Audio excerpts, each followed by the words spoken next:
The Venerable Bede began his account of the history of the English Church, completed in 731 AD, with the Roman conquest of Britain. Although he lacked the insights provided by modern archaeology, Bede still had access to many of the same literary sources we use today. Moreover, the landscape he lived in was dotted with the ruins of Roman structures, leaving a visible legacy that shaped his understanding of the past. Near his monastery at Jarrow, just south of the river Tyne, the presence of Hadrian's Wall, with its accompanying ditch, road, forts, and mile castles, was a powerful reminder of Rome's reach. Bede knew this landscape well. When he traveled to York, he would have seen the towering walls and imposing Roman buildings, some still roofed, dominating the bishop's church. Much of the stone used to build grand monastic churches came from Roman remains, like the bridge abutment at Corbridge on the Tyne, which Bishop Wilfrid repurposed to construct the church at Hexham. The influence of the Roman Church was also central in Bede's world. Rome represented the heart of the Western Church, a center of authority, tradition, and orthodoxy. It was from there that Augustine of Canterbury had been sent to lead the Christian mission in England. By the late 7th and early 8th centuries, English clerics saw themselves as defenders of Roman Christianity, determined to root out heresy and restore the Roman Church's presence in Britain. For Bede, this strong contemporary connection with Roman Christianity deeply shaped his view of the earlier Roman period, coloring it as a time of unity and religious foundation. Even today, the Roman period still serves as a natural starting point for any exploration of Anglo-Saxon England. How we interpret the nature of Roman Britain, how we imagine its decline, and the way we understand what followed in the sub-Roman period all shape our broader understanding of the early medieval era. Over the past century, views of Roman Britain have shifted considerably.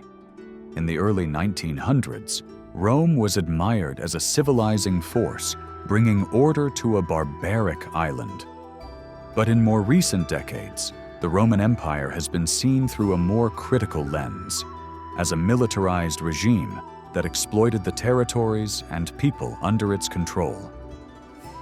As Britain's own empire unraveled, so too did the idealized image of Rome begin to fade.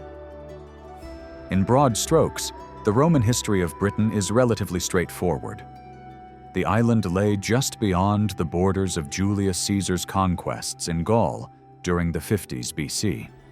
He launched expeditions across the Channel in 55 and 54 BC, but permanent Roman rule did not begin until the invasion under Emperor Claudius in AD 43.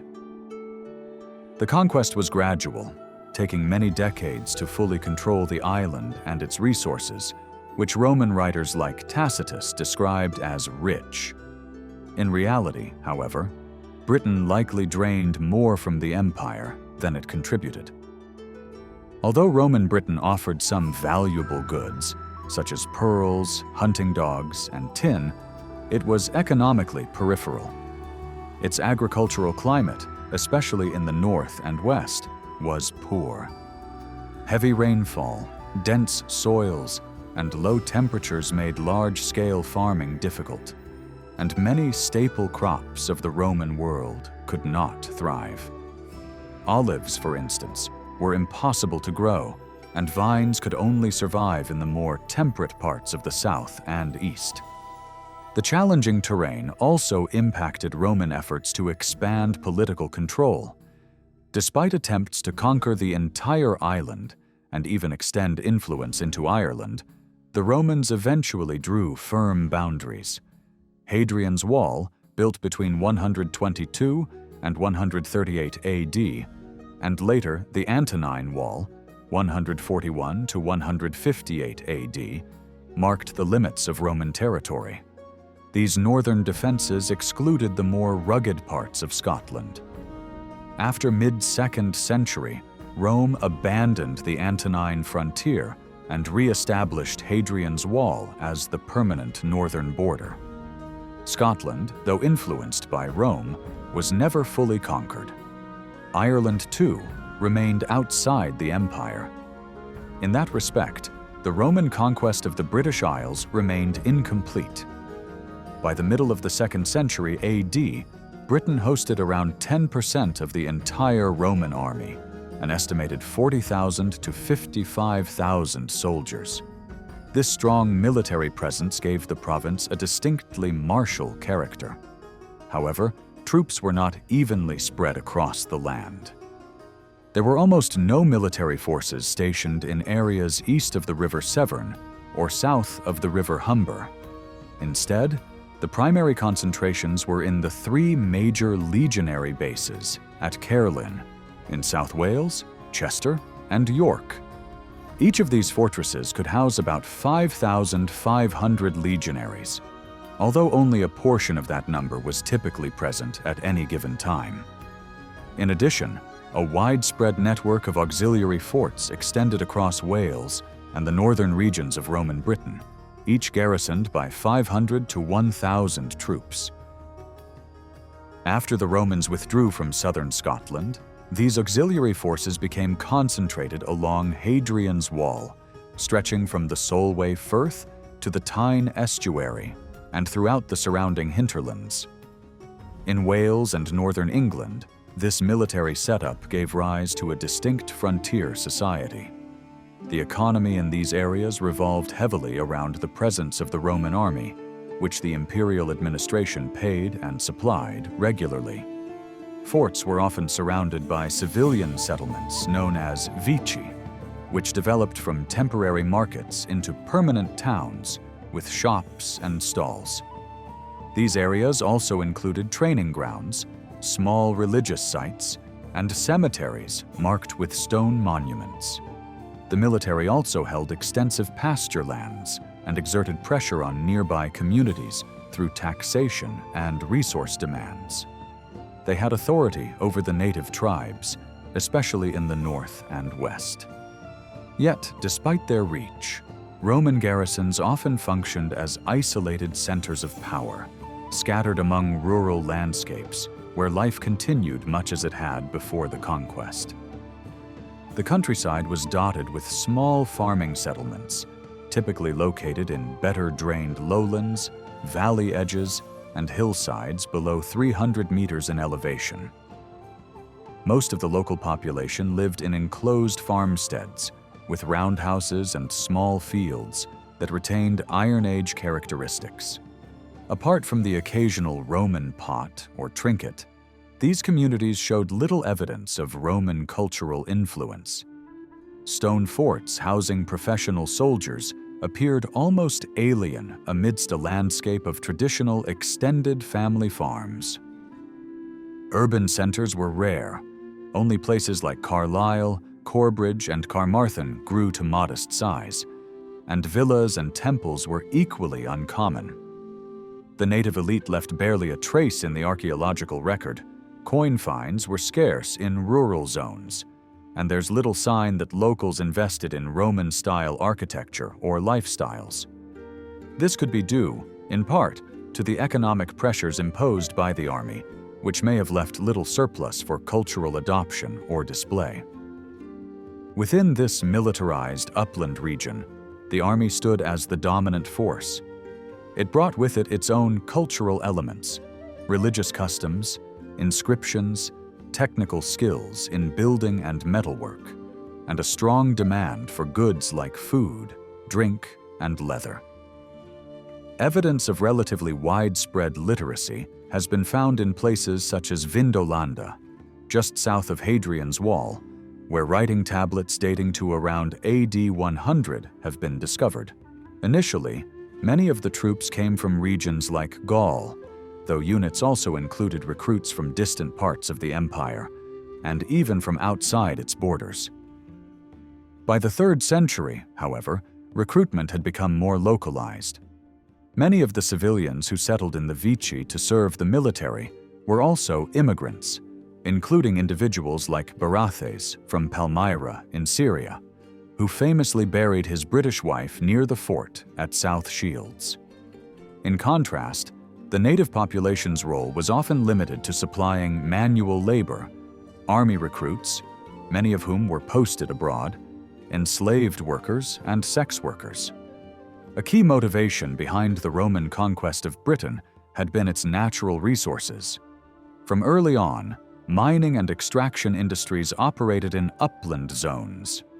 Tin was obtained from Cornwall, gold from Dolaucothi in Wales, and lead and silver from eastern and northeastern Wales, the Peak District, and the northern Pennines.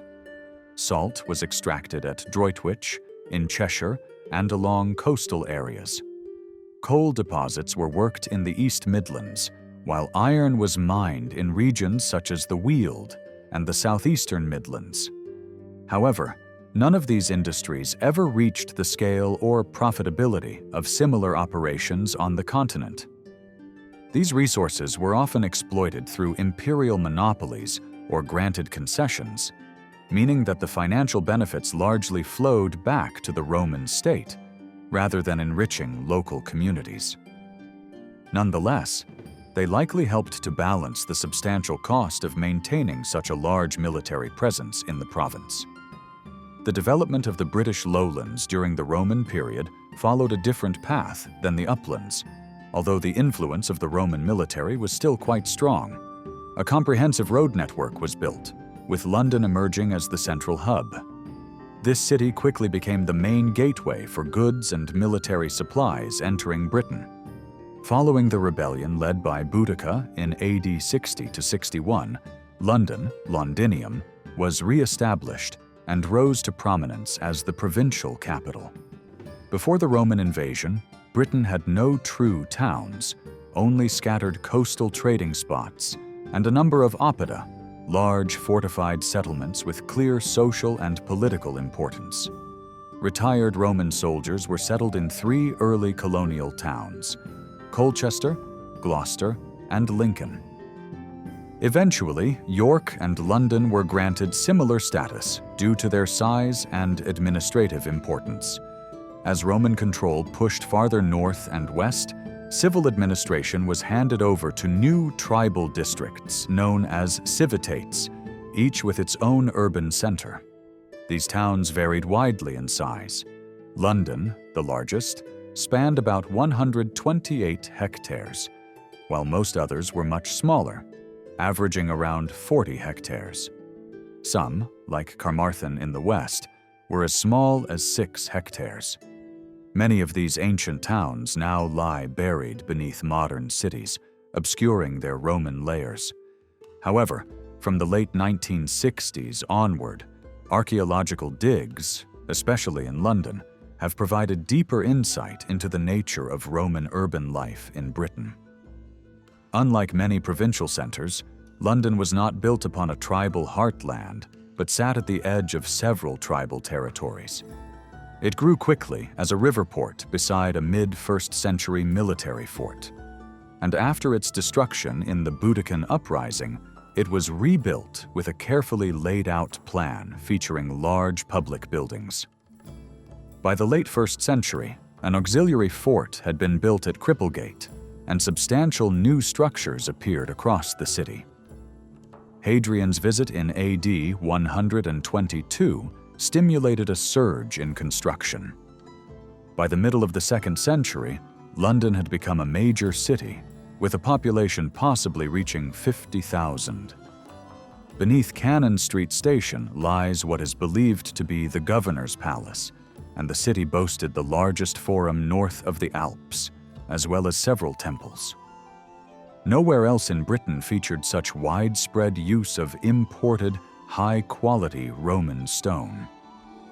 London's prosperity reflected both its role as a political center and its function as the primary port for trade with the continent, supported by extensive harbor infrastructure unearthed near London Bridge. Still, the city's fortunes declined in the later 2nd century, possibly due to reduced trade or outbreaks of disease. The population shrank, and construction slowed.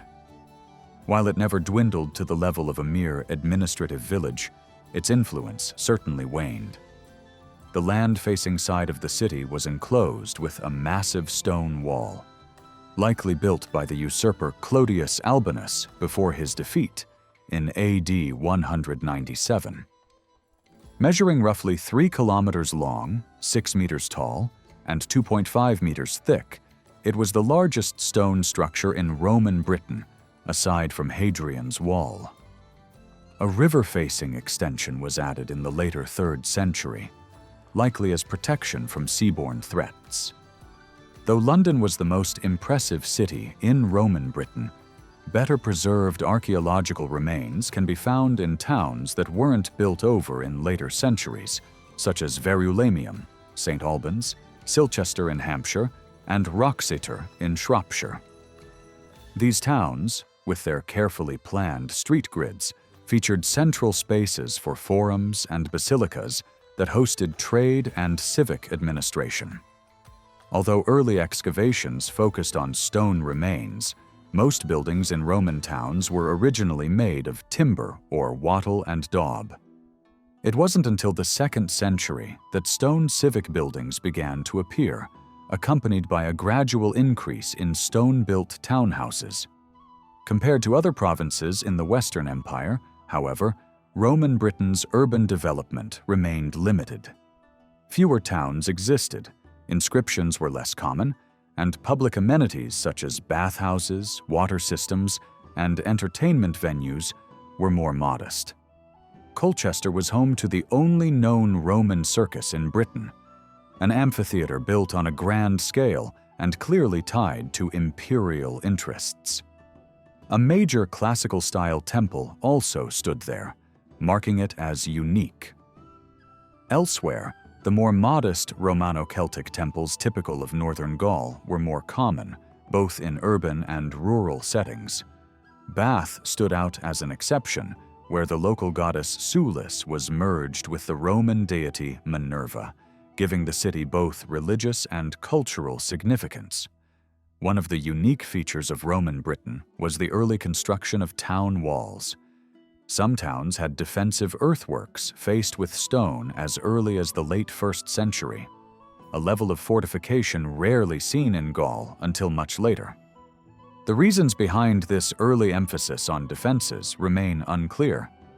While it might be assumed these walls were for protection from external raiders or internal revolts, there may have been other motivations. Gates and walls could have served as symbols of civic pride, status, and competition, especially in areas near tribal boundaries. These structures may have had multiple roles, separating urban and rural zones, enforcing security, and expressing identity.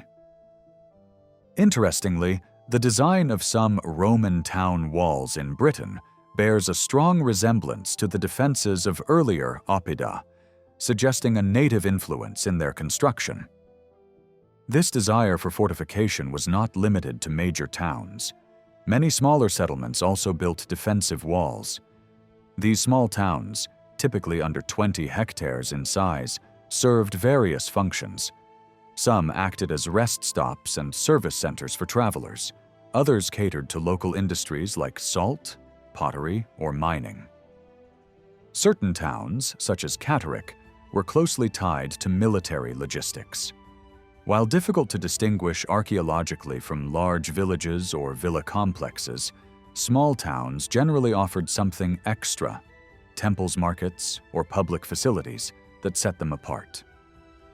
In some cases, such as Bath, Gosbeck, or Elms Farm at Heybridge, Essex, towns grew around temple complexes that drew pilgrims, creating opportunities for hospitality services and the sale of local products. The presence of stone buildings varied widely in these settlements. Some, like Heybridge, remained largely timber-built. Cemeteries developed in an organized fashion along the major roads leading out of Roman towns. The diverse burial traditions of the late pre-Roman Iron Age gradually gave way to Roman-style cremation in the 1st and 2nd centuries, often accompanied by commemorative grave markers Later, by the end of the 2nd century and into the 3rd, burial practices shifted toward inhumation, frequently in newly established cemeteries. Coffins became widespread, and wealthier individuals were sometimes buried in elaborately decorated stone sarcophagi. Large excavations at sites like Bathgate in Cirencester, Poundbury in Dorchester, and Lankhills in Winchester, as well as cemeteries outside city walls at York and Leicester, have shown how systematically these areas were managed. The lack of grave reuse suggests that plots were well marked and maintained over time.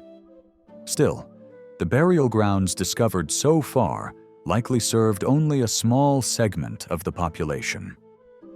Many rural communities continued using less archaeologically visible methods for disposing of their dead. Although Roman Britain never achieved the level of urbanization seen in other provinces, its main towns remained key centers for administration and culture. By around AD 100, London had become the provincial capital. A century later, the island was split into 2 provinces.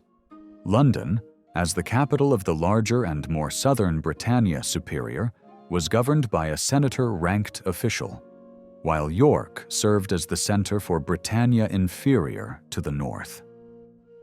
In the 4th century, further divisions created a diocese composed of 4 or possibly 5 provinces. London, renamed Augusta in the mid-4th century, remained central as the seat of the diocesan government and a hub for taxation. Although its mint ceased production in the later imperial period, London still played a vital administrative role. York maintained its importance in the north, while Cirencester and Lincoln were likely provincial capitals as well. Meanwhile, civitas centers handled local governance, justice, and tax collection, often keeping extensive records. It is widely assumed that Britain was predominantly Celtic-speaking before the Roman conquest, with regional dialects connected to the broader Gaulish linguistic world. These dialects eventually evolved into modern Welsh, Cornish, and Breton. Some scholars suggest a linguistic divide between lowland and highland areas, where lowland dialects were more heavily influenced by Latin. However, evidence for this distinction is limited. A competing theory argues that by the Roman period, Celtic was spoken only in the uplands, while lowland Britain had adopted a Germanic language due to contact with tribes like the Belgi from northern Gaul and Belgium.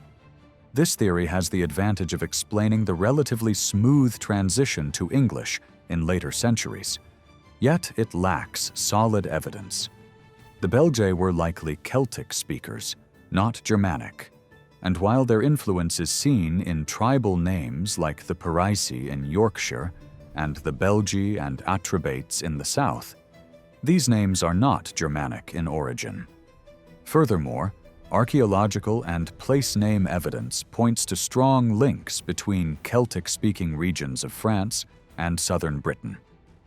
Place names across Roman Britain, east and west alike, show consistent Romano-Celtic roots, and Celtic naming patterns continued into the 5th century, indicating the language remained in active use. There is little reason to believe Germanic languages had any significant foothold in Roman or pre-Roman Britain. The extent to which Latin spread among the British population remains uncertain. All surviving inscriptions and written records are in Latin, indicating its dominance in the military, government, commerce, and among the upper classes.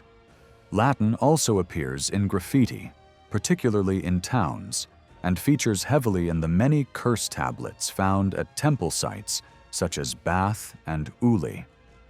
These tablets, often written by ordinary people rather than trained scribes, show that both literacy and knowledge of Latin were more widespread than one might expect. Some even contain coded writing, using Greek letters or being folded and pierced with nails to keep the message hidden, implying concern over unauthorized readers. The discovery of writing tools in towns, temples, and villas supports the idea that literacy was relatively common. By the 4th century, Latin may have been gaining ground as a spoken language in the lowlands, much like what occurred in Gaul. Still, this shift may only reflect a portion of the population. Some tablets were clearly produced by people with limited literacy skills, suggesting many still struggled with the language. Roman-style education, seen among British clerics and writers in the post-Roman period, was probably confined to the elite. Meanwhile, changes in the phonology of British Celtic are evident in place names from southeast England that survived into the Anglo-Saxon period, indicating that Celtic languages continued to be spoken even alongside Latin. The use of personal names offers additional insight. Outside of London, traditional Roman naming conventions rarely appear. Most locals had Latinized versions of Celtic names and followed the peregrine custom of identifying themselves through parentage rather than Roman-style family names. In towns, immigrants, soldiers, and Roman officials likely dominated both socially and economically. These groups were responsible for many of the inscriptions that have survived. About 3,000 in total, a small number compared to other regions like North Africa, where over 60,000 inscriptions have been found. Despite the Roman overlay, the vast majority of Britain's population remained native and likely continued speaking British Celtic well into the final phase of Roman rule. When looking at the countryside during the Roman period, many scholars have highlighted the noticeable changes that took place. The introduction of Roman-style villas brought new forms of architecture, including features like underfloor heating systems and painted interior walls. Roads cut across the landscape, creating corridors along which new settlements appeared. Small towns developed, villages and farms expanded, rural markets emerged, and new crops, such as carrots, cabbage, and grapes, were introduced. Yet, despite these innovations, villas remained rare and were only found in a small fraction of settlements.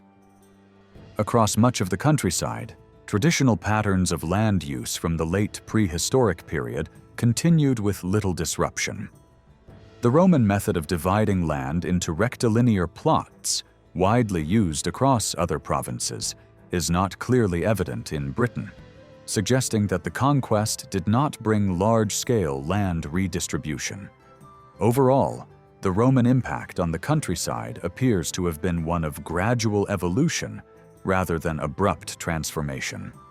The roundhouse, a hallmark of Iron Age domestic life, remained the most common rural dwelling throughout much of the Roman occupation. The way land was worked changed very little for the majority of people. Since the 1950s, archaeological efforts have significantly increased the number of known settlements from both the Iron Age and Roman periods. This has led to upward revisions of population estimates.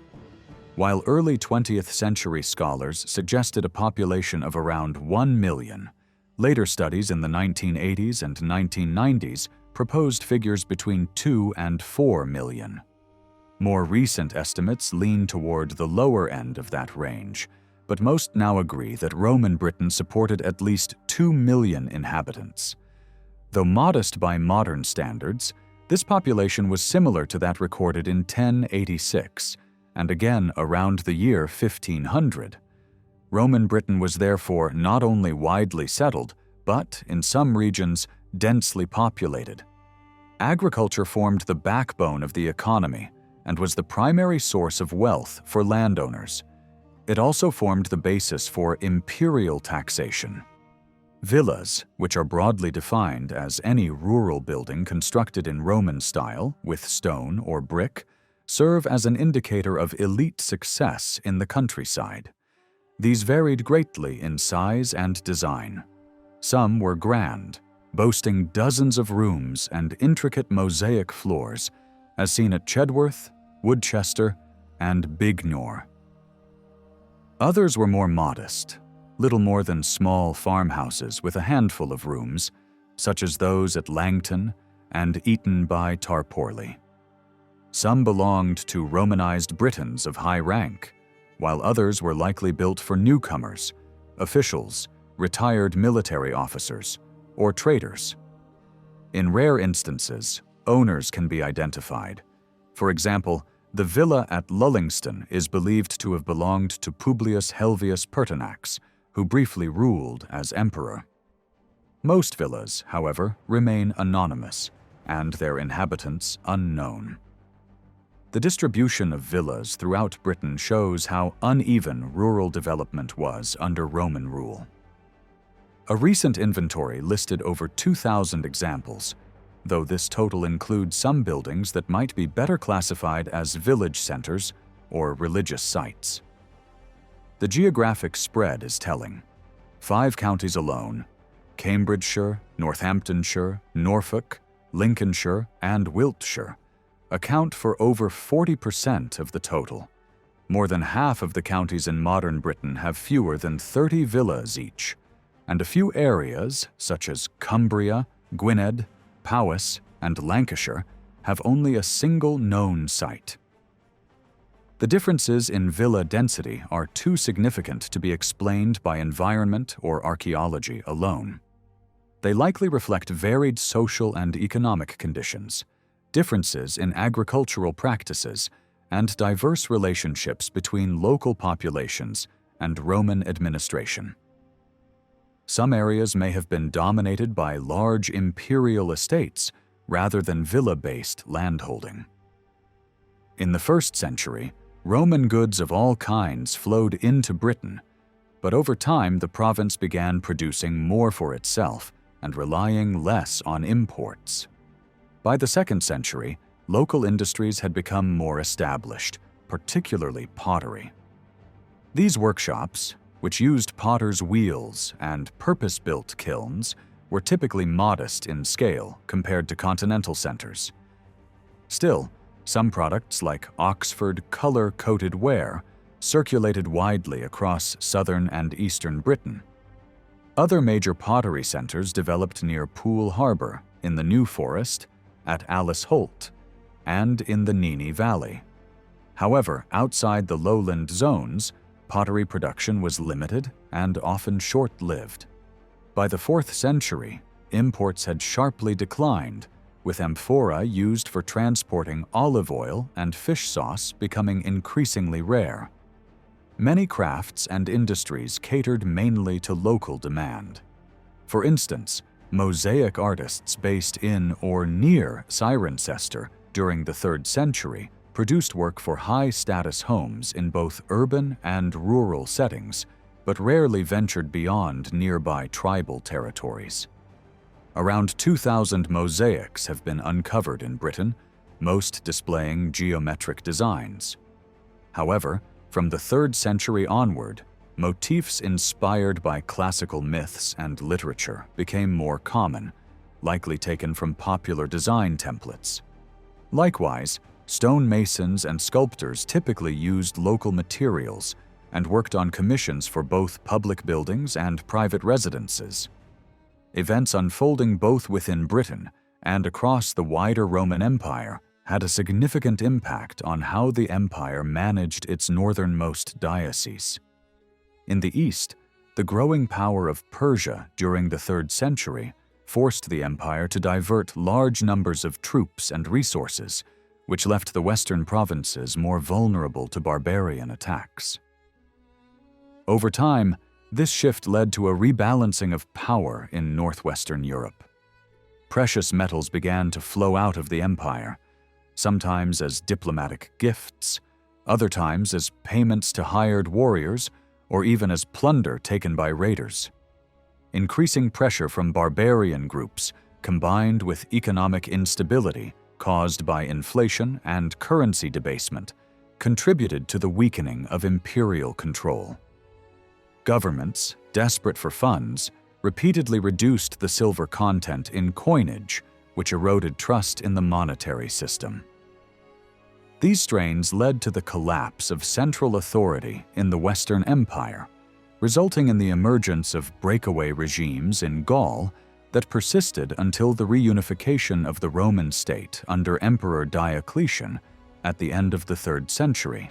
Although the empire remained nominally unified, the 4th century saw a growing division between the administrations of the East and West. These broader changes had serious implications for communities beyond the Rhine frontier.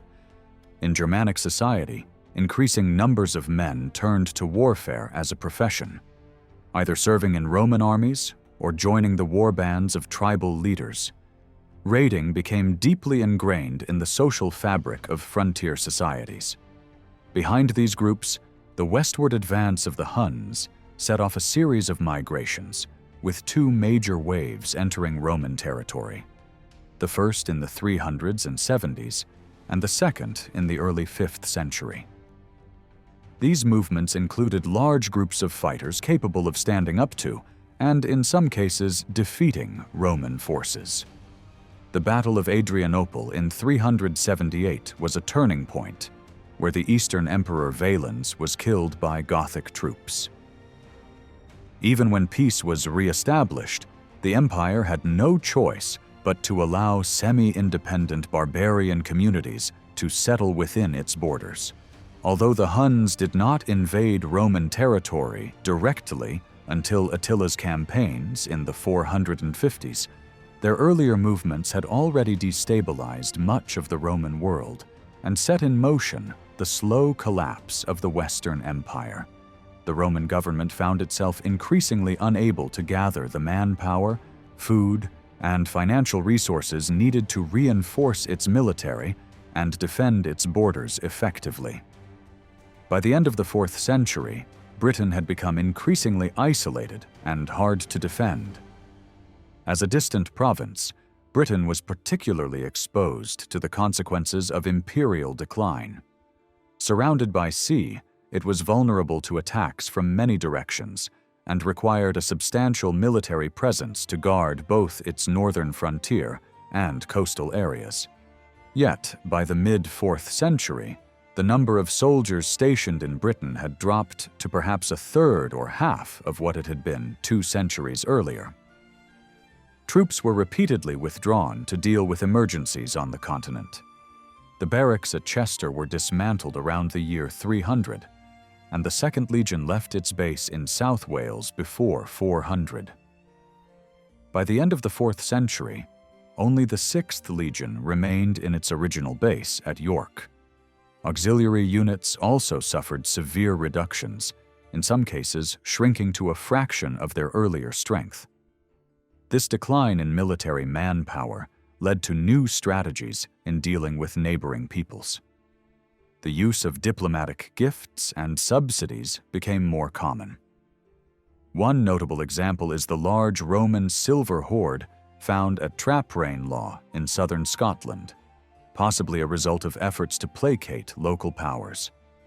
The lack of Roman goods reaching northeastern Scotland, the core of Pictish territory, may indicate deliberate caution on the part of the empire, given the history of conflict with the Picts in the previous century. However, such neglect may have had the opposite effect, encouraging renewed raids along the eastern coast during times of Roman weakness.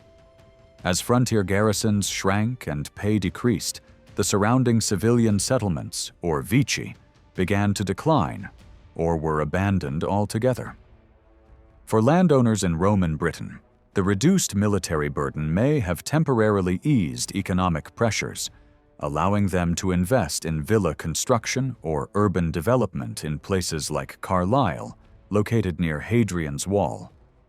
This shift may explain the late expansion and embellishment of many villas in Britain during the early 4th century, though the archaeological record is uneven and signs of prosperity fade after the middle of the century.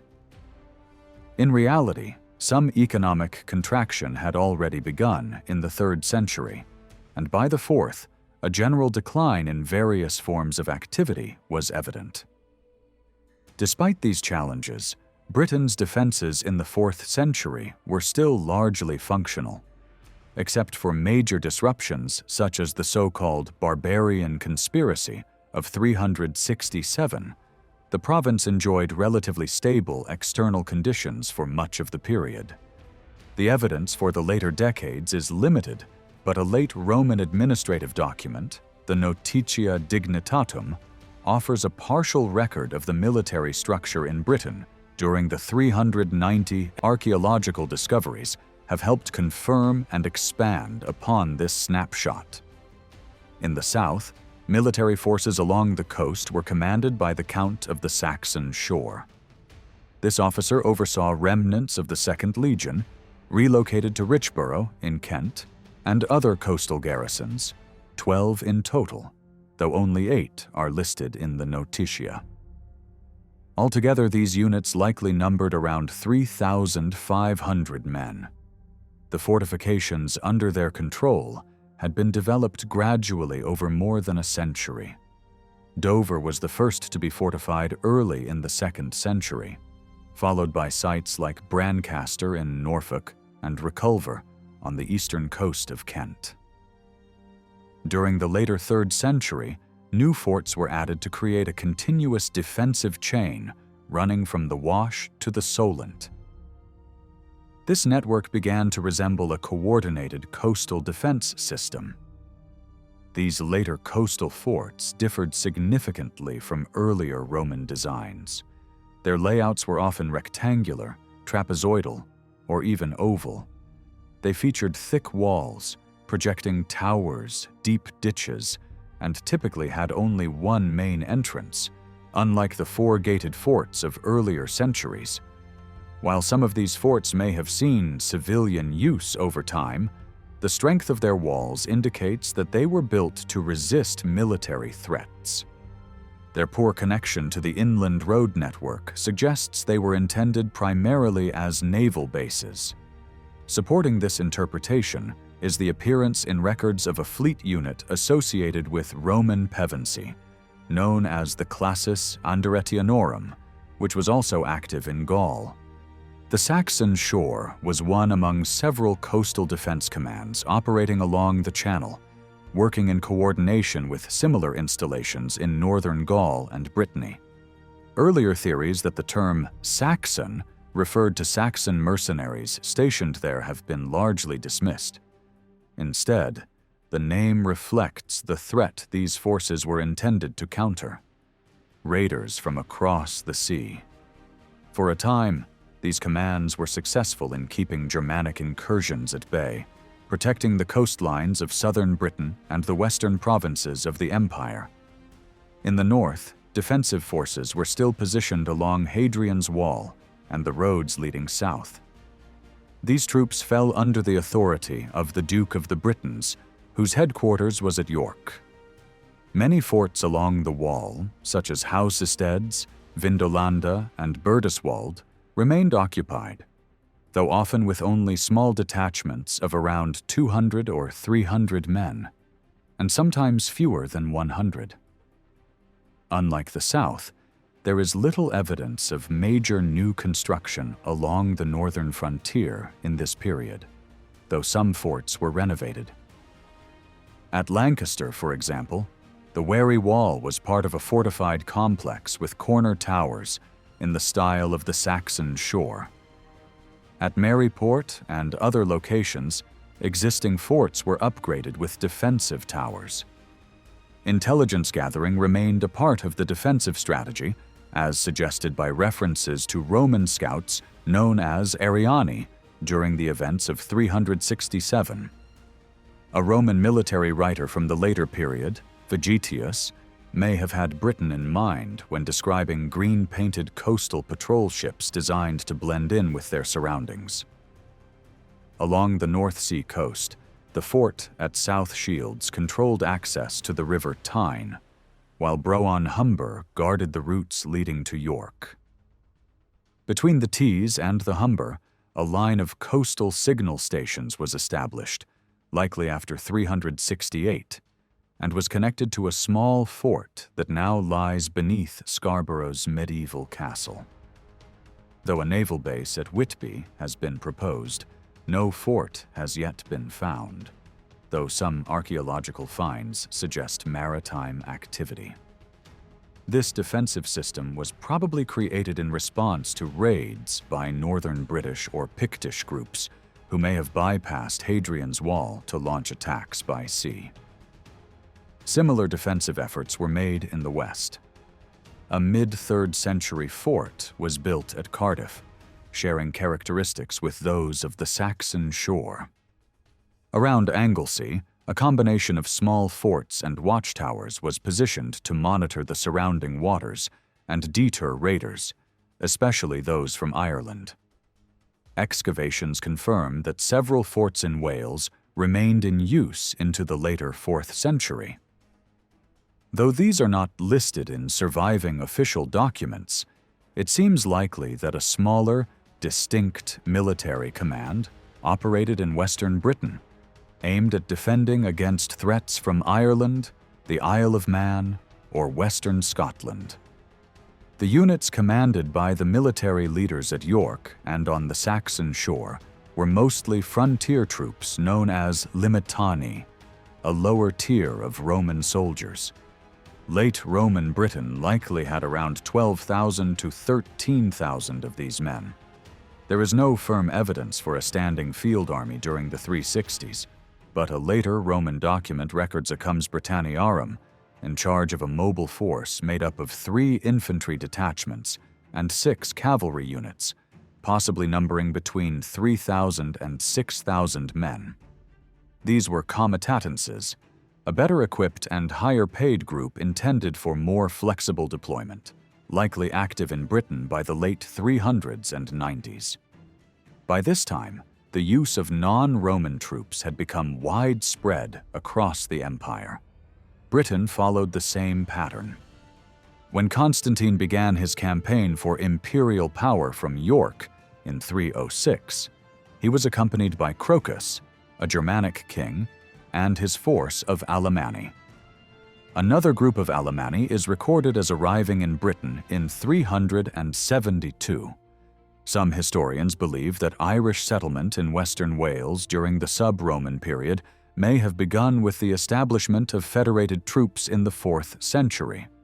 While such foreign troops made up only a minority, the Germanic-sounding names of military commanders like Nectaridus and Philophodes in 367 suggest the growing influence of these groups. It is possible that some or all of the mobile units in Britain by the end of the century consisted of barbarian soldiers. Despite the challenges, Britain's defenses held up relatively well until the late 4th century. Recruitment for frontier troops became increasingly local, with sons often following their fathers into service. The responsibility for supplying the army fell more heavily on the native population than in earlier times, when military needs were met through long-distance logistics. From the time of Diocletian, military provisioning became more localized, with taxes paid in kind and goods delivered directly to forts. British agricultural produce was also used to supply the armies along the Rhine during the later 4th century. Pottery continued to move northwards along trade routes, reaching Hadrian's Wall from southern Britain into the late 4th century. These shipments were likely small-scale, carried alongside official supplies. Other goods, especially military equipment, were increasingly produced in state-run factories. Britain had its own imperial weaving mill for army clothing, overseen by an official mentioned in administrative records. Some of the military gear used by British units was imported from factories on the continent, along with coinage from Roman mints. The gradual collapse of Britain's exchange-based economy can be traced through patterns of coin loss. By 2010, around 70,000 Roman coins had been recorded from the province, thanks in large part to metal detecting and reporting schemes. Though some areas remain underrepresented, the widespread presence of coins in the early 4th century indicates a vibrant economy. However, by the middle of the century, a clear decline in the number of coins found at key sites is visible. From the late 300s and 70s onward, coin loss is largely concentrated in a region stretching from East Anglia through the Thames Valley and into southern England. This pattern continued through the end of the century, apart from Richborough, where over 20,000 copper coins were deposited in the final decade. Roman Britain's towns experienced their peak during the 2nd century, when wealthy landowners invested heavily in urban residences and public life. After this period, towns began to contract. The decline is marked by a drop in new stone inscriptions and public sculptures, likely tied to a broader shift in power toward professional soldiers based along the frontiers. By the 4th century, many members of the provincial elite had abandoned their urban homes in favor of their country estates. Towns saw increasing neglect of key buildings. Public halls and marketplaces were often left to decay, demolished, or repurposed. At Silchester, for example, the town's central forum became a site for metalworking starting in the late 3rd century. The amphitheater may still have been used into the mid-4th century, but the dumping of rubbish on its banks after 350 shows that civic oversight was weakening. Many other public facilities, including theaters, aqueducts, bathhouses, and water systems, fell into disuse or were converted for new purposes. The large bath complex at Wroxeter is a well-documented example of this transition. Some of these changes may be connected to religious transformation. As Christianity gained ground, buildings associated with pagan rituals may have been deliberately abandoned. An imperial edict issued in 341 banned pagan temples in urban areas, and by the 390, pagan worship had been outlawed altogether. Nonetheless, the continued use of temple sites at places like Bath and Lydney suggests that enforcement of these laws was uneven, and that older religious practices persisted in some areas well into the late Roman period. Christianity remains difficult to trace through archaeology, even in the later 4th century, and it seems the Church in Britain may have operated with less prominence than in neighboring Gaul. Few British bishops or their delegates attended the church council held at Arles in 314, indicating they may have represented provincial interests rather than individual cities. One attendee, Restitutus, likely served as the Metropolitan Bishop of London and held the highest ecclesiastical authority in Britain at the time. Only a small number of urban churches have been confidently identified through excavations. At Silchester, a large structure near the Forum was once believed to be a church, but doubts have arisen about its original function. In Lincoln, the Church of St. Paul in the Bale, located within the Roman Forum, was first constructed in the late 4th century, expanded during the 5th century, and possibly survived into the later 6th century. Other known churches from the period, such as the one at Richborough, were relatively modest in scale. Evidence of Christianity also comes in the form of lead baptismal tanks, which have been found with some frequency, especially in East Anglia and Lincolnshire. Certain treasure hoards, including the one discovered at Water Newton, reflect Christian practices and suggest that some believers belonged to wealthy communities. The Christian-themed wall painting at Lullingston Villa and the Chai Row mosaic at Hinton, St. Mary, further point to elite patronage of the new faith. Still, in the latter example, the central figure's appearance seems to draw as much from imperial portraiture as from Christian iconography. It remains uncertain how widespread Christianity was among Britons by the year 400. The Bishop of Rouen, Victricius, writing in the 390s, appeared to assume that the story of St. Alban was familiar to his continental audience, yet few other native saints are well documented. Conversion likely progressed unevenly, taking stronger hold in urban centers, among military officers, government administrators, and members of the rural elite. The traditional notion that the Romans left Britain around 410 oversimplifies a much more complex reality. The people of Britain were still Roman in many respects, and the end of Roman Britain was not a single event, but a prolonged and gradual transformation that likely unfolded over 6 or 7 decades. One key episode was the so-called Barbarian Conspiracy of 367, during which Roman Britain suffered heavy raids from Saxons, Picts, and Scots. Although these incursions were swiftly dealt with, the nature of the reports is suspect. Ammianus Marcellinus, the main source for these events, was writing in support of Emperor Theodosius, whose father led the relief effort, and may have exaggerated the scale of the crisis. That only 2,000 troops were dispatched suggests the situation was more limited than portrayed. In 383, another general, Magnus Maximus, led a campaign beyond Hadrian's Wall and was declared emperor by his troops. He withdrew many British garrisons to support his claim to the throne. Though he achieved control over Gaul and gained recognition from some imperial rivals, his bid for power ended in defeat and death in 388 after his invasion of Italy failed. With his downfall, the Rhine frontier was left under the control of the Franks, and Britain was temporarily sidelined from imperial priorities. Though imperial authority was briefly restored, more troops were withdrawn in the 390 to address growing threats elsewhere. During his time in power, Maximus reactivated the mint in London, but it ceased operation after his death. From then on, Britain relied on imported coinage. Most of the money in circulation came from the imperial mints at Milan, Trier, and Lyon, but these too declined by the 390 and had nearly stopped producing by 413. The last major shipment of coin for the British garrisons arrived around 400. When payments ceased, unrest followed. A revolt erupted in 404, marking 100 years since Constantine's rise to power in York.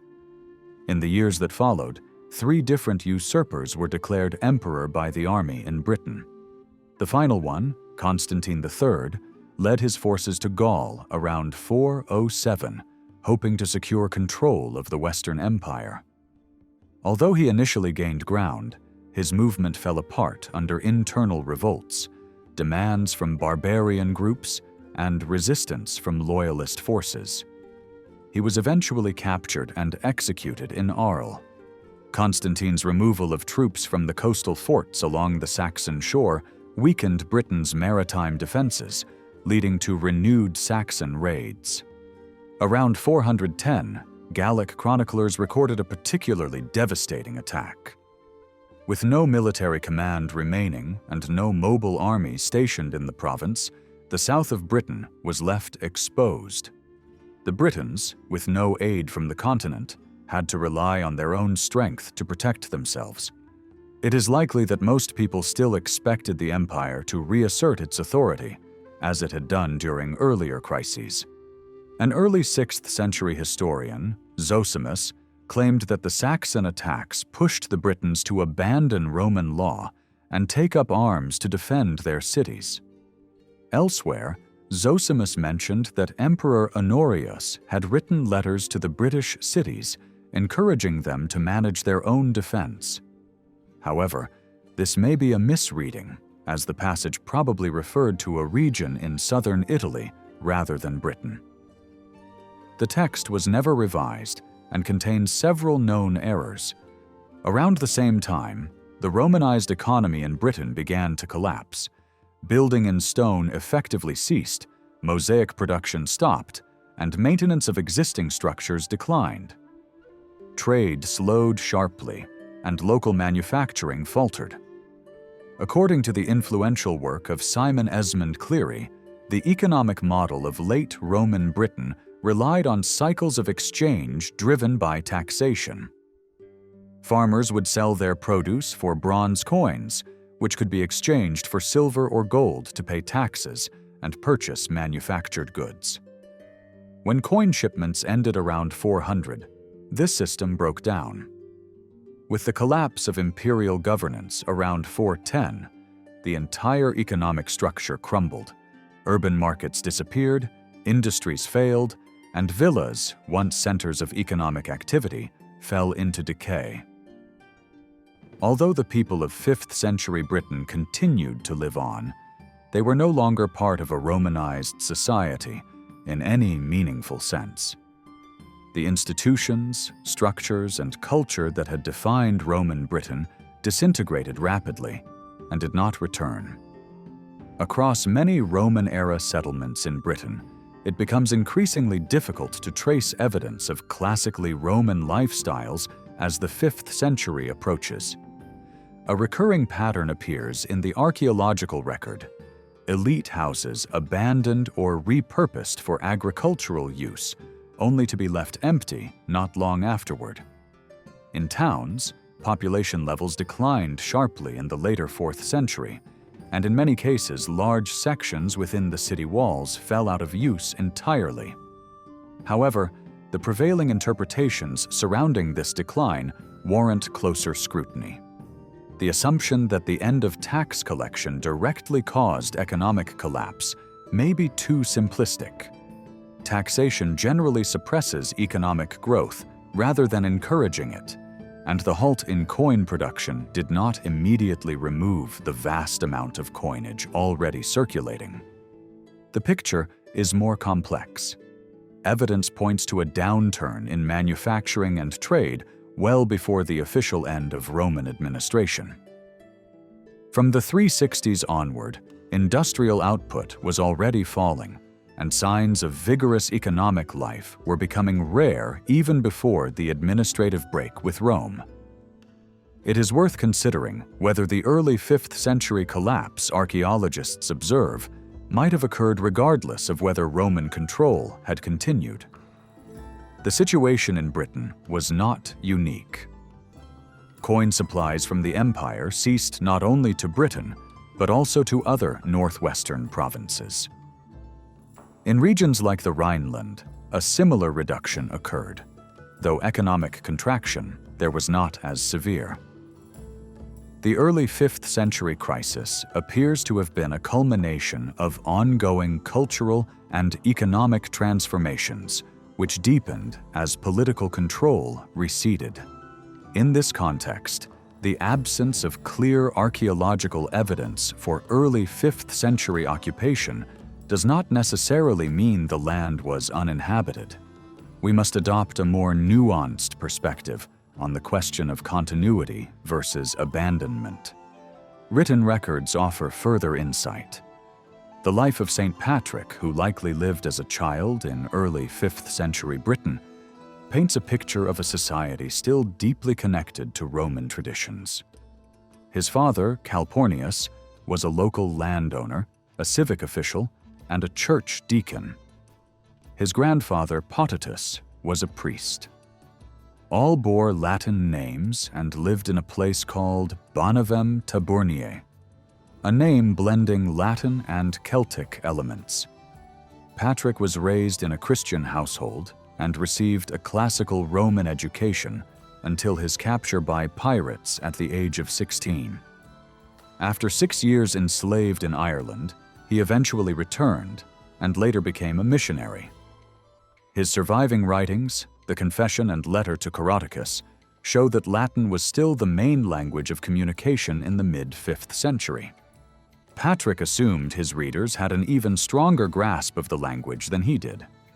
When he referred to the sale of his noble status, it likely meant the sale of family land, suggesting that a functioning land market continued to exist in Britain at this time.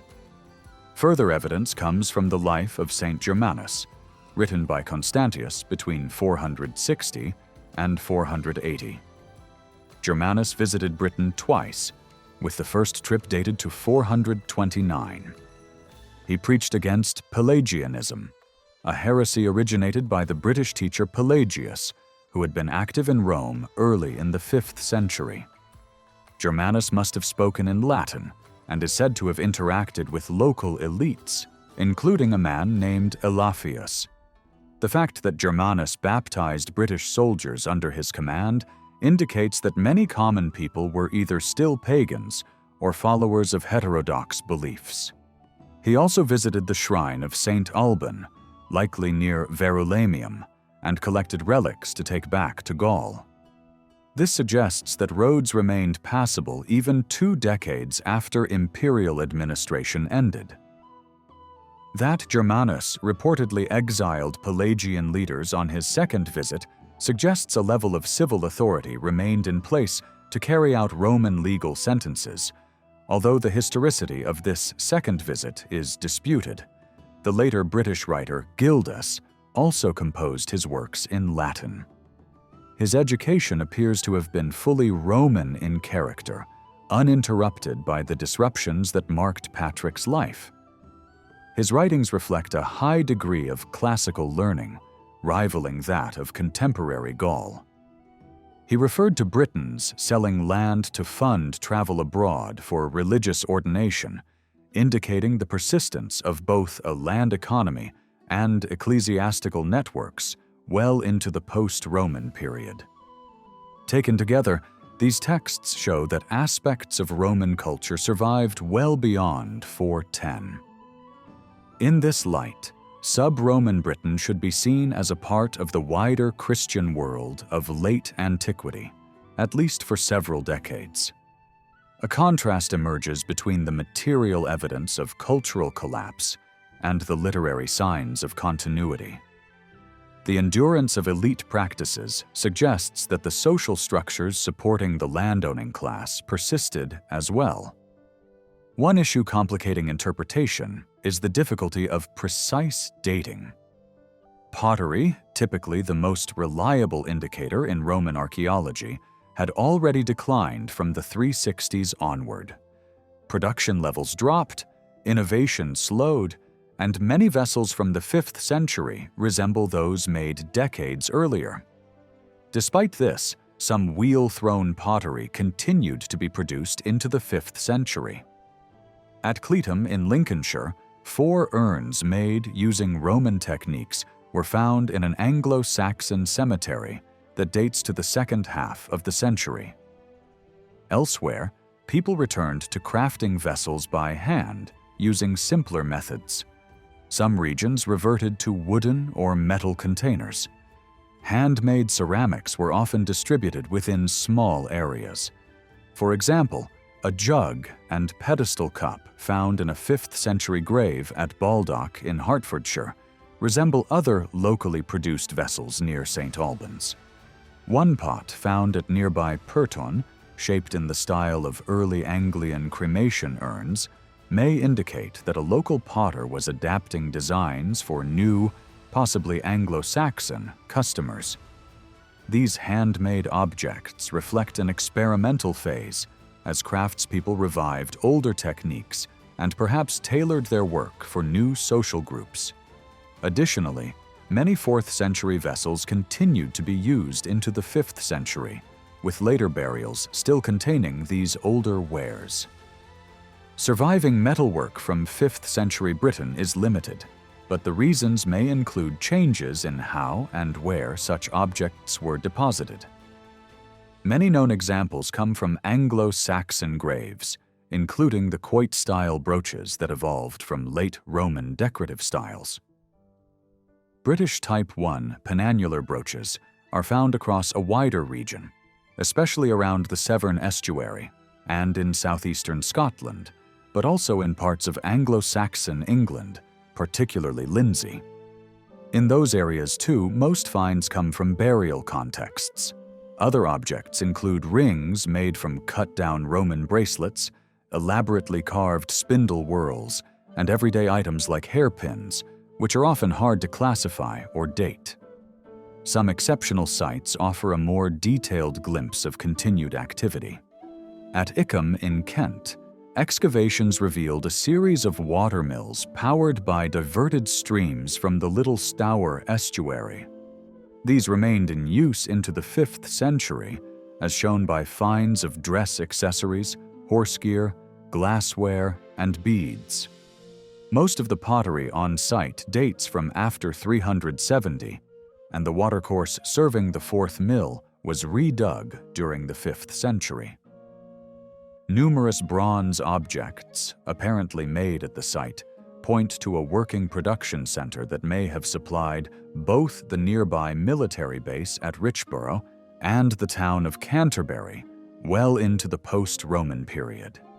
Urban archaeological deposits from this period present particular challenges. For a long time, excavators tended to remove everything above the well-preserved Roman stonework, meaning that much later evidence was discarded or overlooked. The upper layers of many sites are often the most disturbed by later activity, so research must concentrate on the towns that were not rebuilt during the medieval period. At Wroxeter, for example, the Roman baths were abandoned in the 4th century. Excavations uncovered a series of poorly dated timber-framed buildings that resembled a villa complex, but very few associated artifacts were found. This phase may relate less to 5th century activity and more to later stone gathering by Anglo-Saxons for church construction. As a result, the true extent of post-Roman occupation at the site remains uncertain. In Canterbury, wooden structures were constructed within the ruins of earlier stone buildings and may have stood into the 420s or later. However, by this point, control over the urban landscape had deteriorated. Human and animal burials were made in open pits on Stour Street, and the city appears to have been largely abandoned. At Verulamium, investigations have focused on one block where a building from around 380 was altered to include corn dryers in the early 5th century. This structure was eventually replaced by a barn, which in turn was disrupted by a carefully constructed water pipeline laid after 450. While some aspects of this sequence have been debated, a coin found sealed beneath the mosaic floor supports the original dating.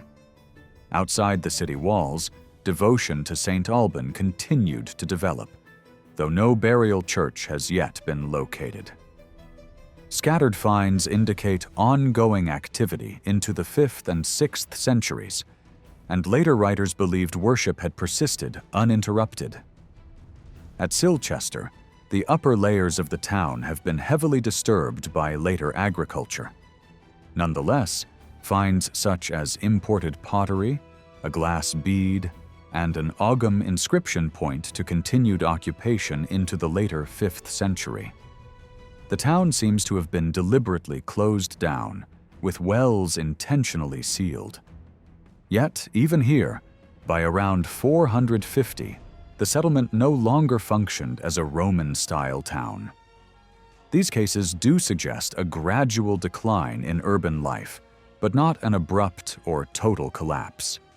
In fact, there are signs of continued organization and oversight of space even into the 5th century.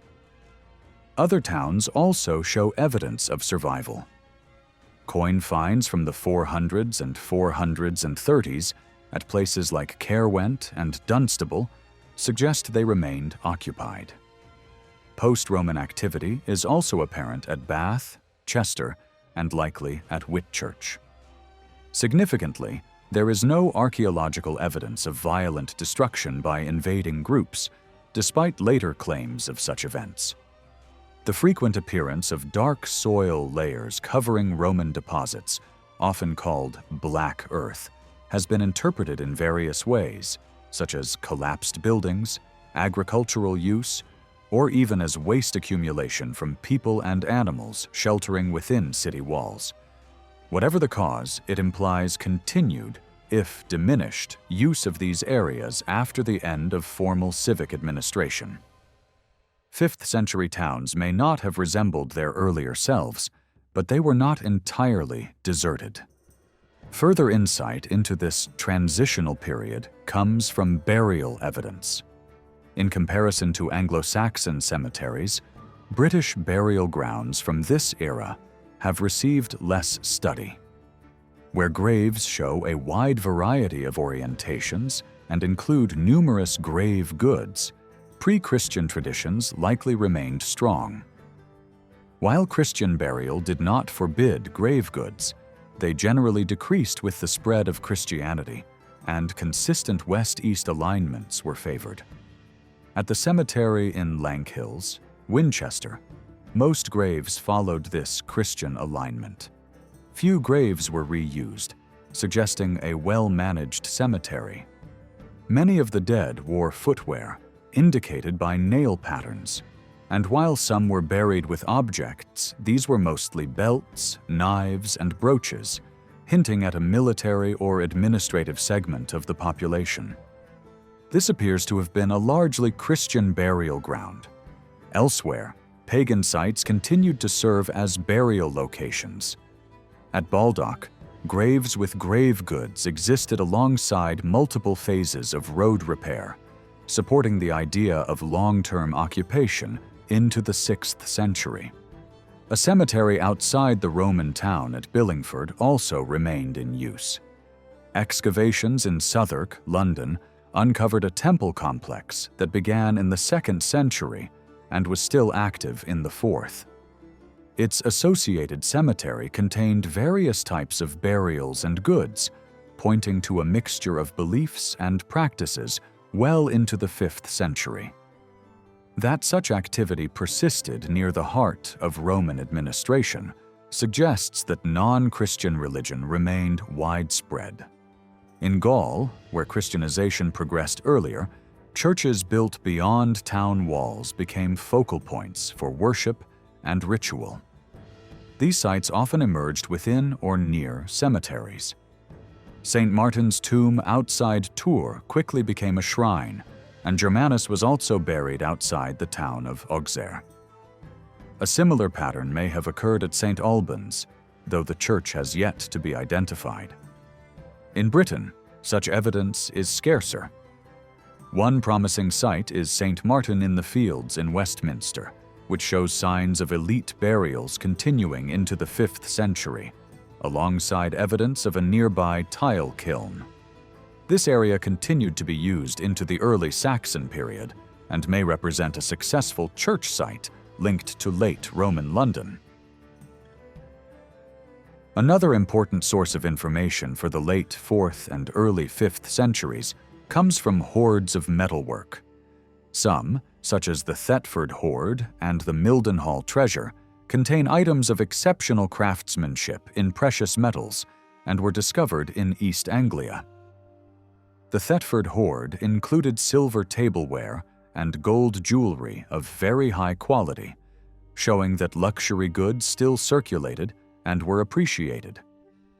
Not all hoards consisted of valuables. The Draper's Garden hoard from London, for instance, contained vessels made of bronze, pewter, and iron. Britain has produced a greater number of metal hoards from this period than most other Western provinces, despite facing similar invasions. This suggests that hoarding was not solely driven by fear of looting, but may have had ritual motivations. The Draper's Garden hoard, for instance, appears to have been placed during the sealing of a well, perhaps as part of a religious act. Such deposits may point to the persistence of traditional religious customs. Notably, many of the richest hoards have been found in East Anglia, a pattern that does not match the earlier distribution of elite features like mosaics or villas. The most significant hoard of Roman-era valuables discovered in Britain was unearthed in 1992 near Hoxton in Suffolk. This collection contained 580 gold coins and about 15,000 silver coins, along with nearly 30 pieces of gold jewelry and over 120 silver vessels. These items were buried in a wooden box, with the coins poured in after the valuables were arranged. Most of the coins date from 395 to 402, with a few minted slightly later, placing the deposition around 407 or 408. This hoard is one of over 70 recorded from this general period, a third of which were deposited after 407, but before the mid-5th century. Whether the Hoxton hoard was intended as a ritual offering remains uncertain, but the possibility exists. An intriguing detail is the presence of 428 imitation silver coins. Some were forgeries, but most were precise replicas, created with the correct weight and silver content. These likely served official functions and suggest local authorities were issuing their own coinage. Most imitated 4th century designs, although some were struck after official coin imports had stopped. Nearly all of the coins had been clipped, a distinctly British practice where small pieces of silver were shaved off while keeping the image intact. Even the 8 coins from 407 had been clipped, showing that coin use and modification continued after that date. Some coins were clipped so heavily they had lost up to 2/3 of their original weight, indicating the practice was long-lived. This evidence suggests that coin management persisted in Britain even after imperial authority had withdrawn. The clipped silver may have been melted down to produce ingots, which are found in hoards from this period in places like Coleraine and Vindolanda. These ingots would have been used for diplomacy, ransom, or military payments. Their value depended on weight and silver quality. Meanwhile, the clipped coins continued to circulate, even as their silver content diminished. Although imperial taxes were collected in gold, some gold coins still entered Britain and remained in circulation. Without the pressure of imperial taxation, however, these may have been valued more as bullion or collectible objects. Over time, gold coins were sometimes turned into pendants and buried in early Anglo-Saxon graves. Following the collapse of Constantine's rule, the continued presence of silver coins suggests that some form of local authority remained in Britain, resisting the notion of a swift and total breakdown of Roman governance. The practice of clipping silver coins, which involved shaving small amounts of metal while preserving the coin's recognizability, seems to have persisted for some time. However, a hoard found at Patching in Sussex, dating to around 470, included unclipped coins, indicating that this practice had ended by then.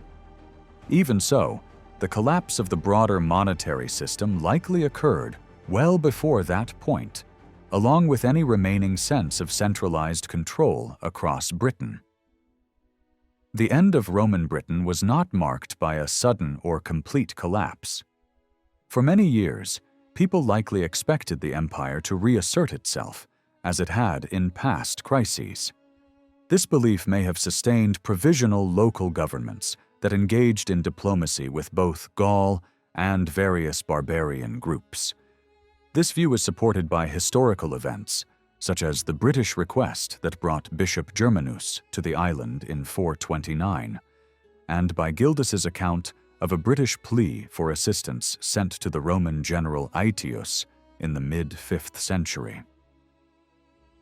Gildas remains the sole contemporary source for this transitional period, and although his text is notoriously challenging, it offers valuable insight. Writing from a British perspective, he lamented the suffering of his people, describing attacks on Britons collectively, not just isolated regions. He portrayed the response as a coordinated effort led by a ruler advised by foolish counselors, referencing biblical imagery to frame the situation. Gildas referred to surviving officials and watchmen, terms that reflect Roman governmental language, and similar titles appear on inscribed stones from Western Britain of the same era. While Gildas acknowledged ongoing civil strife and the rise of local warlords, he also indicated that the full transformation from Roman administration to fragmented petty kingdoms happened relatively late. The pivotal change came with internal conflict between native Britons and the Saxon mercenaries they had hired. Thus, the shift from Roman to post-Roman Britain appears more gradual, with some continuity in governance persisting into the mid-5th century. It is likely that power gradually shifted from diocesan-level administration to more localized provincial and tribal leadership after 410, particularly with the collapse of Roman military organization. Archaeological findings, such as different styles of sword belt fittings, suggest the emergence of regional centers of power, where distinct styles may have reflected the identities of local elites or militias. Monumental earthworks, known as dikes, also provide clues about this period. Though dating them is often difficult, those that intersect with Roman remains must post-date the empire. These structures vary in size, with some among the largest man-made features in Europe before modern times. Though many have been studied and named, such as Offa's Dyke and Wat's Dyke, others remain poorly understood. Some dikes appear to have been prehistoric constructions reused and reinforced during or after the Roman withdrawal. The distribution of dikes is uneven across Britain. They are missing from areas such as Wales, Scotland's Highlands, northwestern and central England, and much of the southeast. In some regions, they appear in parallel groups or face each other, raising questions about their function and purpose. Where archaeological evidence is strong, historians can confidently date some major dikes to the Anglo-Saxon period. For instance, Offa's Dyke and Wat's Dyke were likely built in this era, as were several in Cambridgeshire. In other areas, like Norfolk or Cornwall, the situation is murkier. There, dikes may be refurbished prehistoric structures, often named after giants or the devil, names that hint more at folklore than clear historical records. Anglo-Saxon charters mention some dikes, but we cannot be sure how old they were when those documents were written. These structures range in scale from short barriers barely 100 meters long to immense works like Offa's Dyke, which stretches over 100 kilometers. Typically, they consist of a single ditch and bank, with no defensive structures like palisades or forts. Debate continues over the purpose of these dikes. Earlier scholars often viewed them as military defenses built either by Britons or Saxons during periods of invasion and resistance. However, the simplicity and vulnerability of many dikes suggest they were not robust defensive lines. Some modern interpretations propose that dikes functioned more as territorial markers or symbols of authority rather than military barriers. In the 20th century, some historians suggested that large dikes served ceremonial or symbolic roles, helping kings to consolidate diverse communities under their rule. The idea that Britain's early medieval landscape was divided strictly along ethnic lines, Britons on one side, Saxons on the other, has since been discarded. It is now more common to view these divisions as cultural rather than purely racial. While Offa's Dyke may reflect a royal statement of power, most other dikes are not associated with known kings and go unmentioned in surviving Anglo-Saxon literature, which otherwise celebrates royal deeds. One interpretation of the linear dikes scattered across post-Roman Britain is that they served as deterrents against constant raiding. Especially in the case of shorter dikes, these structures may have been intended to disrupt fast-moving raids rather than serve as major defensive lines.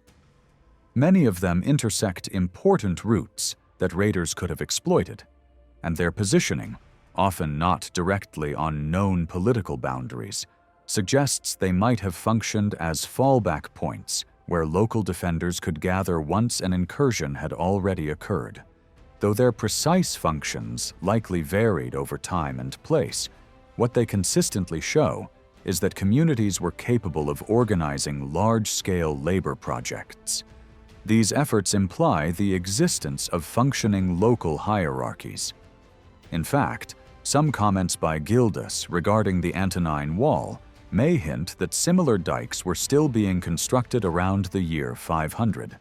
During this turbulent period, there is also evidence that many Iron Age hill forts, particularly in western Britain, were reoccupied. Some of the most significant examples are in the southwest, such as South Cadbury, where substantial inner ramparts were rebuilt and large new buildings erected.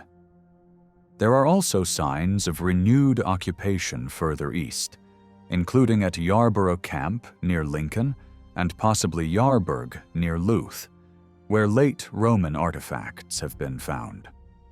The reuse of these fortified sites suggests that people were retreating from vulnerable settlements and seeking security behind the reconstructed defenses of ancient strongholds. Some of these places had continued to hold religious significance, which may have enhanced their symbolic and protective appeal. This shift in settlement patterns reflects not only growing insecurity, but also a localized approach to survival, separate from broader governmental structures.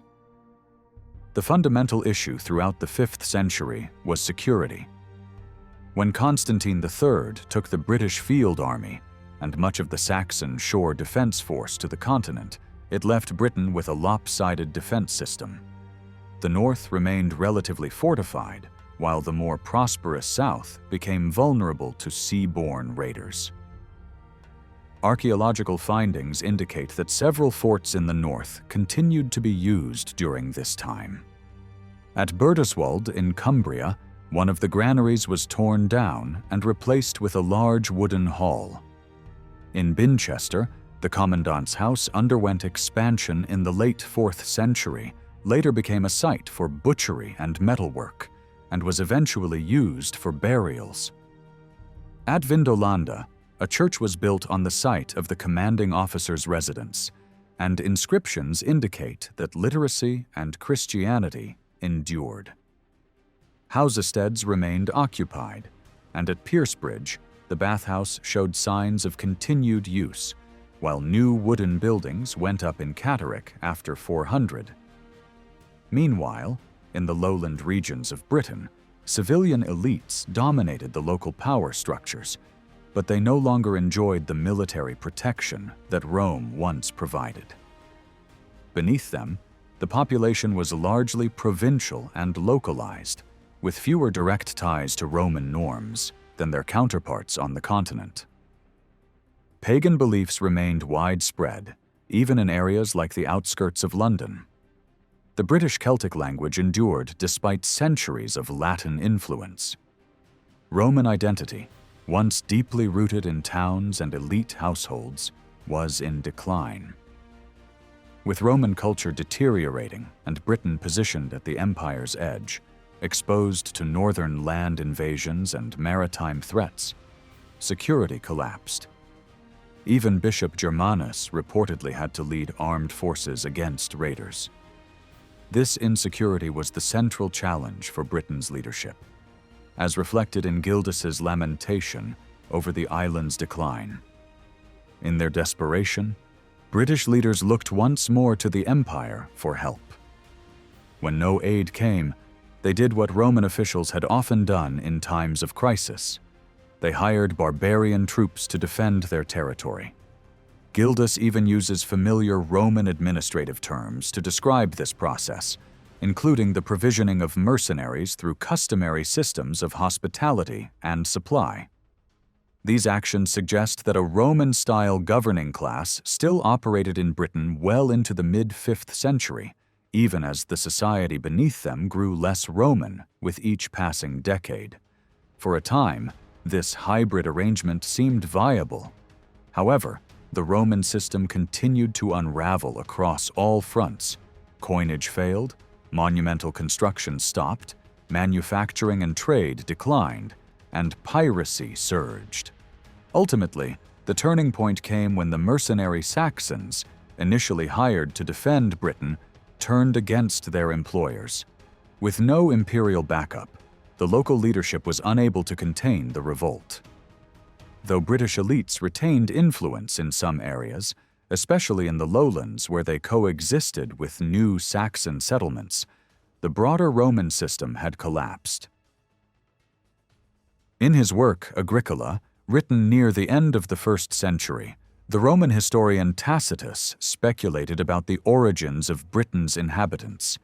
He suggested that the people of southern Wales resembled the Spanish so closely that they might have descended from settlers from the Iberian Peninsula.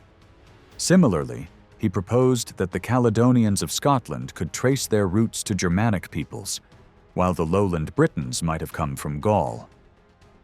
Ultimately, though, Tacitus dismissed such questions as unworthy of serious Roman interest, remarking that the ancestry of Britain's inhabitants, whether native or immigrant, was unknowable and irrelevant, since they were barbarians in Roman eyes.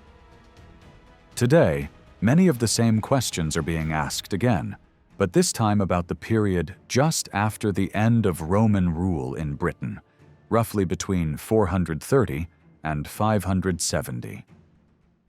This was a time of sweeping cultural transformation, especially in the south and east of the island. During this period, Latin and Brittonic languages disappeared from lowland Britain, replaced by Old English. Christianity lost ground to Germanic paganism, and the archaeological record reveals significant shifts in material culture and architecture. The society that emerges in the archaeological evidence looks entirely different from its Roman predecessor. This raises fundamental questions. What exactly changed, and why? Was there a mass migration from across the North Sea that effectively replaced the existing population? Or did the local people gradually adopt the language and customs of a small group of newcomers, becoming English in the process? And why was this transformation so much more complete in Britain than in other parts of the former Western Roman Empire, such as France, Italy, or Spain?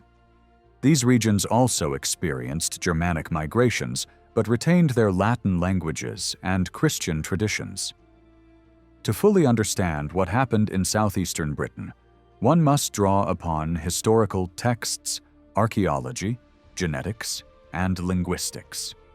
A comparative approach is also vital, especially in contrasting Britain's path with developments on the European mainland.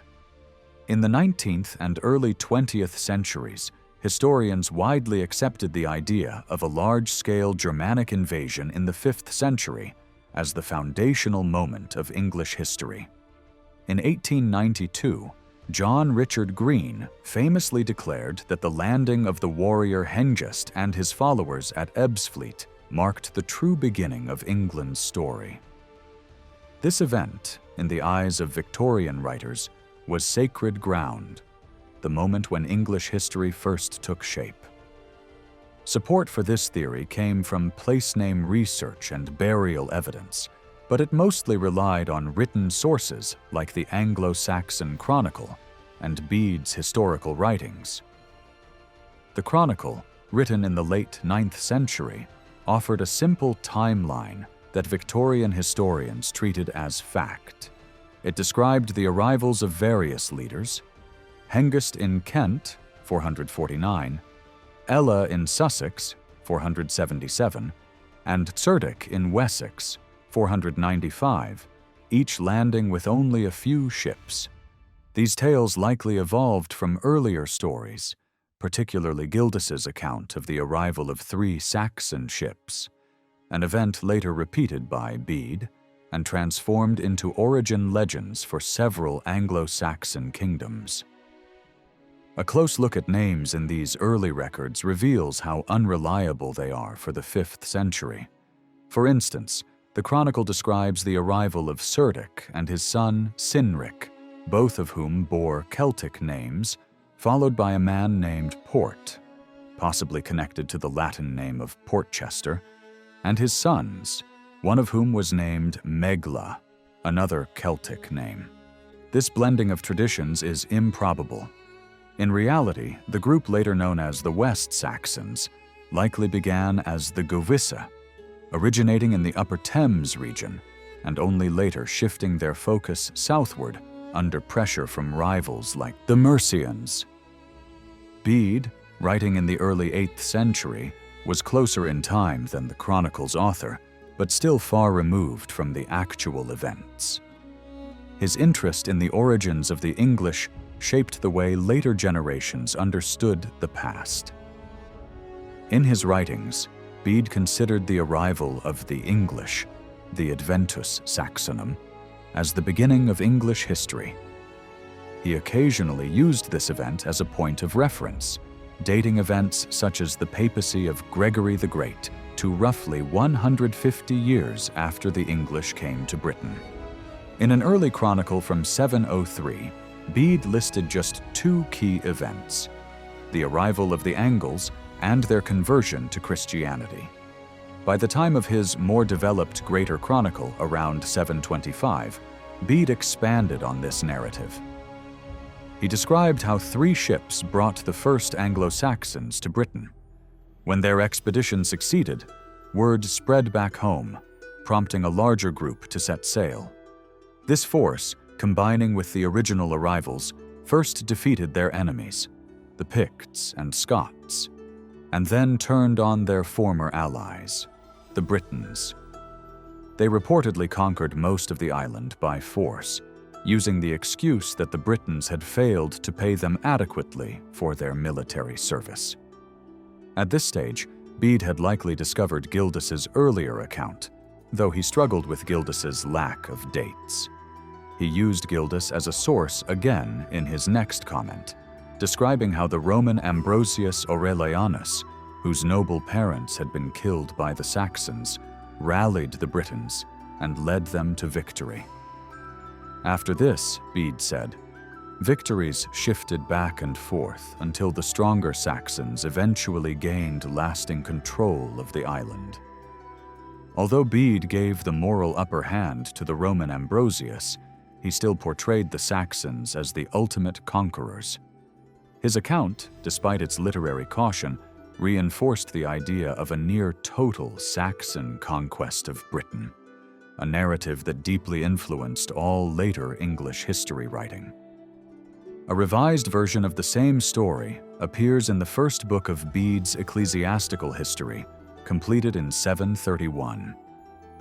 This time, Bede once again followed the outline laid out by Gildas, but with far greater elaboration, framing the narrative as a moral lesson about the downfall of a corrupt and weakened British people after the Roman army had withdrawn. In chapter 12, he describes the Britons suffering under harsh raids from the Irish and the Picts. Their desperate appeal for help from the Roman general Aetius in Gaul failed, and by chapter 14, they resolved to summon Saxon forces from overseas. Gildas had condemned this decision as foolish and short-sighted, but Bede reinterpreted it as divinely ordained, a punishment from God meant to fall upon a sinful people. In chapter 15, he turned his attention to the military strength and qualities of the incoming English. In the middle of the chapter, Bede diverged from Gildas and inserted his own description of what he framed as the Anglo-Saxon settlement. He wrote that the English came from 3 powerful Germanic tribes, the Saxons, the Angles, and the Jutes. According to this account, the people of Kent, the Isle of Wight, and parts of the West Saxon kingdom descended from the Jutes. The East, South, and West Saxons originated from the territory now known as Old Saxony. Meanwhile, the Angles came from a region called Angulus, which was located between the Saxons and the Jutes, and, by Bede's time, had reportedly remained uninhabited since the migration. From there came the East Angles, Middle Angles, Mercians, and Northumbrians. Bede stated that the first leaders of this migration were 2 brothers named Hengest and Horsa. Horsa, according to Bede, was later killed in battle with the Britons, and a monument in eastern Kent supposedly marked his burial, The brothers were said to descend from a genealogical line tracing back through Vitgisl, Witta, and Wecta to the god Woden, a lineage claimed by several royal dynasties. This passage, inserted late in the composition of the ecclesiastical history, reflects the political landscape of the early 8th century, particularly in the region of Canterbury. It opens and closes with references to Kent, and the genealogy is closely tied to the Jutish origin myths. Names like Vitgisl and Wecta seem to draw from both native and Latin references to the Isle of Wight. Rather than providing an accurate historical record, the account reads more like an early 8th century reinterpretation of English origins, shaped by contemporary political concerns and regional identities. After this section, Bede returned to the framework provided by Gildas, expanding on the arrival of a larger wave of migrants and describing them as an overwhelming force. He recounted the leadership of Ambrosius Aurelianus, who rallied the Britons and led them to victory, culminating in the siege of Mount Badon, where the Britons inflicted a heavy defeat on their enemies. The following chapters in Bede's narrative relied heavily on the Life of Germanus, a hagiography written in Gaul between 460 and 480. From this source, Bede recounted Germanus's 2 visits to Britain and his spiritual triumphs, including the famous Alleluia victory over Saxons and Picts. Yet even here, Bede's focus remained on the moral failings of the Britons. Just before introducing the story of Augustine's mission to convert the English, Bede closed this section by once more returning to Gildas. He described a Britain plagued by internal divisions, the continued decay of its towns, and the collapse of moral and spiritual values. In Bede's view, one of the Britons' greatest failures was their refusal to share the Christian message with the English. But he insisted that God had rectified this by sending more worthy messengers in the form of later missionaries, thus setting the stage for Augustine's arrival.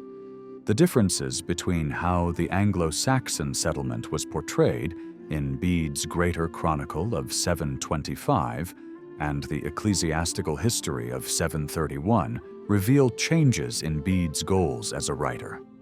In the earlier work, he was crafting a universal Christian chronology that integrated the English into a divine plan of history.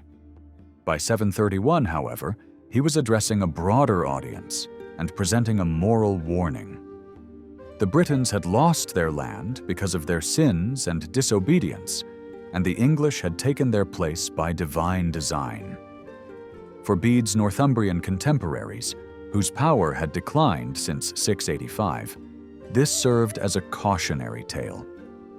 To support this narrative, Bede emphasized a clear division between the Britons and the English, each with their own distinct relationship to God. A large-scale migration was essential to this story, and so his later version leaned heavily on the idea of a widespread and decisive settlement.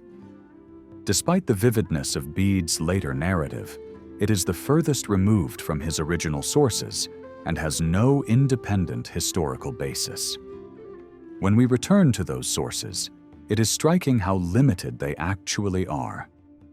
Gildas remained the primary reference, but even his account was shaped differently in Bede's various writings. The Life of Germanus mentions the Saxons only briefly.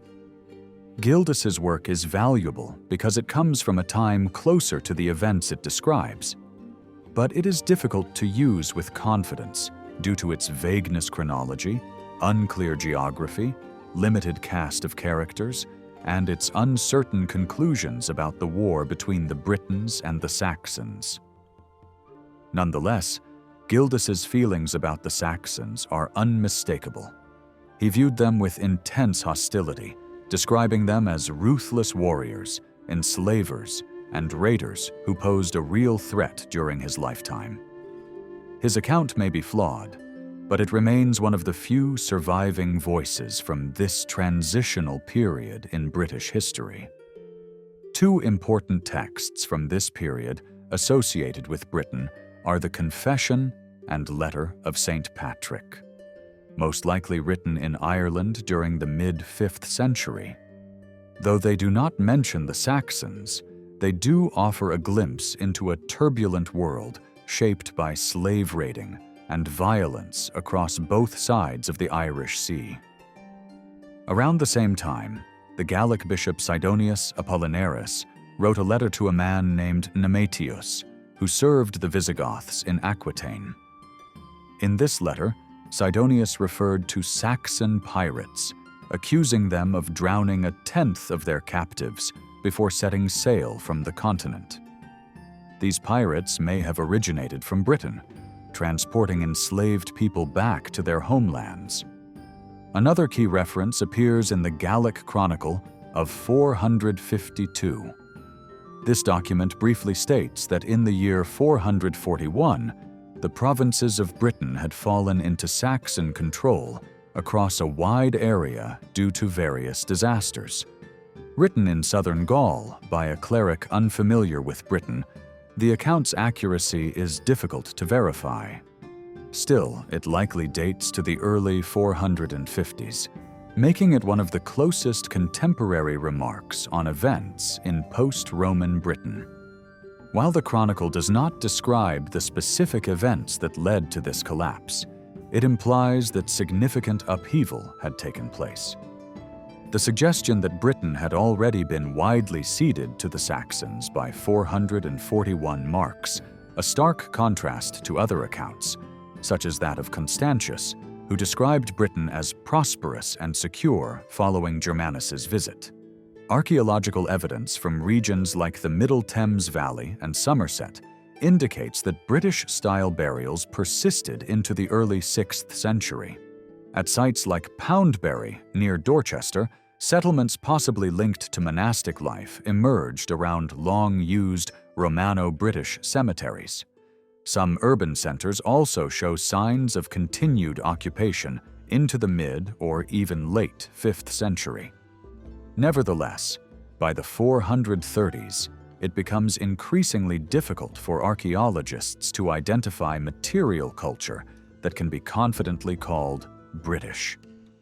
In regions like eastern England and the Upper Thames Valley, new burial customs and distinct artifacts began to appear, reflecting changes in architecture and personal adornment. The term Anglo-Saxon is used to describe this emerging archaeological culture, although it refers to lifestyle and customs rather than ethnicity. The study of Anglo-Saxon archaeology has a long tradition. As early as the 17th century, people noted plowed-up graves, and systematic excavations began in the late 18th century. Researchers such as Brian Fawcett and James Douglas explored barrow cemeteries in Kent, with Douglas among the first to correctly identify these finds as belonging to the Anglo-Saxon period, rather than Roman or British. By the mid-19th century, Douglas's interpretation had become dominant. Archaeologists began matching grave goods to historical accounts of the Anglo-Saxon migration.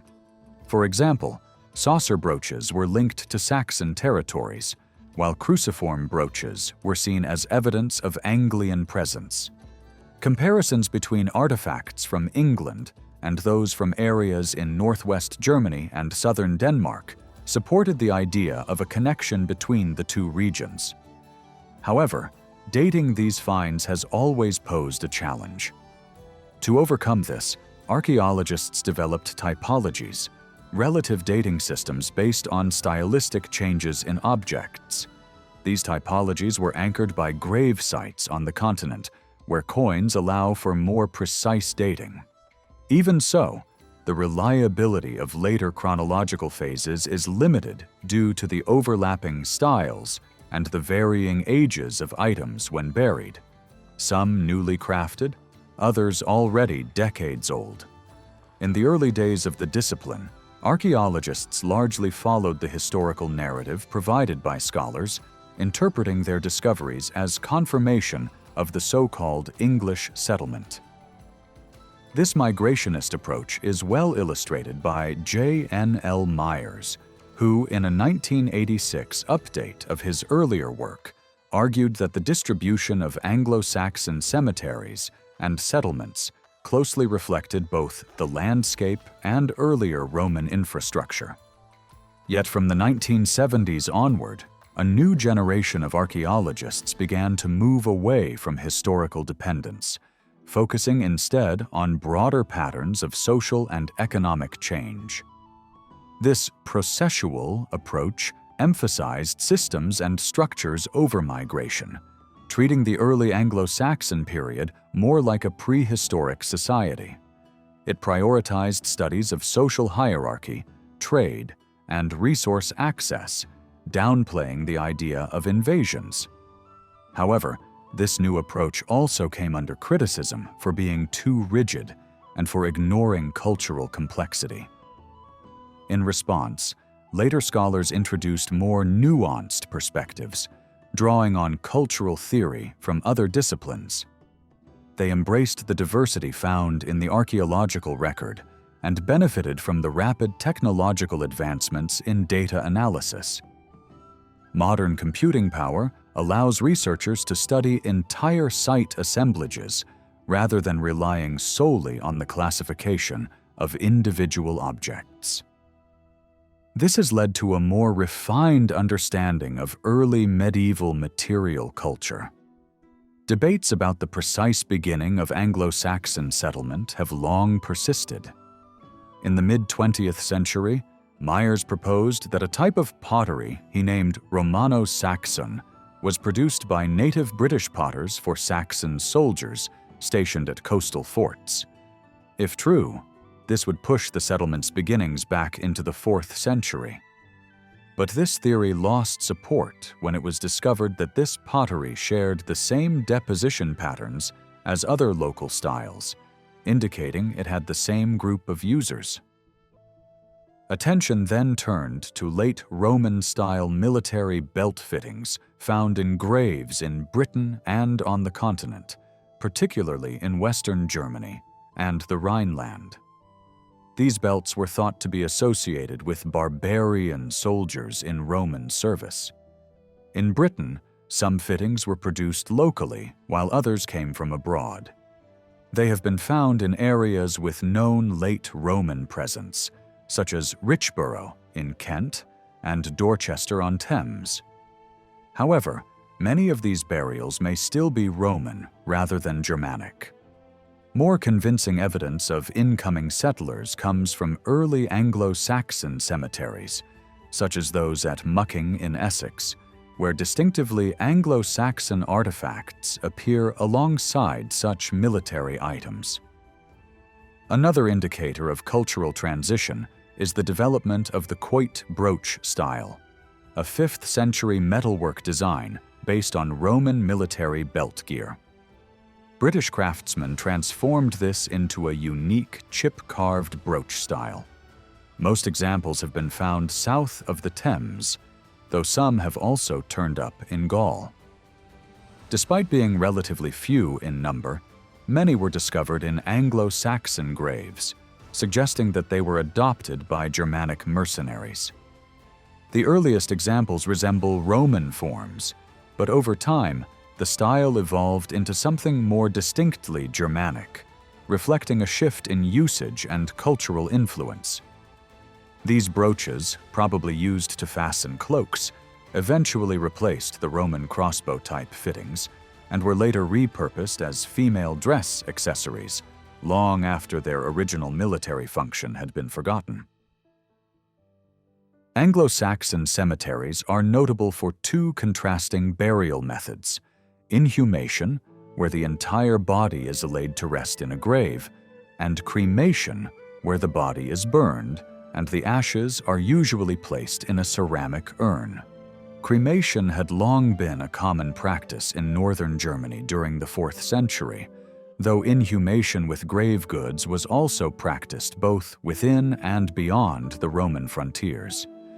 There appears to be a strong association between cremation and areas traditionally linked to Anglian groups, while inhumation tends to dominate in regions associated with the Saxons. However, the discovery of cremation graves outside traditional Anglian zones has blurred this pattern over time.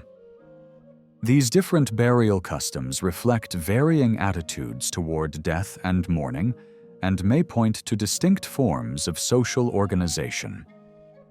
Since cremation was virtually absent in late Roman Britain, its 5th century resurgence likely signals the arrival of new populations. Anglo-Saxon inhumations also differ markedly from Romano-British ones, the former often including weapons, jewelry, or other objects, while the latter rarely had more than small personal items or coffin fittings. Although there are instances where cemeteries continued to be used across the transition from Roman to Anglo-Saxon rule, such as those at Wasperton Sandy and Frilford, this was uncommon, as most Roman-era cemeteries were linked to towns that declined in the post-Roman period, leading to their eventual abandonment. To date, archaeologists have identified roughly 25,000 early Anglo-Saxon graves in about 1,100 cemetery sites, and discoveries continue. The total exceeds the number of known Romano-British graves, suggesting that population size alone does not account for burial numbers. In both periods, only a segment of the population seems to have been formally buried.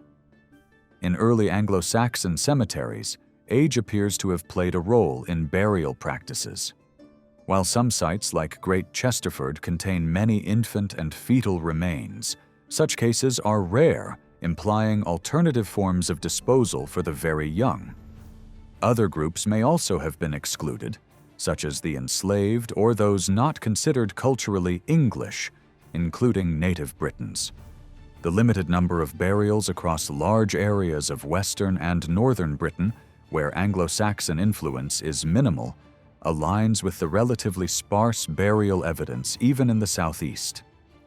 Most early Anglo-Saxon cemeteries cluster along the eastern coastline and the upper Thames Valley, gradually expanding across England to the east of a diagonal line from Dorset to Tyne and Ware.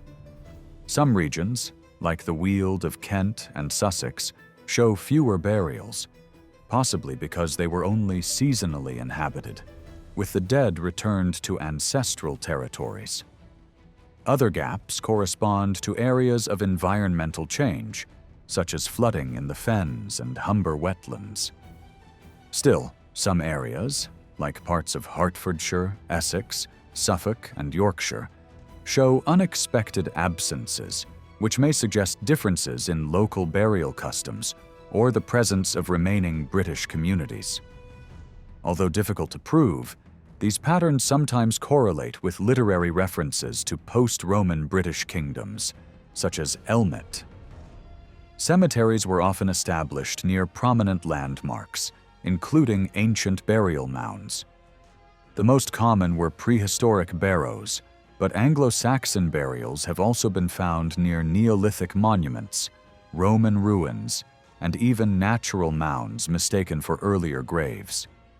These features likely served as points of orientation and helped connect new communities to the ancestral landscape. Establishing burials near such sites may have been a way to claim ownership of the land and its resources as heirs to those who came before. Of the total number of known cemeteries, only a small fraction, around 3%, have been thoroughly excavated and documented in a way that allows for statistical analysis. This limited dataset remains the primary basis for much of today's scholarly understanding. Approximately 800 cemeteries have been broadly dated, with about 60% belonging to the 5th and 6th centuries, and around a third to the 6th and 7th. Only a small portion, about 7%, spans both periods. Burial practices also vary. About 70 cemeteries contain only cremations. 175 have both cremation and inhumation, and the rest are inhumation only. Cremation was more common in the early period, while inhumation continued throughout. A few early inhumations may represent immigrant graves, but cremations appear to mark the initial phase of Anglo-Saxon presence in Britain. The earliest examples date to the early 5th century.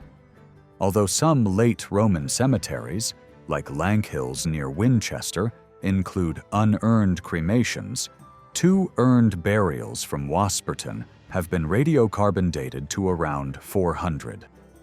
Cremation sites are distributed across southern and eastern England, with major concentrations in Norfolk, Lincolnshire, and eastern Yorkshire. Large cemeteries such as Spong Hill, Sancton, and Cleetham each contain over 1,500 burials, suggesting they served entire districts and may have functioned as ceremonial centers for scattered communities. Continental practices indicate that cremation pyres were usually built within cemetery grounds, but in Britain, such pyres are rarely found. Instead, it seems likely that cremation occurred elsewhere, and the ashes were later brought to the cemetery for burial. These funerals were public, symbolic acts that carried deep social meaning. The design and decoration of the cremation urns often reflected the age, gender, and status of the deceased, indicating that their containers were carefully chosen to match individual identity. Some cemeteries include built features associated with cremation, such as the 4-post structures at Appledown in Sussex, which have been interpreted as cremation shelters. Urns were sometimes buried in clusters, suggesting family plots. At Cleetham, repeated use of small, overlapping burial pits has helped reconstruct the relative timeline of cremation activity. However, most urns were placed in isolated pits that did not intersect. Although most cremation burials lacked additional grave goods, around 10% included at least one item such as grooming tools, tweezers, razors, or combs made of bone or antler. These items hint at personal identity and social role, even in death. Personal grooming tools are found in the graves of both adults and the young. Some of these items were burned along with the body, while others were added after the cremation. Their presence suggests a symbolic importance during the funeral. Other objects were also included, either placed on the pyre or added later. In a minority of graves, archaeologists have discovered glass beads, small containers, brooches, spindle whorls, and combs. Larger items such as swords, spears, or shields are very rare in cremation burials, but they may have been present during the cremation process and not survived. By the late 5th century, it became more common to find a second, usually plain urn, or sometimes 2, accompanying the main burial, often containing cremated horse remains. These were not linked to the sex or age of the deceased. The horses themselves do not seem to have been used for riding, and unlike the rare horse burials in inhumation cemeteries that may signal status, these cremated horse remains might have represented a social or religious tradition.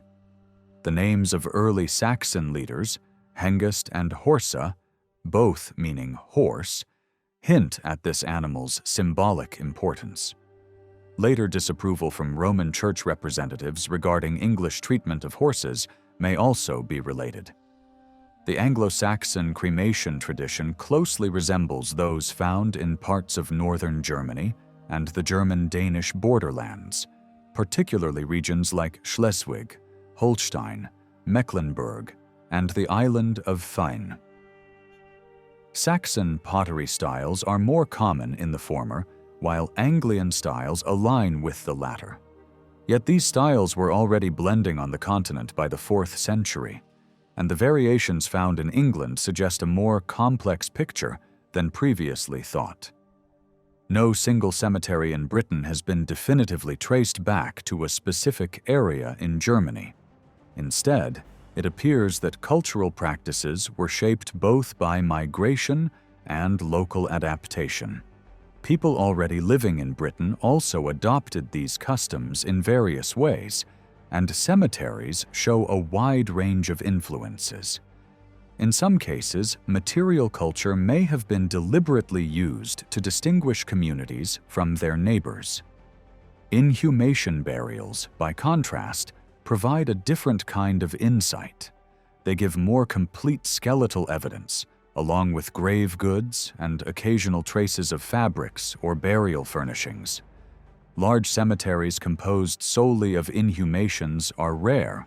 Most contain only a few dozen to a few hundred graves, suggesting they belonged to small communities of 20 to 60 people. These burial sites were usually well organized, with most graves following one or two main orientations and minimal overlapping, indicating that the graves were likely marked above ground. The most common orientation is west to east, consistent with late Roman traditions, although some sites, such as Castledyke South in Barton-upon-Humber, show more variation. Most bodies were laid on their backs with legs extended, although flexed or crouched positions do occur. Occasionally, graves contain more than one person, typically an adult and a child, possibly a mother and her infant. The preservation of skeletal remains depends on soil conditions. In areas with chalk or limestone, bones tend to survive well, whereas acidic soils like sand or clay often result in poor preservation. When bones are well preserved, it is possible to estimate the age and sex of the deceased, though age estimates become less accurate beyond middle age, and sex determination is less reliable for children and teenagers. Generally, individuals appear to have been in good health. Dental decay was low, likely due to the absence of refined sugar, and some people lived with serious injuries, healed fractures, or even signs of surgery. In some cases, the cause of death is evident, especially in violent deaths, though clear evidence of combat injuries is uncommon. The biological sex of a skeleton can be compared to the gender suggested by associated grave goods. While jewelry is usually found in female graves, some male burials include such items, indicating regional variation. At West Heslerton, annular brooches are found with several male skeletons, implying this was locally accepted. Elsewhere, such as at Buckland in Dover, women were sometimes buried with weapons. This variation suggests that relying solely on artifacts to determine gender can occasionally be misleading. However, grave goods in general do reflect differences based on age and gender, with specific objects and clothing styles marking masculine or feminine identity. About half of all individuals, regardless of sex, were buried without any goods. Young children were usually buried with gender-neutral items. Between ages 7 and 12, grave goods begin to reflect gender roles more clearly, though many of these items appear to have been handed down. Warrior burials from the early to mid-5th century are relatively rare, but their frequency increases through the 6th century, peaking when nearly half of all adult male graves contain weapons. The most commonly found weapon is the spear, present in about 80% of warrior burials, followed by shields in roughly half. Other weapons, such as axes, swords, or arrows, appear in only about 10% of cases. These items likely belonged to a warrior class, which seems to have been hereditary. Some weapon graves belong to individuals too young, elderly, or infirm to have fought, suggesting that weapons symbolized social rank. In some warrior graves, board games were also included, hinting at leisure and status. Other men were buried with everyday tools such as knives, shears, or tweezers, often found near the waist as if worn on a belt.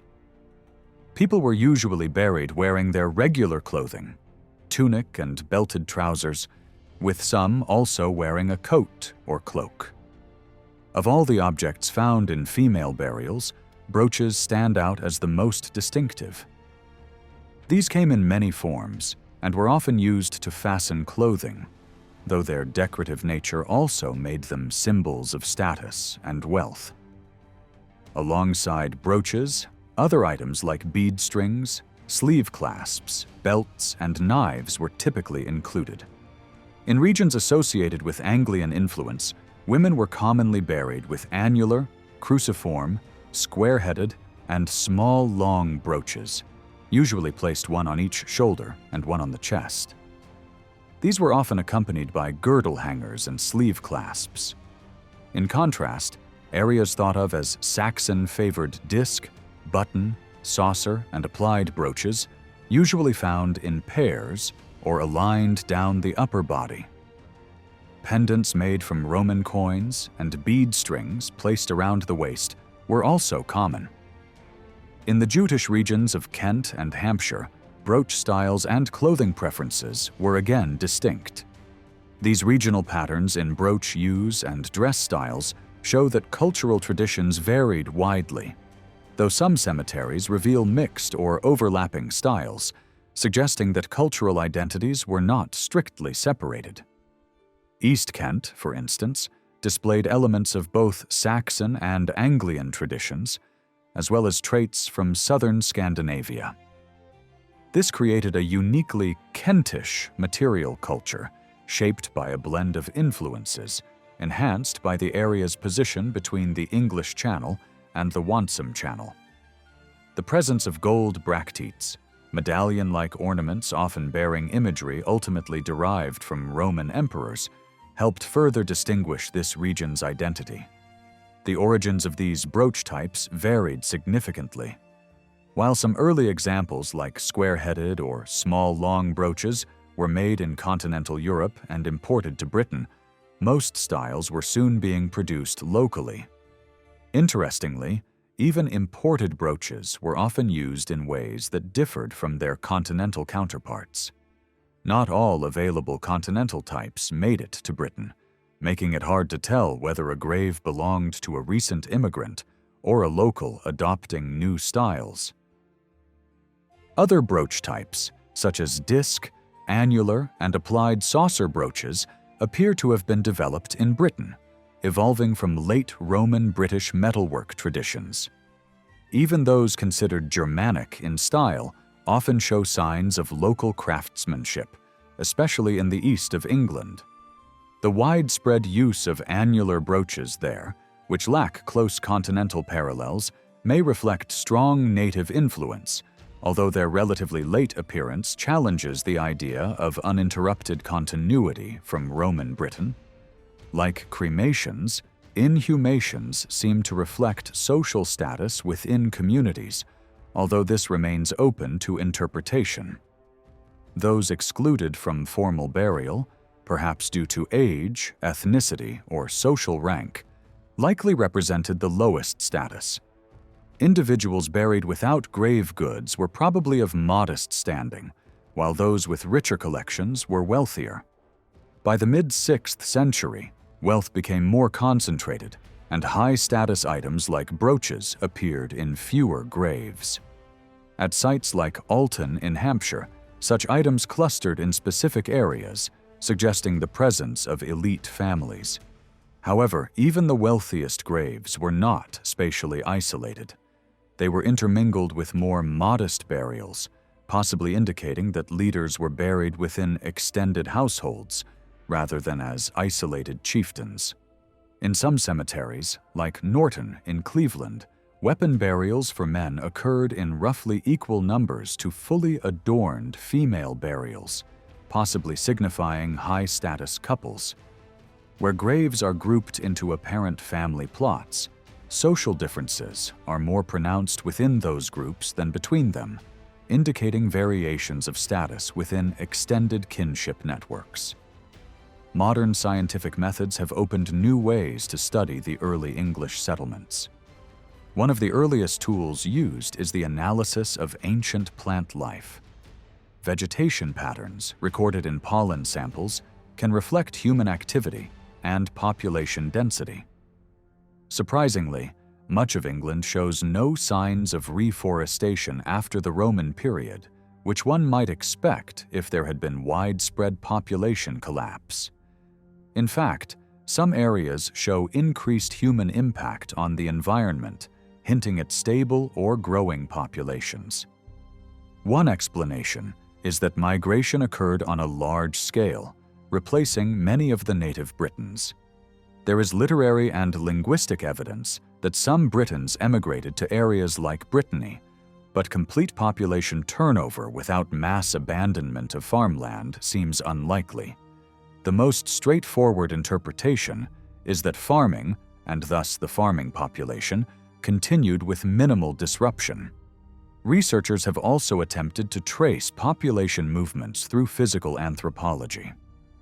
In the 19th century, this involved questionable methods like measuring skulls or noting skin color. While such racial profiling fell out of favor after the Second World War, it has since returned in a more refined form through forensic science. However, studies have found less difference in skull shape between Romano-British and Anglo-Saxon skeletons than between Anglo-Saxon and later medieval ones. For instance, burials at Cannington in Somerset show little change from Roman to Saxon times, suggesting continuity rather than replacement. Larger-scale studies of Anglo-Saxon cemeteries have found that men buried with weapons were, on average, taller than those without. This has been interpreted as a sign that these were incoming Saxons, while shorter men might have been native Britons. Height can be influenced by diet and health, though, and similar variations are not as clear in women's graves. Considering the diverse backgrounds of both Romano-Britons and the newcomers, trying to identify racial differences through physical features alone remains highly problematic. A more focused approach has been to examine specific skeletal features. One example is dental development. Studies comparing Roman and Saxon cemeteries have shown that burial style doesn't necessarily match population origin. Sites like Baronsfield and Queenford Farm in Oxfordshire may have been used by the same community over time, with people simply changing their burial customs. Isotope analysis offers another promising method. Isotopes, variants of chemical elements, can indicate both diet and geographical origin. Oxygen isotopes vary with climate, while strontium reflects local geology. Since these elements are fixed in tooth enamel during childhood, they provide clues about where a person grew up. Roman cemeteries, such as those in York, reveal individuals who likely came from Central Europe, the Mediterranean, or North Africa, confirming the empire's diverse population. At Lankhills in Winchester, some graves once thought to be from Pannonia were later shown through isotope testing to belong to locals, while a few graves thought to be native were actually of foreign origin. Unfortunately, isotope testing of 5th and 6th century burials is still limited. A small study of remains at West Heslerton, an Anglian cemetery, found that most individuals were either locals or from Western Britain, with only a few from the continent. At Wasperton in Warwickshire, remains from both Roman and Anglo-Saxon periods mostly came from children raised in the local area, with some influence from Western Britain and the Mediterranean, but little evidence for migration from Northern Europe. In East Kent, isotopic analysis of 8 out of 51 individuals at Ringlemere Farm suggested that a few had migrated from Frisia. Artifacts linked to northern France and Germany support this, dating from the mid to late 5th century. Still, these are small data sets, and more widespread use of such technology is needed for firmer conclusions. Finally, Archaeogenetics, using genetics to study ancient populations, has emerged since the Second World War. While breakthroughs in ancient DNA analysis have occurred, most genetic research has focused on modern populations, working backward to reconstruct past migrations. This method involves several challenges, including how fast genetic mutations accumulate over time. Nonetheless, some large-scale patterns have emerged. For example, mitochondrial DNA, passed down from mothers, shows only gradual change across Europe. But the Y chromosome, inherited from fathers, shows a divide between an Atlantic genetic zone, extending from the Basque region to the western British Isles, and a Central European zone that includes most of England. This suggests that male line ancestry in Western Britain may differ from that in the rest of the country. In an effort to understand the genetic impact of early migration to Britain, a study analyzed populations along a line stretching from Norfolk to Anglesey. Findings published in 2002 showed that genetic patterns across England appeared fairly uniform, yet contrasted notably with Wales. Researchers suggested this indicated a substantial replacement of the lowland British population by newcomers from Friesland, where similar genetic signatures were found. Due to criticism of this interpretation, one of the authors, joined by new collaborators, proposed in 2006 that the same genetic outcome could result from a form of social inequality. If the early migrants, even if initially only a small fraction of the male population, held a strong reproductive advantage, they could have significantly shaped the gene pool over time. However, the idea that such dominance could persist over several centuries seems unlikely, especially given the complexity and variation of both British and Germanic populations. Still, this alternative model broadened the interpretive possibilities. Another investigation into Y chromosome variation in 2003 found a surprising genetic similarity between people in Britain and the Basque region. Continental influence was strongest in areas like East Anglia, the northeast, and the Thames Valley, while Wales, the southwest, and southeastern England showed much less similarity to continental populations. Estimates suggested an average of 38% continental genetic contribution in England, compared to only 13% in Wales. However, this study assumed a previously uniform native population and did not date the migrations. As a result, the findings portrayed the English population as more diverse than once believed. In some regions of eastern and central England, the data closely resembled that from Scandinavia and northern Germany, though the same was not true for southern England or southern Scotland. The inability to clearly differentiate between early Anglo-Saxon and later Viking contributions made it likely that repeated migrations over thousands of years had amplified the continental genetic presence in certain areas. A follow-up review in 2006 concluded that English genetic markers aligned more closely with Belgium than with any Scandinavian source, casting doubt on the scale of Germanic migration after the Roman era. It suggested instead that the main elements of Britain's genetic makeup had already been in place since the post-Ice Age recolonization. Nevertheless, this study relied on the slowest mutation rate models, potentially underestimating more recent historical contributions. A broader review of these genetic studies did not support large-scale population turnover during the migration period. It acknowledged the genetic similarities between parts of eastern England and regions of Scandinavia and northwestern Germany, but emphasized that these connections remained undated and numerically uncertain. Instead, it pointed to repeated waves of interaction and settlement from as far back as the end of the Ice Age, followed by reinforcement through Neolithic and later prehistoric movements, and finally by migration period and Viking Age arrivals. Overall, although the field of archaeogenetics provides valuable new insights into the nature of early English settlement, it still lacks consistent methodologies across studies, making direct comparisons difficult.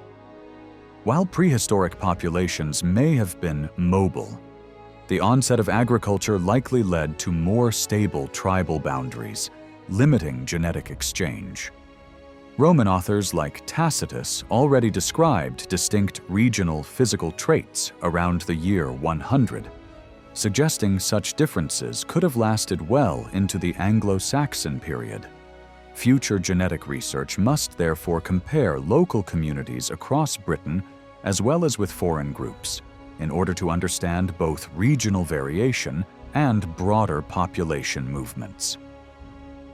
Although evidence of early Anglo-Saxon settlements was first uncovered during quarrying in the 1920s, serious academic research into these sites only began after the Second World War. The types of buildings and artifacts found at these sites differ significantly from those seen in late Roman Britain. Structures were exclusively timber-built, with roofs made of thatch or wooden shingles, and they generally fell into two main categories: sunken-featured buildings and post-hole constructed halls. In rare cases, some settlements like those at Barton Court Farm in Oxfordshire and Orton Hall Farm near Peterborough may show some continuity from Roman to Anglo-Saxon occupation, but these are exceptions. Most early Anglo-Saxon communities were established on previously unused land. Sunken featured buildings are identified by shallow, flat-bottomed pits, usually no more than a meter deep, with oval or rectangular shapes. These structures tended to be small, often no larger than 8 by 5 meters. Around the edges of the pit were sets of post holes that supported a superstructure, possibly with turf walls. The purpose of the pit is debated. Some believe it formed the floor, while others argue for suspended wooden flooring. Excavations at sites like West Stow have provided support for both interpretations, though current opinion favors the suspended floor model. Originally, these buildings were thought to be dwellings, but the discovery of larger post-built halls led to new theories. The presence of loom weights has led some archaeologists to view them as weaving sheds, though actual weaving likely occurred elsewhere. Other interpretations suggest they may have been grain storage facilities or secondary sleeping quarters. Despite the variety of possible functions, sunken-featured buildings are often the most visible feature in early Anglo-Saxon settlements, appearing clearly in aerial surveys. However, they are not found at every site. Post-hole buildings, commonly referred to as halls, are larger than sunken-featured buildings and harder to detect archaeologically, as they are only indicated by the post holes marking their perimeter. These buildings tend to be rectangular with soft corners, typically measuring between 6 and 11 meters in length and about half as wide. Most were single-room structures, though some included internal partitions. Doors were usually placed at the center of the long walls, facing each other, similar to descriptions found in early medieval literature. Evidence of hearths is rare, but studies of floor construction at places like West Heslerton suggest that the buildings had wooden floors supported by outer walls. Unlike the sunken-featured buildings, these halls do not appear to be derived from continental designs. With few exceptions, the large aisled buildings used for both people and livestock in parts of Western Germania were almost absent from Anglo-Saxon England. Instead, these halls seem to reflect a blend of native Romano-British building traditions and smaller-scale influences from Germanic areas. This mixture of design elements suggests that early Anglo-Saxon architecture was shaped by both local heritage and external contact. Early Anglo-Saxon settlements were often unbounded and spread irregularly across the landscape, making full excavation difficult. Some of these communities have been described as shifting or wandering settlements, particularly in continental contexts. In England, however, the degree of movement varied. At Mucking in Essex, for instance, archaeologists uncovered a complex, multi-phase landscape that included earlier Roman enclosures and a cemetery that fell out of use in the 3rd century. After this, an Anglo-Saxon settlement emerged, featuring 53 post-hole buildings and 203 sunken-featured buildings. Beginning in the early 5th century, this settlement likely housed about 100 people at any given time, using around 10 halls and 14 sunken structures. While the size of the buildings themselves doesn't show much social distinction, some graves were notably richer in artifacts, hinting at a social hierarchy. The overall layout has been interpreted as a mobile community made up of multiple households, with prominent individuals recognized by the items buried with them, such as weapons and jewelry. Another site, West Stow in Suffolk, also suggests the gradual replacement of buildings over time, but the settlement location remained more stable. Here, excavators identified 14 halls and 69 sunken featured buildings, interpreted as belonging to 4 extended households. Each group had its own large hall and several auxiliary buildings, rebuilt periodically from the 5th to 7th centuries.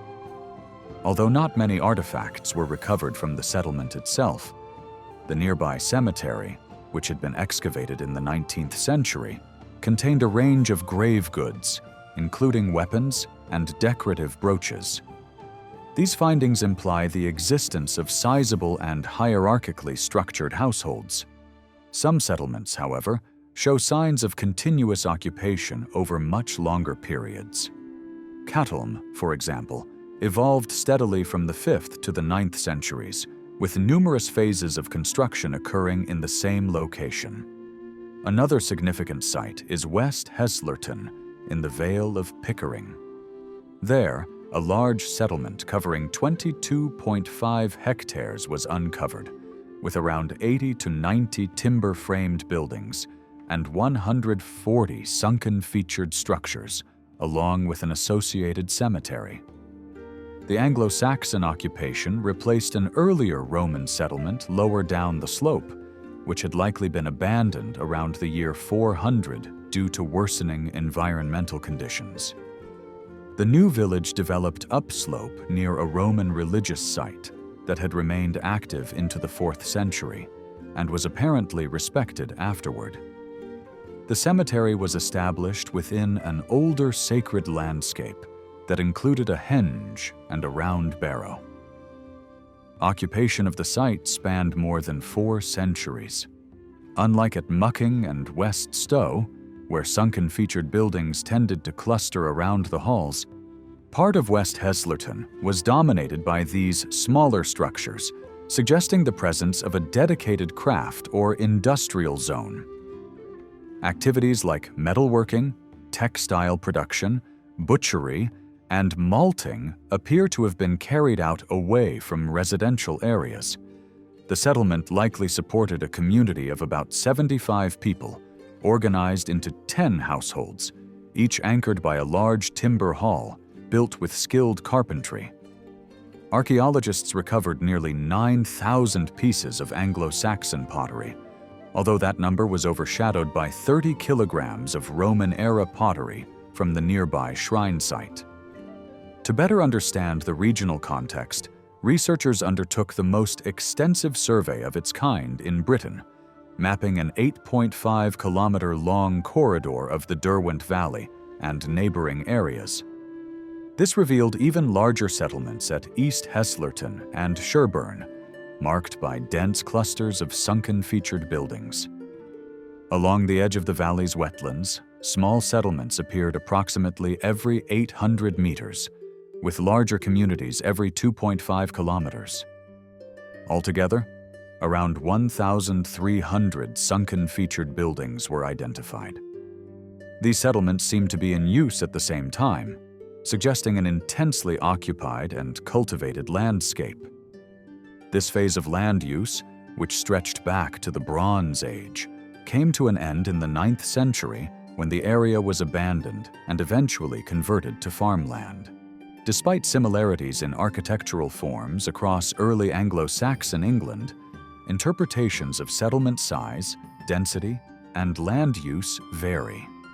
Some of these differences might reflect genuine regional variations in settlement structure and social organization, but they may also result from the uneven nature of modern excavation efforts and the challenges posed by the large scale of these dispersed communities.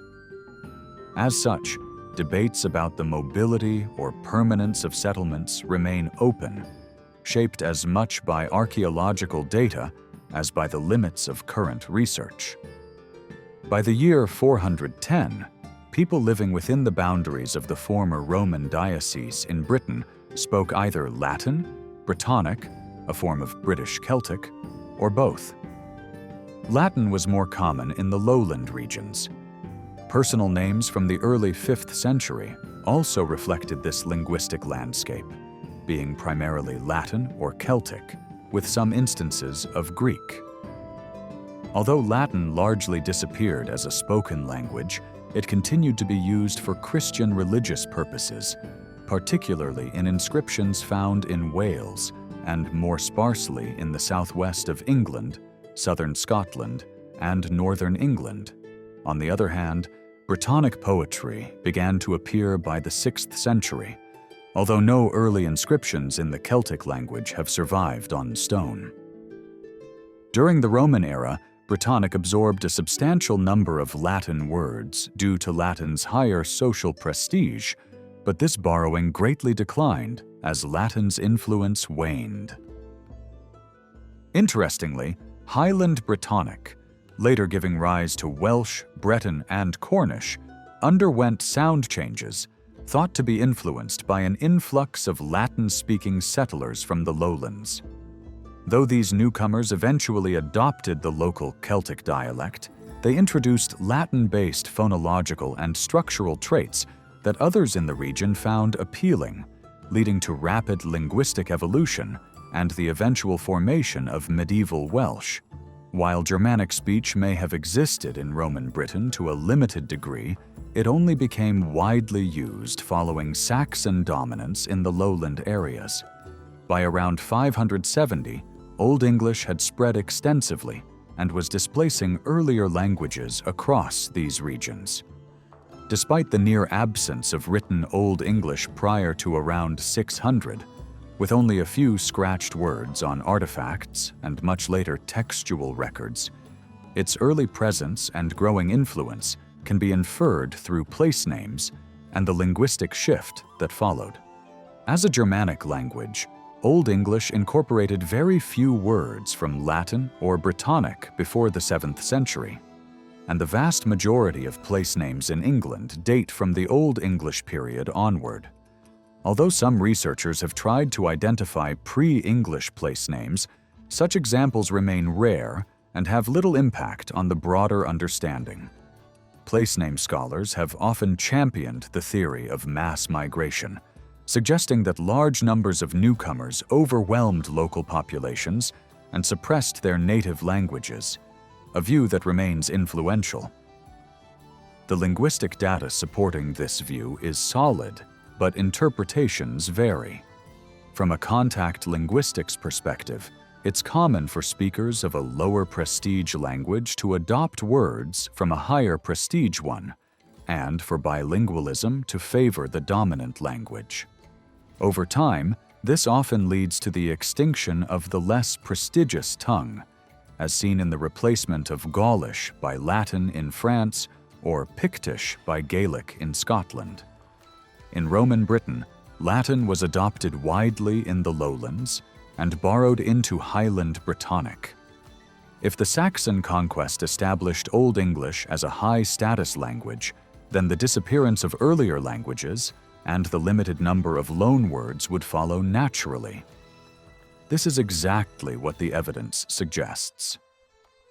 Phonology, rather than vocabulary, offers more nuanced clues about linguistic interaction. If Latin had already displaced much of Brittonic in southeastern Britain during the Roman period, early Germanic settlers would have encountered both Latin and a Latin-influenced Celtic dialect. While some scholars argue that Brittonic influenced Old English structurally, such claims are debated and mostly apply to later phases of English expansion into the Pennines and western regions. Any earlier influence may have affected pronunciation more than grammar, but these changes were modest compared to the impact of Latin on Celtic speech. This suggests different dynamics in how languages interacted socially. Latin-accented Celtic may have been fashionable among the Highland Britons, but it's unlikely that Saxons would have favored similarly accented English. According to Bede, language was a defining marker of ethnic identity in Britain, and the minimal phonological shifts in Old English indicate that native Britons had to learn the conqueror's language with great precision to assimilate. Place names offer further insight into spoken language.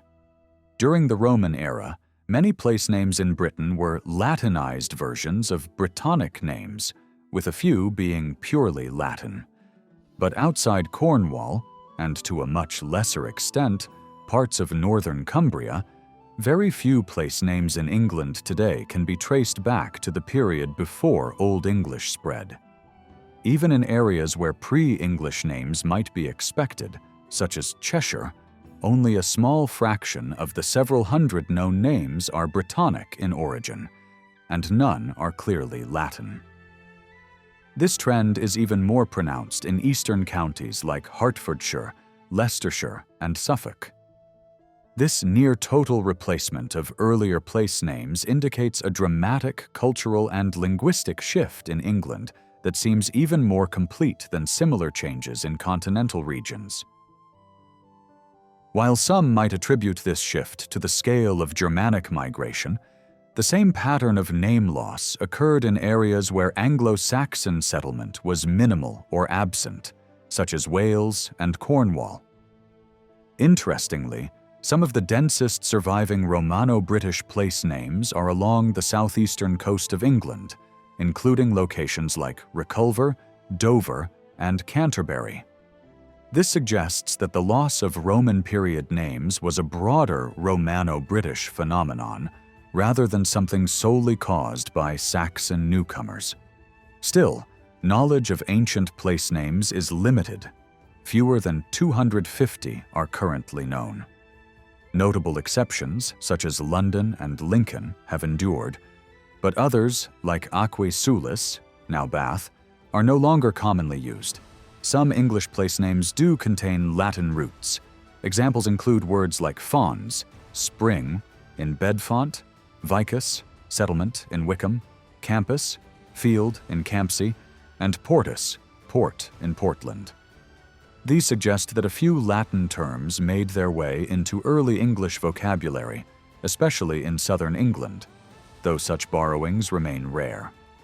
Because there are almost no surviving texts from the early period, our knowledge of English place names before around 670 is extremely limited. In the early 20th century, scholars assumed that names referencing pagan beliefs or deities, such as Wednesbury, or those ending in ingas, like Hastings, were very old and predated Christianity. However, research in the 1960s overturned this view. Names linked to pagan traditions now appear to have originated during the later stages of the Christian conversion, not before. Likewise, Ingas names show no connection to early burial grounds, making them unlikely to date from the earliest Anglo-Saxon settlements. Instead, more attention has been paid to topographical names containing elements like wood, ford, or hill, which may be just as early or even earlier than many settlement-based names. Early literary sources suggest that place names were gradually altered or replaced over extended periods. Interestingly, in texts written up to the early 8th century, mainly by Anglo-Saxon churchmen, up to a quarter of the recorded place, names were not originally English. Bede, for example, provides insight into the renaming of Verulamium. In his time, it was referred to in English as either Uerlamacestir or Uecklingacestir. Eventually, all of these names disappeared, replaced by the saint's name St. Albans, although part of the older name still survives in the modern Watling Street. The evolution of the city we now call York is another clear example. Its original name, Eburicum, became Eoforwich under the Anglo-Saxons, then Jorvik under Scandinavian influence, and finally York. Without documentation, we would never know these names all referred to the same place. This shows how place names in early Anglo-Saxon times were not fixed, but rather fluid. Pronunciations changed, alternative names competed for use, and non-English names were often lost first. Most surviving records naturally focus on prominent locations, so many smaller Brittonic names may have persisted well into later periods before being gradually replaced. In some cases, they were poorly substituted, leaving behind scattered evidence in later documents. One exception to this pattern appears in river names. While many eastern rivers retained only major names from the earlier period, in the West, even minor rivers managed to preserve older names. It's also worth rethinking the assumption that only English-speaking people lived in places with English names. For instance, some Welsh speakers were living in manors listed in the Domesday Book that had English names, and this may have been common during earlier centuries too. As Brittonic or Latin speakers were slowly integrated into an Anglo-Saxon cultural world, many locations were renamed by their new English-speaking elites. It is possible that both the older and newer names coexisted for some time. Bede's account of St. Albans supports this idea, and the 9th century history of the Britons records alternative names for several English locations, possibly reflecting how some of these older names remained in local use. The widespread shifting of rural settlements during the Anglo-Saxon era may also help explain why so many names changed. In many cases, the names we have today reflect only the final stages of settlement in a particular location, often recorded between 800 and 1100 in late Anglo-Saxon documents or the Domesday Book. Even some names mentioned by Bede in the 8th century didn't survive this process. As settlements moved and changed hands, often in new social contexts, renaming was frequent. This high turnover of names reflects the generally low levels of written estate administration at the time. Most English place names are either possessive, naming the landowner, or describe some aspect of the local landscape. The fact that these new names were coined in Old English rather than Latin or Brittonic simply reflects the broader pattern of linguistic and settlement change. The early development of Old English offers valuable clues about the social structure, cultural values, and religious beliefs during the migration period. Although it's difficult to determine exact dates before Old English became a written language, comparisons with other Germanic languages and Roman accounts help shed light on its origins. Scholars have recently emphasized kinship, warrior bands, assemblies, and leadership as key social components. Kinship, referred to in Old English as sin, was already described by the Roman historian Tacitus as central to tribal organization. In early England, while large-scale warfare may have been unlikely, the kin group remained essential for personal protection, supporting its members in legal matters feuds, compensation disputes, and oaths. Without a kin group, an individual was exposed and vulnerable. Feuding was not just common, but necessary. It served as the primary means of law enforcement, encouraging families to negotiate and compensate rather than escalate violence. The survival and unity of the kindred were crucial responsibilities for free men. Early Germanic societies were shaped heavily by warfare, whether tied to feuds among kin, raiding with a warband, or intertribal conflicts. The warband formed the second key institution, led by a chieftain known as the ring giver, who rewarded loyalty with gifts, often won through raids or tribute. These groups were bound more by personal allegiance than formal discipline, creating bonds that sometimes transcended family and tribal lines. This pattern of loyalty, noted by Bede in the case of King Oswin's warriors, was common in this period. The tribal assembly, described by Tacitus, was a central institution where armed freemen gathered to make decisions and approve actions, often signaled by striking their weapons together. These gatherings were not only political, but also military in character, with participation limited to those who bore arms. The Old English word for law shares roots with terms related to custom and religious practice, hinting at the deep connection between governance and belief. In early Germanic religion, Tiw was a deity associated with both war and justice, though this role shifted to Woden as society evolved, especially during migration. The right to participate in assemblies was exclusive to free men, clearly distinguishing them from dependent classes.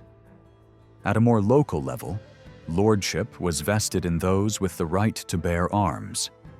The Old English term freya could refer to a household lord, one with authority over land and dependents, and eventually came to denote higher-ranking leaders, even kings.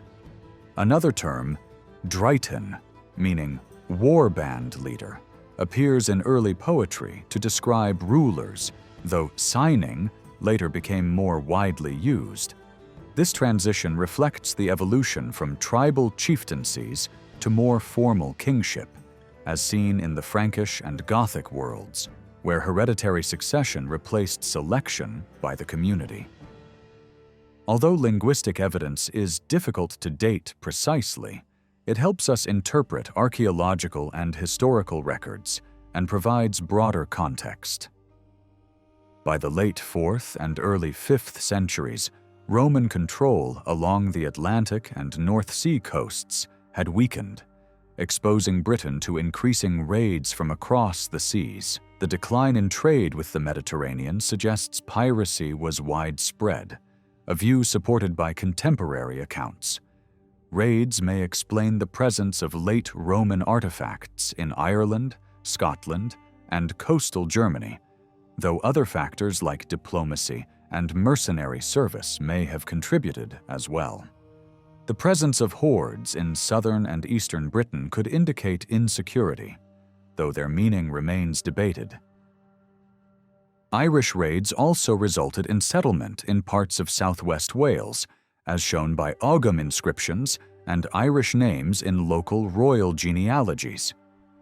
In one case, an Ogham inscription indicates that an Irish individual was buried as far east as Silchester.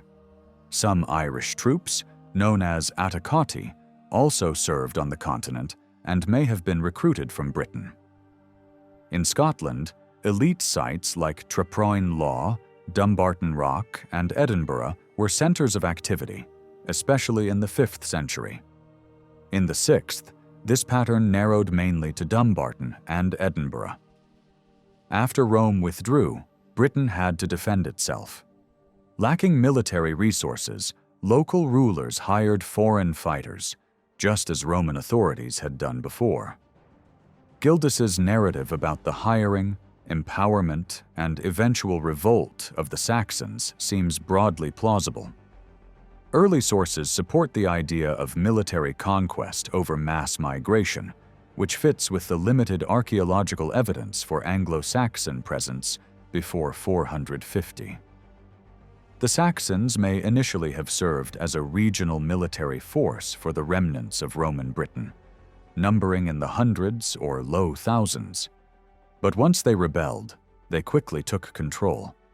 The Gallic Chronicle of 452 mentions Saxon dominance in Britain by 441.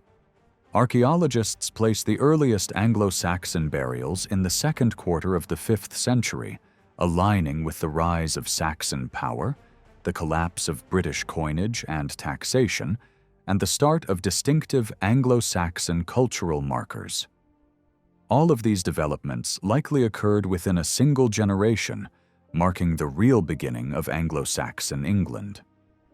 One lingering question is how Anglo-Saxon language and culture came to dominate the British lowlands so completely, especially when compared with the more gradual cultural blending seen in Gaul.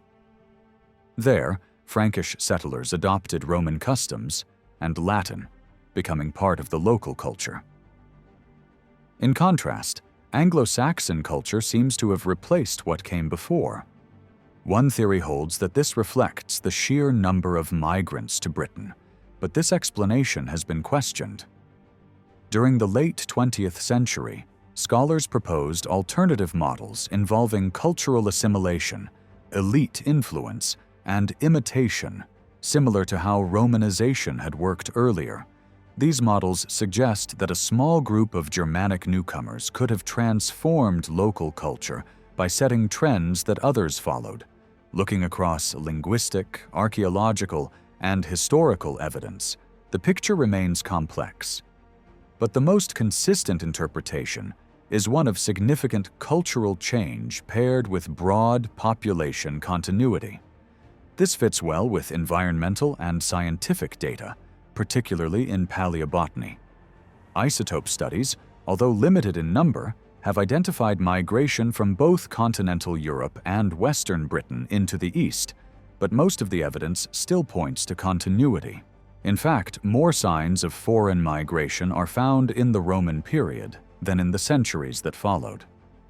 Genetic studies have sparked debate about the scale of migration into Britain during the early Anglo-Saxon period, but there is still no solid proof of a large influx of settlers crossing the North Sea. In fact, most scientific interpretations lean toward a scenario where cultural adoption played as much of a role as actual migration. It seems increasingly likely that a significant portion of the population remained local, and that the transformation of culture was driven more by assimilation than replacement. Still, the idea that a small elite imposed such sweeping cultural change poses a challenge, especially when we consider that a similar transformation didn't occur in places like Gaul. This points to the need for a more refined understanding of cultural change, one that can explain how the distinctly Anglo-Saxon world replaced the Romano-British way of life, and how this differed so dramatically from what happened elsewhere during the Roman to barbarian transition. Britain held a unique place in the Roman Empire.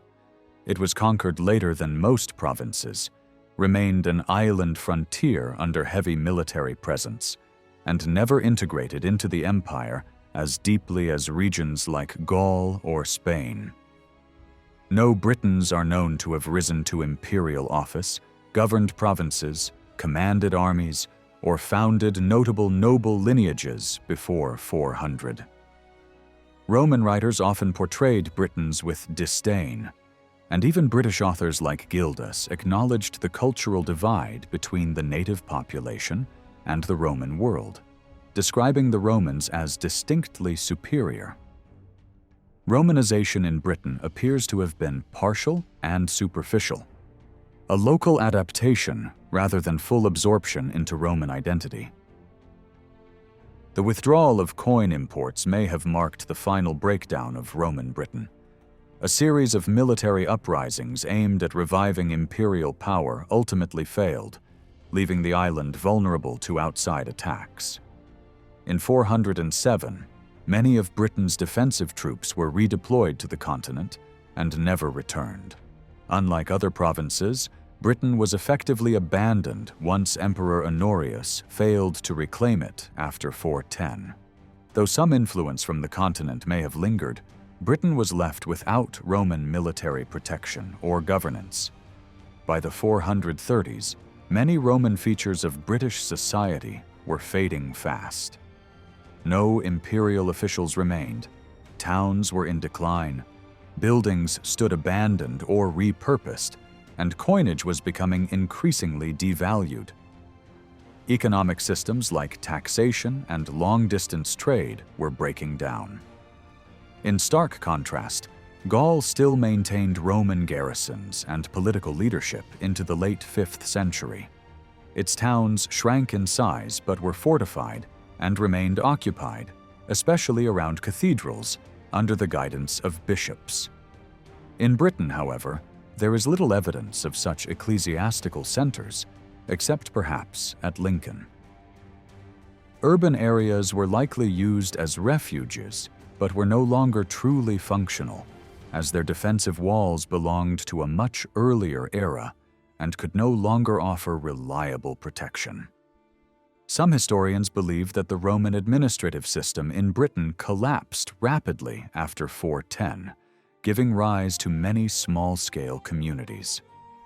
This theory often assumes that larger political entities would have resisted the Saxons more effectively. However, this overlooks the fundamental difference in societal structure. Only the Saxons were organized for sustained warfare. Evidence of clipped Roman coins indicates that some Romanized local governments may have survived for a time, but the political system that existed before the Saxon revolt was already weak and transitional. Ultimately, the British state that the Anglo-Saxons displaced was far less cohesive, militarily and economically, than its counterpart in Gaul. The Saxons also differed from the Franks. The Franks entered the Roman world gradually, allowing time for cultural adaptation. While numerous, they remained close to the borders and didn't penetrate deeply at first. Over time, Frankish kingship took shape, especially under Clovis, whose military victories helped unify Gaul and integrate it into a new political order. These kings assumed Roman administrative roles, collecting taxes, issuing coins, appointing governors, and forged alliances with local elites, particularly through the church. The Franks' conversion to Christianity created common ground with the Gallo-Roman clergy, allowing cooperation based on shared interests. By contrast, the Saxons were seen as raiders, later hired soldiers, and then mutinous troops who plundered the diocese. Their rise to power was swift and chaotic, and while their original numbers were likely small, other war bands soon joined them, creating a fragmented and volatile environment in mid-5th century Britain. Unlike in Gaul, no strong central authority emerged to manage this upheaval. Kingship was underdeveloped in northern Germany and Scandinavia, and even in the 8th century, the continental Saxons managed without monarchs. Early Anglo-Saxon England reflected this low level of social hierarchy, unlike the increasingly king-centered society of the Franks. The British elite, lacking functional taxation, stable currency, trade networks, or fortified towns, were in no position to negotiate or collaborate. There was no viable framework for peaceful coexistence. Archaeological findings from early Anglo-Saxon cemeteries point to a society accessing significant quantities of metal, particularly silver, which was not naturally found in eastern England. While some of this silver came from the continent, much of it appears to have been recycled from the existing wealth of Roman Britain. In contrast to the Franks, who settled on the borders and left much of Inner Gaul untouched, the Anglo-Saxon newcomers moved into Britain's most fertile and valuable lowlands. They seized control of key maritime routes, severing connections between the island's most Romanized zones and the rest of the former empire. By the late 5th and 6th centuries, high concentrations of material wealth are found in these now English regions. This suggests that the invaders were drawing heavily on the remaining wealth of Roman Britain, building their early economy on looting and tribute. This also explains why individuals from Western Britain appear in Anglo-Saxon cemeteries, the result of either forced migration, assimilation, or tribute in the form of people as well as goods.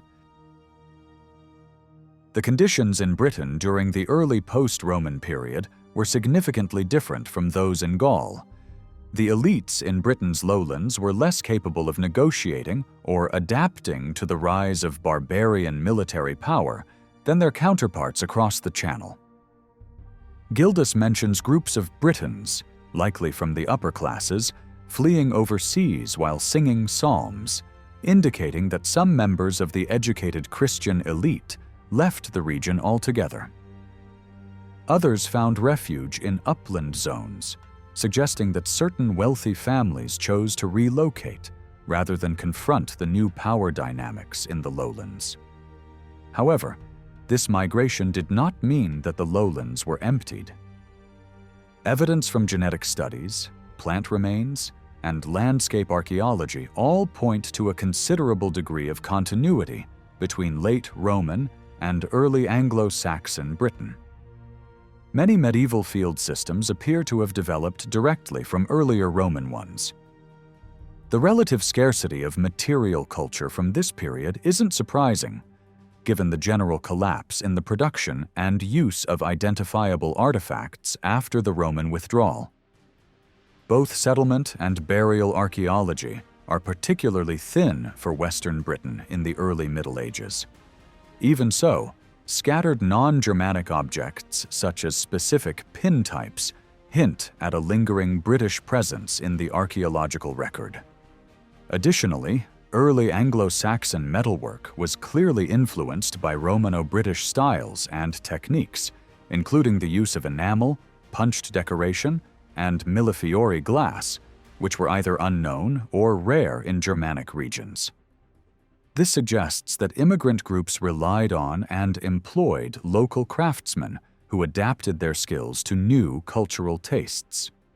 The institutions of late Roman Britain were fundamentally different from those that emerged under Anglo-Saxon rule. Roman society had separated civil and military powers, enforced law through professional courts, maintained systems of landholding, relied on elite networks of patronage, and followed a Christian religious structure.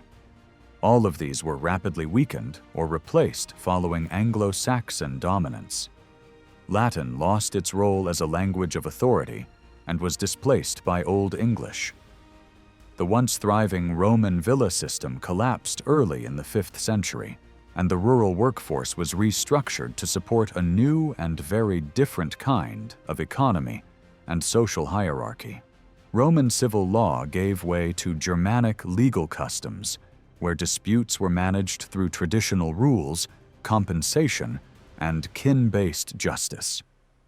The old social order crumbled, and Christian authority lost its former influence. The new society was defined by a reintegration of landholding and military power, with freemen holding both authority and responsibility for violence, organized through kin groups and warbands. This societal shift took place during a period of environmental decline, marked by a colder and wetter climate. Rising water levels led to the expansion of marshes and the abandonment of some low-lying areas. Though population levels likely dropped, the decline may not have been as catastrophic as once thought. The crisis is reflected in changing settlement patterns, as many Roman sites were left behind in favor of new Anglo-Saxon ones.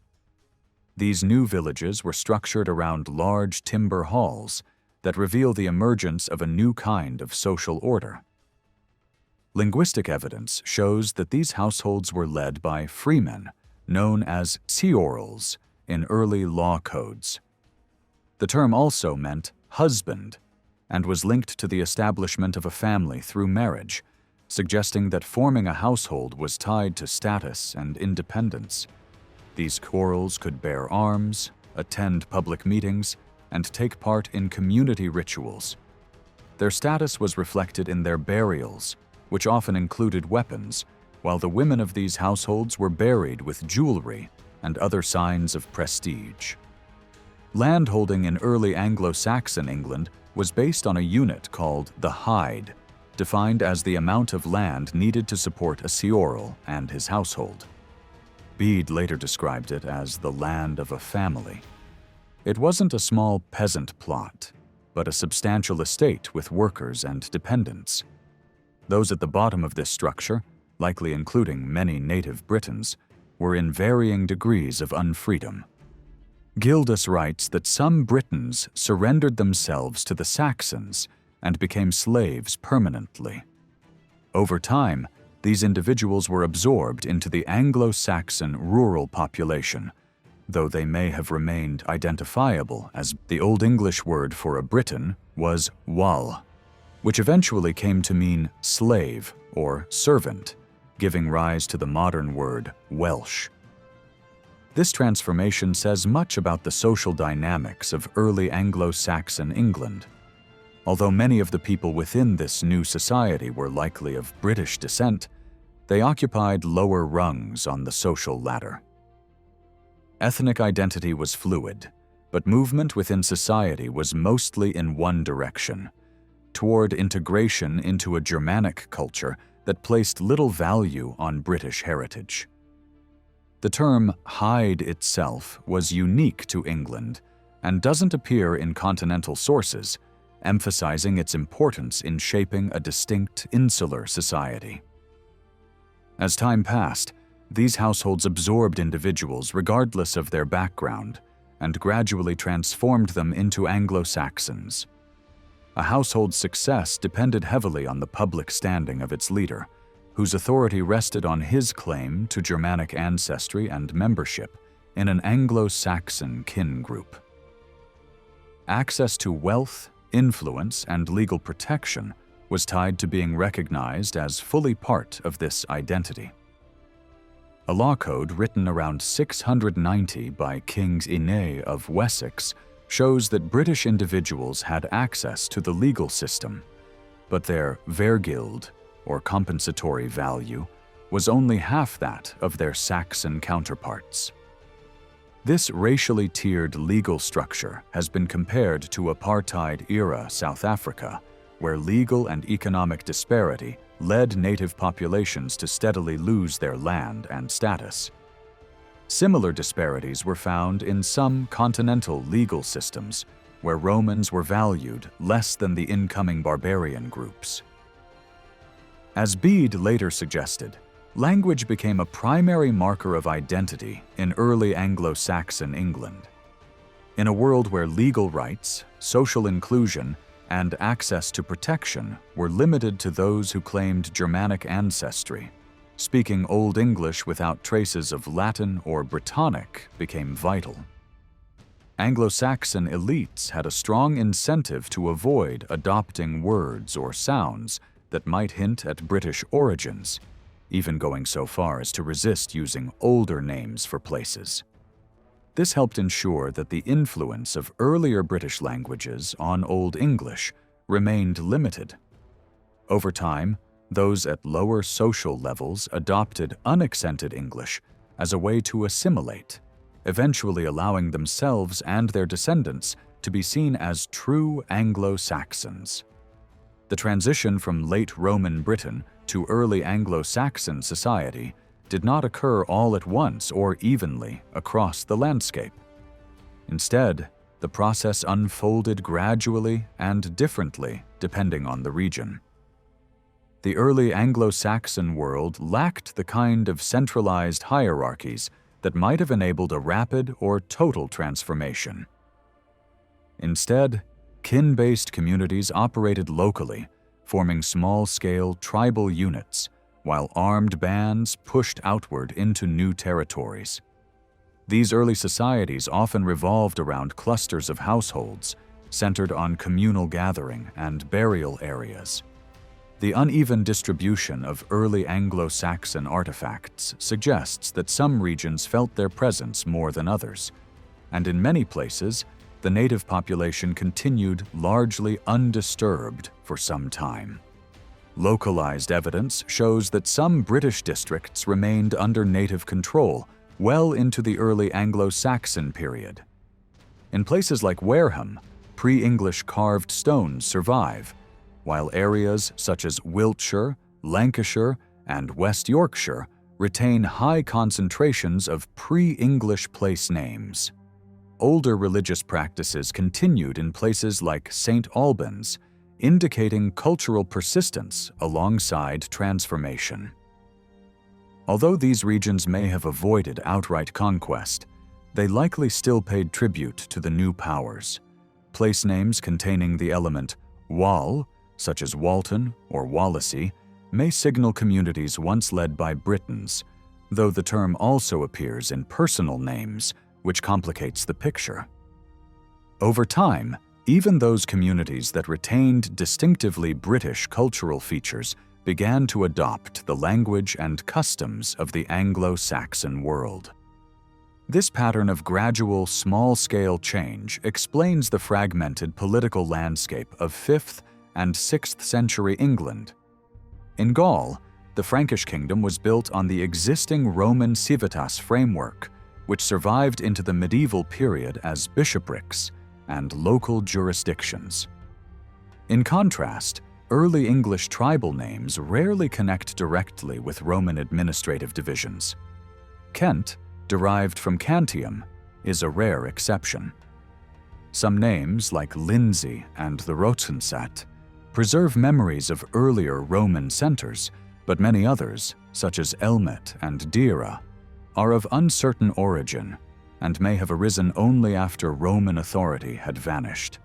These names tended to represent groups of people rather than the land itself, emphasizing the social fabric of kinship and tribal identity over fixed territorial boundaries.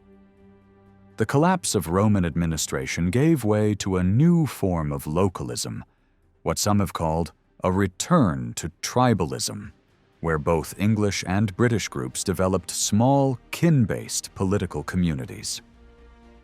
In this emerging society, individuals likely carried multiple overlapping identities.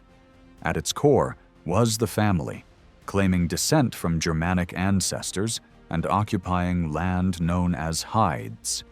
From there, the web of kinship expanded through both paternal and maternal ties. A man's involvement in a war band also shaped his sense of belonging, connecting him with a military leader and his wider network.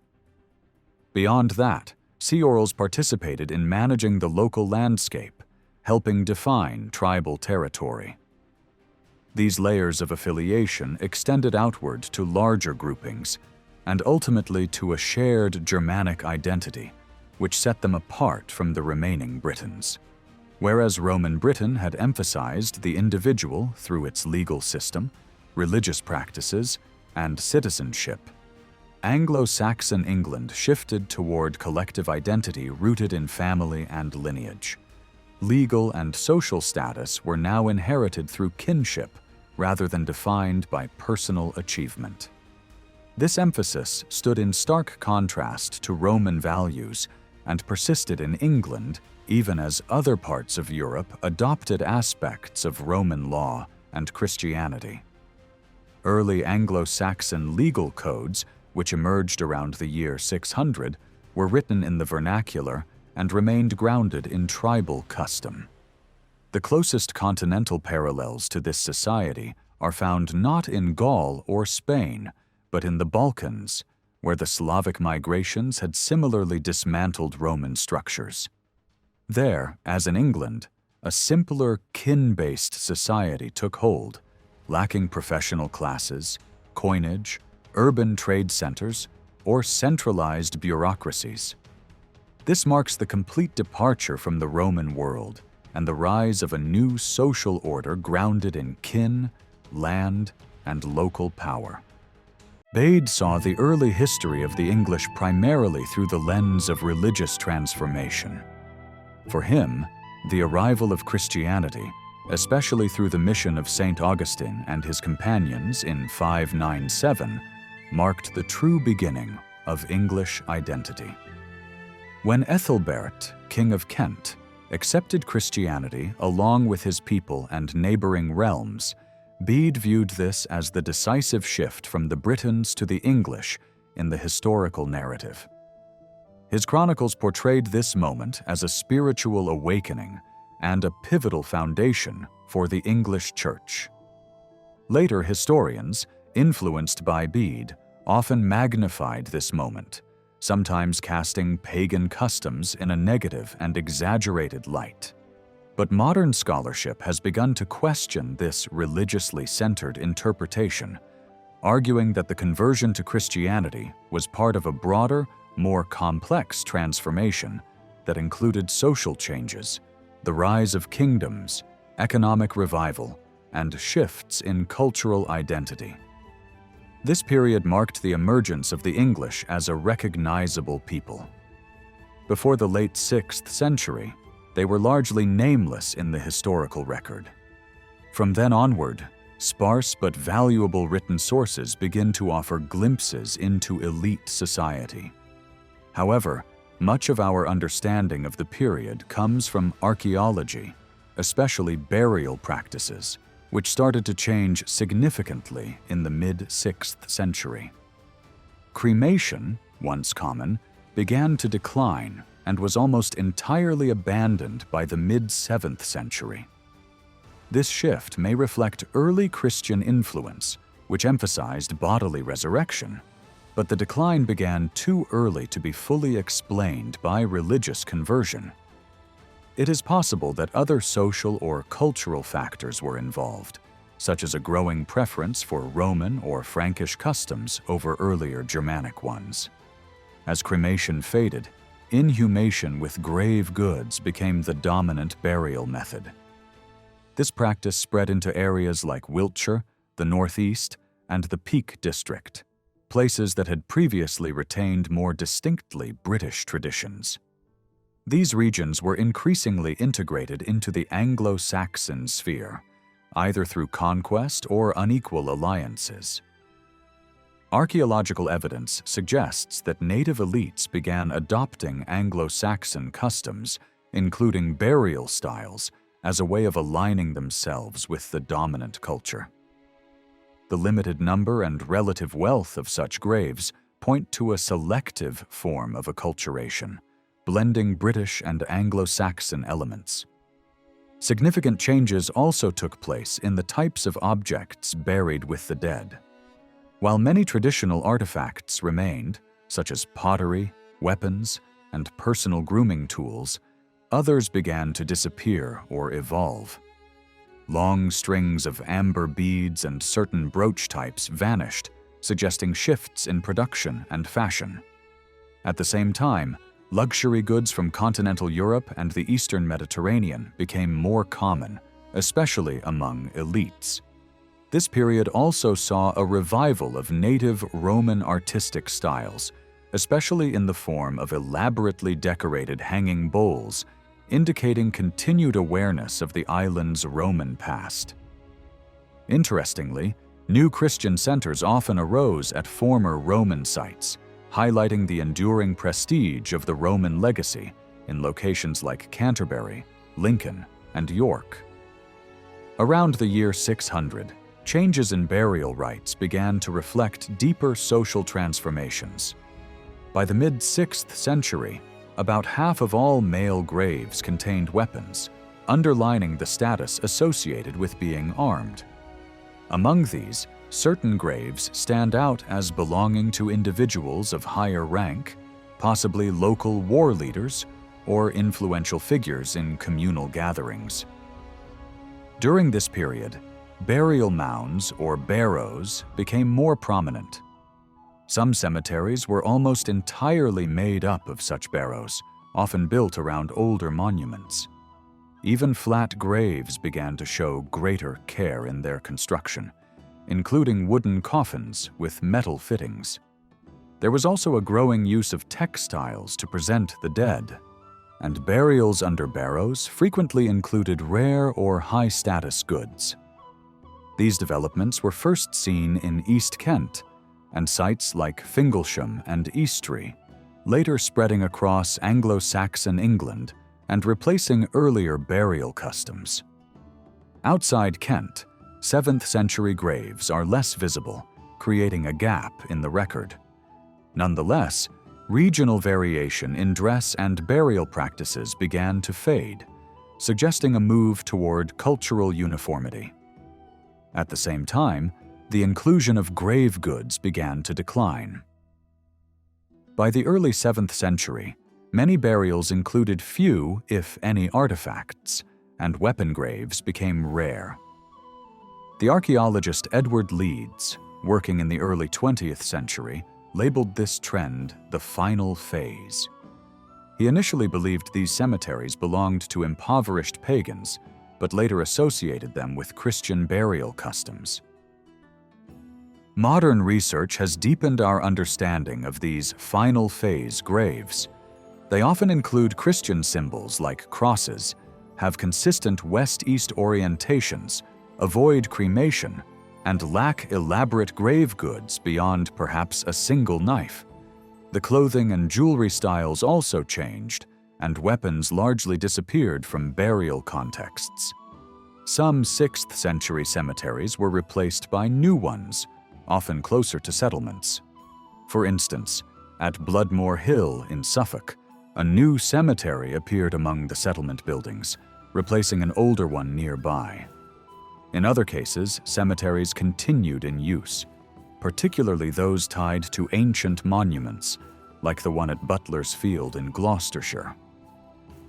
This cemetery, centered on a Bronze Age site, produced the richest graves in the region and may have remained active due to its association with a dominant local community.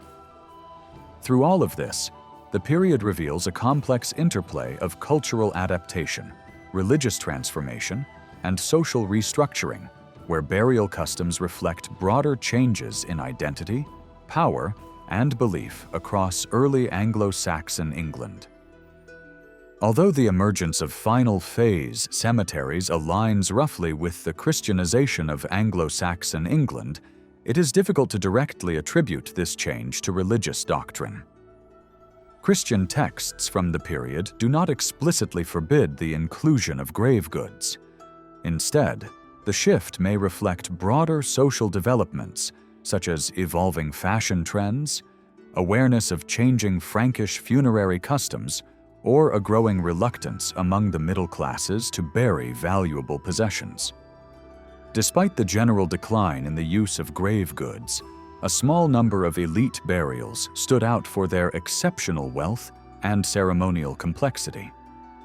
These burials were often marked by large mounds or chambers constructed from timber and contained high-status items. One of the earliest examples was discovered in 1771 at Kingston Down in Kent, where a richly adorned woman was laid to rest with gold jewelry, silver pins, imported vessels, and a glass cup. Clear evidence of elite burial practices shaped by external influences, particularly from the Frankish world. As the number of weapons graves decreased, those that remained became increasingly elaborate, often incorporating both burial chambers and mounds. This style had parallels in southern Scandinavia and areas near northern Francia during the late 6th century. While burial mounds and chambers had existed in England since the 5th century, the combination of the two in a single grand display represented a new development. Though this custom may have originated under Frankish influence, it only gained prominence in England after the Franks themselves had moved toward Christian burial traditions. Similar practices were seen in notable burials on the continent, such as at Morecambe, Crefeld Gelep, and the richly equipped tomb of King Kilperic in Tournai. These customs reached southeastern England along the same trade and cultural routes that introduced items like Coptic bowls, Byzantine spoons, glassware, silks, and fine pottery. They became especially prominent in the early decades of the 7th century. These extraordinary graves were often placed in commanding locations, sometimes standing alone or forming small clusters. There has long been speculation that early Anglo-Saxon boundaries may have been marked by ancient burial sites, and these visible locations attracted attention for new elite interments. Unlike earlier, more modest mounds, the new barrows could rise to over 4 meters in height.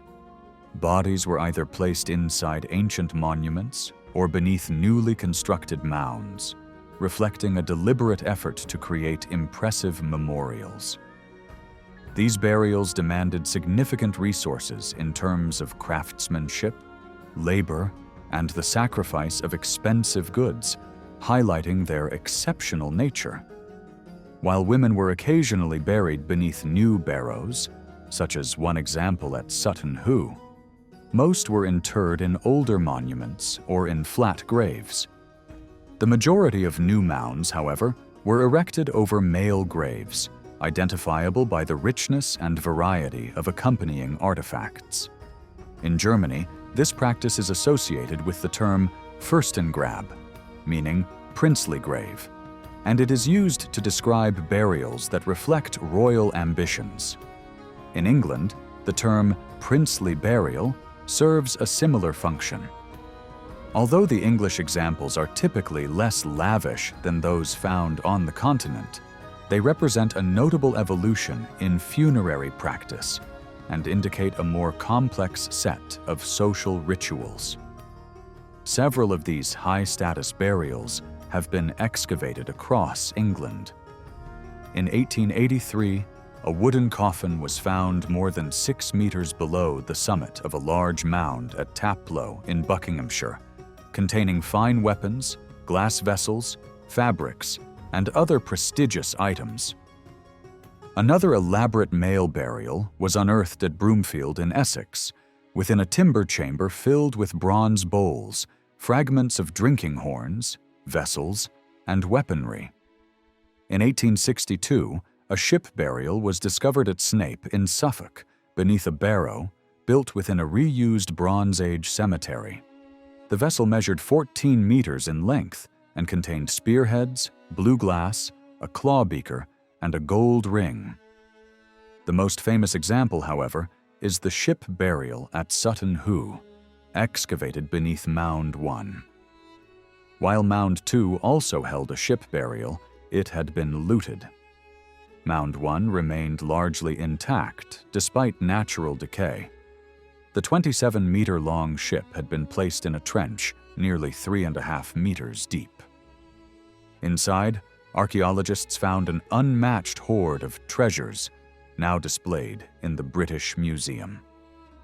The burial chamber at the center of the ship was lined with rich red and yellow textiles and filled with luxury items, ornate weapons, a mail coat, a uniquely designed helmet, Frankish coins in a purse, gaming pieces, drinking horns, and silver tableware. Scholars believe this may have been the tomb of King Redwald of East Anglia, based on both the richness of the goods and the estimated date of the burial, which aligns with his death in the 620s. His status as a powerful ruler may explain the grandeur of the burial. Other elite burials have also been found at Sutton Hoo. Mound 17 contained the body of a young nobleman with a full set of high-quality weapons and a horse with an elaborately decorated bridle. Horse burials are exceedingly rare in Anglo-Saxon England and typically date to the later 6th and early 7th centuries. These graves were usually male and accompanied by particularly lavish assemblages. Some barrows also covered cremations, many of which were accompanied by luxurious grave goods, further highlighting the diverse and evolving burial practices among the elite during this transformative period. The grand burials at Sutton Hoo did not appear in isolation. Before the construction of the National Trust Visitor Center nearby, excavations revealed an earlier cemetery that included both cremations and inhumations, many beneath small mounds. Some of these burials clustered around a prehistoric barrow, suggesting a long-standing focus on this sacred landscape. This burial ground was active from the mid-6th century into the early 7th century and contained a number of warrior graves, possibly reflecting the rise of a powerful kin group. However, once the elite mounds of Sutton Hoo came into use, these lesser burials stopped, marking a shift in the social significance of the site. Sutton Hoo is one of the few places where archaeological findings nearly align with historical accounts, while elsewhere, the identities of those buried remain unknown.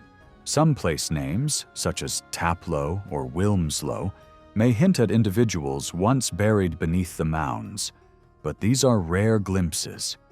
Across the broader region, the most opulent graves coincide with the early phases of Christian influence, perhaps serving as a form of resistance to the new faith.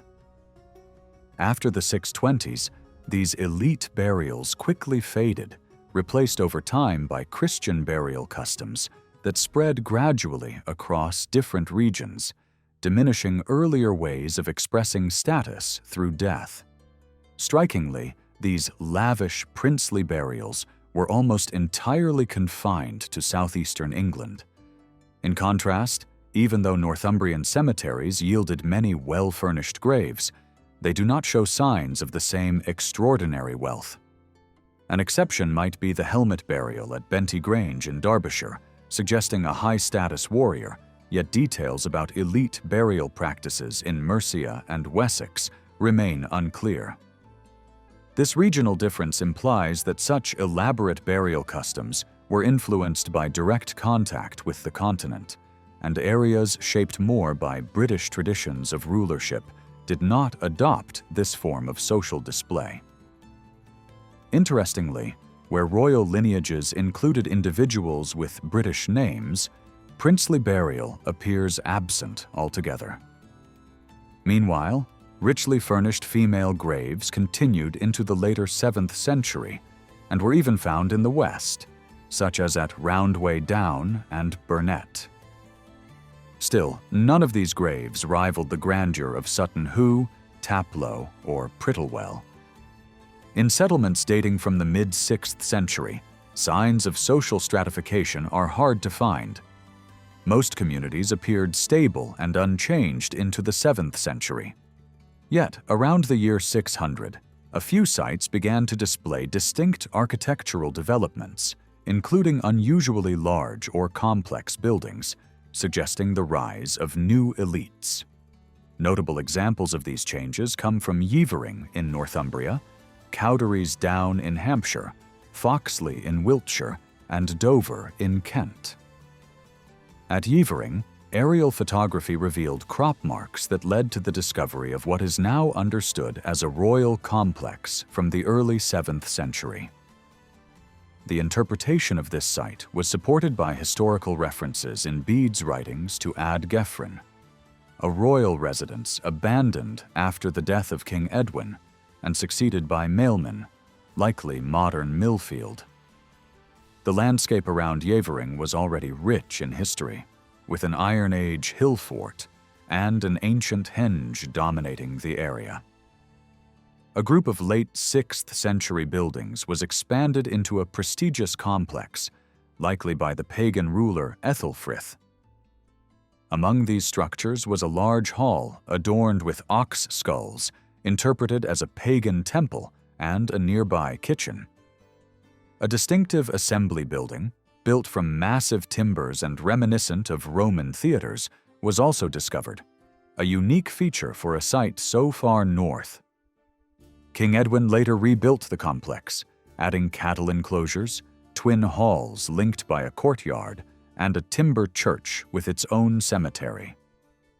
This site was rebuilt again in later years, with the church and graveyard moved, the assembly building reconstructed, and new halls added, complete with annexes extending from their gable ends.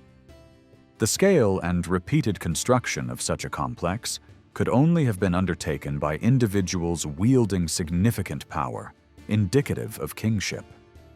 Despite the limited number of artifacts found, the architecture itself speaks volumes.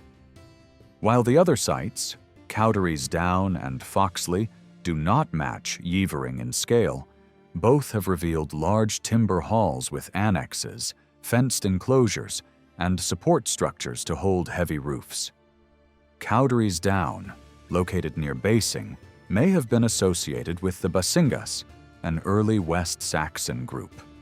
The halls discovered at Dover are comparable in size to those at Yeavering and are thought to belong to a royal monastery that offered lodging to the king and his household.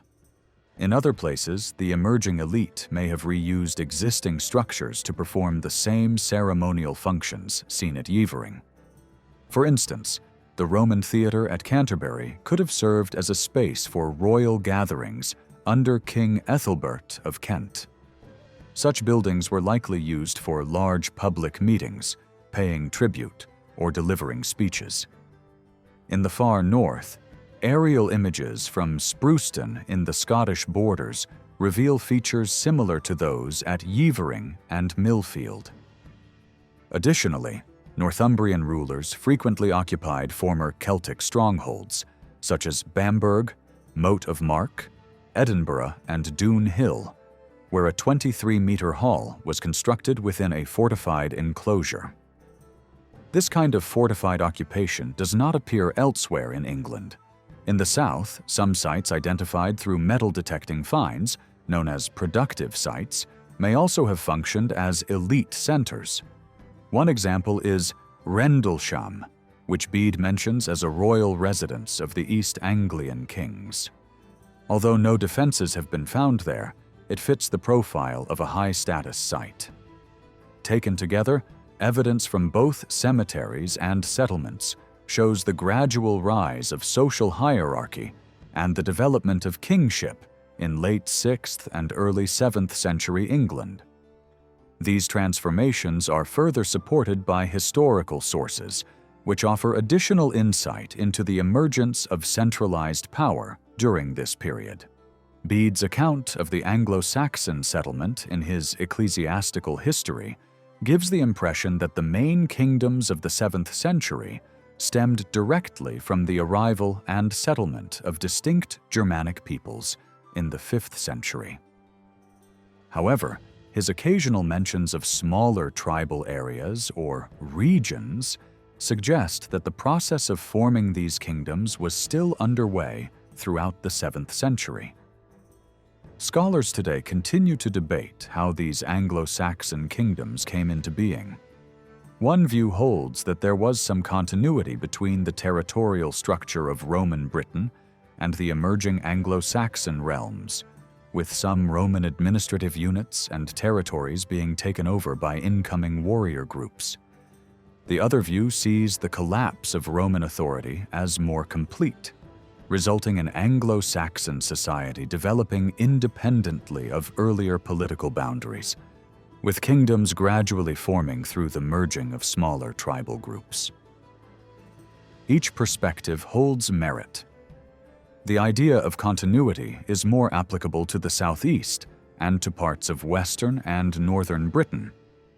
Kent, for example, retained its Roman name, Cantium, and remained centered on Canterbury, which had been the Roman town of Duravernum Cantiacorum.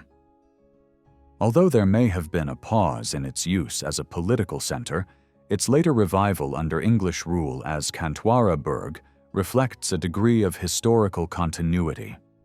Similar arguments have been made for the East Saxons being successors to the Trinovantes and the South Saxons following from the Regni, although these are less convincing. In these cases, the urban centers did not maintain continuity in administrative function, although Chichester would later reappear as a religious center.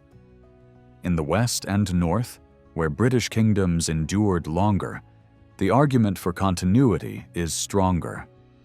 Devon appears to continue the legacy of the Dumnoni, and Cornwall takes its name from the Cornovi of the far southwest.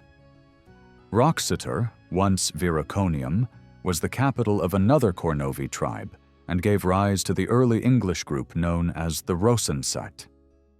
In the east, Lindsey, centered around Lincoln, reflects a similar case, even though Lincoln was not a tribal center under Roman rule.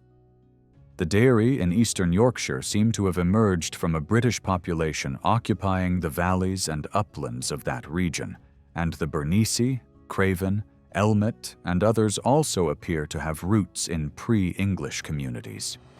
Northumbria, as a 7th century kingdom, mirrors the shape of the late Roman province of Britannia Secunda, which was based on York.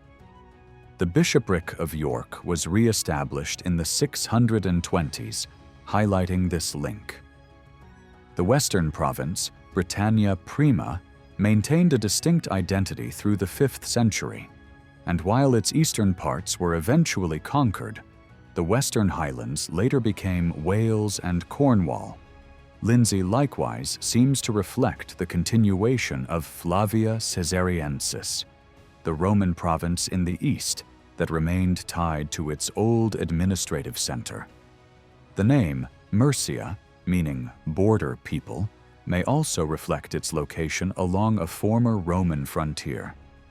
Even the border between Flavia Caesariensis and Maxima Caesariensis seems to align closely with the later division between the East Angles and East Saxons, hinting that Roman provincial borders may have influenced the layout of later kingdoms. Despite these signs of continuity, many kingdom names were later inventions that reflected emerging political identities. The East Saxons and West Saxons, for example, are clearly named in relation to each other. The same is likely true for the East Angles, who must have been named in contrast to other Anglian groups further west. Bede noted that the West Saxons had once been known as the Gewisse, and the label Northumbrians only became common in the early 8th century, referring to people living north of the Humber.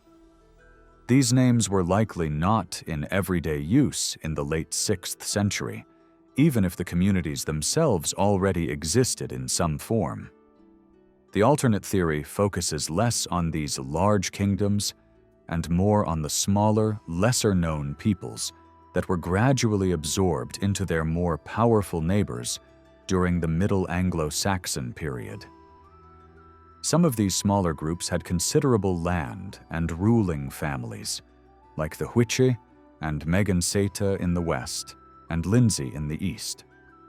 Others, such as the South Giru in the Fens, were smaller, though they also had leaders. One is referred to as a prince in the 660s. These smaller communities may have been the basic units out of which the larger kingdoms eventually formed. Many of these smaller groups had names tied to local geography. For instance, the Kilternsate lived in the Chiltern Hills, the Arrowsate in the Arrow Valley, and the Pecksate in the Peak District. These names suggest that the people were organized around shared access to specific landscapes, which likely shaped their communal identities. Some of these groups appear in a document known as the Tribal Hidage, a list of tribute-paying peoples written in Old English and preserved in a later manuscript from around the year 1000, though it likely originated in the 7th century. This list includes a variety of small groups, especially in the region around the Wash, such as the Spalda, related to Spalding, and the Hitcha, from Hitchin. When King Penda of Mercia created the Middle Angles for his son Piada, he likely did so by uniting some of these smaller groups into a larger political unit. Other names have survived in regional or local place names, like the Blythingas in Suffolk or the Benningsas in Hertfordshire, who gave their names to places such as Bennington and Benjo. These local names may point to the beginnings of kingship in Anglo-Saxon England.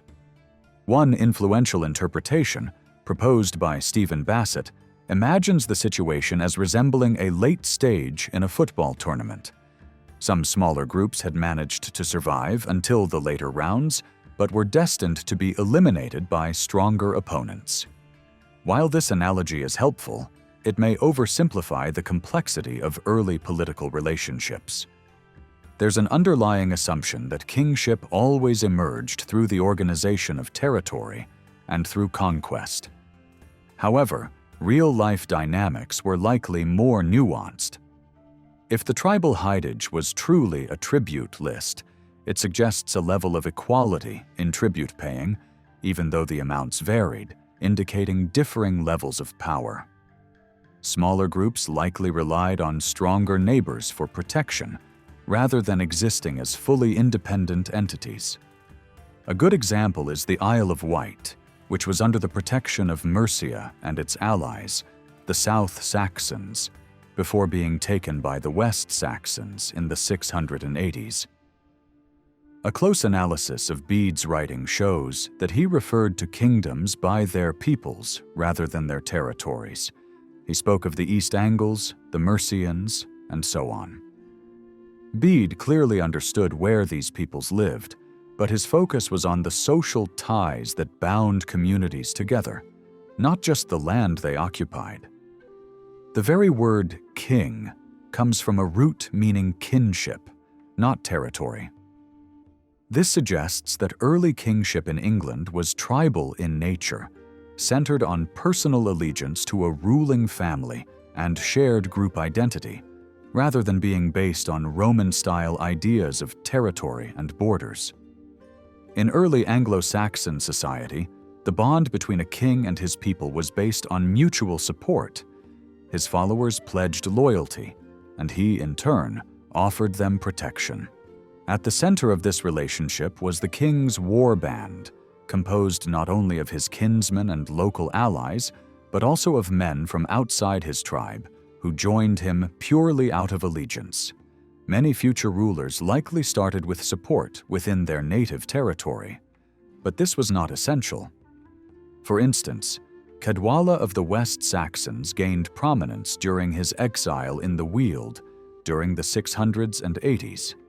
From there, he gathered enough strength to invade South Saxon territory, defeat their king, and later assume control over the West Saxons.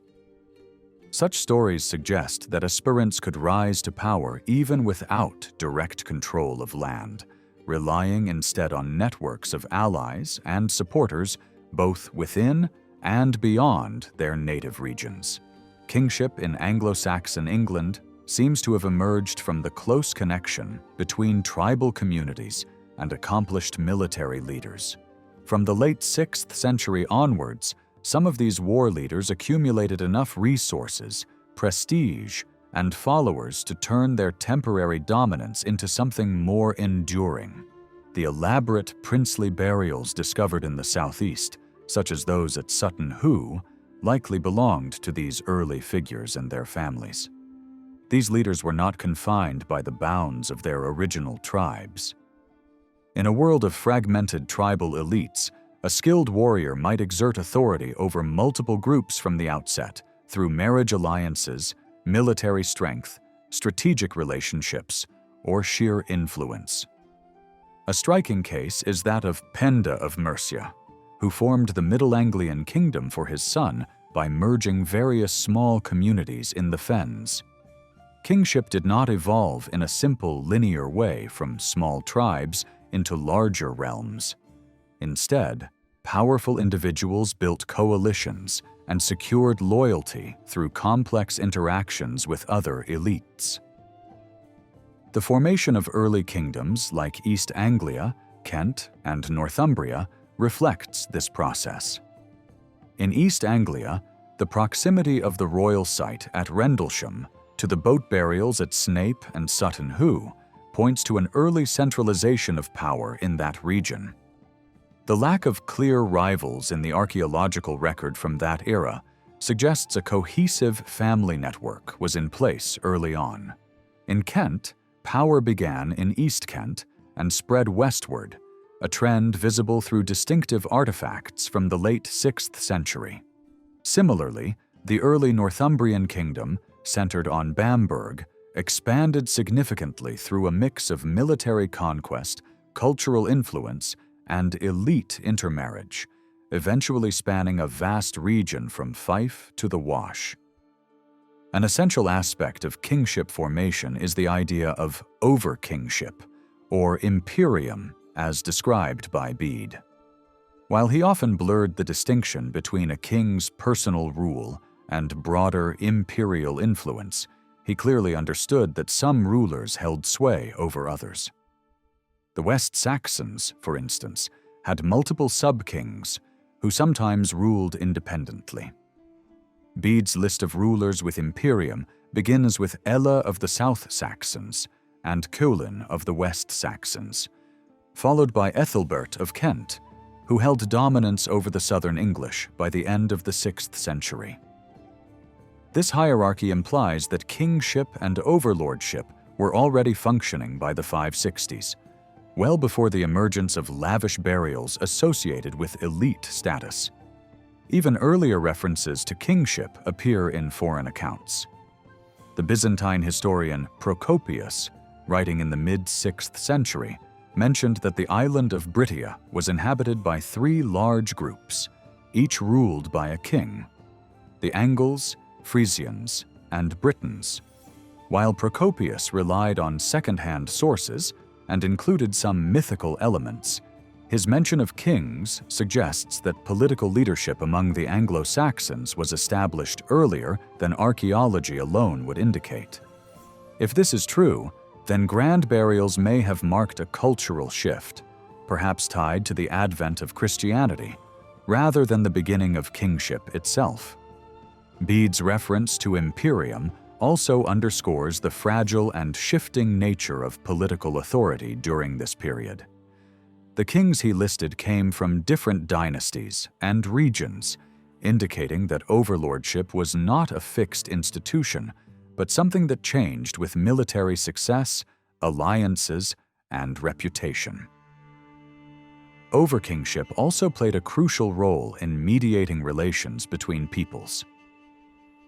When Penda invaded Northumbria in 642, he led an alliance of 30 war bands commanded by noble or royal leaders, many from subordinate kingdoms. Acknowledging another king's authority in war, paying tribute, arranging dynastic marriages, or deferring to them on religious matters were all expressions of such unequal relationships. The inclusion of smaller groups like the Spalda in the tribal hidage shows they relied on continued protection from these dominant leaders. War posed a constant threat to minor elites, and defeat often led to exile or extinction. In Northumbria, several rulers, such as Edwin, Oswald, and Ecgfrith, died in battle, while others like Hereric and Oswin were assassinated. Genealogies offer further insights into how kingship emerged. Bede's writings and other early lists, dating from around 800, include lineages that stretch back to figures like Hengest, the legendary Saxon leader. However, in Kent, the name Oisc, Hengest's supposed son, was more influential, as the Kentish dynasty called itself the Oiscingas. Historical names such as Eormenric, Octa, and Oisc suggest that Kent's royal line likely originated in the early 6th century. The region's strong ties with the Frankish world may explain the early consolidation of kingship there. Other dynasties appear later. The Mercians traced their roots to Ical, but the first historically verifiable figure is Penda in the early 7th century. Their names are found in many place names in the southwest Midlands, suggesting a local origin. In Bernicia, Bede listed Ida as the kingdom's founder, reigning around the mid-6th century. East Anglia's royal family, the Wulfingas, traced descent from Wuffa, grandfather of King Redwald, who died around 624. The names in these genealogies reveal a diverse cultural landscape. Some, like Eormenric, may reflect Gothic influence. Others, like Ethelbert or Sigibert, show Merovingian ties. Several names are British or Celtic in origin, such as Cerdic, Penda, and Cadwalla, suggesting that early Anglo-Saxon elites adopted naming customs from neighboring cultures. Even among clerics noted by Bede, such as Bishops Chad and Cedd, British names appear, hinting at a blending of traditions. These genealogies may reflect alliances or marriages between Anglo-Saxon leaders and local British elites, pointing to a fusion of tribal leadership with warrior authority. Though this interpretation relies on a mix of archaeology and later written sources, it provides a meaningful framework to understand how kingship developed. The evidence suggests that most kingdoms were established during the mid-6th century, with Kent being an early example shaped by external influences from the Frankish realm. Elsewhere, kingship emerged from dynamic relationships between ambitious leaders, tribal groups, and local British authorities. The concept of kingship likely drew inspiration from neighboring societies, such as the Franks, the Eastern Roman Empire, and native Celtic realms. Kingship developed within a flexible and layered system of tribal relations, where some leaders managed to rise above others and assert authority through various means. These included tribute payments, military alliances, oversight on royal marriages, and influence over religious practices. This complex structure allowed rulers with different levels of power and resources to coexist. Sometimes, a single battle could reshape the political landscape far beyond the battlefield. One such example was Redwald of the East Angles defeating Ethelfrith of Bernicia around 616 by the river Idle. This not only made Redwald a dominant figure in the south, but also enabled his ally Edwin, who had spent years in exile, to take control of the north. The rise of kingship also marked a shift away from a system that depended largely on plundered wealth. While raiding remained important, rulers increasingly sought more stable income sources. With the decline of imperial land taxes during earlier centuries, kings began reasserting their right to a share of local production and labor. Royal courts moved through their realms, receiving food and supplies from villages, and rural communities were expected to maintain roads, bridges, and important buildings in return. As kings and elites gained more control over land and wealth, the lower class, once known as the ceorls, began to lose status. Over time, the word ceorl came to mean a common, unfree peasant. By the later 600s, large estates held by kings, nobles, and increasingly church leaders supported hundreds of dependent families. One king, Oswiu of Northumbria, was known to reward his warriors with land grants, effectively using a land-based economy to secure loyalty and service across generations. Alongside this growing control over resources, kings also improved trade routes, making travel safer and stimulating commerce.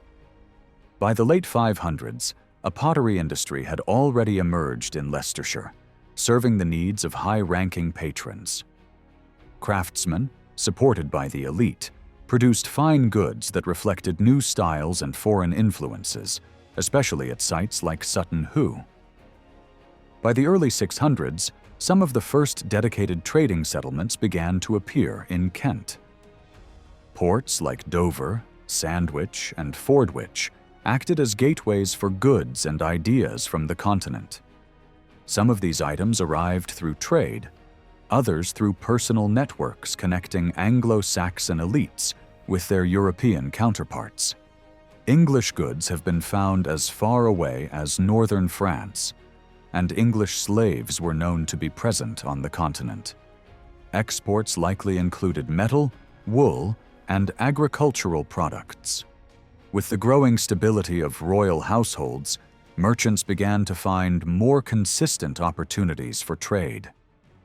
Anglo-Saxon ships participated in maritime exchange, helping to link England with Scandinavia, Frisia, and Francia. As early as 600, the laws of King Ethelbert used coin-based compensation values, suggesting a budding monetary economy. Though foreign coins had circulated in Britain earlier, native gold coins started to appear during the Christianization period, particularly in Kent. These coins mimicked Frankish and Roman styles, often showing imperial portraits and crosses. By around 640, artistic and functional coins were being produced, as seen in hoards like the one at Crondall. Later in the 7th century, England's rulers began issuing silver coins to match continental trends, making money more widely accessible. These coins turned up most frequently in major trading centers known as emporia. The largest of these, like Hamwick, Southampton, Ipswich, and London, grew into busy hubs of manufacturing and exchange by the mid-600s. Each covered tens of hectares and thrived into the early 700s. Hamwick, for instance, was rebuilt with a new plan, while Ipswich and London served as regional economic engines for the East Angles and Thames Basin, respectively. Smaller trading spots, like North Ferriby near the Humber or Fishergate outside York, also emerged during this period. Beyond these hubs, other locations also participated in trade, particularly those with high coin losses, possibly elite residences, churches, or regional markets. Sites such as Flixborough in Lincolnshire and Bawsey in Norfolk yielded foreign pottery and exotic materials, including whale bones, indicating extensive trade networks even deep inland. Around the year 700, trade was expanding rapidly. New industries like pottery flourished, particularly in Ipswich, where locally made jugs and cooking pots were shipped throughout southeastern England. Some traded goods may have traveled thousands of kilometers, including spices, incense, and silk. Even Bede, upon his death, gifted items such as pepper and incense, luxuries from distant lands. Excavations have turned up Indian Ocean cowrie shells, Chinese and Byzantine silk, elephant ivory, and bronze vessels from the eastern Mediterranean. These rare items likely flowed through the emporia, while local products, textiles, metal goods, slaves, and food moved in the opposite direction. Archaeological finds of loom weights hint at widespread cloth production. At the emporia, artisans worked in bone, antler, and metal, producing everyday objects like buckles and tools in large numbers. By exporting surplus goods, England's elite could afford the luxury imports that helped define their status and power. Meanwhile, by around 600, traditional distinctions in regional dress and jewelry began to fade. New fashion trends, especially those influenced by Kent and the Franks, spread throughout England. These included changes in burial customs and the adoption of new artistic styles, such as the intricate garnet inlaid goldwork seen in the Staffordshire Hoard and Sutton Hoo. While many of these influences came from the continent, local Celtic traditions also played a role, as seen in decorative bronze bowls and other grave goods. Kent and Sussex were particularly shaped by Frankish influence, and continental sources occasionally describe southeastern England as politically connected to the Frankish world. Between 575 and 581, Bertha, a Frankish princess, married Ethelbert of Kent. At the time, Ethelbert was not yet king, but this marriage, likely arranged by Frankish royalty, helped him rise in status and eventually dominate other English rulers. Bertha, coming from the most powerful royal family in Western Europe, brought with her both Christian values and experience in royal governance. Her presence introduced new ideas of rule, structure, and faith, marking the beginning of a deep transformation in the political and spiritual life of early medieval England. Archaeological evidence offers only limited insight into the religious beliefs of the early Anglo-Saxons. Some gold bracteates found mainly in 6th century eastern Kent hint at possible links to northern Germanic cult practices, suggesting a cultural connection between Kent and Scandinavia. Certain symbols stamped into cremation urns, such as swastikas, may have held religious meaning. However, England lacks the carved wooden idols that have been recovered from bogs in Denmark and Germany. Small metal figurines occasionally found in cemeteries are among the few tangible traces of pagan worship. Before the arrival of Christianity, the absence of a writing tradition left little record of the native religion. Later, Christian authors, disapproving of pagan customs, chose not to preserve them. Still, Bede's writings include fragments of older beliefs, such as the English names of months. April, for instance, was called Eosterminath, likely reflecting a seasonal festival or goddess, perhaps the origin of the word Easter. November, or Blodmanath, referred to the slaughtering of livestock before winter, while December and January were both named Julie, pointing to midwinter celebrations. The year was said to begin on December 25th, known as Modrenecht, or the Night of the Mothers, possibly marking a solstice festival. Days of the week also preserve the names of gods: Tuesday for Tu, Wednesday for Woden, Thursday for Thunar, and Friday for Freya, alongside celestial bodies like the moon and the sun. The pagan worldview included a wide range of spiritual beings, from major gods and goddesses to elves, spirits, and the dead. The core purpose of religious practice was to gain divine favor and secure well-being, a concept tied to the Old English word hall, meaning health or luck. Sacrifices, including animals and occasionally humans, were believed to win the favor of supernatural forces. Reports from continental writers suggest human offerings may have occurred.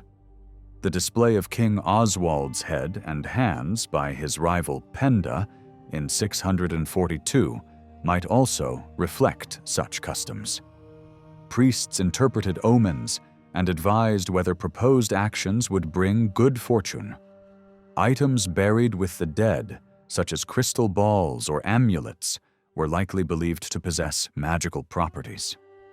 Birds, too, were observed for signs of future events, and some women were buried with collections of charms, possibly used for fortune-telling or healing. Very little is known about the actual roles of pagan priests, though the office may have passed through families, as was the case later in Iceland. Bede's description of a chief priest named Koifi suggests that pagan clergy avoided riding stallions and carrying weapons, practices that set them apart from the warrior elite. Although some potential temple sites have been proposed, only the one at Yevering has been widely accepted as authentic. Permanent temples may have emerged only after the arrival of Christianity, perhaps in response to church buildings. Traditionally, Germanic worship took place outdoors, in groves or natural clearings. The Old English term "hyrg," which survives in place names like Harrow on the Hill, likely referred to such sacred sites. These places often lay away from Roman roads, and may have been tied to the identities of specific tribal communities. Recent studies even suggest that some of these ritual sites were reused locations with prehistoric or Roman significance, though this connection could also be coincidental.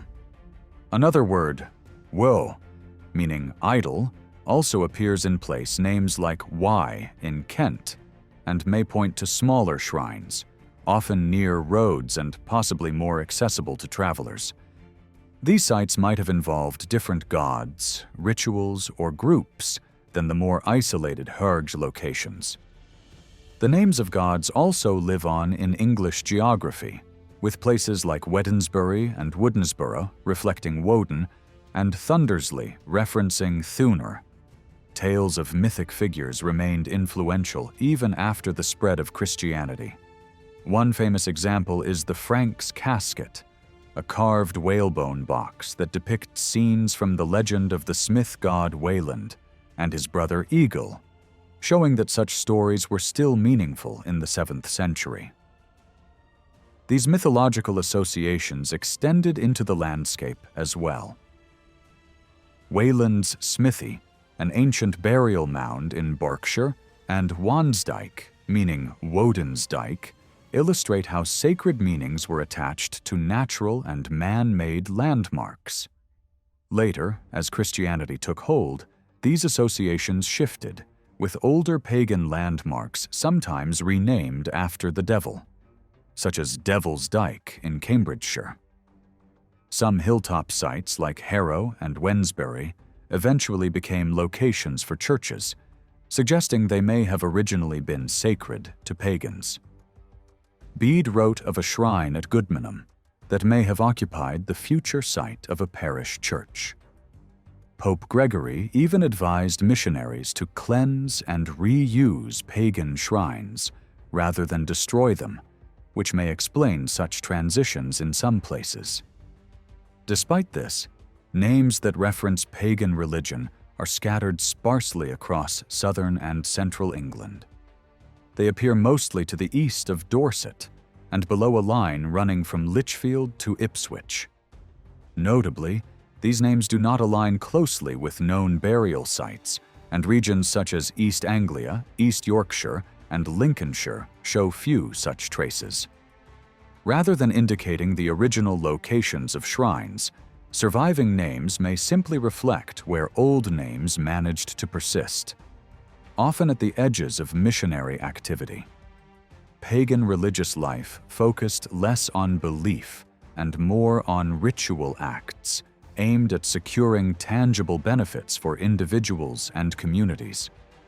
These traditions were deeply woven into everyday life, visible in war customs, storytelling, public assemblies, law, medicine, and the farming calendar. In societies across Europe, tensions often arose between emerging monarchies and existing religious elites. Similarly, in Anglo-Saxon England, the rise of Christian kings offered rulers the chance to oversee and reshape religious practice. Christian priests operated under royal protection and worshipped at sites chosen by the monarchy. As a result, it appears that the shift toward Christianity was driven in large part by royal initiative, aligning the new faith with the growing power of the kings. The story of England's conversion to Christianity is often told through the lens of Bede's ecclesiastical history, a narrative that places significant emphasis on the role of Rome. Bede wrote for his own contemporaries, beginning his account with Pope Gregory the Great's efforts to launch and support the mission led by Augustine.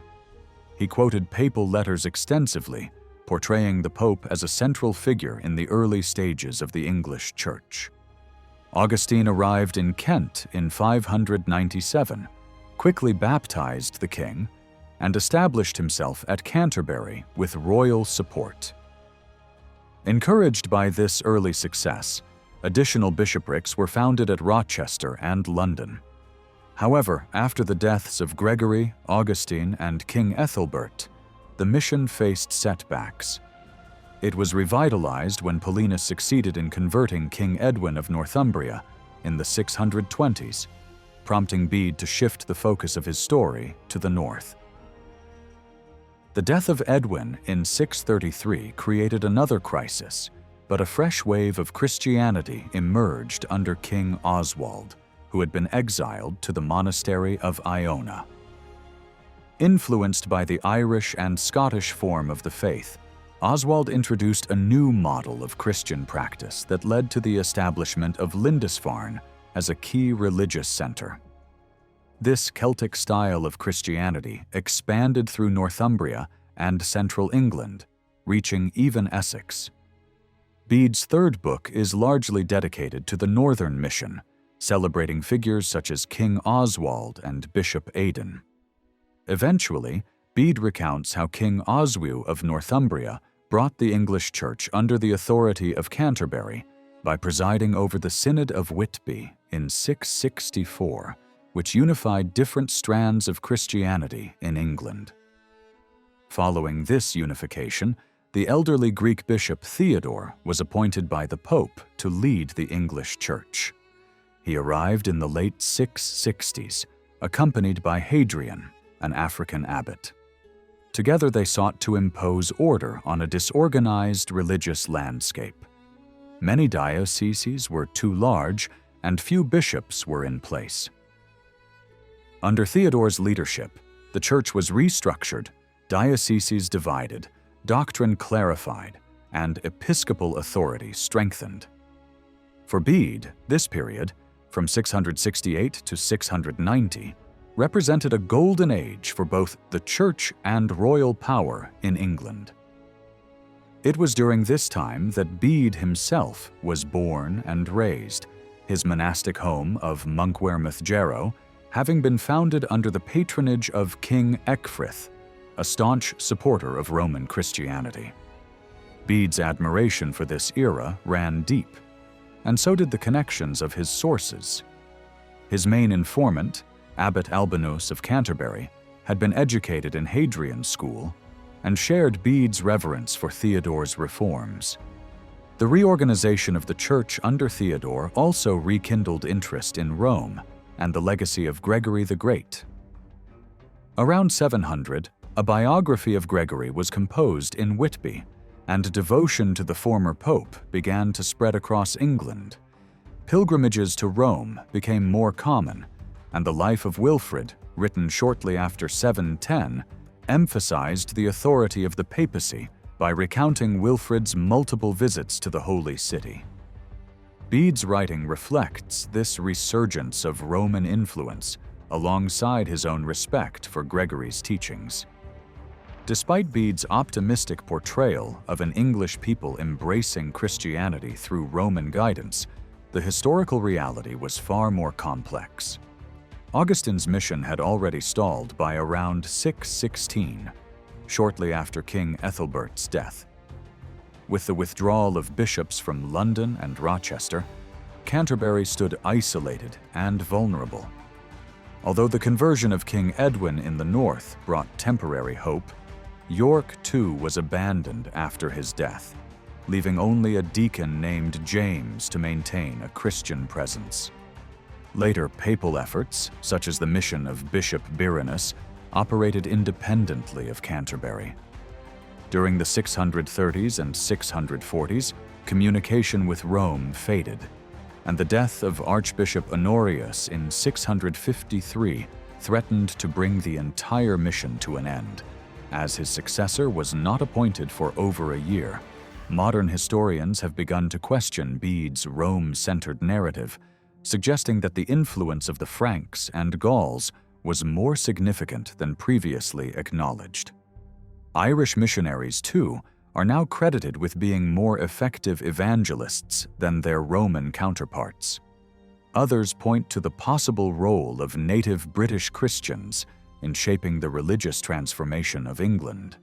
Ethelbert's preference for Roman clergy may have stemmed from a desire to avoid political entanglements with the Frankish kings, while the Roman control of the episcopate at Canterbury seems to reflect a deliberate effort to maintain papal authority. Even so, the papal missions themselves included a strong Frankish presence and must be viewed in the broader context of Merovingian political rivalries. The first bishop known in Kent was Liudhard, a Frank who had come to England with Ethelbert's queen, Bertha, sometime in the late 6th century.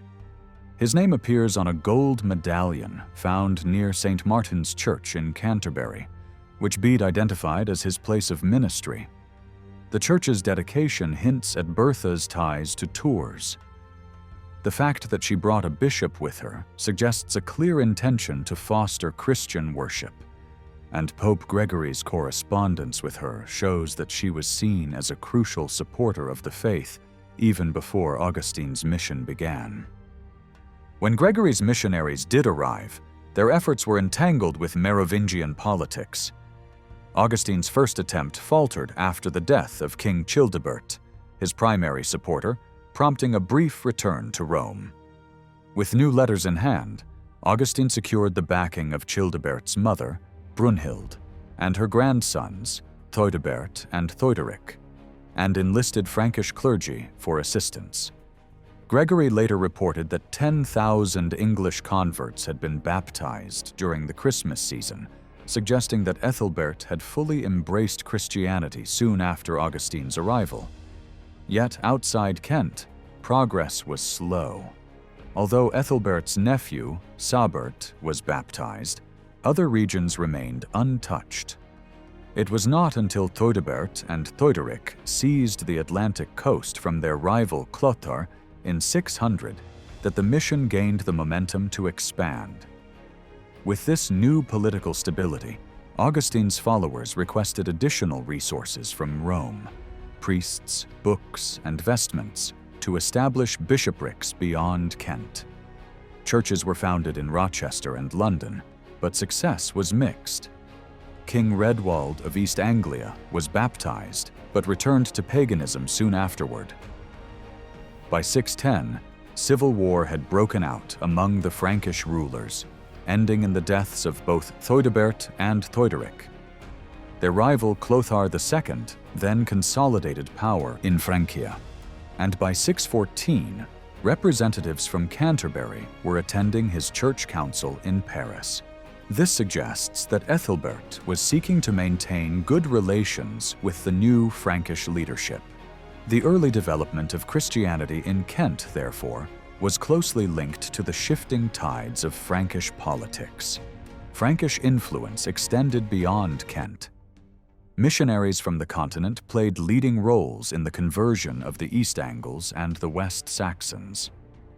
At the Synod of Whitby in 664, the senior Roman representative was Agilbert, a Frank who had previously been bishop of the West Saxons and later became Bishop of Paris.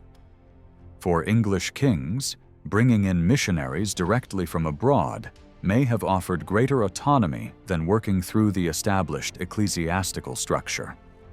In particular, the church in Wessex, though always aligned with Rome, maintained a notable degree of independence. Elsewhere, alternative expressions of Christian authority were actively embraced. In the 630s, King Oswald and the Bernician court turned to the Irish monastery of Iona, rejecting both paganism and recent Roman missionaries favored by King Edwin. Other Irish missions flourished as well, such as the foundation established by the monk Fursa in East Anglia, and a small Irish community noted by Bede at Bosham in West Sussex. These examples show that the Christianization of England was not a simple, linear process directed from Rome, but a diverse and multifaceted transformation shaped by many different influences. In Bede's account of the English conversion to Christianity, he firmly denied any significant contribution from the Britons, blaming them for never attempting to convert the Anglo-Saxons. Yet the situation in parts of Western England, particularly the West Midlands, suggests otherwise. The mix of widespread English place names with few pre-Christian burials indicates a more complex process, possibly involving Britons converting the incoming Angles.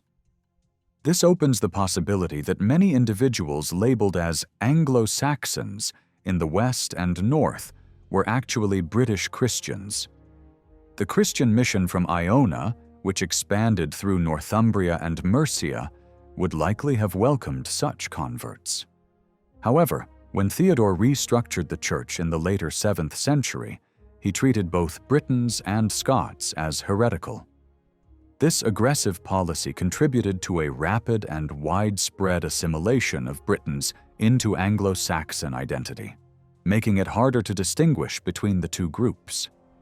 Before this shift, British Christianity may have had a strong influence on English religious life, especially in the West from regions like Galloway and Cumbria, extending down to Somerset and Devon. Although most of the evidence has faded, some signs remain, such as church dedications like St. Elphin's and British ecclesiastical terminology preserved in place, names like Eccles.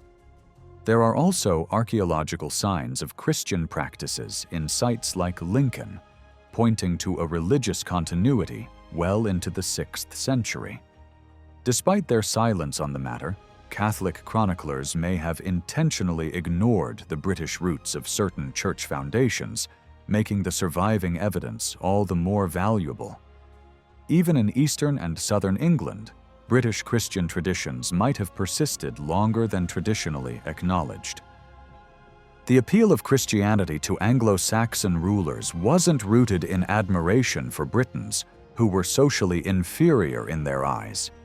Rather, Christianity offered political and cultural tools that helped strengthen royal authority. Its Roman connection made it especially attractive.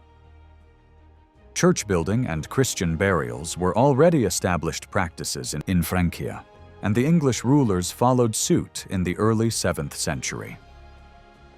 More than just a religion, Christianity came with a literate culture that introduced new symbols of kingship.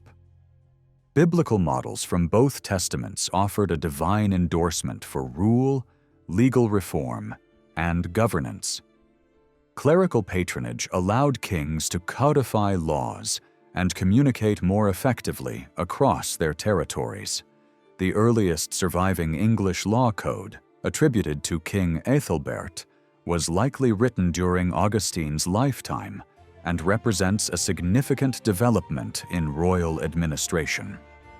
Christianity also allowed kings to project their power more deeply into their realms.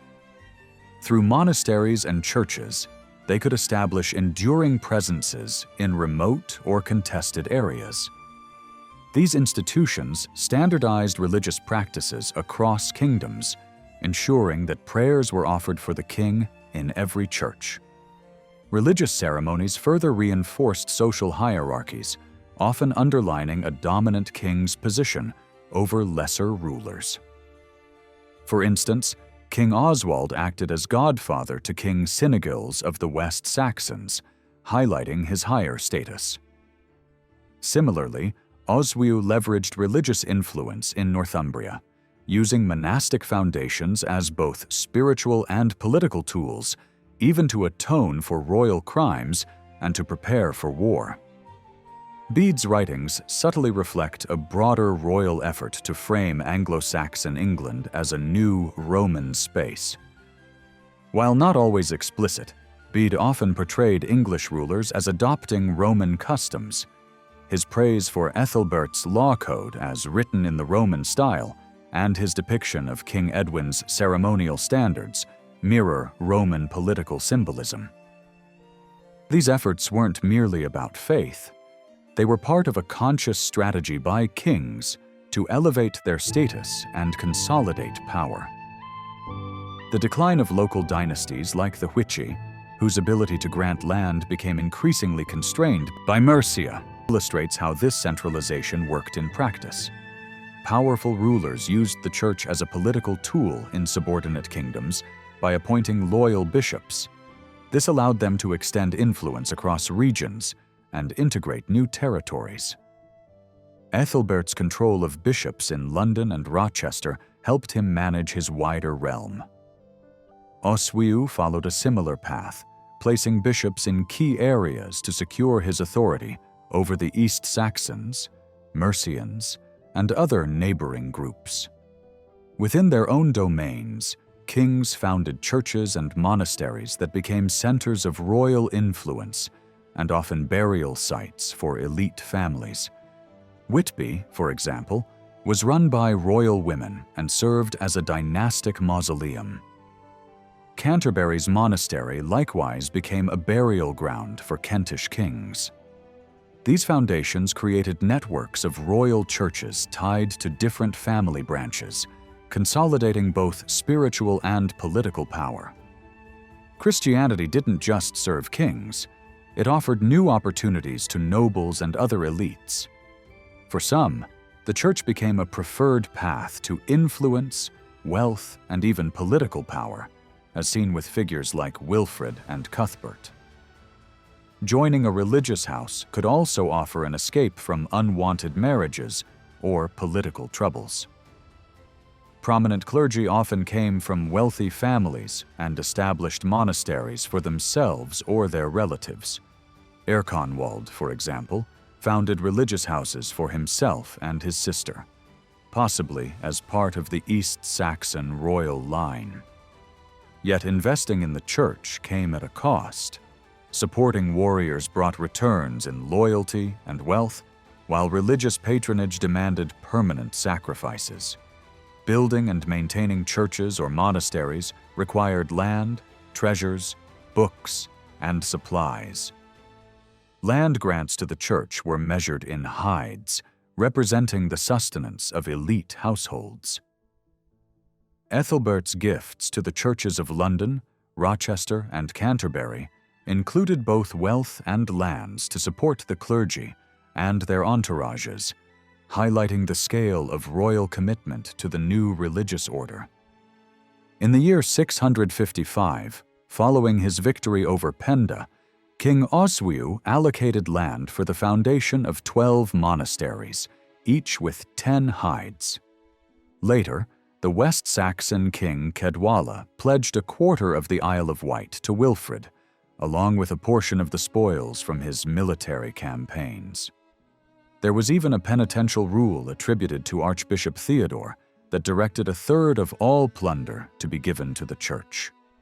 The great monasteries, such as Monkwearmouth in present-day Sunderland, were granted vast lands, received numerous gifts, and housed hundreds of monks. Although noble families eventually began founding monasteries of their own, especially from the late 7th century onwards, it was the kings who initially took the lead. They helped ensure the security of these new religious institutions by having their land grants recorded in written charters, creating bookland that was exempt from traditional inheritance laws. There has long been debate over how quickly England was converted to Christianity. Writers like Bede often gave the impression that once a king and his court were baptized, the entire population followed suit. But the reality was more complex. The last pagan Anglo-Saxon king, Caedwalla, was not baptized until 628, and that occurred in Rome. In truth, royal conversion was just the beginning, and the wider Christianization of society likely took many generations. Serious efforts to suppress a paganism and build a large network of monasteries didn't truly gain momentum until the late 7th century. Although the church had become wealthy by the early 700s, some contemporaries worried that its spiritual quality had suffered in the process. A key step in establishing Christianity was training native clergy. Augustine is thought to have founded a school in Canterbury, and another was created by Felix in East Anglia during the 630s, though neither seems to have flourished early on. Ithamar, a bishop in Rochester, is often regarded as one of the first English-trained clergy, though his name hints at British rather than Roman influence. Another possible example is Thomas, who succeeded Felix and likely received training through practical clerical service. In 655, Diustedet became the first English Archbishop of Canterbury, and by 664, one of his clerics, Wigherd, had been sent to Rome to be consecrated as archbishop, though he died while there. In the north, the pattern was somewhat different. Figures like Cuthbert were trained in the Irish monastic tradition, and many traveled to Ireland for further study. Others, such as Wilfrid and Benedict Biscop, sought education in Gaul and Rome. It wasn't until the 670s that southern England developed its own strong educational institutions under the guidance of Abbot Hadrian at Canterbury. This period produced respected scholars like Aldhelm and Bishop Wilfrid, both praised by Bede.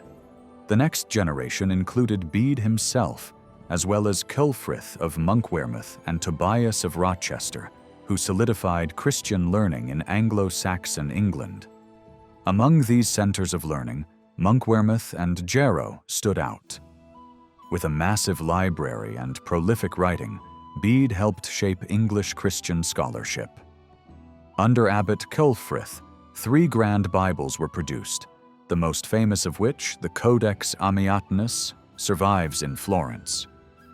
This work, crafted from over 1,500 calf hides and spanning more than 2,000 pages, showcases the wealth, ambition, and skill of English monastic scribes. Other impressive illuminated manuscripts, like the Durham, Echternach, and Lindisfarne Gospels, were also created during this time. The Lindisfarne Gospels, in particular, are credited to Bishop Eadfrith, a towering figure of the era. Literacy was likely widespread in the monasteries of early 8th century England, even in smaller houses. However, elaborate manuscripts were produced only at the most prestigious centers. Outside the church, literacy remained rare, though figures like King Aldfrith of Northumbria, who trained in Ireland, were notable exceptions. Still, the monastic population had grown significantly by this time. Many monks and clerks were literate, and some bishops, like Wilfrid, even educated noble children within their households. Certain monasteries, like Whitby and Barking, housed both monks and nuns, and some nuns were educated enough to correspond with scholars and missionaries. Art and sculpture also became forms of religious communication. Relief carvings were often painted and used to depict saints, biblical scenes, and Christian symbolism. These artistic traditions took root in the late 7th century, thanks to figures like Bishop Wilfrid, who brought continental influences to England. Sophisticated carved crosses, such as those at Ruthwell and Bewcastle, reflect the liturgical culture of the early 8th century. While direct evidence of surviving pagan practices is scarce, there are hints that they persisted for some time.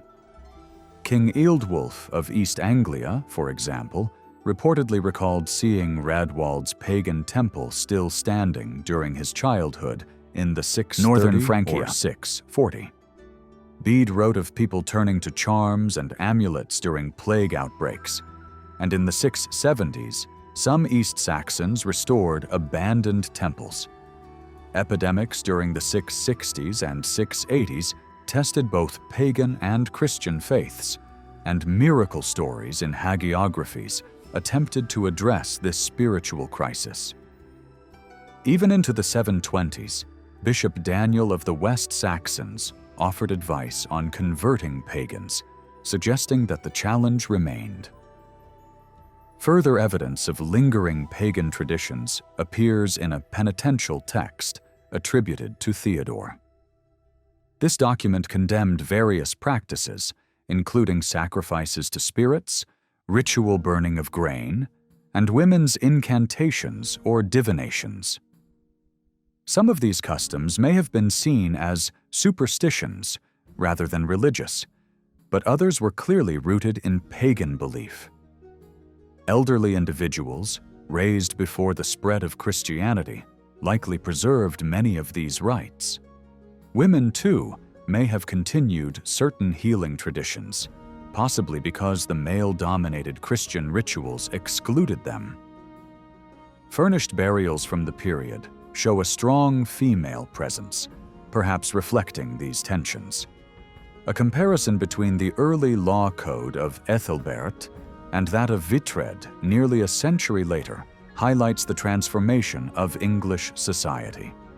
While Ethelbert simply accommodated the clergy within existing laws, Vitred's code prohibited pagan rites, enforced Christian marriage, and observed Christian fasting rules.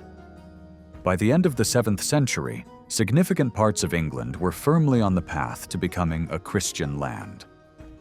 Between the late 6th and early 8th centuries, Anglo-Saxon society experienced a profound transformation. Earlier burial practices that reflected a tribal structure gave way as social hierarchies became more complex and distinctions of wealth and status grew. Cremation was gradually replaced by inhumation, and the way individuals were buried became more varied. A new type of burial emerged, often in different cemeteries, with few grave goods. These are known as the final phase burials. In southeastern England, lavish burials of elite individuals during the late 6th and early 7th centuries signaled the rise of powerful rulers and new political structures, while also showing resistance to the spread of Christianity. But this resistance soon faded. Over time, the elite began to shift away from traditional pagan burial customs and increasingly favored Christian inhumations, typically carried out with minimal grave goods and within church grounds. By the end of the 7th century, richly furnished graves became rare, and when they did appear, like the bed burial of a woman in Trumpington, they often included Christian symbols such as crosses. By around 730, this change in burial customs was nearly complete, with only isolated examples of older traditions appearing until the Viking Age. The rise of kingship brought with it sweeping cultural shifts. Scandinavian traditions gradually gave way to influences from Francia and the Eastern Roman world. At the same time, interest in the heritage of Roman Britain was renewed. Changes could be seen in clothing, decorative styles, and metalwork. Inspired by Frankish models, gold coinage re-emerged during the 7th century, especially in Kent, where it spread alongside Christian conversion. By around 675, silver pennies were being minted on a larger scale. New trade centers, or emporia, began to develop in this period. These were bustling places of exchange, manufacturing, and craft work. Smaller yet productive sites also emerged inland, acting as local hubs for goods and services. Christianity spread rapidly during this era, carried by missionaries from Italy, Francia, the British Isles, and Irish Dalriata. By the end of the 680s, all major royal courts in England had converted. With Christianity came literacy, written records, and a new religious and political ideology that supported the authority of kings. Powerful rulers played a key role in this process. They provided land and wealth to support the church, which in return offered legitimacy and state-building tools. The establishment of kingship and the spread of Christianity went hand in hand, each reinforcing the other. At the start of this period, the Anglo-Saxon world was still largely pagan. But by the 730s, paganism had effectively disappeared as a major cultural force. Christianity had become deeply rooted, with monasteries, churches, and trained clergy providing a stable and organized religious structure. The Roman side of the church had won out over Celtic traditions like those of Iona, shaping the future of English Christianity. Although older beliefs hadn't entirely vanished, Christianity now defined how people viewed the world, their past, and their destiny. From 669, a single archbishop oversaw the English church until a second archbishopric was established at York in 735. Archbishop Theodore worked to divide large dioceses into more manageable ones. As a result, regions like Mercia and Northumbria came to have multiple bishops, while East Anglia and Wessex each had 2. Nonetheless, older tribal divisions still influenced the shape of these ecclesiastical territories. By the early 8th century, the Anglo-Saxon world had become thoroughly Christian and politically structured under powerful kings. While dozens of small tribal kingdoms once existed, by the 730s this number had been reduced to perhaps 7 dominant kingships. These absorbed smaller groups, turning them into provinces within larger realms. Despite this progress, even the most powerful Anglo-Saxon kingships remained small compared to their continental counterparts. The struggle between Mercia and Northumbria for dominance had yielded no clear victor. Northumbria controlled northern England and parts of southern Scotland, but never fully conquered the northern lands. Mercia held sway in central England. In the south, Wessex was Mercia's main rival, while other regions like Kent, Essex, East Anglia, and Sussex continued to maintain their own kingships, even if they were subject to Mercian power. The formation of a unified English state had not yet caught up with the cultural and religious unity taking shape. People still identified strongly with groups like the Angles, Saxons, Jutes, and Frisians. Local and regional identities remained important, even though a shared English language existed with only minor dialectical variations. However, the growing uniformity in burial practices and artifacts suggests an increasing sense of collective identity. By the end of the 7th century, Christianity provided a common cultural foundation, and the concept of an English church began to shape a broader sense of Englishness. This shift also led to the decline of the native British church within English-controlled areas. As the British population was gradually absorbed, they became increasingly indistinguishable from the Anglo-Saxon majority. While a unified English identity was beginning to emerge, local and regional allegiances remained powerful. The political elite, though united in religion, still followed the divisions set by the dominant kingships. This is reflected in the writings of Bede, who paid little attention to Mercia, revealing the distance, cultural and political, that still separated regions like Northumbria from their southern neighbors, despite their shared Christianity. Writing in the 12th century, William of Malmesbury admitted how difficult it was to describe Offa, the king of Mercia, who ruled from 757 to 796. It's easy to understand his struggle. Not just Offa, but the entire 8th century poses serious challenges for interpretation. This is not because the period lacks sources. On the contrary, compared to earlier centuries, the 8th century is relatively well documented, with both written records and increasing archaeological evidence. The real issue is the absence of a unifying story that helps us connect and understand these fragments, something that Bede's work provided for the 7th century. Bede's ecclesiastical history gave coherence to earlier events and allowed later generations to piece together the meaning behind them. Even if we question his motives or interpretations, we still rely on the framework he created. No such narrative exists for the 8th century, making it harder to understand how events relate to each other and what they meant to the people who lived through them. From the 19th century onwards, historians have often described this era as the time of Mercian dominance. During these years, rulers of Mercia extended their control over much of southern England, absorbing or overpowering several Anglo-Saxon kingdoms. Scholars in the early 20th century, particularly Sir Frank Stenton, viewed this dominance as a step toward the political unification of England. The powerful over-kingships of leaders like Ethelbald and Offa were seen as early attempts, albeit incomplete, at forming a single English kingdom, a goal finally achieved by the West Saxons in the 10th century. In more recent times, these interpretations have been revisited and revised. The idea of Mercian supremacy is now treated with more caution.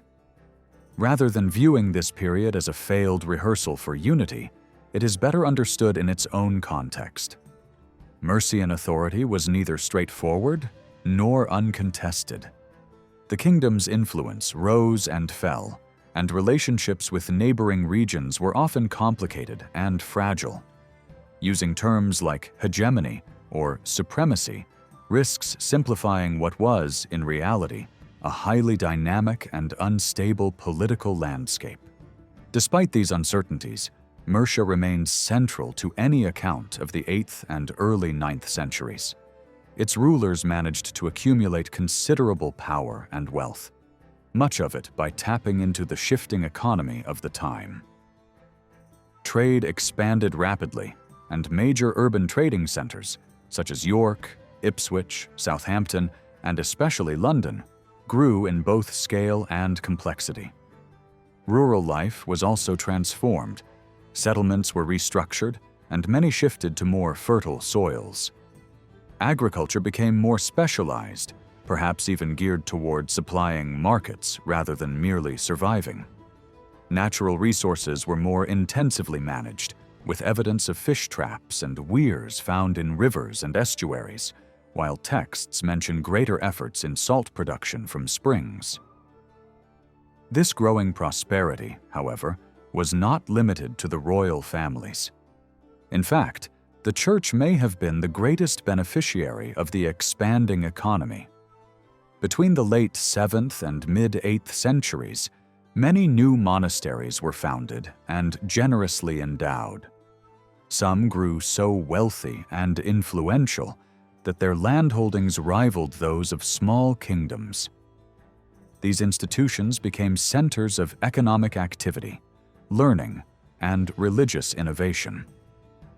But their success also sparked controversy. As monasteries became more involved in worldly matters and began to reflect the values of the aristocracy, many within the church expressed concern.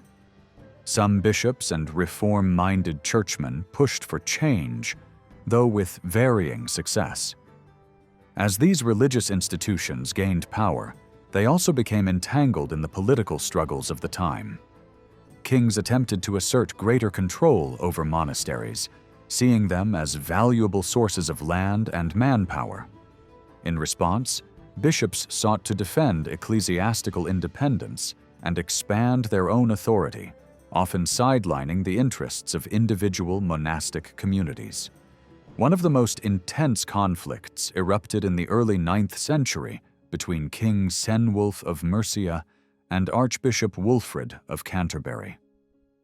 They fought bitterly over the control of key monasteries in Kent, and in the end, neither emerged victorious or untarnished. Although Mercia plays a central role in how we understand the 8th century today, this emphasis is somewhat misleading when we consider the actual historical sources that have survived. Outside of charters, there is a striking absence of Mercian-authored texts. Unlike Northumbria or Wessex, Mercia left behind no equivalent to Bede's Ecclesiastical History or the Anglo-Saxon Chronicle. It is possible that Mercian kings did produce legal codes. King Alfred later claimed to have used one attributed to Offa when drafting his own laws. But if such texts ever existed, they have not come down to us. One possibility is that Alfred may have been referring instead to reports from papal legates who visited England in the 780s.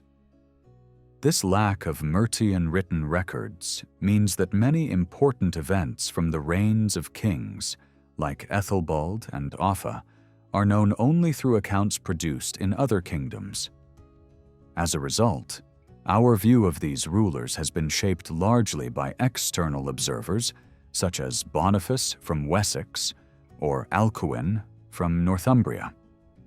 While these writers were not necessarily hostile to Mercia, faced with this gap, historians have often turned to better documented periods and places, like 7th century Northumbria or 9th century Wessex, for comparison, trying to fill in the blanks by analogy. It is understandable to take this approach, especially given how many texts have been lost to time, particularly during the Viking attacks of the 9th century. But the absence of Mercian sources might also reflect something deeper about how that kingdom operated.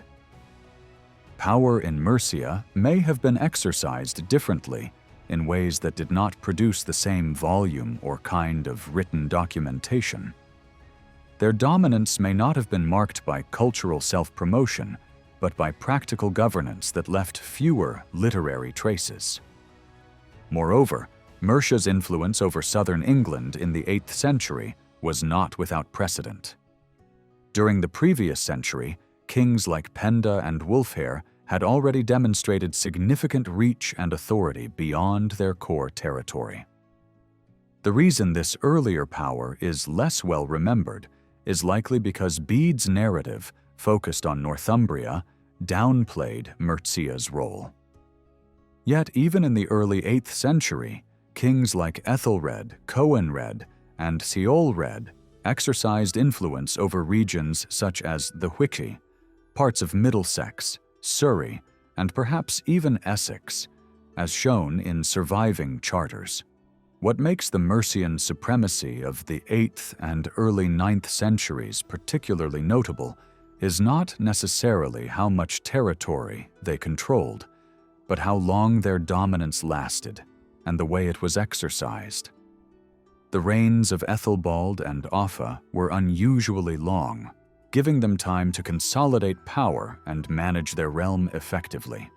When compared to the political instability in Northumbria, where 12 kings came and went during the same period, the contrast is especially striking. These later Mercian kings also ruled in a very different context from their 7th century predecessors. Trade had become increasingly important, and the rise of major trading centers offered new opportunities for wealth and control.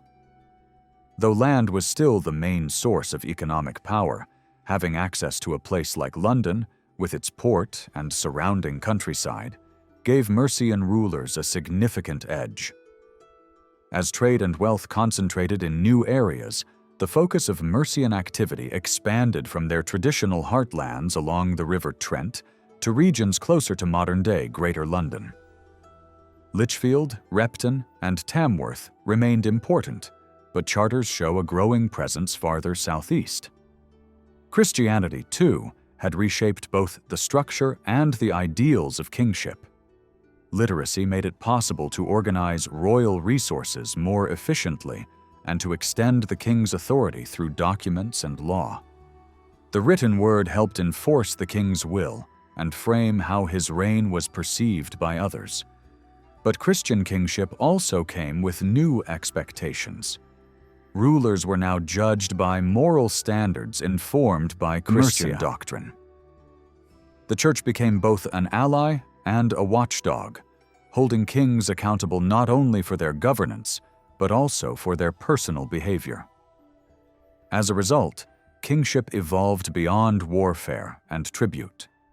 Monarchs were now expected to protect justice, support education, fund religious institutions, and serve as defenders of the faith.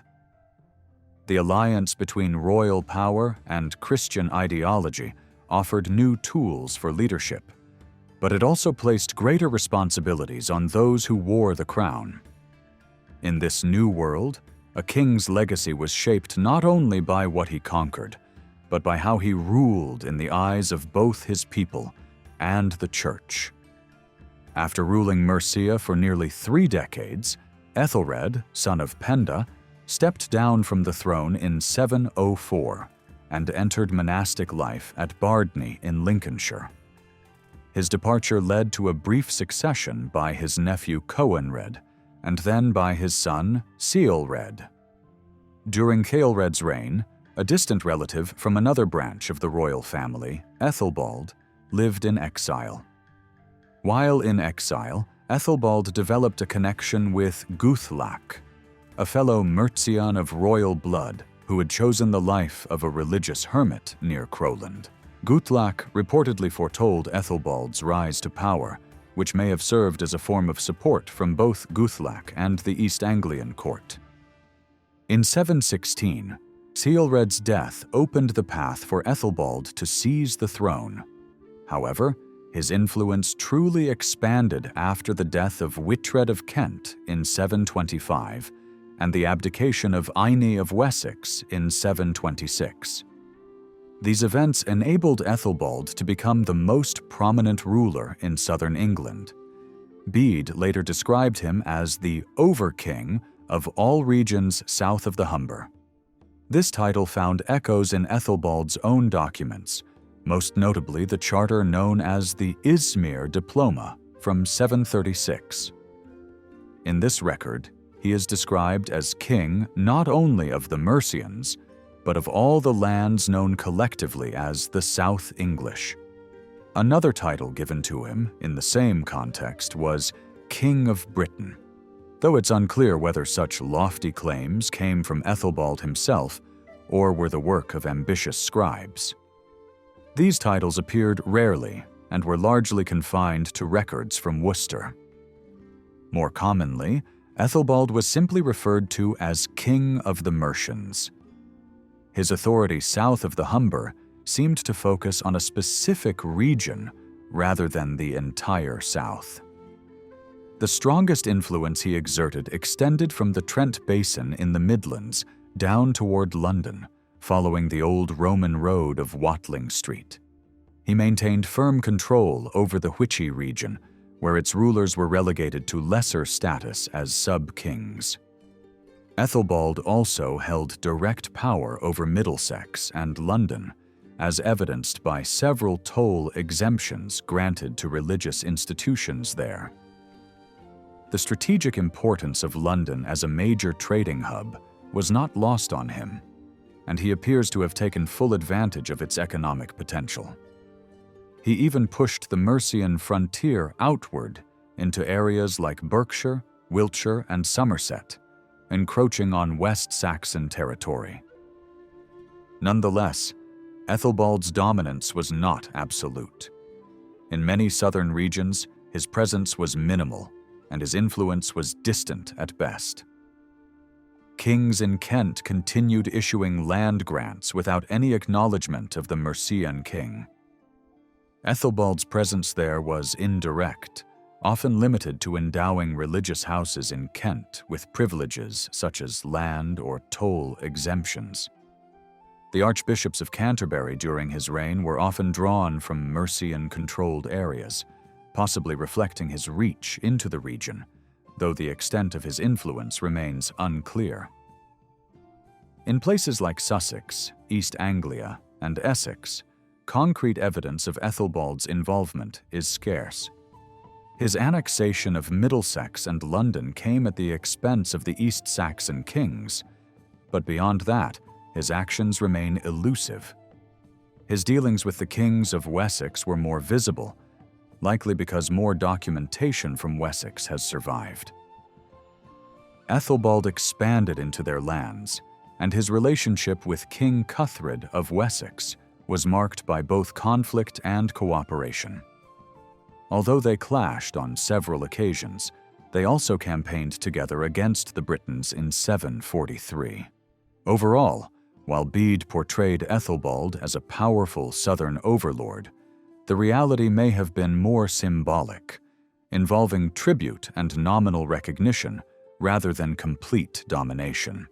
North of the Humber, Ethelbald's actions were even more limited. He led 2 raids into Northumbria in 737 and 740, the latter occurring while King Eadbert was away fighting the Picts. In Wales, records of Mercian activity are sparse, though some accounts describe raids into the Wye Valley and suggest the Mercians were eventually pushed out of Powys in the mid-8th century. These glimpses suggest limited and possibly short-lived Mercian involvement. Ethelbald's reign was marked by controversy and unrest. He was known to reward a Mercian abbess with land as compensation for killing a relative, and religious visions after his death portrayed him suffering demonic punishment.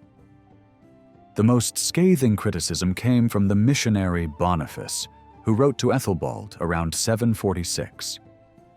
Though he praised the king for his generosity to the poor and widows, Boniface condemned his treatment of the church. He accused Ethelbald of violating religious sanctity and abusing monks more harshly than any other Christian ruler. He also criticized Ethelbald's refusal to marry and his sexual relations with nuns and consecrated virgins. Without other surviving Mercian sources, Boniface's account has strongly influenced how Ethelbald is remembered. However, different interpretations are possible. While his relationships may have clashed with church ideals, marriage was not the only acceptable practice for kings at the time. Elevating a wife could empower her family politically, so Ethelbald may have avoided formal unions to maintain control over internal Mercian dynamics. If this was a conscious political choice, he would not have been the only Christian ruler to make it. Whatever the reasons behind his controversial behavior, Ethelbald's rule appears to have sparked resentment. His long reign ended abruptly in 757, when he was murdered at night by members of his own bodyguard.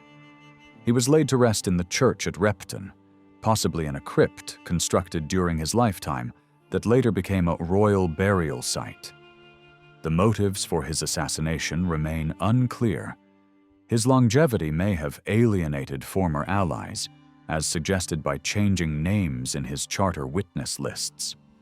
It's uncertain whether his short-lived successor, Bjornred, played a role in his death. In any case, Bjornred was quickly overthrown by Offa, a cousin of Ethelbald and grandson of Eonwulf, a man who had benefited greatly under the previous king. Offa faced considerable resistance in securing his claim to the throne. One chronicle describes his rise as a violent conquest, and a later charter implies that he only fully assumed kingship in 758. During this period of instability, much of Ethelbald's control over the south was likely lost. Wessex may have reclaimed regions like Berkshire and parts of the Thames Valley, while the Welsh appear to have regained ground in Powys. In several ways, the reign of Offa bears a strong resemblance to that of Ethelbald. His core area of influence remained centered in the Mercian heartlands and extended along a corridor that stretched southeast towards London. By the 780s, Chelsea had become a key location for his activity. Like his predecessor, Offa understood the importance of international trade and made efforts to oversee it effectively. This is evident in a letter from Charlemagne, in which the Frankish ruler urged Offa to ensure the quality of English goods and promised protection for English merchants operating in Frankish territories. Despite these similarities, Offa differed greatly from Ethelbald in other respects. He made a deliberate effort to use the ideological tools offered by Christianity to legitimize and strengthen his rule. He appeared particularly influenced by evolving ideas of Christian kingship taking shape in the royal courts of the Carolingian world. Offa's control over other Anglo-Saxon kingdoms also went further than that of Ethelbald.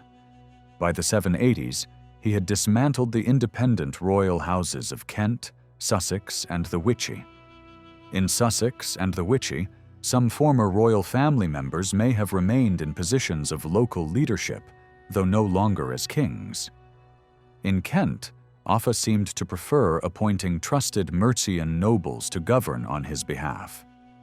By the end of his rule, Offa governed a large territory stretching from the central Midlands down to the southeast coast, a realm vast by early English standards. He and his advisors appeared to view this as a unified Mercian kingdom. His official documents and coinage consistently referred to him simply as the King of the Mercians.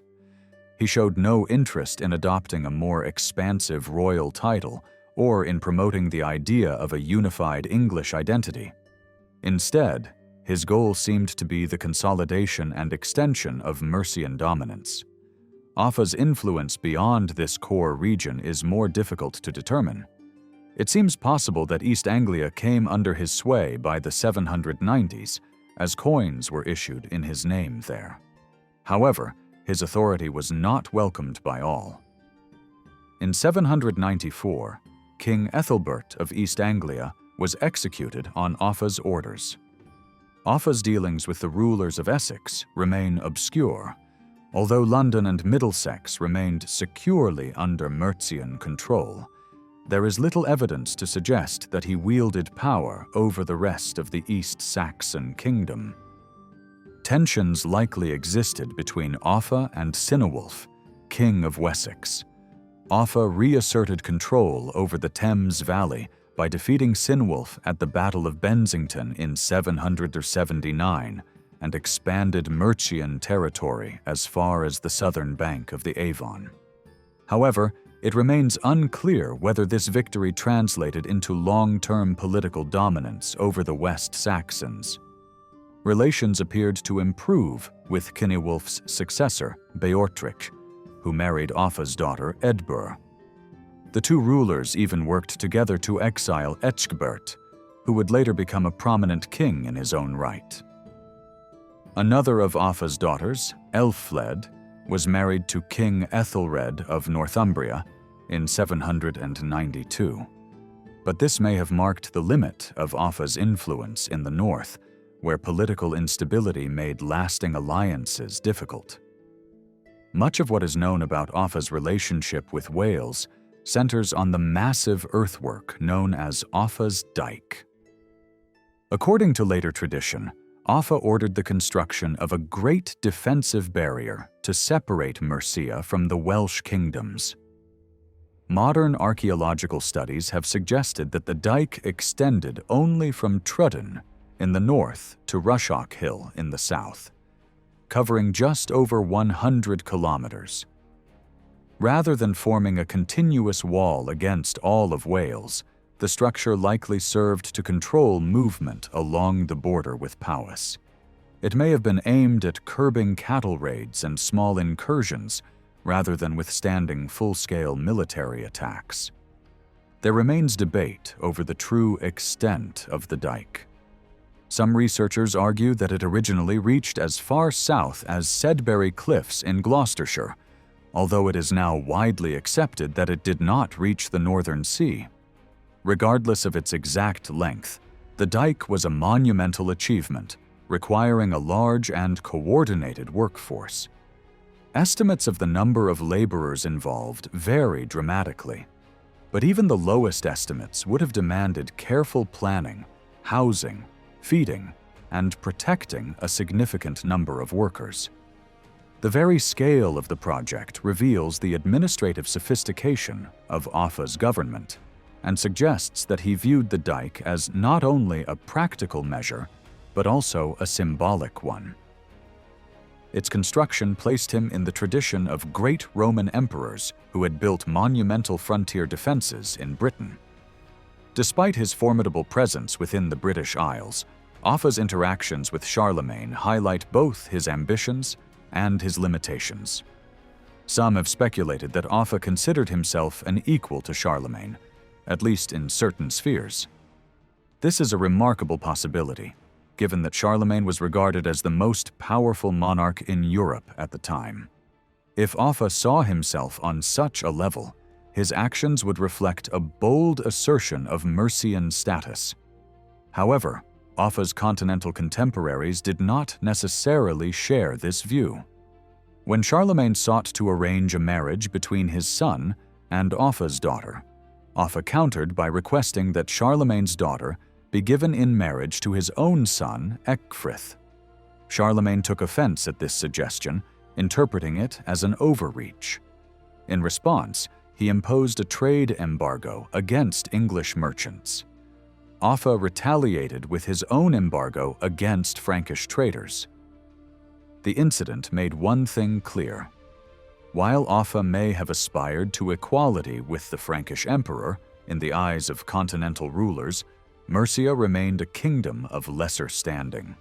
By the mid-700s and 90s, diplomatic and commercial relations between Offa and Charlemagne had been re-established. Charlemagne sent 2 letters to Offa around this time, addressing a variety of matters. Although the Frankish ruler referred to Offa as his beloved brother and dearest brother, Such formal expressions were part of diplomatic custom, rather than genuine signs of equality. The way the two rulers were titled in these letters made this imbalance clear. Charlemagne referred to himself as, "by the grace of God, King of the Franks and Lombards, and Patrician of the Romans," while Offa was simply called King of the Mercians. This contrast seems intentional, emphasizing the difference in their political standing. Even the gifts that accompanied Charlemagne's letters served to reinforce this hierarchy. In one case, Charlemagne sent Offa a sword described as Hunnish, a prestigious item taken during his campaigns against the Avars in Pannonia. While the sword was undoubtedly valuable, it was the kind of gift a superior might offer to a loyal follower. Records from the Frankish realm note that the spoils of the Avar treasury were distributed among trusted nobles and clergy. Offa appears to have been included in this circle, but not as an equal. Though Charlemagne recognized Offa's significance and treated him with respect, there is little to suggest that he ever viewed him as his peer. Charlemagne's later coronation as emperor in 800 only widened the gap in their status, marking the Frankish ruler as a figure of far greater power and ambition than Offa could match. Even though Offa's standing did not rise to the level of Charlemagne's, he seems to have been influenced by the evolving ideas of kingship taking shape in the Carolingian world. Tracing direct influence is difficult, as the flood of political and theological writings produced by Charlemagne's court finds only faint reflections in Mercian culture. Any similarities may have resulted from shared traditions rather than deliberate imitation. Intellectuals from Ireland and Anglo-Saxon England played key roles in shaping Carolingian ideas, and Offa may have drawn on similar sources. One area where a clear link appears is the practice of royal anointing. In 787, Offa had his son Ecgfrith anointed as his co-ruler, likely by Hygebert, who served as bishop of the newly established archbishopric at Lichfield.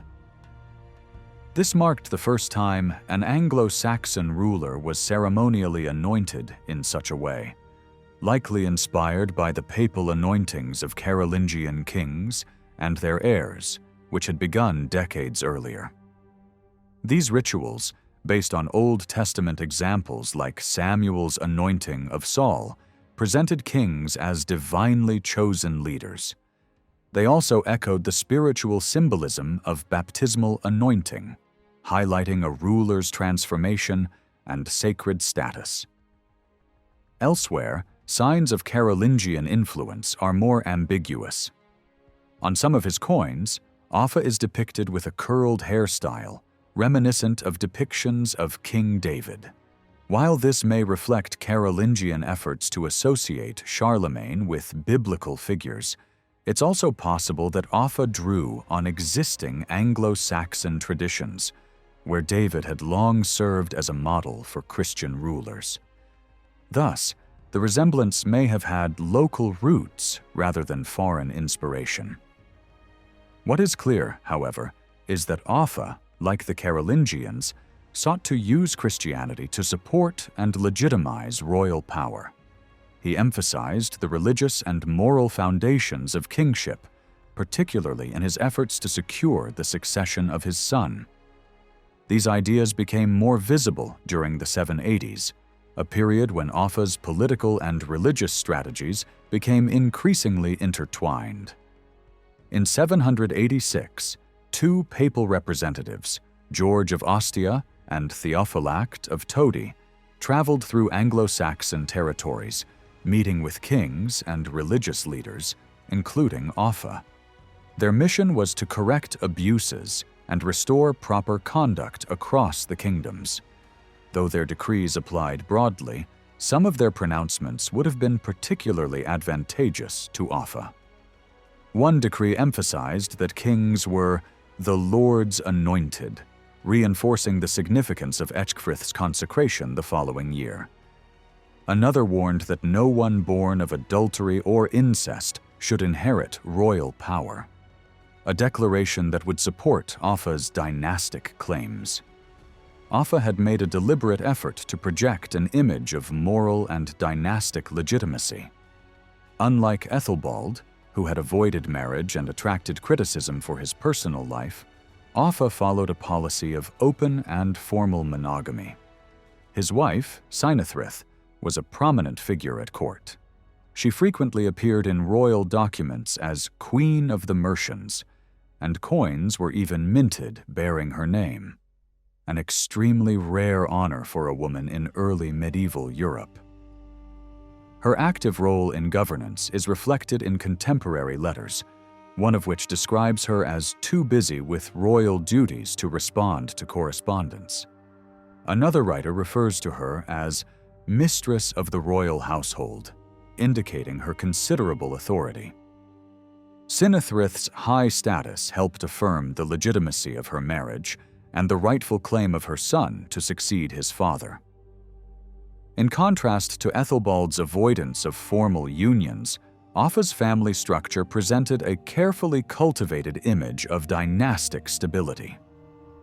This approach likely strengthened Ecgfrith's position as heir and made it harder for potential challengers to claim the throne.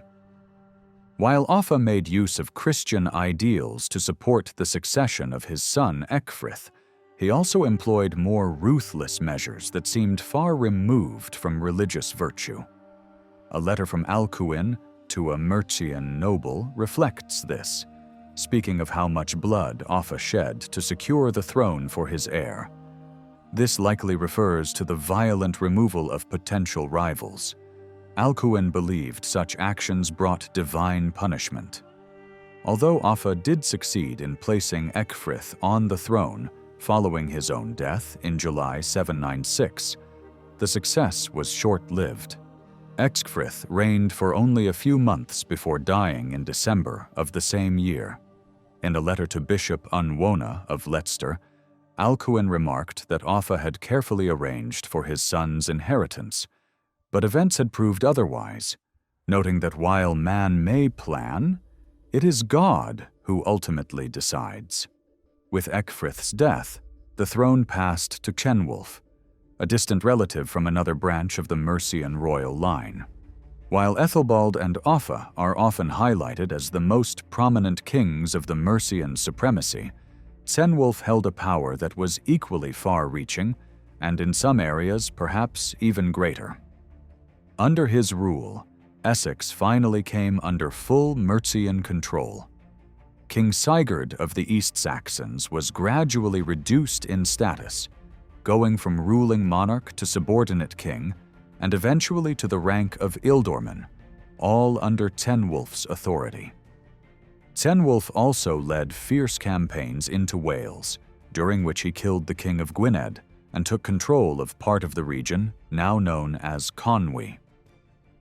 During the short reign of Ecgfrith, or shortly afterward, both Kent and East Anglia appear to have broken away from Mercian control. In East Anglia, local coins began to be minted in the name of King Edwald, suggesting the re-emergence of native leadership. However, Cenwulf soon brought the region back under his control, reclaiming the mint, and with it, likely the political structure. In Kent, a claimant named Edbert Prane took the throne, expelled the Mercian-appointed Archbishop Ethelherd, and likely attacked Canterbury. Edbert had previously been forced into exile during Offa's reign and had spent time in Charlemagne's court. At some point, he had also taken religious vows, which technically disqualified him from becoming king. At Cenwulf's request, Pope Leo III excommunicated him in 798, condemning him as a defector from the church. That same year, Cenwulf invaded Kent, captured Eadbert, and brought him back to Mercia in chains, where he was blinded and mutilated. Perhaps recognizing the difficulties of ruling Kent directly, Cenwulf installed his brother Cuthred as a subordinate king. maintaining control through family ties.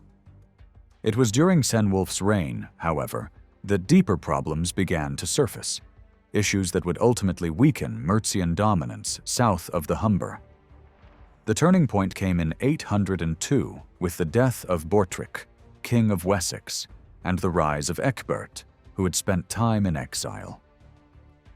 Almost immediately, the Mercians launched an unsuccessful raid into Wessex, signaling the beginning of a shift in power between the two kingdoms. Wessex's growing strength certainly posed challenges, but part of Mercia's difficulty lay in how it managed subordinate territories. Even though Cuthred ruled Kent under Cenwulf's authority, there's little evidence that Cenwulf was personally involved in Kentish affairs. This indirect approach continued after Cuthred's death in 807. Rather than appointing a new king, Cenwulf chose to govern Kent from a distance. While several land grants from this period exist, they were often made outside of Kent itself. One notable example involves a grant to Archbishop Wulfrid of Canterbury. It was first confirmed in a meeting with Mercian nobles and church leaders in Croydon, followed by a separate ceremony in Canterbury, attended by local Kentish nobles. This and other records suggest that Cenwulf ruled Kent largely through select church figures and royal women, rather than working directly with the local aristocracy. Key figures included Archbishop Wulfrid, Abbess Selethryth, and Cenwulf's daughter, Abbess Cwenthryth, all individuals whose positions were likely connected to Mercian influence. Though this approach followed patterns used by Offa, it carried risks. Disputes eventually erupted between Cenwulf and Wulfrid over control of several Kentish monasteries, institutions that held great wealth and political importance. Wulfrid had used the lack of direct Mercian oversight to build up considerable power of his own. Cenwulf, lacking local allies and support from the Kentish nobility, found it difficult to counter Wulfrid effectively. The relatively rich surviving documents from Kent allow us to see the fragile nature of Mercian control there in some detail. It is likely that similar dynamics existed in other kingdoms, though less documentation has survived. For Mercian rulers, the real challenge was not just achieving dominance, but sustaining it. In the end, it would be the very different model of power developed by the West Saxon kings in the 9th century that would prove more stable and long-lasting. Over the past 20 years, our understanding of the Anglo-Saxon economy between the late 7th and early 9th centuries has changed dramatically. This shift has been driven primarily by archaeological discoveries, which have revealed a vibrant and dynamic economic landscape. These findings point to the rise of new types of settlements and a significant reordering of how people organized their communities and interacted with the wider world. While major trading hubs like Southampton, London, Ipswich, and York remain central to our picture of the period, it's now clear that they were only part of a much broader web of exchange and production that extended across the Anglo-Saxon world. These trading hubs, known as emporia, began to emerge in the 7th century as small communities engaged in modest trade, which gradually expanded in scale. In London, for example, settlement activity by the late 670s was limited to areas around modern Charing Cross and the Church of St. Martin in the Fields. Archaeological evidence reveals timber embankments built along the Thames, and written references describe ships being hauled ashore. Toward the end of the century, the settlement began to expand inland, covering areas that had once been used for burials and connecting to the river via new roads running north to south. Similar patterns of growth are seen in Southampton and Ipswich, where small settlements evolved into thriving trade centers. At York, however, an earlier site at Heslington Hill that once supported limited long-distance trade began to decline by the mid-7th century, with activity shifting to Fishergate, a more navigable site linked to the River Ouse. The emporia reached their peak size and activity during the first half of the 8th century. They featured carefully designed layouts and well-maintained infrastructure, including roads, wells, and drainage systems. This era also saw the highest levels of coin loss at these sites, which points to intense commercial activity. In London, the trading district known as Londonwich grew to cover an area of about 55 to 60 hectares, stretching from what is now Seven Dials to the Thames near the Strand and Aldwych. The most extensive archaeological excavations took place beneath the Royal Opera House in Covent Garden.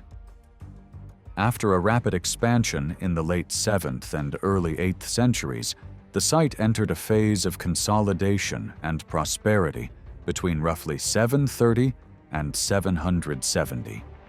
By then, the area was covered with a network of well-maintained streets and alleyways. The main road running through the site was regularly resurfaced with gravel, and timber-lined drains were installed on either side to manage rainwater.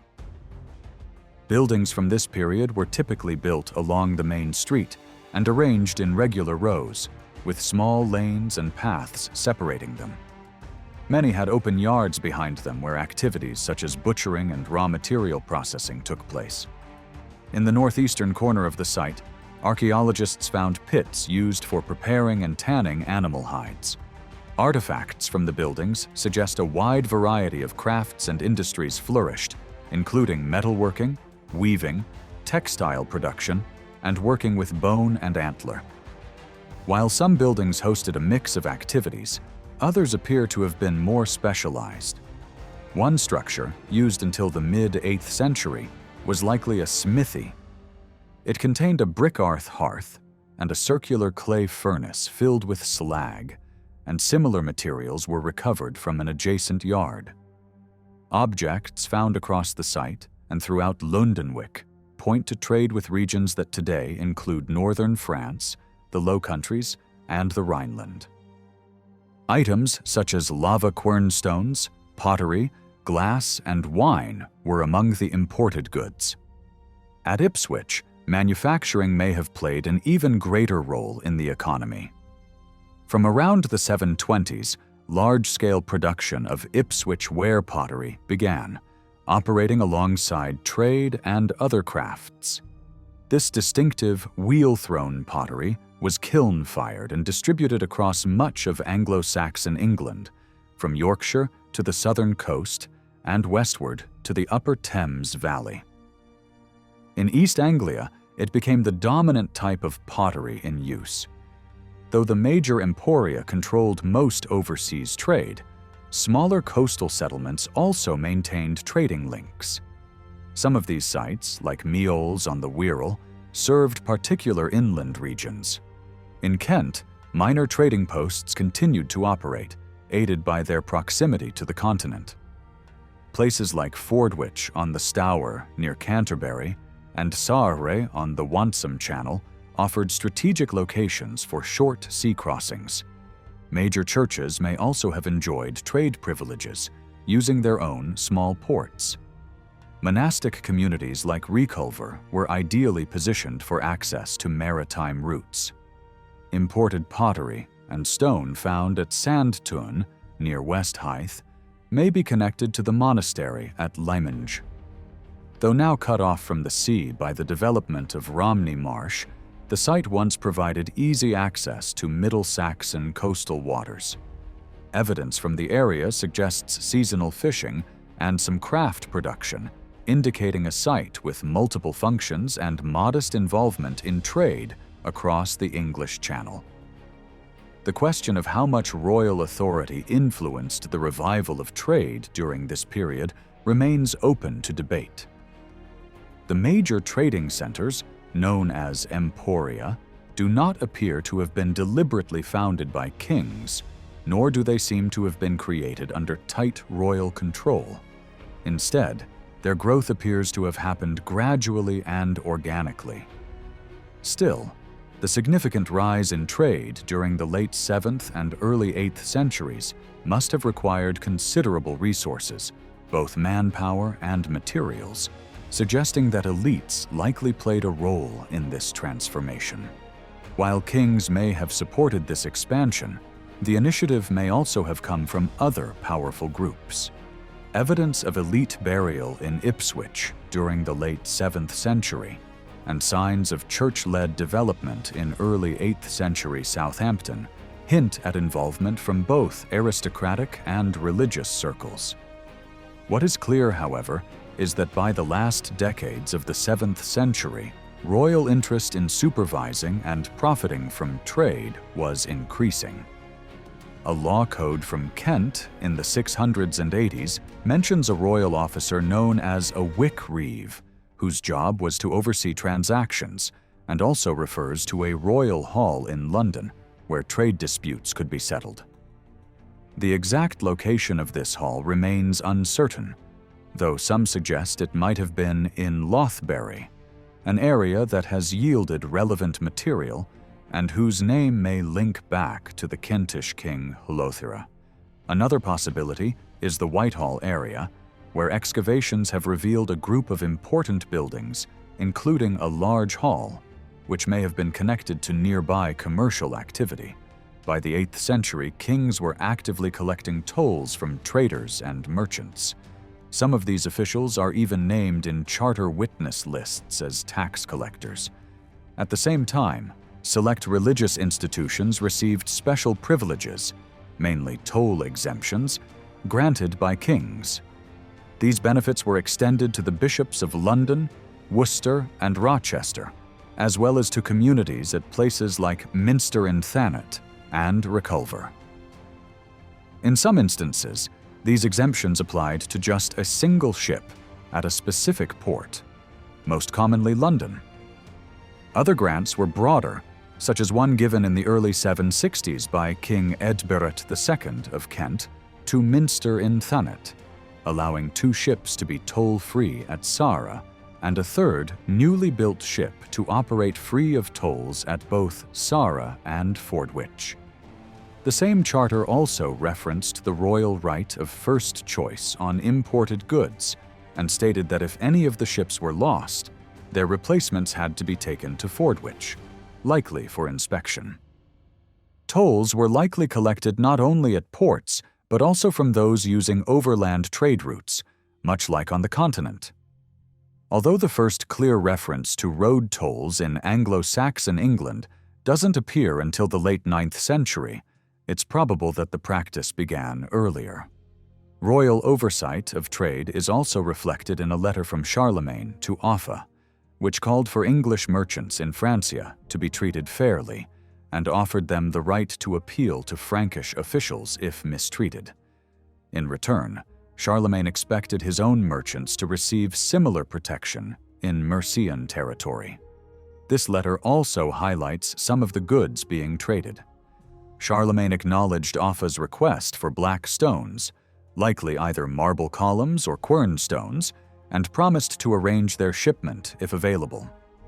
At the same time, he criticized the quality of English cloaks, saying they were too short. His remarks suggest that addressing such issues might influence how quickly he fulfilled Offa's requests. The earlier diplomatic conflict between the two rulers, which had led to a trade embargo, underscores just how closely rulers were involved in, and benefited from, international commerce. The fact that such embargoes could be imposed and were impactful shows the depth of royal engagement with trade. In recent years, discoveries of so-called productive sites have greatly changed how scholars understand the relationship between the emporia and their surrounding regions. These sites are known for yielding large quantities of coins and non-ferrous metalwork, mostly found by metal detectorists. Although only a few have been fully excavated, this is gradually changing. These sites tend to share certain features. Most are located in southern and eastern England, often near the coast or alongside major routes such as rivers or Old Roman roads. Despite common features, they vary significantly in the amount and type of material found and in the roles they played.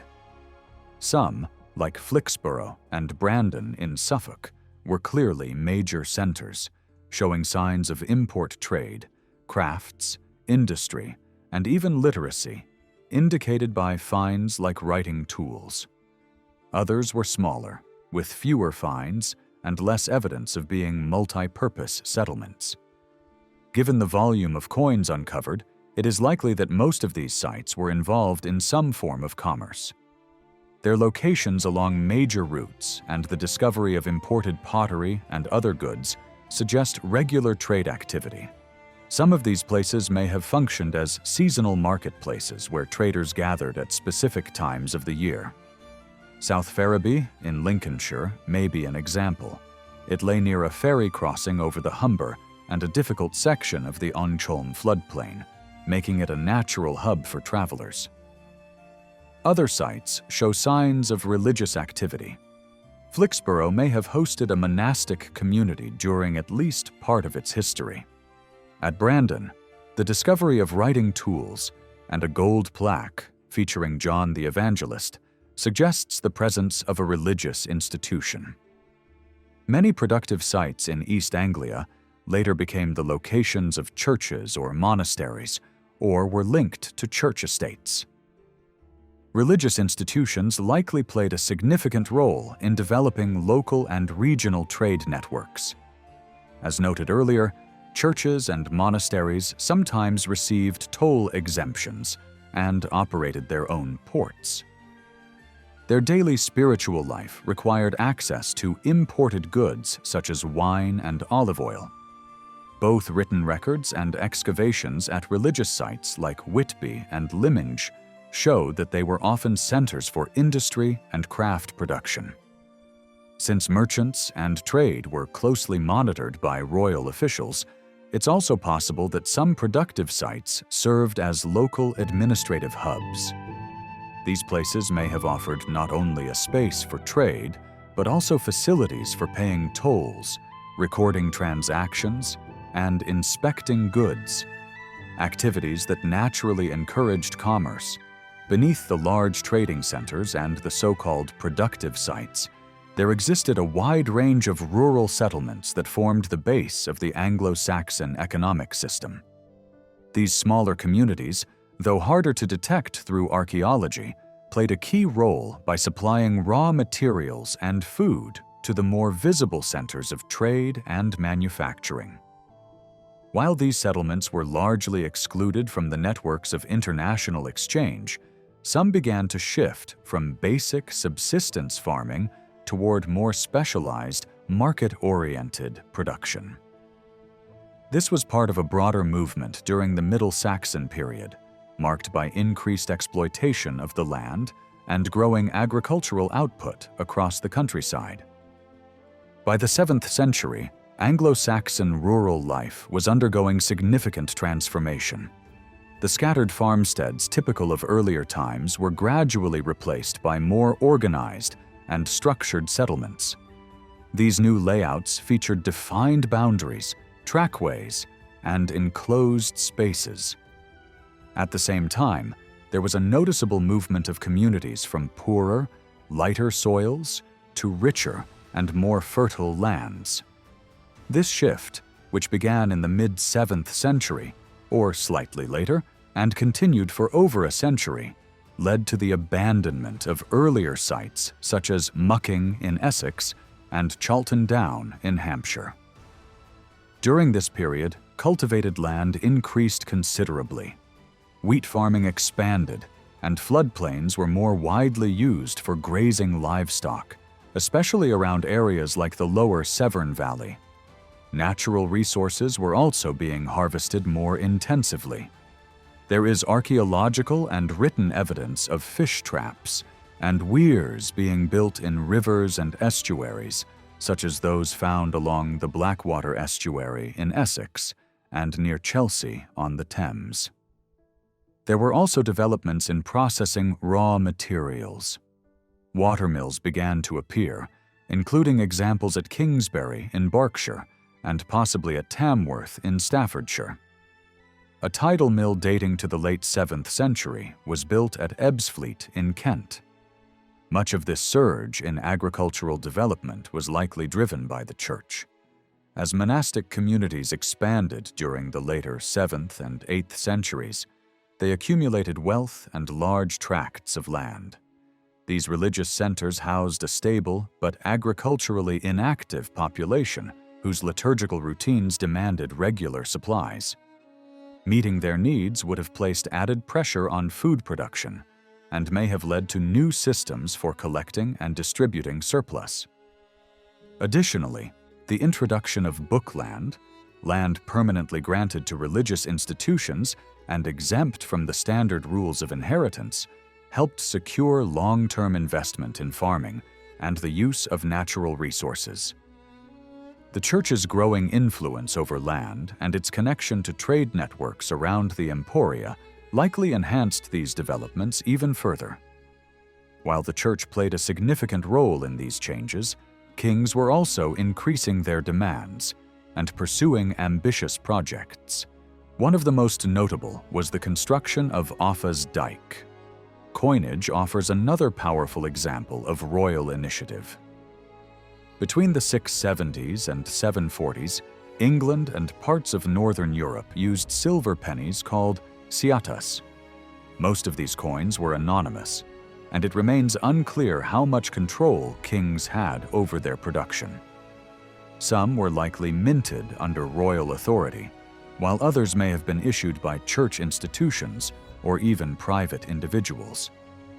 By the 730s, however, the silver content of ciatas in England had declined sharply, reflecting similar trends in continental Europe and indicating a wider shortage of silver.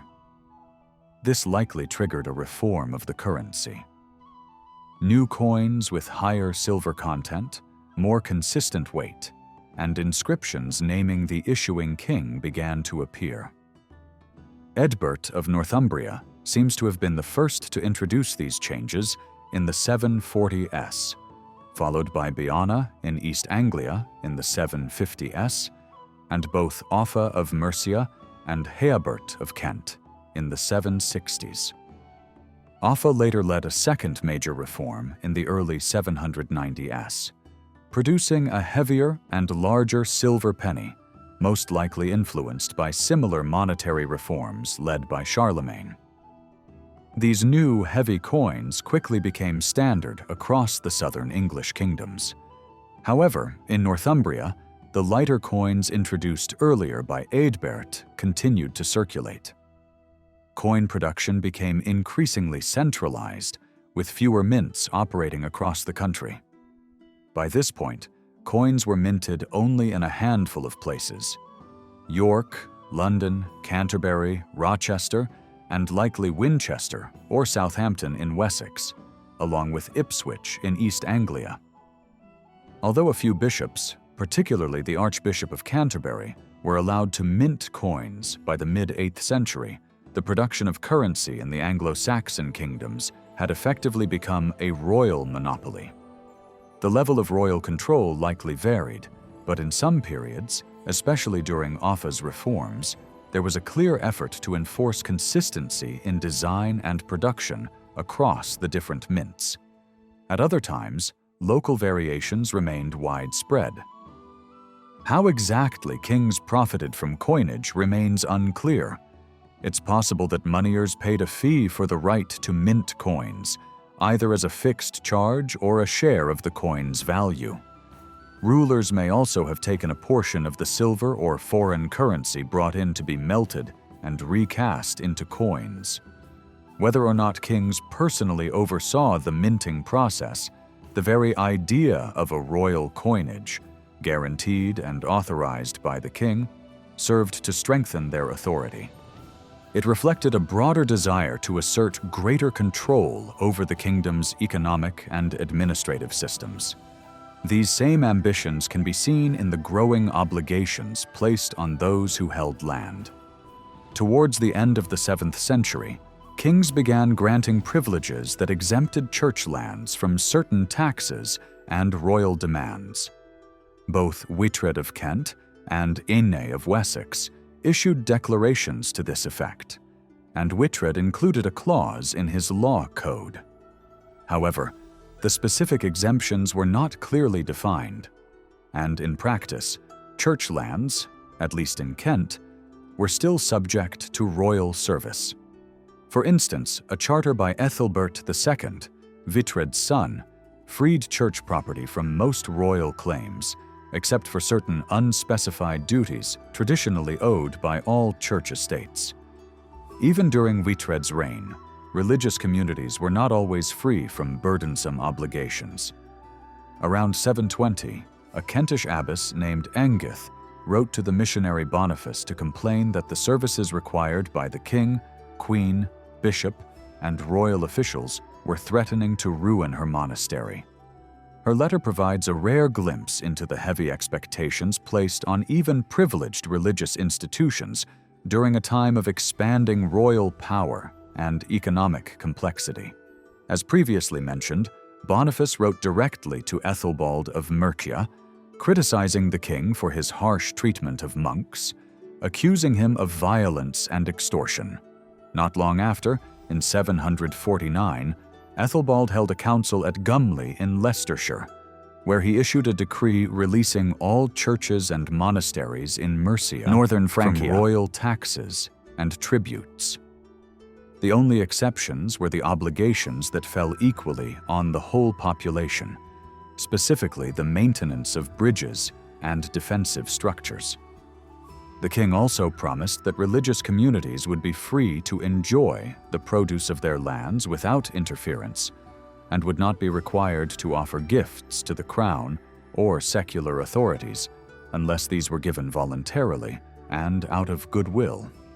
The very need to emphasize voluntary giving hints that such offerings may have previously been made under pressure, an echo of the kind of complaints raised by Abbess Engith. Ethelbald's actions at Gumley may well have been a response to growing criticism of the demands being placed on the church. By clearly stating which royal claims were legitimate and which were not, he drew a boundary between acceptable military burdens and unjustified taxation. In return for accepting these general military responsibilities, later known as the common burdens, the church received assurance of protection from further impositions. After this council, the notion of common burdens began to appear in other regions, including the Hwicce, Kent, Sussex, and eventually Wessex. By the close of the 8th century, a third burden had been added, the requirement to provide men for military service. This marks a shift in how armies were raised, moving away from personal loyalty to a lord and toward an expectation rooted in landholding, an important milestone in the evolution of royal authority. By the end of the 7th century, the initial wave of Christian conversion in England had largely concluded. Despite some setbacks, the process had moved quickly and relatively smoothly. Within 100 years of the first missionaries arriving, all Anglo-Saxon kingdoms were led by Christian rulers. Churches and monasteries had been established, and a network of dioceses now spanned the country. Aspects of Christian teaching, such as infant baptism, Sabbath observance, monogamy, and formal marriage, were now enforced by law. Bede, writing in the early 8th century, suggested that paganism had effectively disappeared as a living religion, though references to pagan customs continued, usually framed as errors made by Christians rather than signs of an active pagan community. Although the era of formal missionary activity had come to an end by the early 8th century, it was followed by a longer and more gradual process of deepening religious transformation, a phase best described as Christianization. Over this period, Christianity became not just the official religion of the elite, but a cultural force that touched every layer of Anglo-Saxon society. This transformation wasn't one-sided. Just as the Christian faith reshaped daily life in the kingdoms, The Anglo-Saxons, in turn, adapted and interpreted Christianity in ways that reflected their own customs and values. The result was a dynamic interaction between an imported faith and a local culture. The 8th century represents the point at which the spiritual changes set in motion by early missionaries took full effect. Yet the historical record offers only faint traces of this spiritual consolidation. The Church during the 8th and early 9th centuries appears in surviving sources as an institution under strain, struggling with weakened monastic discipline, growing secular influence, and a shortage of pastoral care. This perception is, in part, shaped by the nature of the sources. While earlier periods are illuminated by narrative accounts, the later 8th century is known mostly through legal documents, land grants, records of disputes, and the decisions of church councils like those held at Cloveshow and Chelsea. These documents often highlight abuses and controversies, yet in doing so, they also reveal how deeply embedded Christianity had become in everyday life. The elite embraced the opportunities offered by the Church, and the faith quickly became part of the social and political fabric of aristocratic life. To some religious writers, the strong influence of secular powers over church affairs looked like corruption. But this perspective risks overshadowing the fact that Christianity had taken root and flourished. The councils themselves, held in response to growing secular pressure, reflect the increasing confidence and authority of the bishops who were eager to protect religious independence and extend their reach across all aspects of spiritual life. Criticisms of churches and monasteries for becoming too wealthy or worldly also highlight their expanding role in society.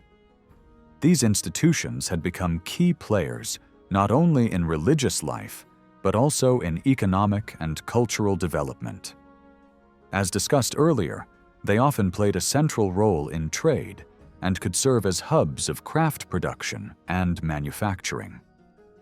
Although challenges certainly existed, portraying the church of this era as merely in decline fails to capture its complexity. Just as Bede and his Northumbrian peers looked back on the 7th century as a golden age, Alcuin of York, writing in the 790s, believed the mid-8th century represented its own peak of spiritual achievement.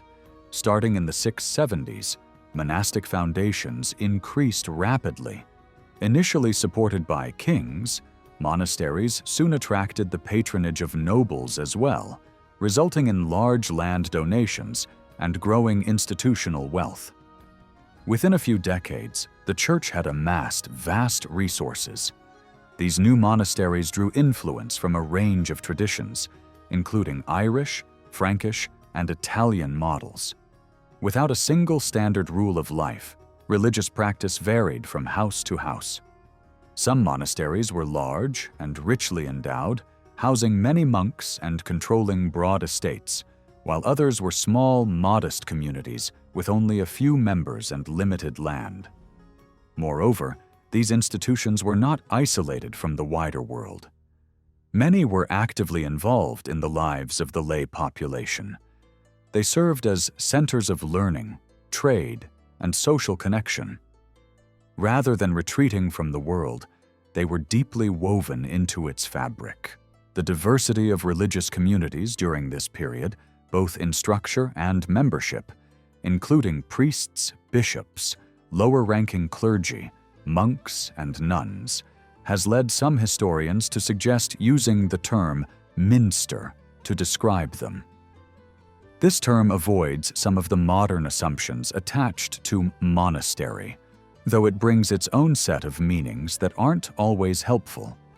In this context, the word monastery will be used broadly to refer to a wide range of religious communities that varied in size, function, and form.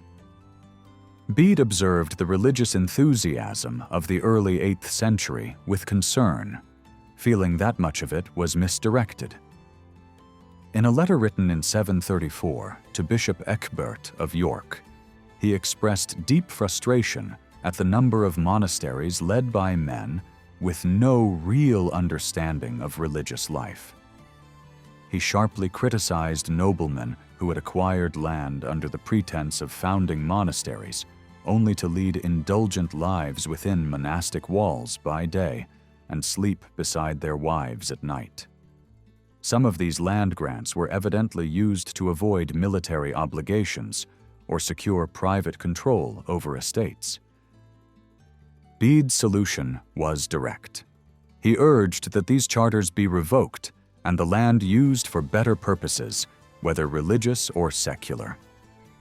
It's unlikely, however, that all the nobles he described were guilty of such abuses. While some may have acted from self-interest, others were surely driven by sincere spiritual motives. Bede's frustration appears to stem from different visions of what proper monastic life should be. By calling for reform, he may also have set the stage for further controversy. In the mid-750s, Pope Paul sent a letter to King Eadbert of Northumbria and Archbishop Ecgbert, demanding the return of 3 monasteries that had been taken from Abbot Forthred and given to a nobleman named Mall. It's tempting to see this episode as a result of Bede's influence. Perhaps Eadbert and Ecgbert believed they were correcting an abuse, but Forthred was able to convince the Pope that he had been wronged. In such situations, the line between reform and unlawful seizure could depend on one's point of view. By the middle of the 8th century, Bede was not alone in voicing concern. Others began to argue that the state of Anglo-Saxon monasticism, and the Church more broadly, was in serious decline. Around 747, Boniface wrote to Archbishop Cuthbert of Canterbury, describing the changes he had made to the Frankish Church and urging similar reforms in England. He called for an end to luxurious dress among monks, condemned drunkenness among the clergy, something he claimed was especially common in England, and declared that laymen who held control over monasteries should be excommunicated. That same year, likely in response to Boniface's letter, a council was held within the Canterbury Archdiocese at Cloveshow. The council issued a series of decrees that denounced the growing worldliness of monasteries and churches. It condemned excess, drunken behavior, and moral laxity. While it addressed the problem of lay control over monasteries, the council stopped short of implementing Boniface's suggestion of excommunication. Instead, it called on bishops to carry out inspections and exercise oversight to maintain proper standards within monastic communities. However, these measures weren't solely about pushing back against lay influence. Rather, they reflected an effort to define more clearly the boundaries between religious and secular life. How much aristocratic behavior was acceptable within religious institutions? To what extent could Christianity be shaped by Anglo-Saxon values and customs? The richness of cultural life in 8th and early 9th century England was deeply tied to this kind of interaction between faith and local tradition. Yet for the bishops at Cloveshow, it was time to draw firm limits. The council also addressed broader issues, including rising tension between the church and the secular elite. There were whispers that nobles, and even kings, believed the church was insincere in its loyalties and envious of aristocratic wealth. To counter these suspicions, the council urged clergy and monks to include kings, nobles, and all Christian people in their prayers, not just their own communities. It is clear that by the late 8th and early 9th centuries, friction surrounding the church had grown. Still, it would be misleading to portray a strict division between the nobility and the religious world. Most high-ranking clergy came from noble backgrounds, and many were members of royal families. In reality, The line separating monastic life from aristocratic society was often thin. As the Clove Show decrees themselves acknowledged, the culture of the noble hall and that of the monastery were closely intertwined. People moved between the two worlds with relative ease. It would be misleading to portray the church of this period as a single, unified institution. For Mercian rulers, powerful church leaders, especially the Archbishop of Canterbury, could become focal points for opposition and local unrest. Some of these figures had built up significant influence that could challenge royal authority, and many had been appointed under previous rulers, making them politically suspect in the eyes of their new overlords. Yet at the same time, kings like Offa and Cenwulf provided substantial patronage to religious houses in allied or dependent kingdoms. Many of these monasteries became wealthy and powerful, in theory subject to episcopal and archiepiscopal oversight, but in practice operating with considerable independence. This was likely the case for prominent Kentish monasteries such as Minster and Thanet and Reculver in the 9th century. Conflicts during this time were not limited to the secular nobility opposing the church, but also occurred within the church itself, between rival institutions and different levels of its hierarchy. Loyalties did not align along a simple secular versus religious divide. This growing friction became especially visible in several disputes in the late 8th and early 9th centuries. Offa's domination of Kent met with strong resistance, eventually leading to a rebellion in the 700s and 70s. Though he regained control in the following decade, it was likely through harsh and forceful measures. His relationship with Archbishop Jenbert suffered as a result. Jenbert, who had once been abbot of Canterbury's principal monastery, was probably of Kentish origin. Though he had risen to the archbishopric during Offa's early rule in Kent, and likely with his approval, Offa eventually came to question his loyalty. The king seized lands that had been granted to Jenbert's relative Aldun during a brief resurgence of native rule in Kent. Tensions between them may have led Offa to establish a rival ecclesiastical authority. At a synod in Chelsea in 707, part of Jenbert's province was carved away to create a new archdiocese based in Lichfield, deep within Mercian territory. The move caused outrage in Canterbury. After Jenbert's death in 792, he was replaced by Aethelherd, abbot of Louth in Lincolnshire, almost certainly under Offa's influence. With Canterbury's independence weakened, and after the death of Archbishop Higibert of Lichfield in the early 9th century, the new archdiocese was quietly dismantled and Canterbury's old authority restored. Conflicts between Mercia and Canterbury also took other forms. A privilege issued by Pope Hadrian I shows that Offa and his queen, Cynethryth, had taken control of several religious houses.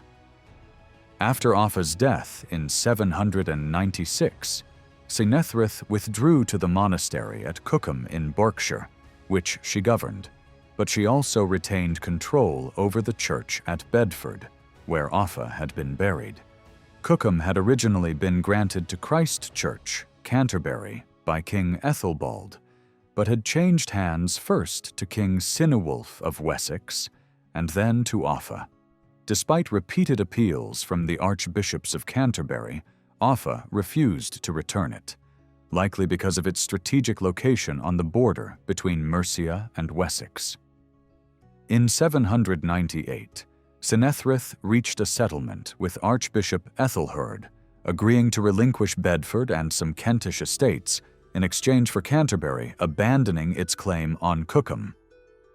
These overlapping issues, suspicion between Mercian kings and the Archbishop of Canterbury, and competition over monastic control, culminated in a long and bitter conflict between Archbishop Wulfrid and King Cenwulf.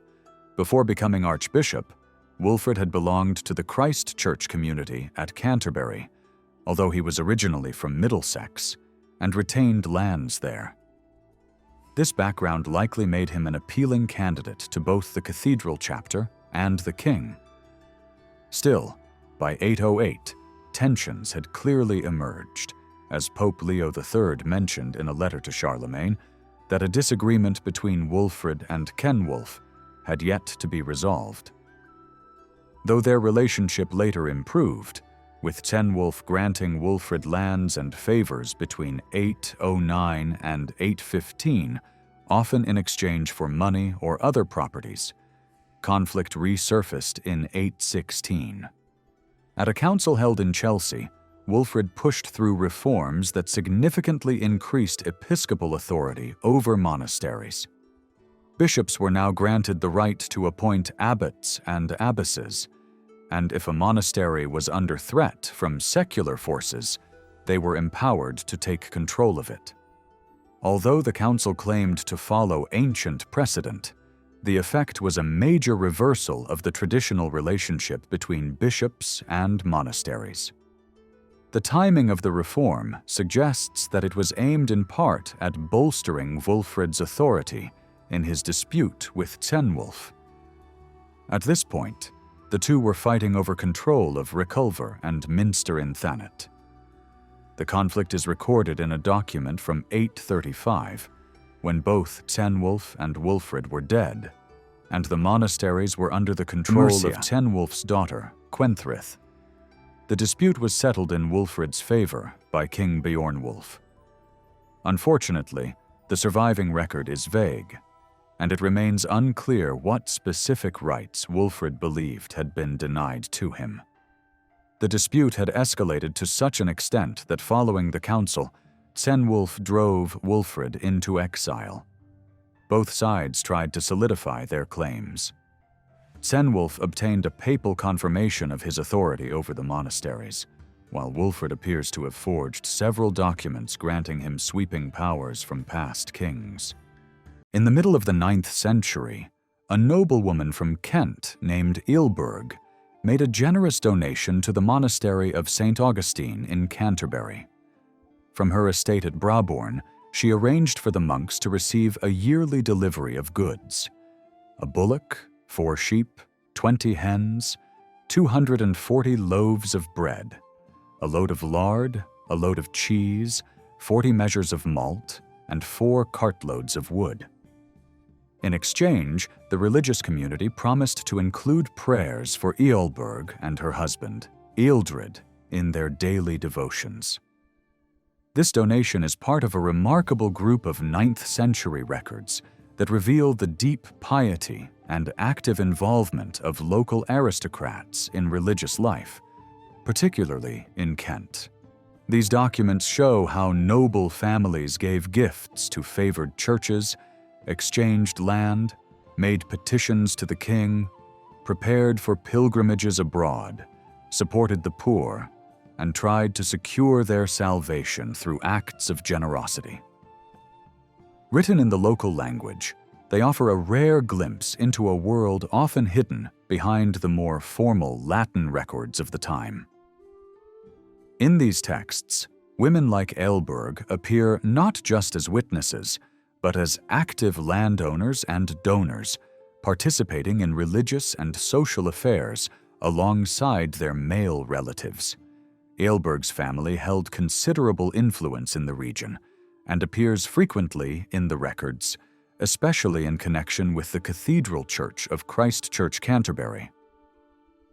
Her estate at Brabourne was located near the foot of the North Downs, a short day's journey from Canterbury along an old Roman road. Her family's power base lay in southern and eastern Kent.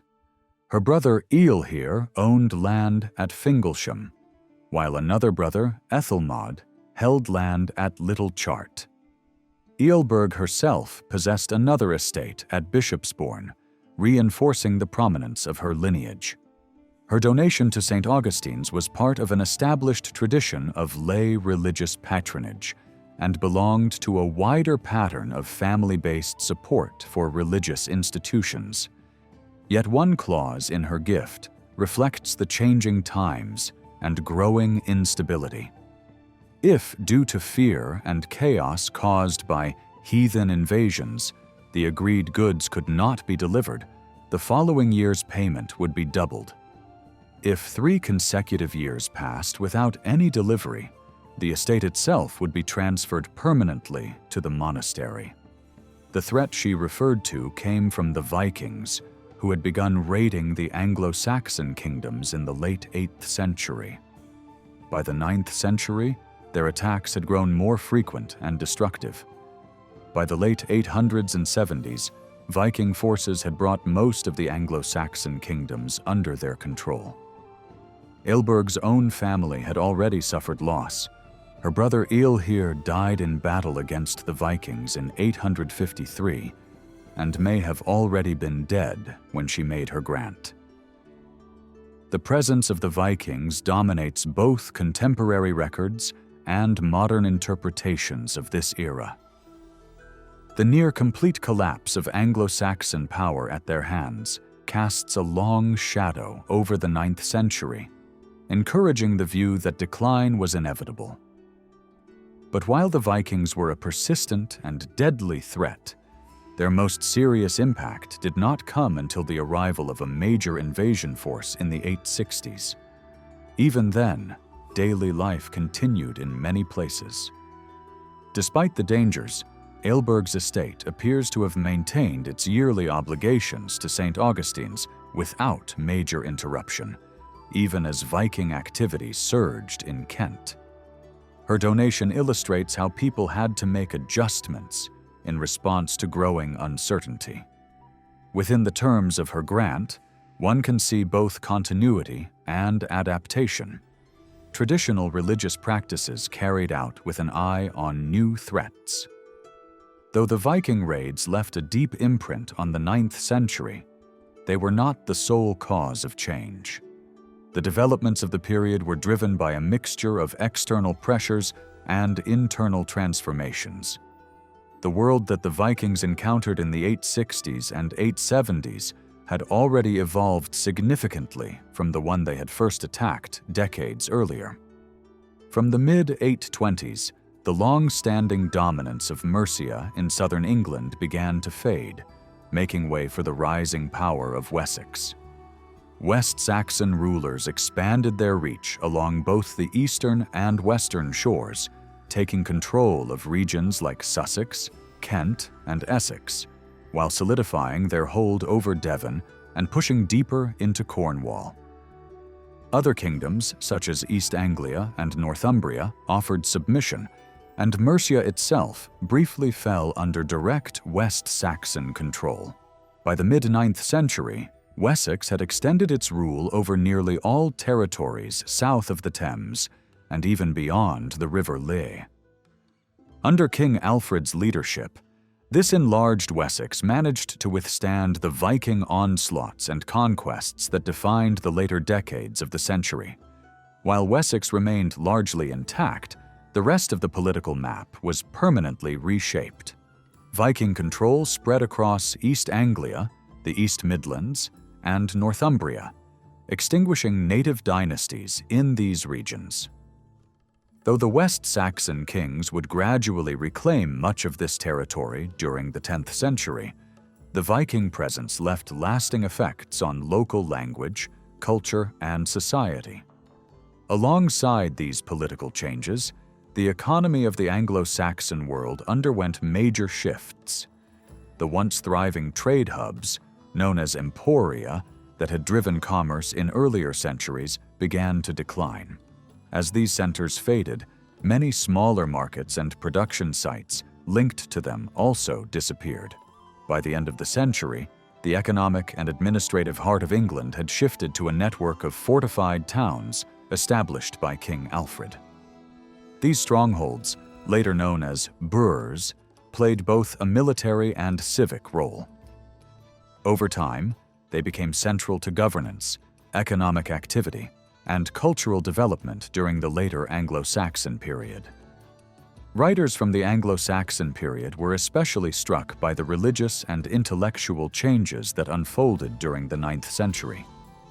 In the 890s, King Alfred expressed deep concern over the state of education and the fading of learning across southern England.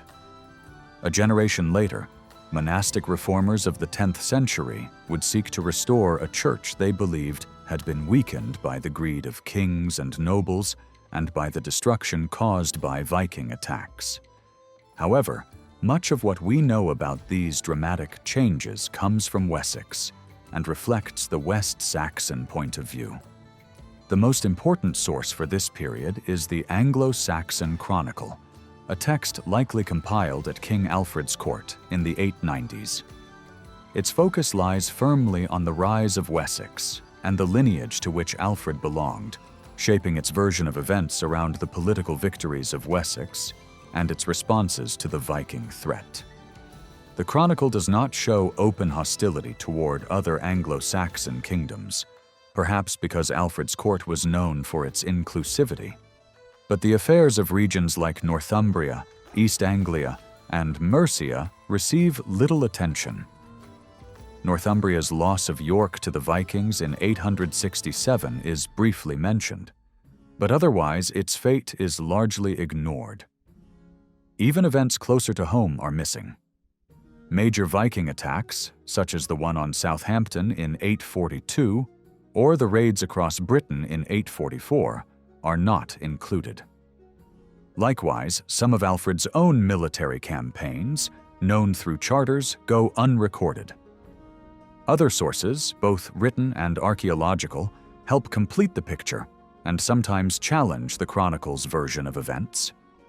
Coins, ruins, and objects of daily life reveal patterns of economic and social development often overlooked in written records.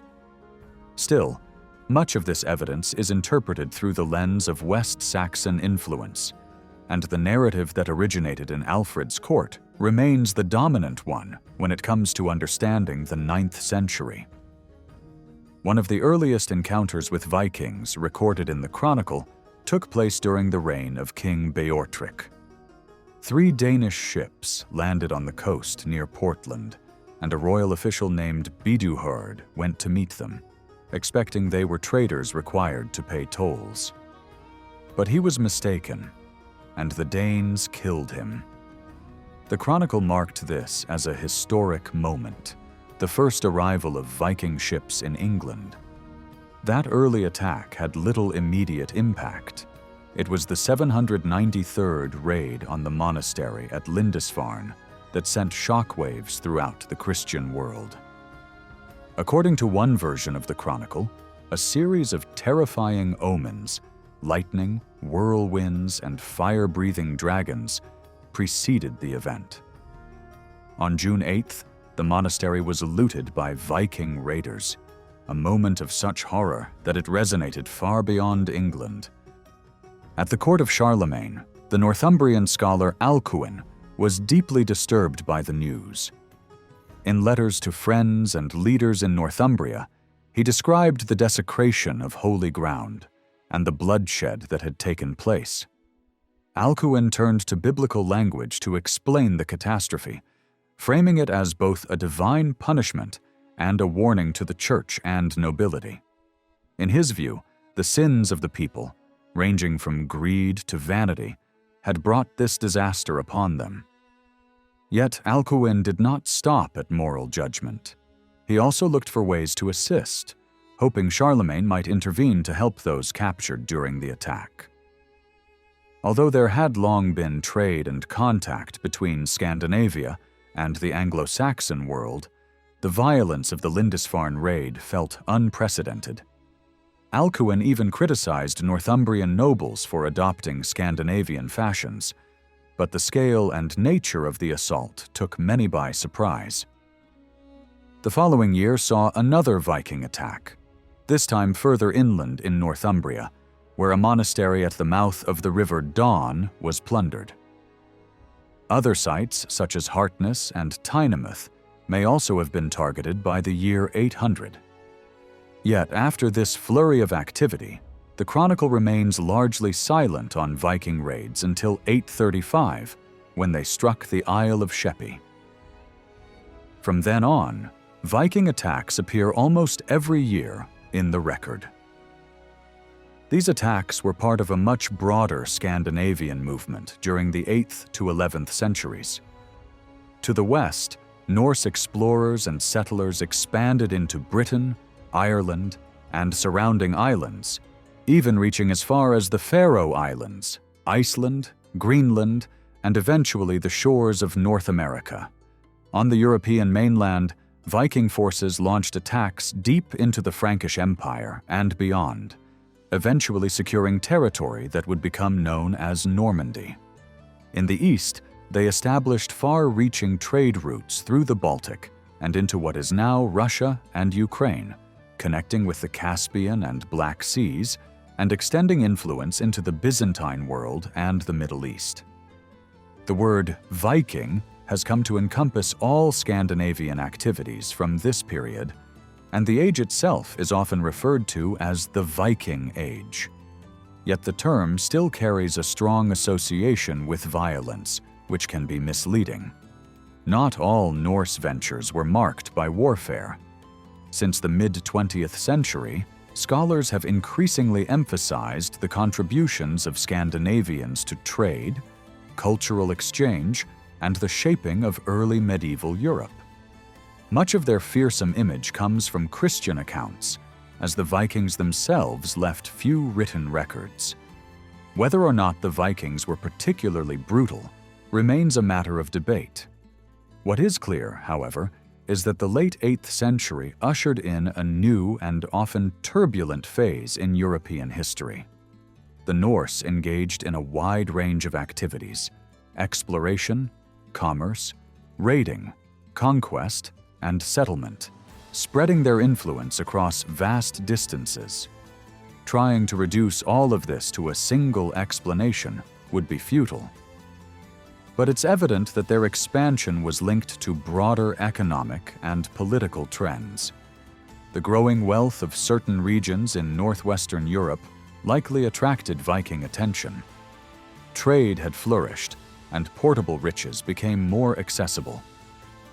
Through growing contact with the continent, Norsemen learned about vulnerable areas, valuable resources, and internal disputes they could exploit to their advantage. Interestingly, the earliest raids did not target the major trading ports, which would later become frequent victims. Instead, churches and monasteries bore the brunt of these initial assaults. Though some of these places played roles in commerce, they were often isolated and poorly defended.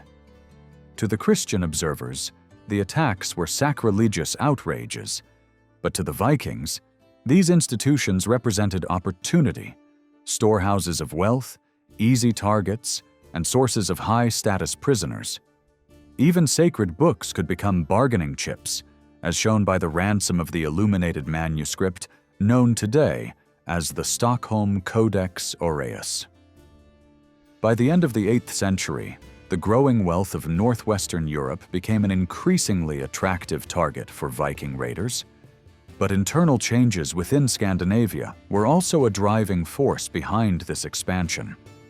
Political structures in Scandinavia were becoming more centralized, which brought about intense struggles for power among rival dynasties. Securing or challenging authority in this environment required substantial wealth, both to reward loyal warriors and to engage in the exchange of valuable gifts that enhanced status and influence. While trade offered one means of acquiring such wealth, raiding provided another, often more direct, opportunity. Some members of rival dynasties who were excluded from power may have been pushed into exile, seeking to carve out territories abroad, while others may have left voluntarily to build new power bases from which they could later return to challenge rivals at home. The Viking raids of the early 9th century, therefore, took place within a context of profound political shifts, both in Scandinavia and in England. The death of King Cenwulf in 821 marked the beginning of the decline of Mercian dominance, which had lasted for nearly a century. Though Mercia remained a powerful kingdom for several decades, its supremacy was steadily eroded. By the close of the 9th century, the kingdom had been divided by Viking conquests, and what remained under Anglo-Saxon control had fallen under the overlordship of Wessex. During the middle years of the 9th century, Wessex rose to a position of preeminence, taking the lead role in resisting the Viking threat and unifying the southern English kingdoms. Even contemporaries saw Cenwulf's death as a turning point. A charter from 825 mentions that his passing was followed by unrest, disputes between kings and bishops, and the seizure of church lands. Cenwulf's brother, Ceolwulf, succeeded him, but reigned only briefly. The Anglo-Saxon Chronicle states that Ceolwulf was deprived of his throne in 823, though details of the event remain unclear.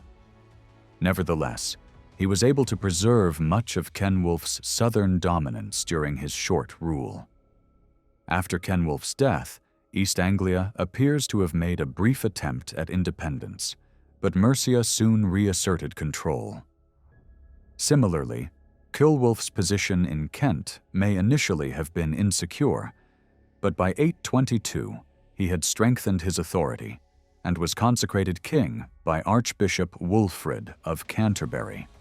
He also continued Mercian traditions of military activity, conducting campaigns in Wales that included the destruction of Deganwy in the north and an invasion of Powys in the east.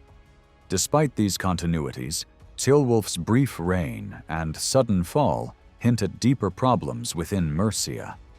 His removal in 823 triggered further turmoil, including the killing of prominent ealdormen such as Berghelm and Mucha, key figures in his regime. By 825, the cracks in Mercian power were widening. According to the Chronicle, the East Angles, fearing Mercian dominance, sought protection from Ecgbert of Wessex. In the same year, Mercia suffered a major defeat against Wessex at the Battle of Rotten, resulting in the loss of Kent. Ceolwulf's successor, Bjornwulf, was soon killed in East Anglia. 2 years later, in 827, Bjornwulf's successor Ludeka also met his death.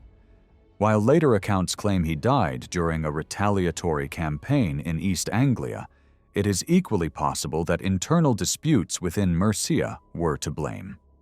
Coin evidence suggests Ludeka briefly ruled East Anglia, but whatever the case, by the late 820s, East Anglia had reasserted its independence and was minting coins solely in the name of its own rulers. The ability of East Anglia to maintain its independence against both Mercian and West Saxon encroachment is, in itself, evidence of its growing strength. The breakdown of Mercian hegemony during this period forced its kings to adopt new strategies for securing loyalty and rewarding allies. Grants of land were increasingly replaced by exemptions from royal rights, or by exchanges that required payment. For example, in 866, King Burgred granted land at Seckley in Worcestershire to a nobleman named Wulford, but only in return for a lifetime lease of a larger estate, a payment of 400 silver coins, and a variety of livestock and crops. Several charters from this period also mention the seizure of church lands by Mercian kings, which were later redistributed among their supporters. Another hallmark of Mercian politics in the 9th century was dynastic instability. Apart from Cenwulf, and possibly Bertwulf, few rulers were succeeded by close relatives. Instead, the recurrence of certain names suggests at least 3 competing dynasties struggling for power. The so-called C dynasty included Cenwulf, Ceolwulf, and their brother Cuthred, who ruled Kent as a sub-king. The B dynasty probably comprised Beornwulf, Bertwulf, and Burgred, while the W, or Whig, dynasty was represented by King Wiglaf, though its members remained influential throughout this period. Despite its declining power, Mercia continued to play a key role in English politics and diplomacy. In 853, Ethelswith, daughter of the West Saxon king Ethelwulf, married King Burgred of Mercia, strengthening ties between the two kingdoms. In 868, Alfred, future king of Wessex, married Ealhswith, daughter of the Mercian noble Ethelred Musil. Mercia also maintained connections with the continent. A charter from 848 for the monastery of Bredon-on-the-Hill records obligations to host envoys not only from Northumbria and Wessex, but also from overseas. Mercian influence, or at least ambitions, in Wales also persisted. In 853, Burgred sought the assistance of Wessex in a successful campaign to subdue the Welsh. Although Mercia continued to exert influence in the early 9th century, it was Wessex that steadily emerged as the dominant Anglo-Saxon kingdom. In 802, Ecgbert secured the throne of Wessex, founding a royal line that would eventually oversee the unification of England and maintain its hold until the Norman conquest in 1066. The early years of Ecgbert's reign remain poorly documented, but his attention soon turned toward expansion in the west. In 815, records describe his forces devastating Cornwall from east to west. A decade later, in 825, the Anglo-Saxon Chronicle recounts a battle at Galford between men from Devon and Cornish forces, and a separate record from the same year mentions a campaign by Ecgbert against the Britons, most likely meaning the Cornish, at a place called Criodantreo. That year also saw a significant conflict with Mercia at Wroughton in Wiltshire, where Ecgbert achieved a decisive victory, reportedly resulting in a heavy loss of life for the enemy. Following this success, Ecgbert dispatched an army into Kent, led by his son Ethelwulf, Bishop Ilstan of Sherborne, and Ealdorman Wulfherd. They drove out King Bealdred, likely a Mercian-backed ruler, and received the submission of Kent, Surrey, Sussex, and Essex. While West Saxon sources portray this as a swift conquest, evidence such as a Kentish charter from 826 referencing Beornwulf of Mercia suggests that Mercian control lingered briefly. Nevertheless, the broader picture reveals a sweeping collapse in the south. In 829, Ecgbert went further by removing Wiglaf from the Mercian throne and ruling Mercia himself. He then marched north to Dora, where the Northumbrians formally submitted to him. At this moment, Ecgbert stood at the height of his power. The Anglo-Saxon Chronicle marked the occasion by naming him among the most powerful rulers of Anglo-Saxon England and bestowing upon him the title Breitenwalda, which can be translated as mighty ruler or wide ruler. This term, though debated in modern scholarship, seems to have been a celebratory phrase meant to underscore the extent of Ecgbert's supremacy at that time. In 830, Ecgbert led a campaign into Wales, where he reportedly brought the Welsh to heel. Yet, even as his power reached its peak, Mercia began to recover. That same year, Wiglaf returned to the throne. While he appears in later documents as a respected and autonomous king, certain signs suggest that his authority was diminished compared to his earlier reign. No new coins were issued in his name after 829, or if they were, they represented only a brief and limited run. This might reflect Mercia's reduced economic base or a narrower territorial control. It remains unclear whether Wiglaf reclaimed power by resisting Wessex directly or by exploiting West Saxon overextension, and a peaceful settlement cannot be ruled out. Regardless, relations between the two kingdoms seemed to stabilize in the following years. In fact, cooperation increased, and territories like Berkshire were peacefully transferred from Mercian to West Saxon control, even maintaining their Mercian governors, such as Ealdorman Ethelwulf. The extent to which Northumbria remained subject to Wessex after the events of 829 is uncertain. The historical record for this region during this time is sparse, and its rulers are known mainly by name. Unlike the volatile politics of the previous century, Northumbrian kingship in the 9th century appears more stable, likely dominated by a single dynasty with strong continental ties. King Eardwulf, for instance, was exiled in 806 and sought support from both Charlemagne and Pope Leo III. Surviving letters reveal a diplomatic effort involving the emperor, the pope, and figures like Cenwulf of Mercia and Archbishop Eanbald of York. Eardwulf eventually returned to Northumbria, possibly regaining his throne with the help of Frankish and papal envoys.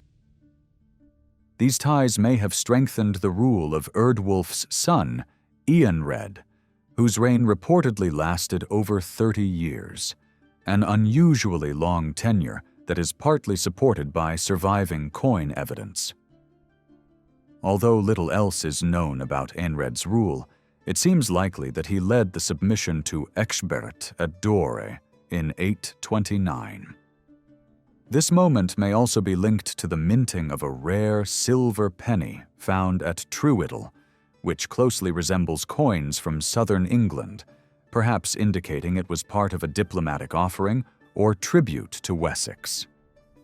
While the chronicle does not mention such a tribute, later sources do, and it would not be surprising given the context. After the 820s, Northumbria found itself drawn into power struggles, not only with the southern kingdoms, but also with northern rivals. According to a later Scottish chronicle, Kenneth MacAlpin, who became king of Dalriata in 840, launched repeated attacks on Northumbria, burning towns like Dunbar and Melrose. These attacks may have been part of his larger campaign to conquer Pictavia, and some medieval sources claim the Northumbrians supported the Picts against him. For much of the period leading up to the Viking invasion in the 860s, however, the internal political history of Northumbria remains largely unknown. If Wessex continued to assert any authority over the north, the record is silent. It seems likely that the Northumbrian submission to Ecgbert in 829 was a temporary event, and that significant West Saxon influence in the north would not re-emerge until the early 10th century. Even though Wessex's influence over Northumbria and Mercia may have fluctuated, its control over Kent, Surrey, Sussex, and Essex remained firm. This dominance endured through the turbulent period of Viking incursions later in the 9th century and eventually provided the foundation for the formation of a unified Kingdom of England. After Ecgbert's reign, his son Ethelwulf took the throne, followed in succession by Ethelwulf's sons, Ethelbald, Ethelbert, Ethelred, and Alfred. It was Alfred's grandson, Ethelstan, who would ultimately become the first monarch to rule all the English people from 927 to 939. The strength of West Saxon rule proved to be more lasting than the earlier dominance once held by Mercia. One possible reason for this endurance lies in how the two kingdoms were governed. While Ealdormen, regional officials with administrative, judicial, and military responsibilities, were present across the Anglo-Saxon kingdoms, the systems behind them varied significantly. In Mercia, many Ealdormen seem to have represented distinct ethnic or political groups, perhaps as descendants of former rulers or as leaders of semi-independent tribes. Examples like Hunbert of the Tomset or Ethelred of the Gaini suggest that Mercian governance was based more on alliances among peoples than on a centralized state. The Mercian king, in this context, may have been more a first among equals than a centralizing authority. In contrast, the structure in Wessex was more hierarchical and tightly controlled. Ealdormen in Wessex operated more as appointed royal administrators, executing the king's will in specific regions. While some West Saxon shires had once been independent kingdoms, others were administrative creations centered around royal strongholds, for instance, Dorchester in Dorset and Wilton in Wiltshire. This organization reflected a more centralized and cohesive form of rule, with the king and his court serving as the clear core of governance. Beneath the Ealdormen was another crucial layer of royal agents known as thegns or ministers. These men fulfilled various functions. Some managed royal estates as reeves, others fought as part of the king's personal guard, and many worked directly within the royal household, overseeing tasks from serving wine to guarding royal treasures. These positions offered not only close proximity to the king, but also prestige and influence. In Wessex, these ministers played a particularly prominent role, and many later became ealdormen themselves. One example is Aethelmod, who began his career serving Ethelwulf as a steward, and later rose to govern Kent. The noble class from which these officials were drawn was both closely knit and broadly inclusive. This arrangement helped ensure that all major families shared in the benefits of power, discouraging rebellion and making the competition among nobles more about gaining influence at court than seizing the throne. The rulers of Wessex also employed a more hands-on approach in managing newly conquered regions compared to their Mercian predecessors. While the Mercian kings had governed places like Kent from a distance and sidelined local elites, the kings of Wessex integrated regional nobles into their administration and visited these areas more frequently. This included promoting Kentish families, like that of Ealdburg, into positions of power. Ecgbert also forged a critical alliance with Archbishop Ceolnoth of Canterbury to secure his son Ethelwulf's succession. Their agreement gave monasteries the option to seek royal protection while confirming the bishop's spiritual authority over them. This effectively resolved long-standing conflicts over monastic control in Kent. Wessex also retained the practice of installing sub-kings in its eastern regions. Ecgbert and Ethelwulf appointed their sons to rule over territories like Kent and Sussex. Ethelwulf even seems to have envisioned dividing his realm into two related kingdoms, Wessex in the west and a separate eastern kingdom. However, the early deaths of his first two sons led to a reunification of these regions under Ethelbert in 860, an act made possible with the consent of his brothers Ethelred and Alfred. The eventual creation of a cohesive Greater Wessex, stretching along England's southern coast, thus owed much to a mixture of strategic planning, dynastic misfortune, and the growing need for unity in response to intensifying Viking threats. Meanwhile, the economic conditions that had once supported Mercian dominance were beginning to shift. During the mid-9th century, the amount of coinage circulating in the southern kingdoms dropped sharply. This decline may signal broader economic adjustments. Northumbria, by contrast, saw a surge in coin production, though at the cost of quality. Its kings began to heavily debase the currency after the reign of Eanred, producing coins of significantly lower metal content. While such debasement might seem like a sign of decline, it could have been a deliberate move to enable widespread low-value trade. As a result, Northumbrian coinage became more abundant, with coins found even south of the Humber in places like East Anglia and Lincolnshire, suggesting their practical utility was recognized beyond the kingdom itself. Fluctuations in coin production don't offer a straightforward measure of economic prosperity. and there's no clear sign that the Anglo-Saxon world became notably poorer during the 9th century. In fact, the period is rich in archaeological finds of fine metalwork. Silver strap ends decorated with intricate patterns and other high-quality items of jewelry are frequently uncovered from this time. Legal documents also reference considerable holdings of silver and bullion, reinforcing the impression of continued wealth. Still, the changing patterns in coin use do suggest that economic behavior and systems of exchange were evolving. Nowhere was this transformation more visible than in the trading towns known as emporia. In London, the settlement of Lundenwich, located near the present-day Strand, had already begun to shrink in the late 8th century.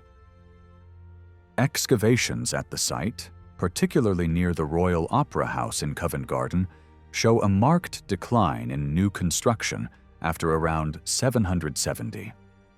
Buildings fell into disrepair, alleyways were neglected, and the main road through the site wasn't resurfaced in the 9th century.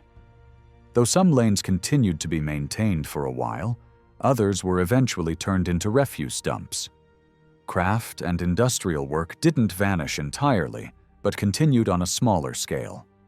Archaeologists have found remains of smithing hearths, scrap metal, loom weights, spindle whorls, and even sword fittings, pointing to ongoing, though reduced, production of high-status goods. Tanning activities ceased, with the pits being abandoned and the land repurposed for waste. Textile production persisted, as loom weights and spindles were found throughout the site, but again at reduced intensity. A shift in trade routes also seems to have occurred during this period.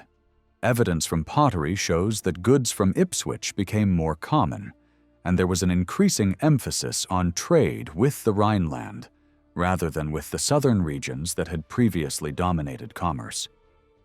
In the early 9th century, a large defensive ditch, over 55 meters in length, was constructed at the northern boundary of the site, cutting through several earlier structures that had already fallen into disuse. Similar ditches have been identified in other parts of Lundenwich during separate excavations, including those at Maiden Lane and Bruce House. These findings suggest the possibility that Lundenwic was once enclosed, with a ditch to the north and the river forming a natural boundary to the south.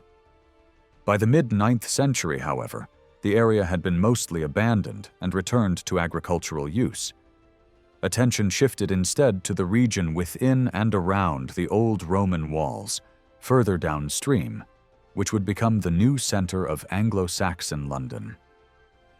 This transition also affected nearby locations, such as the elite complex at Whitehall, which was likewise abandoned during the same period.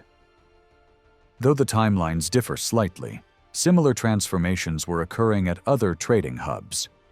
At Hamwick, known today as Southampton, building activity ceased after the mid-9th century, and the site experienced a steady decline before being almost entirely deserted by the end of the century. Urban life then concentrated in the more defensible area nearby, which evolved into later medieval Southampton. In York, trade and activity outside the Roman walls continued into the 10th century, but even here, the 840s saw a shift from the established site at Fishergate to alternative areas. Only Ipswich showed sustained activity throughout this period.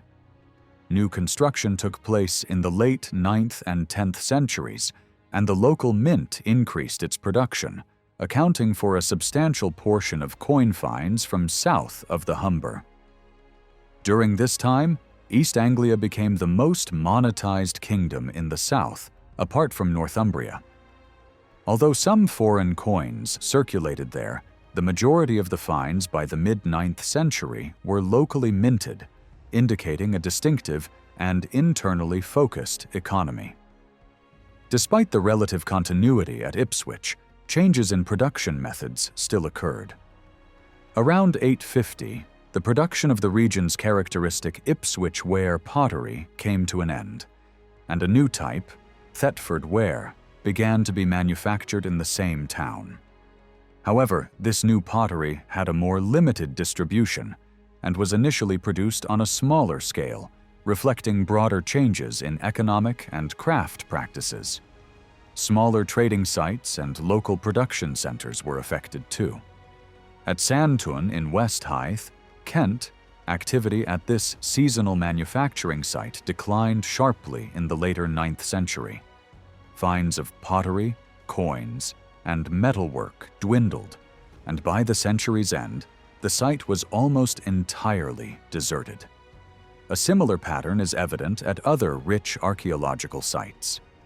At Cottam in East Yorkshire, material linked to a southern enclosure vanishes by the mid-9th century, and attention shifts to the northern part of the site, where a new fortified complex with a rampart and probable gatehouse was built.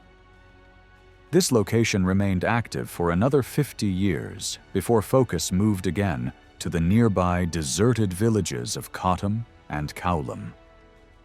In Norfolk, Wormegay experienced comparable transitions, with its productive phase replaced by a short-lived enclosure complex. Some sites, like the one near Carisbrooke on the Isle of Wight, were abandoned entirely, while others, such as those at Congham and Rudham, continued into the later period, but likely evolved in their function. The disappearance of these once vibrant centers appears to reflect a broader reorganization of rural society. Throughout the Middle Saxon period, settlement locations shifted, and by the later Anglo-Saxon period, the layout and function of settlements had changed substantially.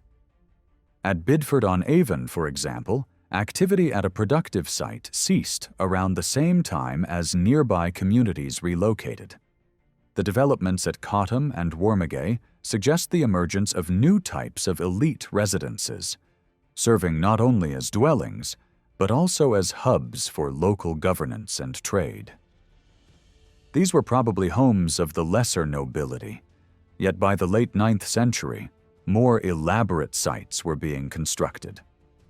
One such site at Golthoe in Lincolnshire replaced earlier farmsteads with a large enclosure measuring 48 by 48 meters, surrounded by a rampart and ditch. Inside stood a range of buildings, including a grand hall for public gatherings, a private chamber for the lord and his family, a weaving shed, a separate kitchen with a clay floor, and a latrine pit. It is tempting to view the Viking raids as the main driver of these widespread changes. Indeed, Viking attacks are documented in London in 842 and 851, and in Hamwick in 840 and 842. The defensive ditch at Lundenwich might well have been constructed in response to this threat. Elsewhere in Europe, Viking raids devastated major trading towns like Quentivik in northern France and Dorestad in the Netherlands. Maritime trade routes would have been especially vulnerable, and Viking fleets had already been active in the English Channel since the late 8th century. In fact, Offa of Mercia had taken steps to protect the coasts of Kent and Sussex from such threats. Around the same time, Charlemagne assembled a naval force to defend the northern coast of his empire. The risks were real.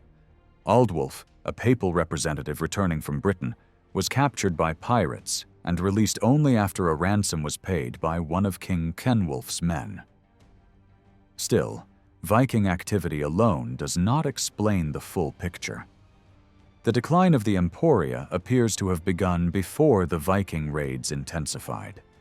Fires in London in 764, 798, and 801 are known to have caused substantial damage and may have prompted the retrenchment of trading activity. In Dorestad, environmental changes, including shifting rivers and sea levels, likely played a role in its decline. Competition from smaller trading settlements nearby may also have contributed, some of which would later become new urban centers.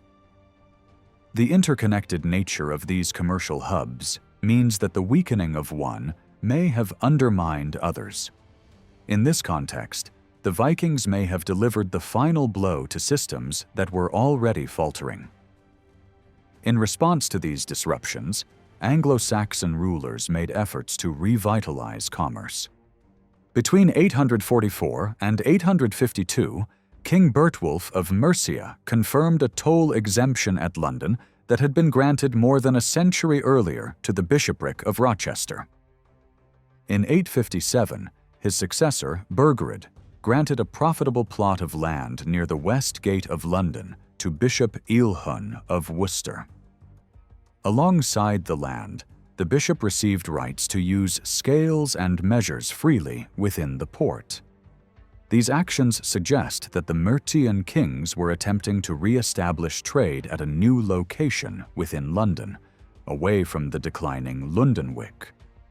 This shift likely took place inside the Roman walls, with privileges extended to signal continuity and attract renewed economic activity to the redefined urban center. During the reign of Bertwulf, the mint in London was reactivated after a pause during the final years of Wiglaf's rule. The first coins issued under Bertwulf appear to have relied on expertise from the mint at Rochester. It is likely that either coin dies were brought from Rochester, or experienced moneyers were relocated to London, indicating that Mercia may have lacked the necessary skilled labor at that time. However, this revival was short-lived, as the mint fell into decline again and remained largely inactive until it was revived once more in the 860s under King Burgred. It was during this later period that a joint coinage system was introduced for both Mercia and Wessex.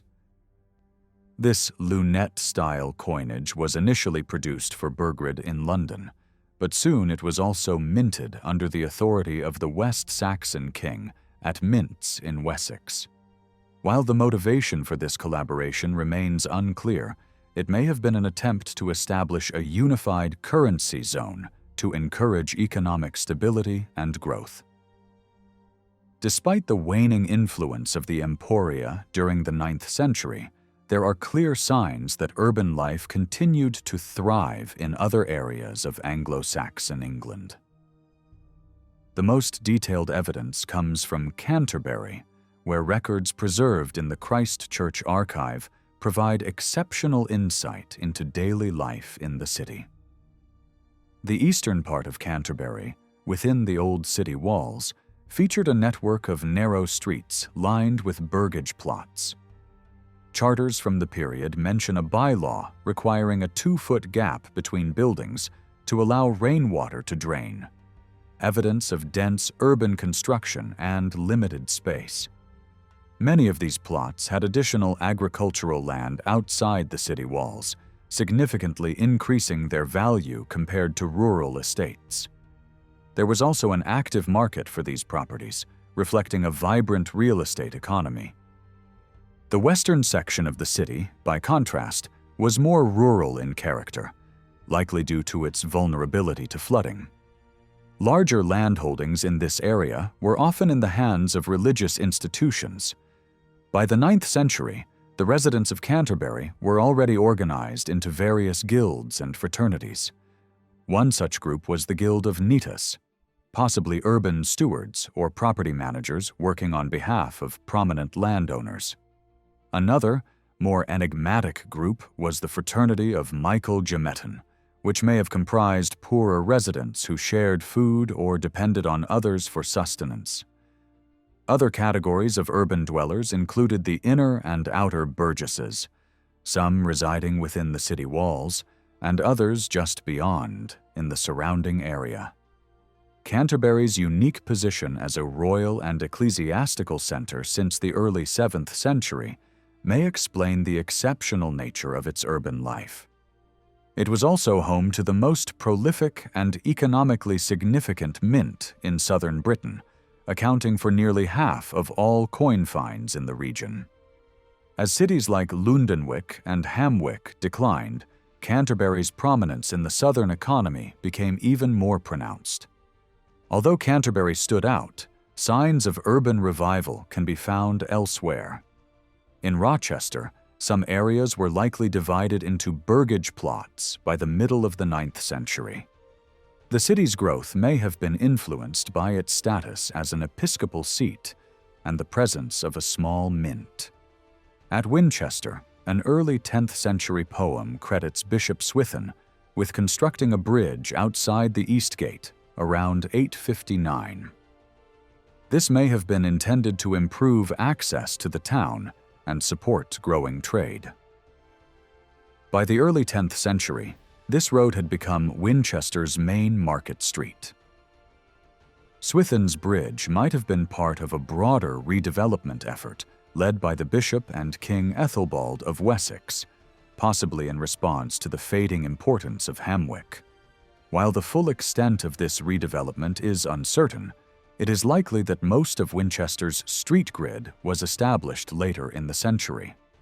It remains unclear whether this urban growth was a new development in the 9th century or a continuation of earlier trends. However, Viking raids likely made walled towns more attractive, with the high value of urban properties possibly reflecting the security they offered. In 804, the community at Lyminge was granted land in Canterbury to serve as a refuge, and a similar arrangement may have been made for the monastery at Minster in Thanet. It is also worth noting that the earliest West Saxon charters requiring fortress construction date from the 850s. By the end of the 9th century, King Alfred reflected on a time of material wealth but spiritual and intellectual decline. He lamented that, although churches and monasteries were full of precious books, they were of little use, as very few people south of the Thames could read Latin or understand the liturgy. Even north of the Thames, the situation was not much better. This bleak picture was echoed by Alfred's biographer, Asser, who claimed that although there were many monasteries in Wessex, few followed proper monastic discipline. He blamed this partly on Viking disruptions and partly on the corrupting influence of wealth. Concerns about the state of the Church were shared beyond Britain as well. Archbishop Fulco of Rheims, writing to Alfred in the 880s, lamented the breakdown of church councils and synods in Anglo-Saxon England. There is ample evidence to support such assessments. Between 835 and 885, almost no books were produced in Anglo-Saxon England, and only 3 manuscripts survive from this entire period. Although legal and administrative documents continued to be written, they show clear signs of declining standards in Latin grammar and handwriting. Nowhere is this more apparent than at the Christ Church Scriptorium in Canterbury. By the 870s, its main scribe was elderly, had poor eyesight, and possessed almost no understanding of Latin. His fellow scribes were equally unskilled. As a result, Old English began to replace Latin in many documents, particularly in Canterbury, where wills, land grants, and legal memoranda increasingly appeared in the vernacular. Outside of Canterbury, however, there is evidence that some regions maintained higher literacy standards. In Wessex, a distinct tradition of charter writing persisted into the early 800s and 70s, with documents showing better Latin and a more stable scribal style. This may have been influenced by Frankish connections, as King Ethelwulf employed a Frankish secretary named Felix. Western Mercia may also have preserved better intellectual traditions, as suggested by Alfred's decision to collaborate with Bishop Werfurth of Worcester during his educational reforms. Still, the inability of Canterbury, the most prestigious religious center in England, to produce a competent Latin scribe by the mid-9th century confirms many of Alfred's concerns. Fulco's claim about the end of synods is also supported by the historical record, with the last documented church council in southern Britain taking place in London in November 845. Despite the evident challenges, the Anglo-Saxon Church was not entirely in decline. Throughout the 9th century, religious communities maintained or re-established connections with the wider Christian world and continued to address questions of doctrine and practice. In the 830s, for instance, Bishop Egrid of Lindisfarne wrote to Archbishop Wulfsige of York, warning against heretical ideas linked to a so-called Sunday letter, said to have fallen from the sky. These beliefs were being spread by a man named Patrid, who likely obtained the text from an Irish deacon and visionary named Niall. More constructive examples of religious exchange appear in the correspondence of Lupus, abbot of Ferrières. In the early 800s and 50s, Lupus wrote to Archbishop Wigmund and Abbot Ealdsaige of York to rekindle spiritual ties that had existed since the time of Alcuin. Lupus asked for copies of works by Jerome, Cassiodorus, Quintilian, and Bede, so that a scribe named Lantram, apparently known personally to Ealdsaige, could copy them in Ferrières. Even in the turbulent 870s, with Viking attacks at their peak, the papacy continued to correspond with the archbishops of both Canterbury and York, a sign of the enduring links between Anglo-Saxon England and the broader Christian world. Letters from the Pope served as reminders to English church leaders about the importance of clerical dress and maintaining church discipline, with a particular emphasis on enforcing proper Christian marriage practices. However, the decline in Latin literacy during this period did not necessarily mean that religious passion or lay devotion had also weakened. While the level of religious construction was lower than in earlier centuries, new churches and religious buildings were still being established or expanded in the middle decades of the 9th century. At Repton in Derbyshire, for instance, major changes were made to the crypt, including the addition of a vaulted stone ceiling supported by 4 columns and new entrances dug into 2 corners. This transformation likely reflected the rising popularity of the local St. Wigstan, a member of the Mercian royal family who was murdered in 849. In Deerhurst, Gloucestershire, the church underwent major rebuilding and was adorned with painted and sculptural decoration. According to accounts from the 11th century, several churches in Northumbria, such as those at Billingham and Norham, were either newly built or extensively remodeled during the tenure of Bishop Ecgrid, and sculpture from that period has indeed been recovered at both sites. The generosity of lay nobles toward religious causes, especially in Kent, continued to flourish. Their devotion extended beyond sponsoring churches or arranging memorial masses. Documents from this period show them planning for what would happen to their land if they traveled to Rome on pilgrimage, or making arrangements to care for dependents should they retire into religious life. It's difficult to determine if these religious actions were driven by the fear of Viking attacks, but it's worth noting that King Ethelwulf of Wessex sent one of his sons on pilgrimage to Rome in 853, possibly in the hope of gaining divine protection.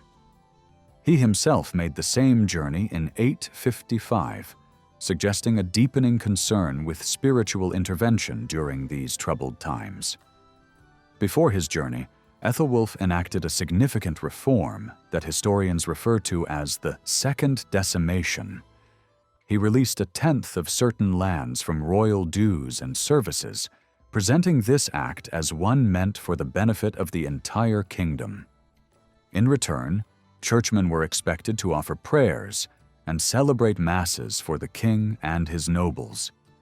This initiative, along with the pilgrimage, formed part of a broader religious campaign involving the whole of Wessex.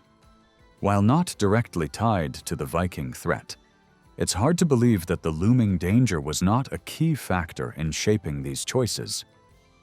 Judging the full impact of Viking activity on the English Church is difficult. Later, chroniclers often pointed to the Vikings as the main reason behind the decline or collapse of religious institutions. Their tales of heroic resistance or divine punishment aimed at pagan invaders became standard features in medieval storytelling. One such story, told by Roger of Wendover in the 13th century, recounts how the abbess of Coldingham disfigured herself to repel Viking attackers, only for the invaders to burn the monastery and kill its inhabitants, turning them into martyrs. Despite such dramatic narratives, it's often hard to find clear evidence that Viking raids alone caused the destruction of religious houses. Writers like Asser, and even King Alfred himself, recognized that the decline in religious vitality had already begun before the Viking onslaught. By the late 8th century, many monasteries had become little more than valuable landholdings exploited by their owners. Monastic life was changing too, with fewer monks and nuns in residence and more clerics taking their place. These internal developments may better explain the disappearance of certain institutions than any external violence. For example, Mediehamstede, later known as Peterborough, was said to have been destroyed by Vikings in 870, yet records from the time suggest the site had already been taken over by secular landowners and was no longer functioning as a monastery in the traditional sense. Likewise, archaeological evidence shows that the nunnery at Nasing in Essex was abandoned in the 9th century, not because of Viking attacks, but likely due to the loss of royal support after the East Saxon kingdom was absorbed by its neighbors. This is not to say that Viking activity didn't deeply affect religious life. Alfred's own writings spoke of widespread devastation, implying major damage to churches, libraries, and centers of learning. The collapse of Latin writing at Canterbury, for example, occurred just as Viking raids intensified in Kent, and the near-total loss of manuscripts from the mid-9th century strongly suggests looting and destruction. Similarly, the absence of records from religious houses in Northumbria, East Anglia, and the East Midlands points to major disruptions, likely caused by Viking forces. In several areas, bishops vanished from the historical record for decades, leaving behind broken lines of succession. Even in places that were not destroyed, the pressures of defense against the Vikings strained church resources. Charters from the early 10th century describe lands stripped of livestock and crops, and efforts made to restore them. Church leaders, such as the bishops of Worcester and Winchester, had to lease out lands to help pay off raiders. Religious institutions were also drawn into the military burden. As early as 811, a land grant to the Archbishop of Canterbury came with the duty not only to repair fortresses and bridges, but also to destroy Viking fortifications, a rare mention of such tactics in early English records. In the 790s, Mercian rulers had already imposed extra military obligations on churches in response to the growing threat. By the 870s, papal letters hinted at royal encroachments on church lands, perhaps reflecting how rulers like Alfred were diverting ecclesiastical property to support the war effort. Indeed, in some later accounts, Alfred was remembered not as a saintly protector, but as someone who had stripped the church of its wealth. Beyond material loss, the emotional and psychological toll of the Viking attacks cannot be overstated. Alcuin's reaction to the sacking of Lindisfarne captures this perfectly. He described the event as unprecedented and terrifying, a shocking violation that shattered the sense of security. If even a revered center like Lindisfarne could fall, what hope remained for lesser places? Unlike earlier conflicts caused by internal dynastic disputes or neighboring invasions, problems the church had tools to handle. Viking raids seemed unpredictable and savage, immune to traditional solutions. Even if the Vikings weren't more brutal than Christian warriors, their sudden violence and unfamiliar ways made them seem far worse. Monasteries along the coast or on islands were especially vulnerable, and some communities sought refuge inland. The relocation of Abbess Selithryth's community to Canterbury, just a short distance from their original home, is one example. These moves often led to greater reliance on secular protectors and, over time, the erosion of religious independence. Monasteries that shifted location also risked losing control over their landholdings, which sometimes ended up in lay hands. A case in point is the community of St. Cuthbert.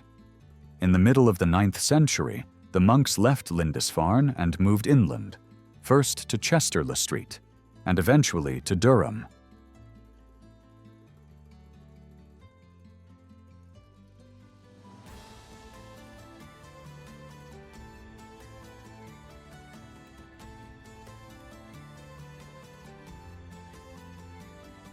While later accounts portray them as helpless wanderers driven out by Viking terror, their journey also appears to have served a practical purpose, visiting their estates and reinforcing their claims during a time of immense instability and foreign occupation. Between the years 794 and 835, the Anglo-Saxon Chronicle records no Viking activity in England. However, this silence likely reflects the intentions of the Chronicle's authors rather than a genuine absence of raids. When Viking activity is mentioned again in the 830s, it is usually in the context of battles involving the West Saxons. Raids are briefly noted, such as the one on Sheppey in 835, but the narrative quickly shifts to military clashes at places like Carhampton in 836 and 843, Hingston Down in 838, and several coastal locations including Southampton, Portland, and Romney Marsh in the early 840s. Whether this indicates a shift in Viking strategy or simply a deliberate effort by the Chronicle's compilers to highlight West Saxon resistance remains uncertain. What is clear is that the Chronicle selectively reports Viking activity during this time. By the 850s, Viking incursions had begun to change in both size and purpose. Raiding fleets that once consisted of around 30 ships were now growing significantly. In 851, a massive Viking force, said to include 350 ships, attacked Canterbury and London. Although that number may seem exaggerated, similar fleet sizes are confirmed by records from the continent, which mention fleets of up to 260 ships in the 860s and 120 ships as early as the 840s. The year 851 also marked the first known instance of Vikings choosing to stay in England over the winter, establishing a base on the Isle of Thanet.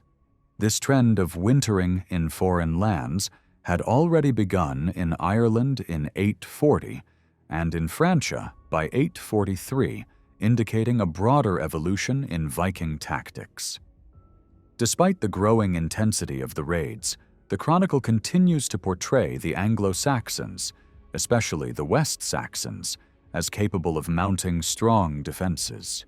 The large Viking force of 851, for example, was met by King Ethelwulf and his son Ethelbald, who are said to have dealt the enemy a devastating defeat.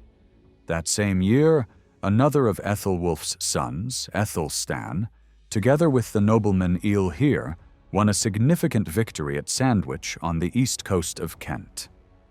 Not all battles ended in success. Aelhir was later killed fighting on Thanet in 853.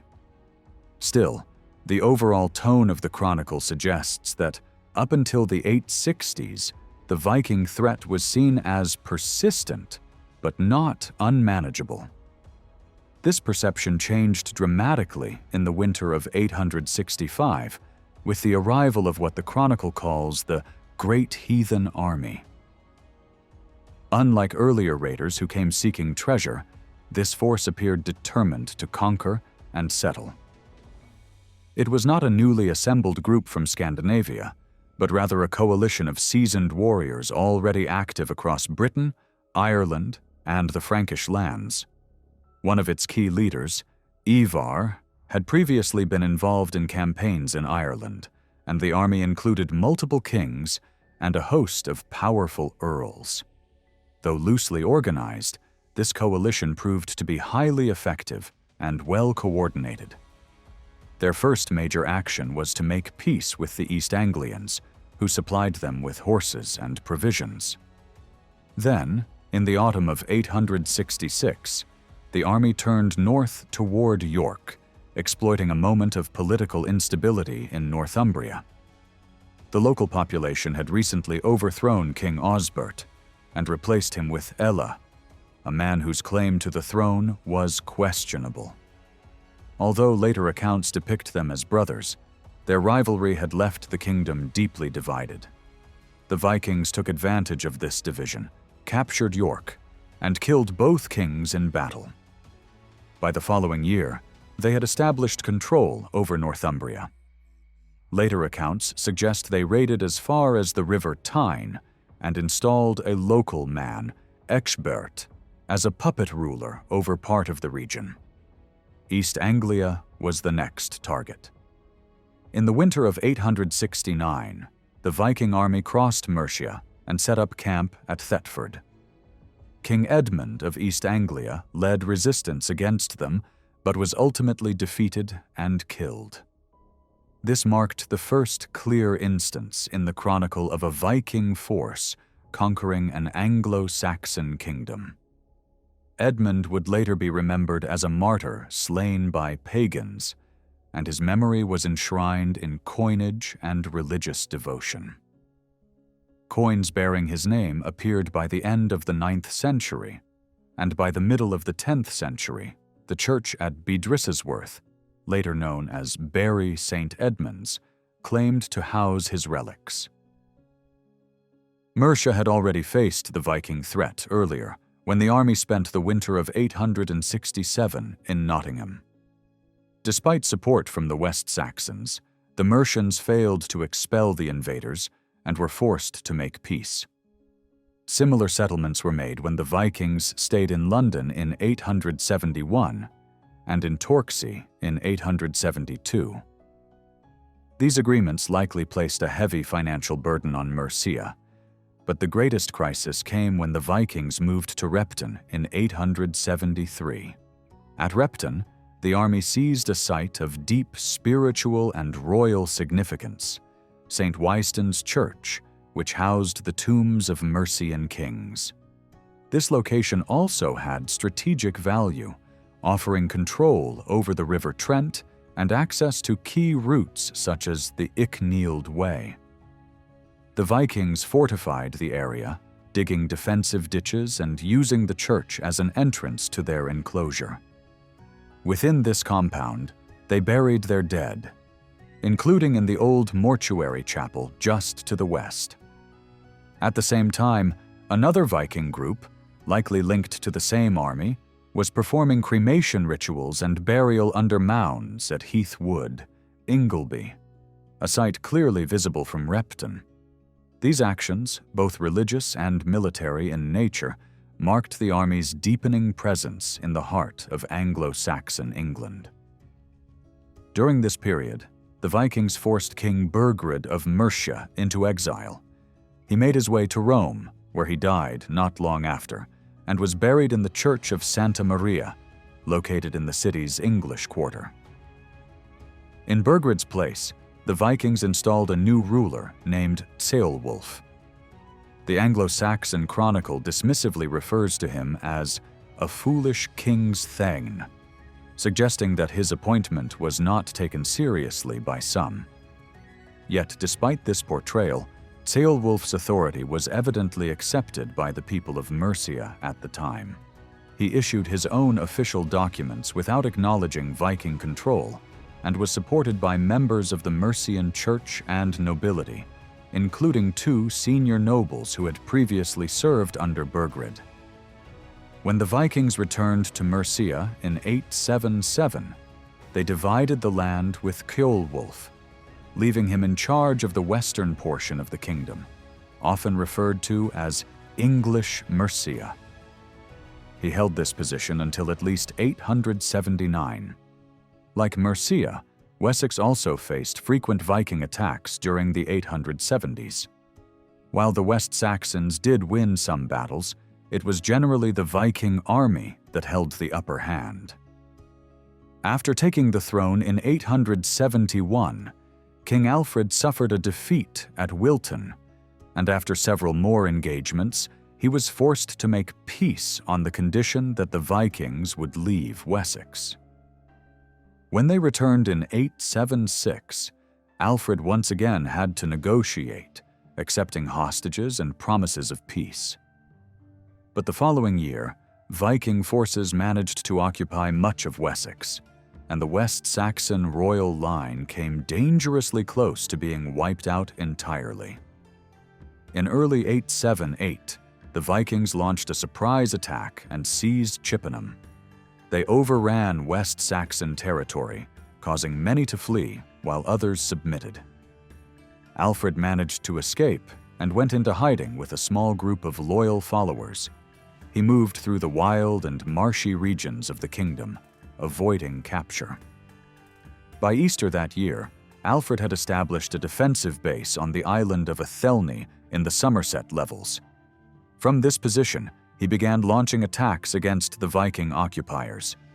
Eventually, he was able to gather troops from Somerset, Wiltshire, and part of Mercian authority.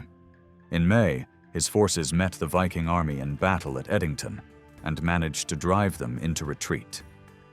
The survivors took refuge in a fortress, which Alfred's army laid siege to. After 2 weeks, the Vikings surrendered. They gave Alfred hostages and swore oaths of loyalty. Their leader, Guthrum, agreed to be baptized as a Christian. 3 weeks later, Guthrum and 30 of his leading warriors were baptized near Athelney.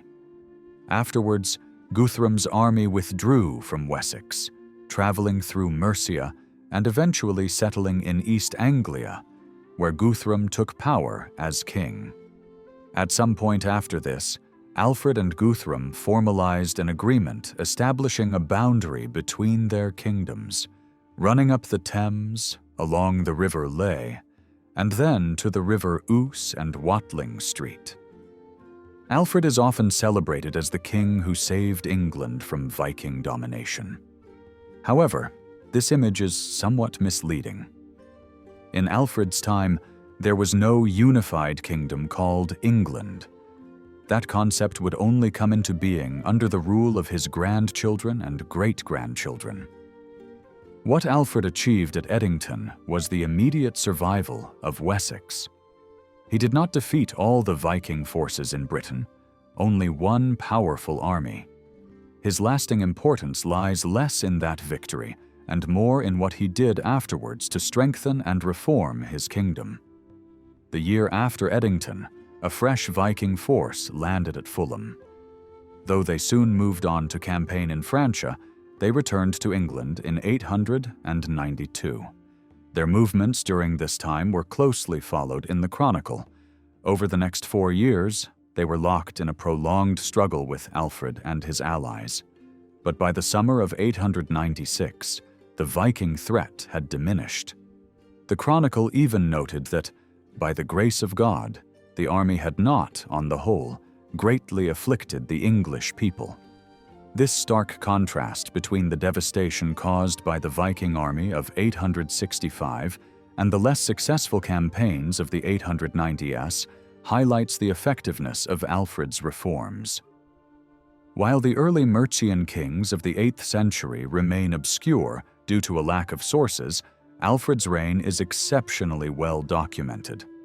More written material survives from his time than from that of any earlier Anglo-Saxon king, and very few of his successors inspired a similar volume of writing. In addition to the Anglo-Saxon Chronicle, we also have a biography written by the Welsh scholar Asser in the early 890s. Although fewer royal charters survive from Alfred's reign compared to his predecessors, he was the only West Saxon king after Enne to issue a new law code. Even more remarkable are the literary works associated with Alfred's court. A number of Latin texts were translated into Old English, many of them likely sponsored by Alfred himself. It is possible that Alfred personally translated several of these works, including Gregory the Great's Pastoral Care, Augustine's Soliloquies, Boethius's Consolation of Philosophy, and the first 50 Psalms. While it's difficult to prove Alfred's authorship with complete certainty, the similarities in style and ideas across these texts suggest they may have come from a single hand. The shared themes and consistent tone point to a deliberate intellectual project guided by Alfred's vision. Because so much was written during Alfred's lifetime, and so much of it survives, we know more about him than about any other Anglo-Saxon ruler. His own writings offer a rare glimpse into his thoughts and personality. This abundance of material makes Alfred appear unique and exceptional. Not surprisingly, some modern historians have cautioned against accepting this image too readily. Since most of the surviving records come from Alfred's own circle, they may have been intended to promote his greatness and distinguish him from other rulers. Even so, Alfred's achievements stand out.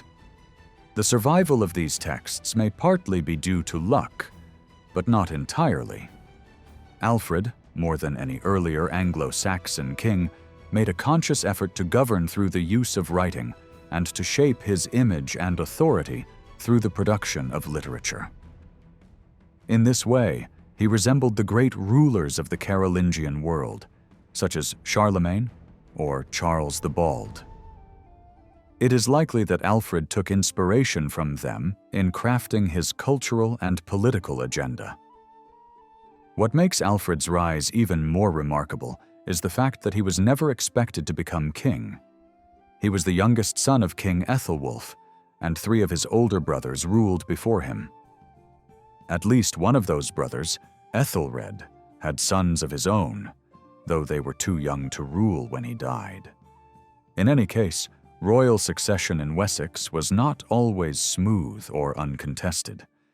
Even though the kingship stayed within the family line of Ecgbert, internal tensions and rival claims were part of the political reality.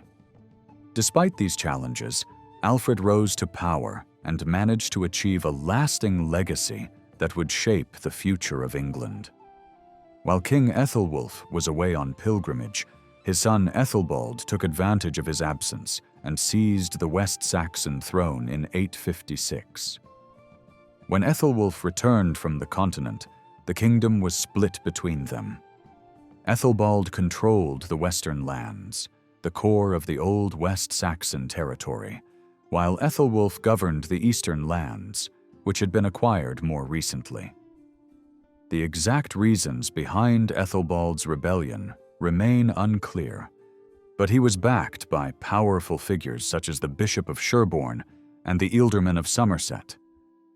One possible cause of tension was Ethelwulf's marriage to Judith, daughter of the Frankish ruler Charles the Bald.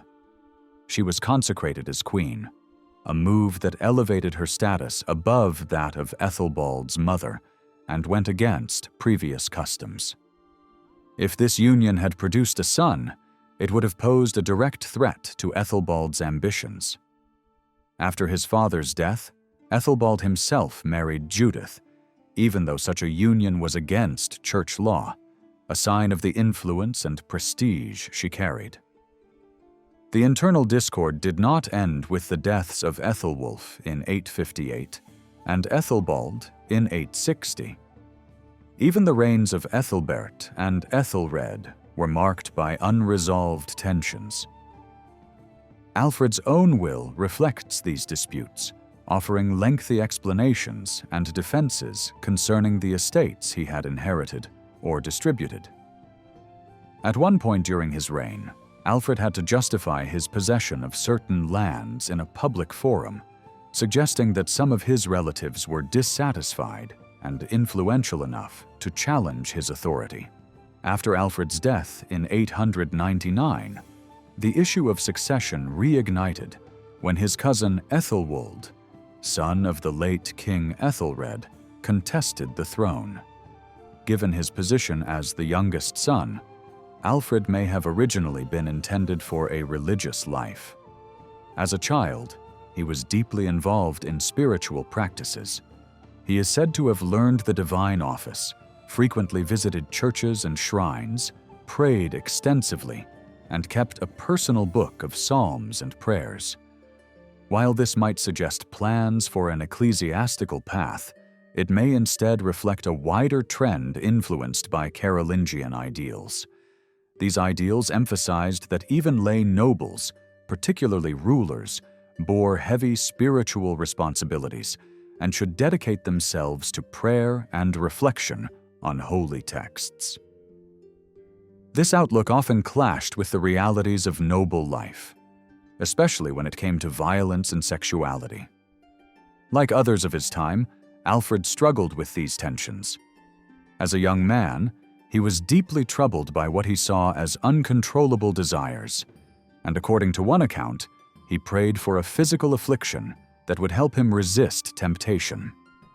He was struck by illness, likely a form of hemorrhoids, which he believed came as a divine answer. Although this affliction eventually passed, it was replaced by a more serious condition, possibly Crohn's disease, that stayed with him throughout his life. The image of a physically frail and spiritually anxious Alfred may seem difficult to reconcile with the victorious warrior king who led troops at Edington. This contradiction has led some to question the authenticity of his biography, especially since the original manuscript was destroyed in a fire in 1731, and only early modern copies remain. Some, like Alfred Smith, have even suggested that the biography might be a later monastic fabrication.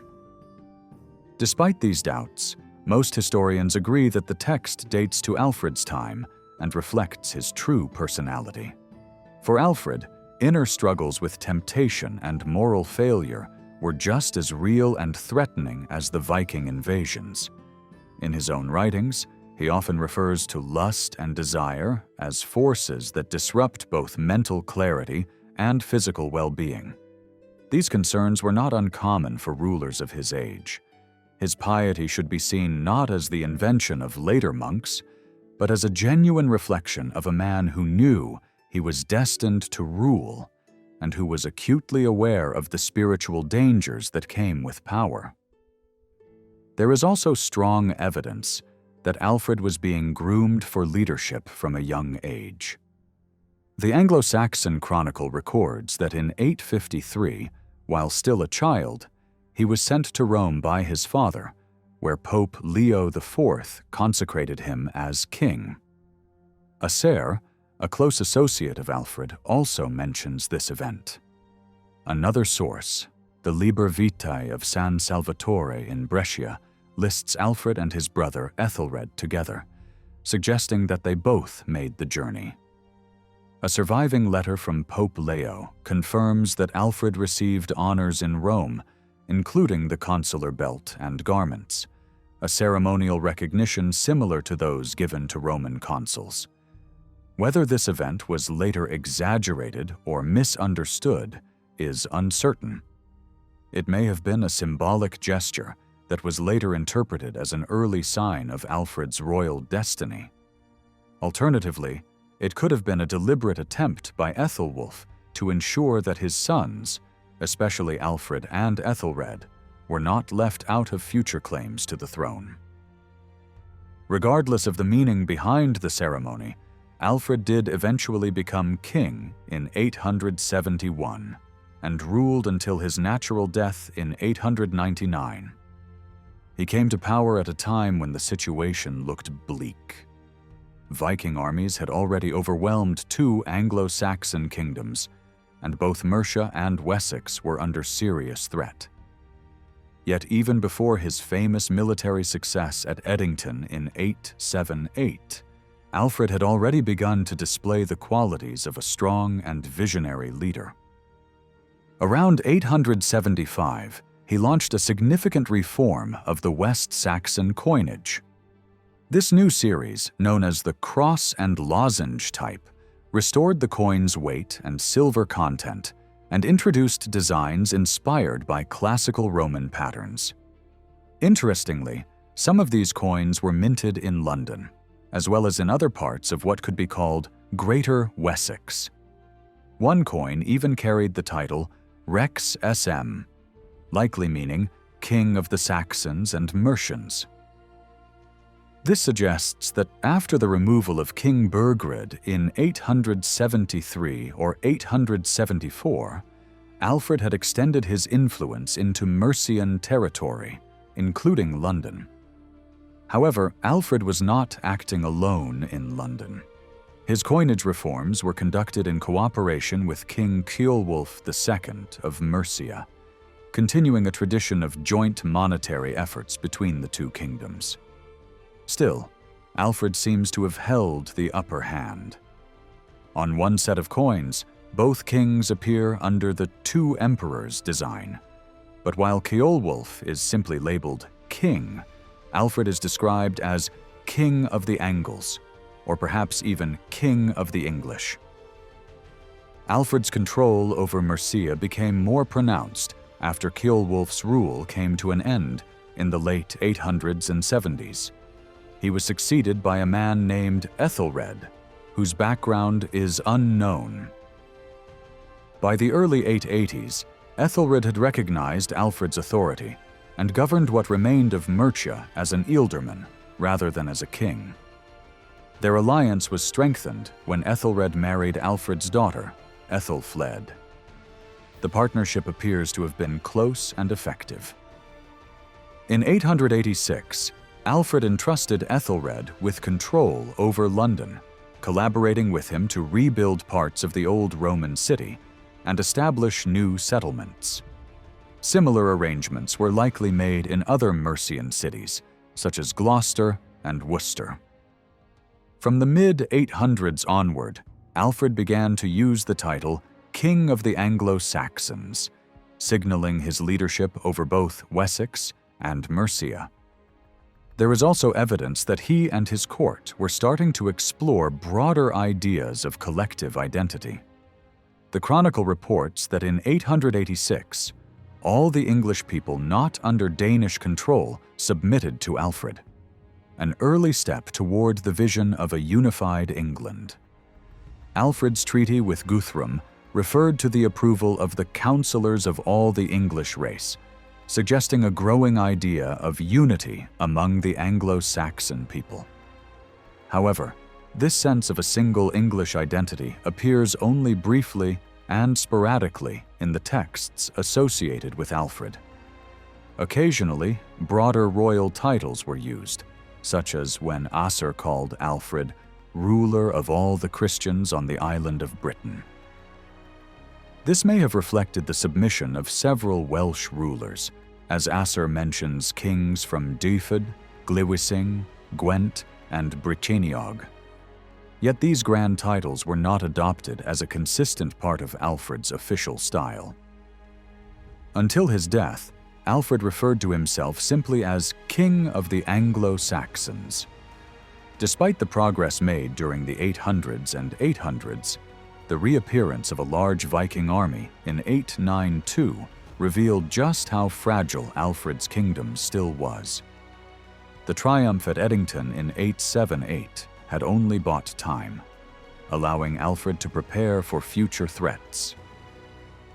In the introduction to his translation of Pope Gregory's Pastoral Care, likely written in the early 890s, Alfred reflected on the past as a golden age when kings were godly, maintained peace and order, expanded their realms, and were wise and successful in war. This vision mirrored Alfred's own aspirations for his reign, linking military strength with intellectual and moral leadership. For Alfred, wisdom and warfare were interconnected. One was empty without the other. He thus sought to strengthen his realm through reforms in both the military and educational spheres. Alfred recognized that Viking success wasn't due to superior strength, but to more effective tactics. Viking armies were swift and mobile, avoiding direct battle and instead relying on raids, retreating before they could be confronted. In contrast, Anglo-Saxon forces were designed for large-scale battles, often reacting too slowly. Alfred's solution was to divide his military forces, ensuring that while one part was on active duty, the other remained at home. This created a rotating standing army capable of quicker responses, although the system was not perfect. On at least one occasion, soldiers abandoned a siege before being relieved. Still, this new structure made his forces more agile. More significant were Alfred's efforts to create a network of fortified towns, known as boroughs, across his kingdom. Fortified centers had existed before, but Alfred's innovation was to organize them as a coordinated system, each within a day's journey of the next. Many were located near rivers or major roads, disrupting Viking movements and improving communication and defense.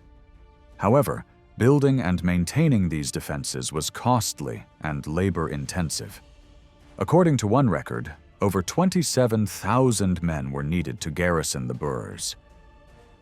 The construction and upkeep placed heavy demands on Alfred's subjects, already exhausted by decades of warfare. Even Asser noted how Alfred had to push his people hard, sometimes scolding them for their delays or lack of commitment. But Alfred knew military measures alone were insufficient. Echoing earlier thinkers like Alcuin, he believed the Vikings were a punishment from God, whose protection had been withdrawn due to the people's failings. Alfred viewed the decline of learning and wisdom among the Anglo-Saxons as a major cause of their vulnerability. To revive education, he invited scholars from around Britain and the continent to his court. Figures such as Asser from Wales, Bishop Werferth from Worcester, John from Saxony, and Grimbald from Saint-Omer were all part of this intellectual revival. While Latin remained the core language of Christian learning in Western Europe, the level of literacy in England had fallen so far that Alfred focused on translating important texts into Old English. Some translations were done by others, like Werferth's version of Gregory's Dialogues, but several were attributed directly to Alfred himself, assisted by his court scholars. Alfred believed that education was essential not only for the clergy, but also for secular leaders. He emphasized that all officials needed wisdom to govern justly and effectively. His translations focused on texts that provided both practical guidance and spiritual inspiration. He even threatened to remove nobles who failed to learn, and Asser records how many high-ranking men, despite being illiterate from youth, made great efforts to study rather than lose their positions. Alfred's understanding of kingship was further reflected in his legal work. His law code, far from inventing new laws, compiled and adapted earlier Anglo-Saxon codes from kings like Ethelbert of Kent, Ino of Wessex, and Offa of Mercia. Notably, Alfred included the entire code of King Ina. The originality of Alfred's approach lay not in the laws themselves, but in how he framed them. He began with a preface that traced the development of divine law, from the 10 Commandments through the Apostles and Church Councils, culminating in his own efforts. This created a direct link between his laws and sacred tradition.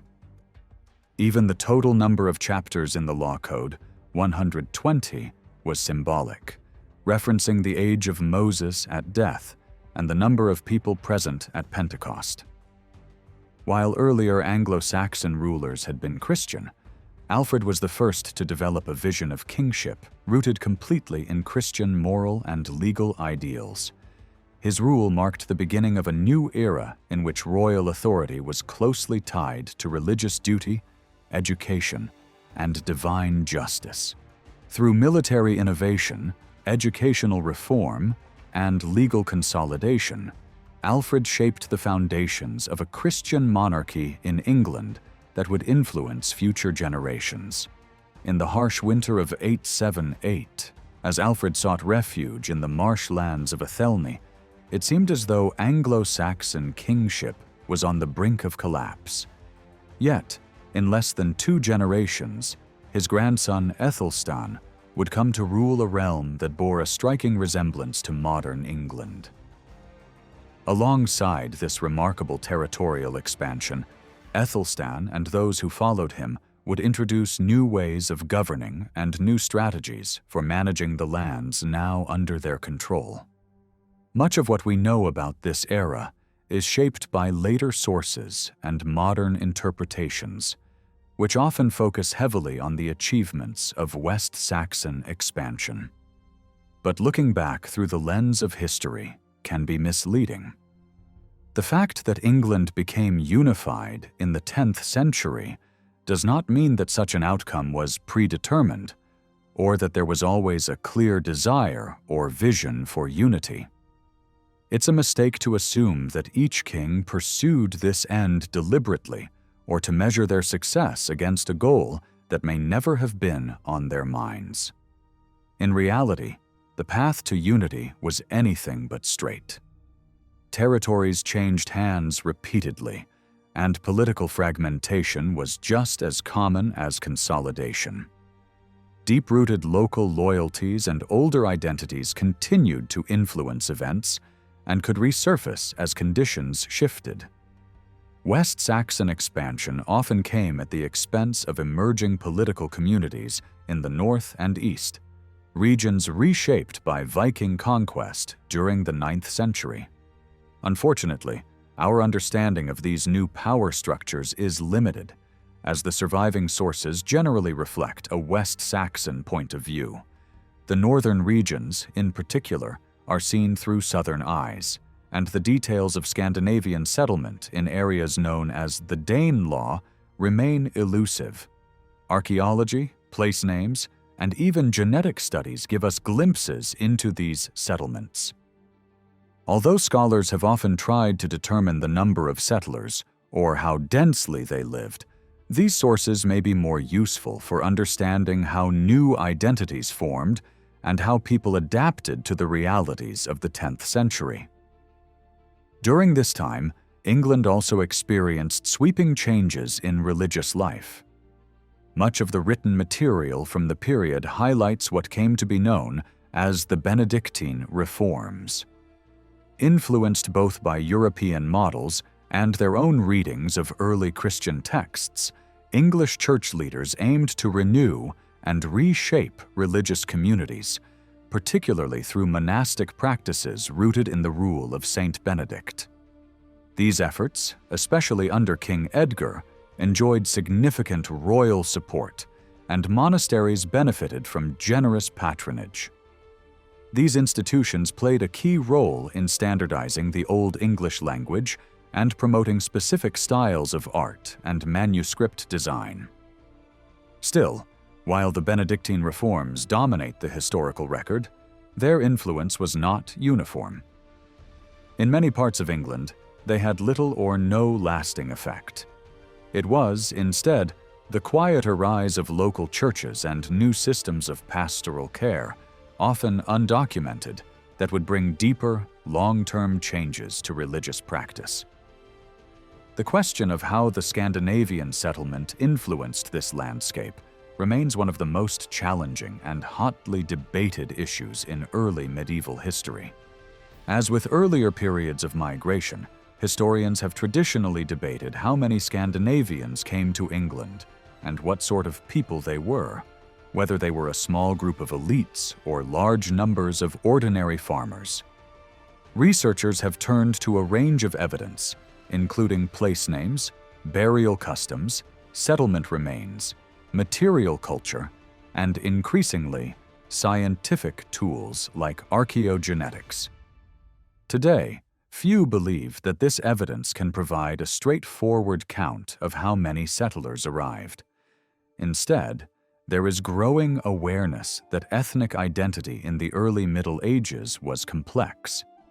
Material goods and language don't simply reflect ancestry. Rather, identities were shaped through lived experiences, social networks, political ties, and community interactions. The identities that emerged in the Danelaw weren't simple reflections of Danish or Norwegian heritage. Instead, they were something new, distinctly Anglo-Scandinavian, forged in response to the unique conditions of life in 10th century England. Just as Anglo-Saxon identity had developed gradually in Britain, rather than being imported wholesale from the continent, so too did these hybrid identities evolve to suit local needs and realities. In many cases, those adopting an Anglo-Scandinavian identity may not have had Scandinavian roots at all. These layered identities also reflect the diverse makeup of the Viking armies that settled in England. Far from being monolithic, these forces were composed of many different groups, bands of warriors who had spent seasons campaigning in Britain, Ireland, and across the continent, often with little contact with their Scandinavian homelands. The label Danish, frequently used in Anglo-Saxon writings, oversimplifies a much more complex web of ethnic backgrounds and shifting loyalties. Moreover, these Viking armies were not the only ones to settle in England. While scholars still debate whether additional waves came directly from Scandinavia after the initial conquests, there is strong evidence of further migration into northwestern England. Irish and Welsh sources describe Vikings being driven out of Dublin in the early 10th century, with some settling in regions like the Wirral, Cumbria, and Lancashire. These newcomers are often referred to as Hiberno-Norse, a term that reflects their time in Ireland and distinguishes them from the Danes who settled elsewhere. However, the urge to draw hard lines between these groups can be misleading. Ethnic boundaries were fluid, and political alliances were often formed out of convenience rather than shared heritage. The historical record provides little detail about how the settlement process unfolded or how power was organized in these areas.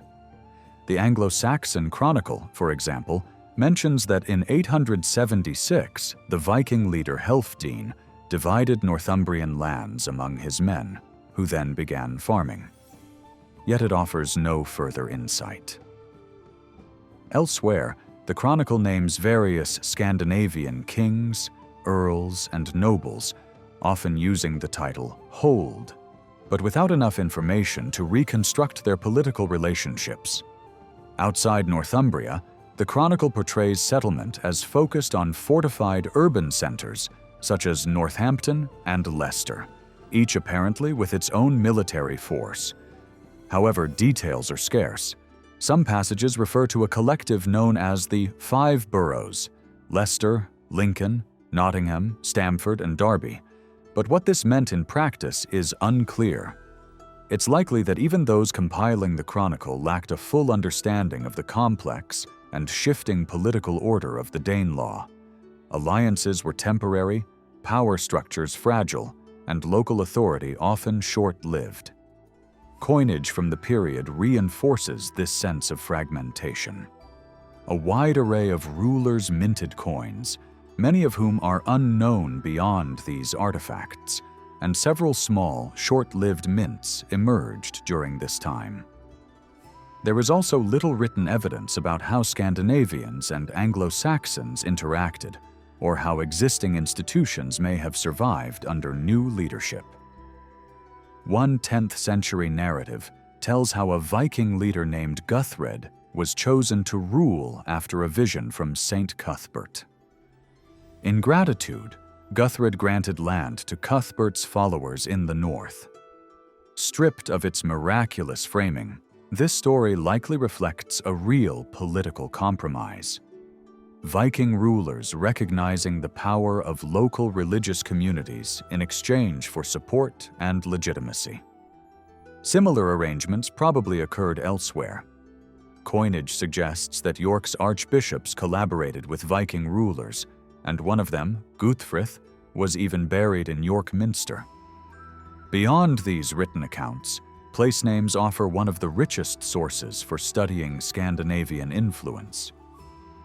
northern and eastern England are filled with names rooted in Norse language, such as those ending in -by, -thorpe, or those known as Grimston hybrids, which combine elements from both Old English and Norse. However, interpreting these names is far from straightforward. A place with a Norse-sounding name may not have been founded by Scandinavians. The Norse language had already influenced English, and some names simply reflect that linguistic blending. Additionally, many Norse place names appear in the records for the first time in the Domesday Book of 1086. These names could have originated at any time between the late 9th and late 11th centuries and may not reflect the earliest phase of settlement. Others may have vanished without leaving a trace in written documents. Thus, place name maps mostly show which names were still in use by the late 11th century. The changing landscape also complicates matters. Over time, large estates broke apart into smaller holdings, especially in the later Anglo-Saxon period.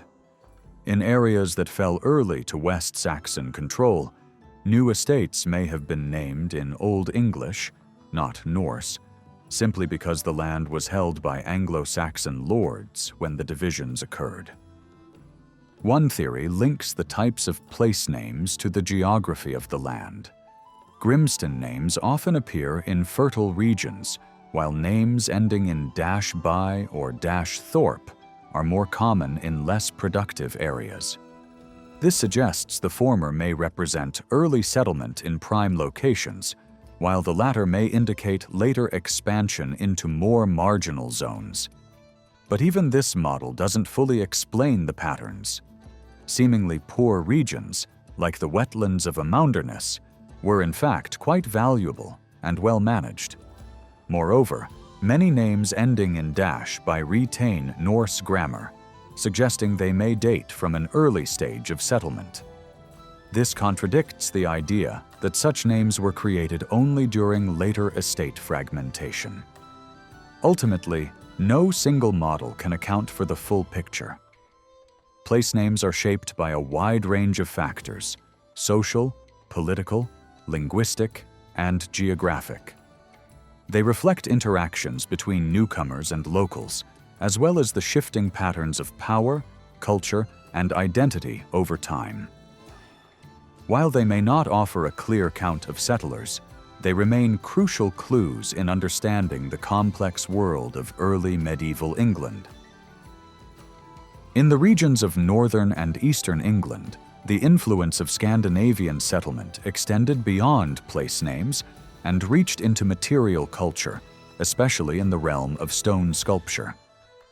During the 10th century, there was a noticeable rise in the production of stone monuments, and new styles and motifs began to appear. Some of these were applied to traditional forms, such as freestanding crosses, while entirely new forms also emerged. Most notably the hogback, a distinctive house-shaped grave cover often featuring animal carvings at both ends. These monuments are found widely in the north and into southern Scotland, with notable concentrations at places like Brompton and Sockburn. While hogbacks represented a new type of monument, their creators likely drew inspiration from earlier insular art, such as house-shaped reliquaries and decorated grave covers from earlier Anglo-Saxon contexts. Some of the carvings incorporate imagery rooted in Norse mythology, like the figure believed to be the god Vithar confronting the monstrous wolf Fenrir on the Gosforth cross. However, much of this sculpture also depicts secular themes, including armed warriors or aristocratic pastimes like hunting. These sculptures were often created within Christian contexts, and some, such as the Gosforth cross, also feature scenes from the life of Christ. Certain regional clusters even show connections to the church leadership at York. Despite the presence of Norse motifs, the use of Anglo-Saxon styles and religious themes points to a blending of cultures rather than a pure declaration of Scandinavian identity. These works are best seen as expressions of a new Anglo-Scandinavian elite who embraced a fusion of traditions and sought to assert their status within both Christian and native frameworks.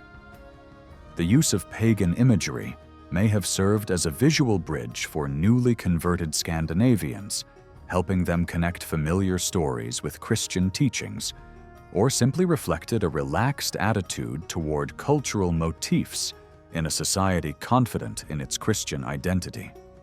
Unlike the transformation brought about by the earlier Anglo-Saxon settlement of lowland Britain, archaeological evidence for Scandinavian settlement is relatively sparse. Urban centers, particularly York, show clear signs of bustling trade, industrial activity, and expanded settlement areas.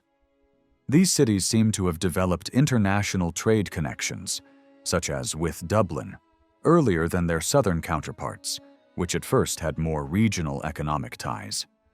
Still, the overall urban growth pattern in England throughout the 10th century was consistent, regardless of whether a town was under Anglo-Saxon or Scandinavian control. In the countryside, the effects of Scandinavian colonization are even harder to trace. Many changes in rural settlement patterns, such as the development of villages and the division of large estates into smaller manorial holdings, were occurring across the country regardless of Viking activity. A few rural sites have been tentatively linked to Scandinavian settlers, like the farmsteads at Symie Folds in County Durham, where the buildings show similarities with Scandinavian dwellings found in the North Atlantic. Although carbon dating places these structures within a broad time range that includes the period of Norse settlement, the architectural layout also reflects local traditions, complicating efforts to make definitive cultural attributions. Similarly, settlements that continued across the Middle to later Saxon periods rarely display a clear Scandinavian phase. Some artifacts with Norse-style decoration, like those found at Warham Percy, hint at cultural interaction, but other major sites such as Flixborough or Sedgeford show little to no evidence of Scandinavian influence or disruption during this period. The archaeological record thus offers only limited confirmation of widespread or distinctive Scandinavian rural colonization. When it comes to burial practices, the picture is just as complex. Only around 40 sites have been identified as potentially Scandinavian in character, a small number compared to early Anglo-Saxon burial grounds. The criteria for identifying Scandinavian burials are also contested. While cremation is often viewed as a clear marker of Norse custom, the only well-documented example from this period is the cemetery at Heath Wood in Derbyshire. Furnished inhumation, burials accompanied by grave goods, has also been considered a potential indicator of Scandinavian presence, but this too is problematic. Such practices, while less common after the 8th century, continued sporadically across Anglo-Saxon England and involved a wide range of items from jewelry to animal remains.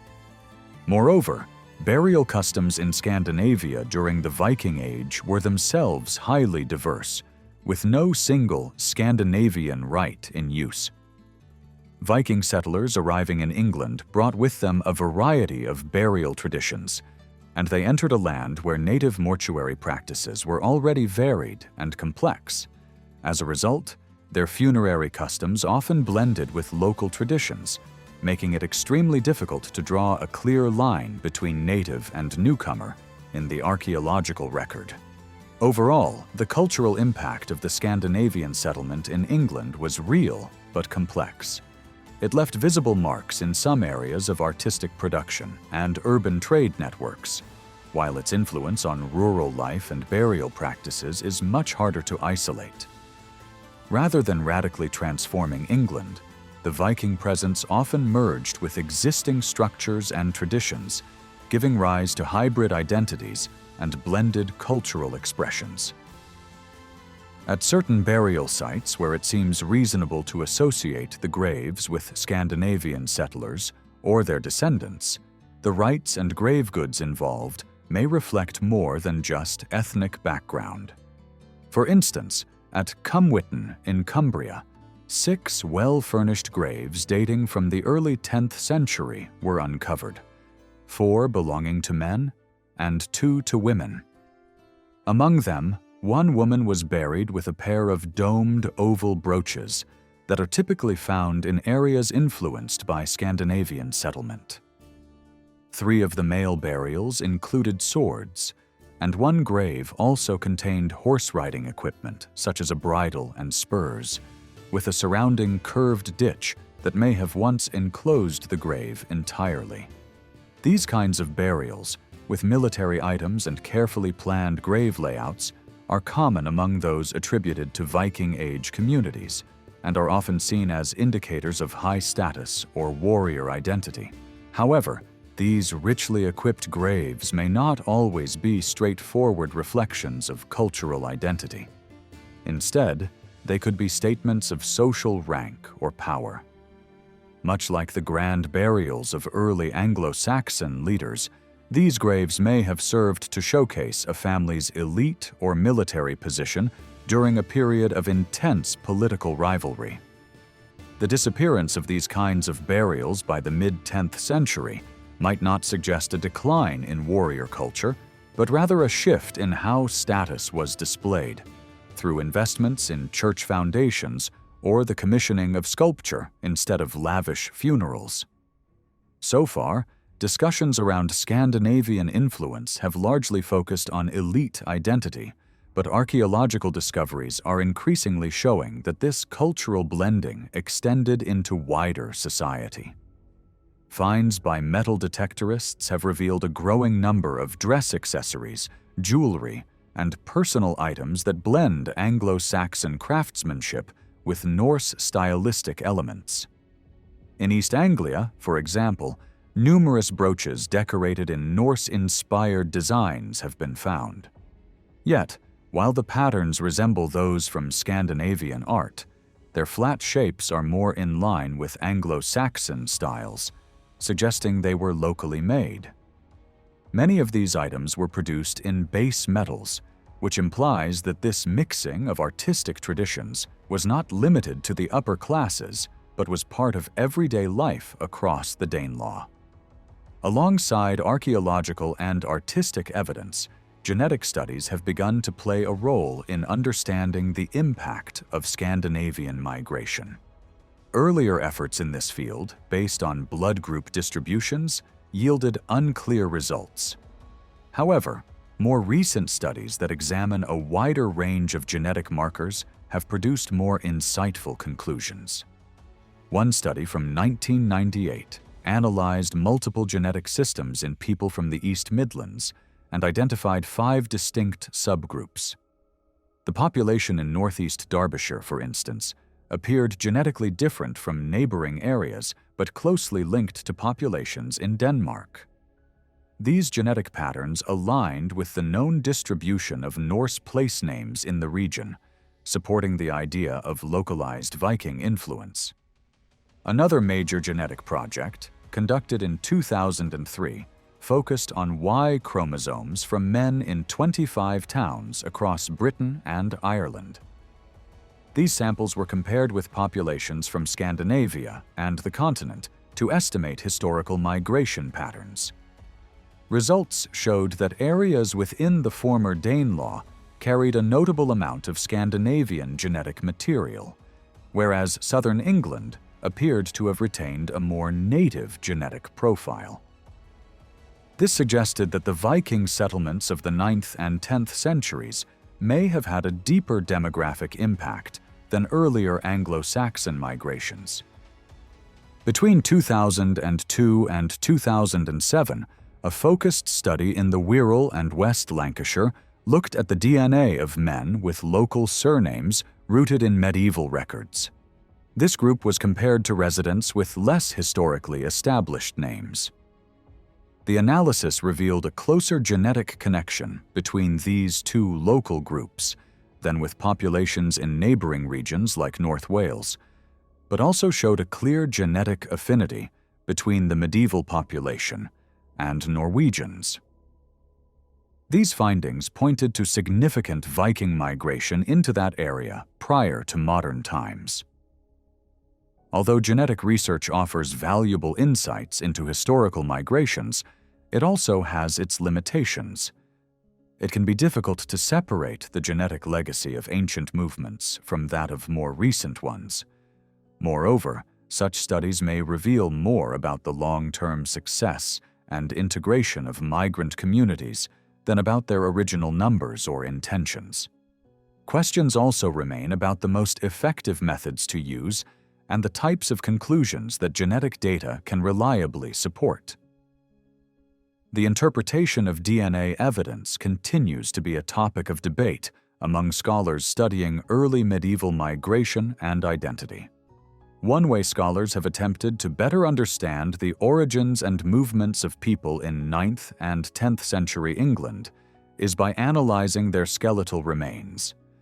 While extracting ancient DNA from bones is possible, the process remains extremely difficult and carries a high risk of contamination. A more reliable method is stable isotope analysis. Elements like oxygen, lead, and strontium found in tooth enamel, absorbed through drinking water in childhood, can offer clues about where a person grew up. Although only a few studies have been conducted so far, the findings are promising. At Repton in Derbyshire, for instance, isotopic analysis of 3 Viking burials from the 870s suggested 2 individuals may have come from Denmark's western coast, while another likely originated from southeastern Sweden. These results highlight the diverse and international character of the Viking forces in England. Although the exact number of Scandinavian settlers has long been a major focus of debate, existing evidence only allows for limited conclusions. Yet this focus on numbers might be less important than previously assumed. The emergence of the distinctive cultural landscape in the Danelaw was shaped by a variety of broader trends and developments. Migration, while significant, was just one part of a much larger picture. Following the death of King Alfred on October 26, 899, his son Edward, later known as Edward the Elder, came to the throne. Given Alfred's military success and reforms, it might seem that his son's succession and the continued dominance of his descendants was inevitable. However, the reality appears more complicated. It's unclear how much of his father's authority Edward truly inherited, especially when it came to control over English Mercia. Furthermore, Edward faced a serious rival in his cousin Ethelwold, son of Alfred's elder brother, Ethelred. Ethelwold had a legitimate claim to the throne and seems to have enjoyed significant support, raising questions about whether Alfred truly intended Edward to succeed him. Some indications suggest Alfred may have favored Edward's son, Ethelstan, as his successor. The early days of Edward's rule were marked by unrest. Soon after Alfred's death, Ethelwold took control of 2 royal estates in Dorset. Edward quickly responded by marching an army to a nearby camp, prompting Ethelwold to flee. Although the Anglo-Saxon chronicle portrays this as a rebellion, it may have been an attempt by Ethelwold to stake his claim to the throne before Edward had been crowned. This interpretation suggests that the royal succession was far from settled at the time. The threat posed by Ethelwold became even more serious when he traveled north and secured the support of the Danish army in Northumbria, who accepted him as their king. It's possible that the Danes saw him as a potential ally or puppet king in Wessex, or perhaps Ethelwold's network of support was stronger than the traditional narratives suggest. Either way, there was a clear alignment of interests between Ethelwold and the Danes. In 901, Ethelwold returned to England with a fleet, landing in Essex. Over the next 2 years, he convinced the Danes in East Anglia to break their peace with Edward. Together, they launched raids into Mercia and Wessex. Edward responded by leading his own forces into East Anglia, where he ravaged parts of the region, though he avoided direct confrontation with Ethelwold. Eventually, after Edward's withdrawal, a segment of his army remained behind and was ambushed. A bloody battle followed, resulting in heavy losses on both sides. Ethelwold, the East Anglian ruler Eoric, and a prominent Mercian noble named Breitzeig were all killed. What stands out about Ethelwold's campaign is the wide-ranging support he was able to command. His alliances stretched across Wessex, Northumbria, East Anglia, and likely Mercia and Essex. For a time, he may have held more actual power than Edward himself. Edward's hesitation to face him in open battle may have been a calculated move rather than a sign of weakness. In truth, the reach of Edward's authority during these early years is difficult to determine. His official title, King of the Anglo-Saxons, suggests control over a unified Wessex and Mercia. However, the extent of his practical influence remains uncertain, especially in relation to Ethelred and Ethelfled, the rulers of Mercia and Edward's in-laws. Ethelred had submitted to Alfred's overlordship during the 880s, a relationship acknowledged in royal documents from that period. But after Alfred's death, such references disappear. Documents issued by Ethelred and his wife Ethelfled present them as independent rulers. Some even describe them as holding sole authority over the Mercians, using terms that closely resemble titles like king and queen.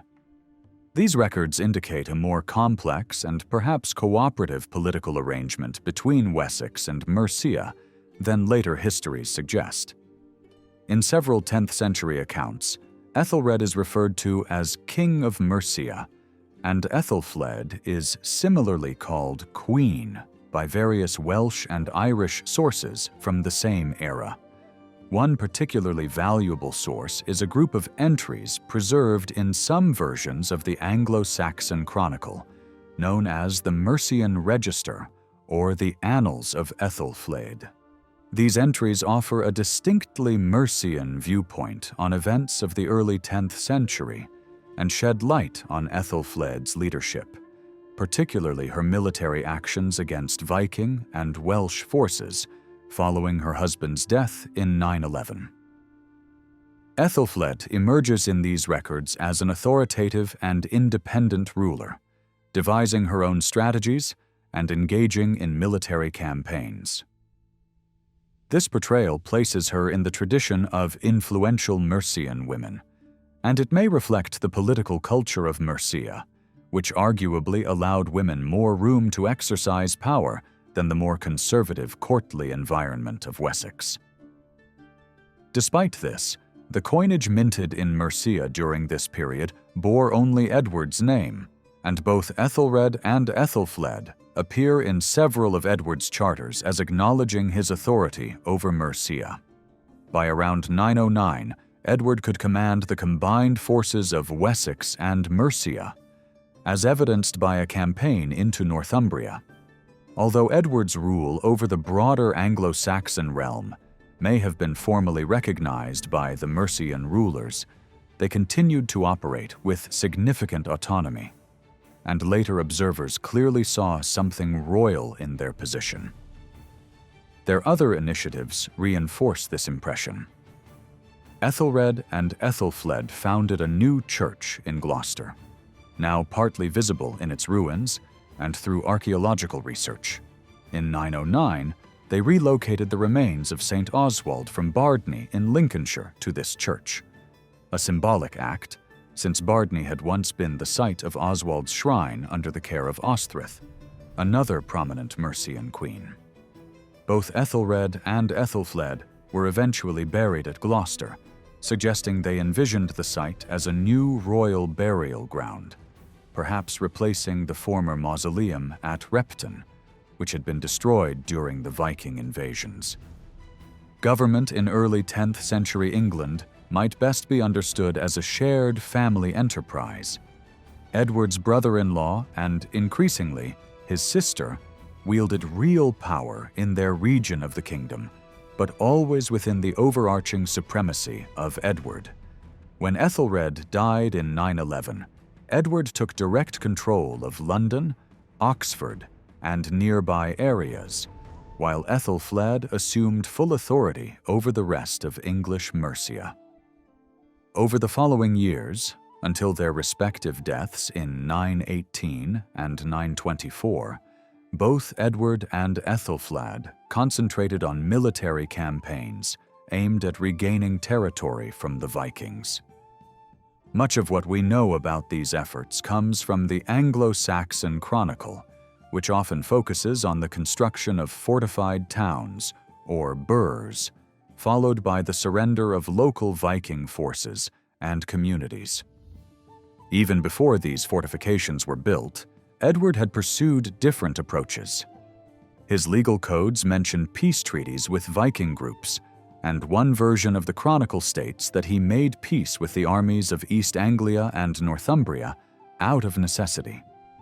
Additionally, charters from the reign of his son, Ethelstan, suggest that Edward and Ethelred had encouraged their nobles to purchase land in Viking-held areas, as seen in places like Bedfordshire and Derbyshire, likely a strategic move to extend influence into these territories. By 909, Edward shifted to more aggressive tactics, leading joint campaigns with the Mercian and West Saxon armies into Northumbria. The following year, the Northumbrian forces retaliated with a raid into Mercia, but were defeated at Tettenhall. This battle resulted in heavy losses for the Vikings, including the deaths of several kings and nobles.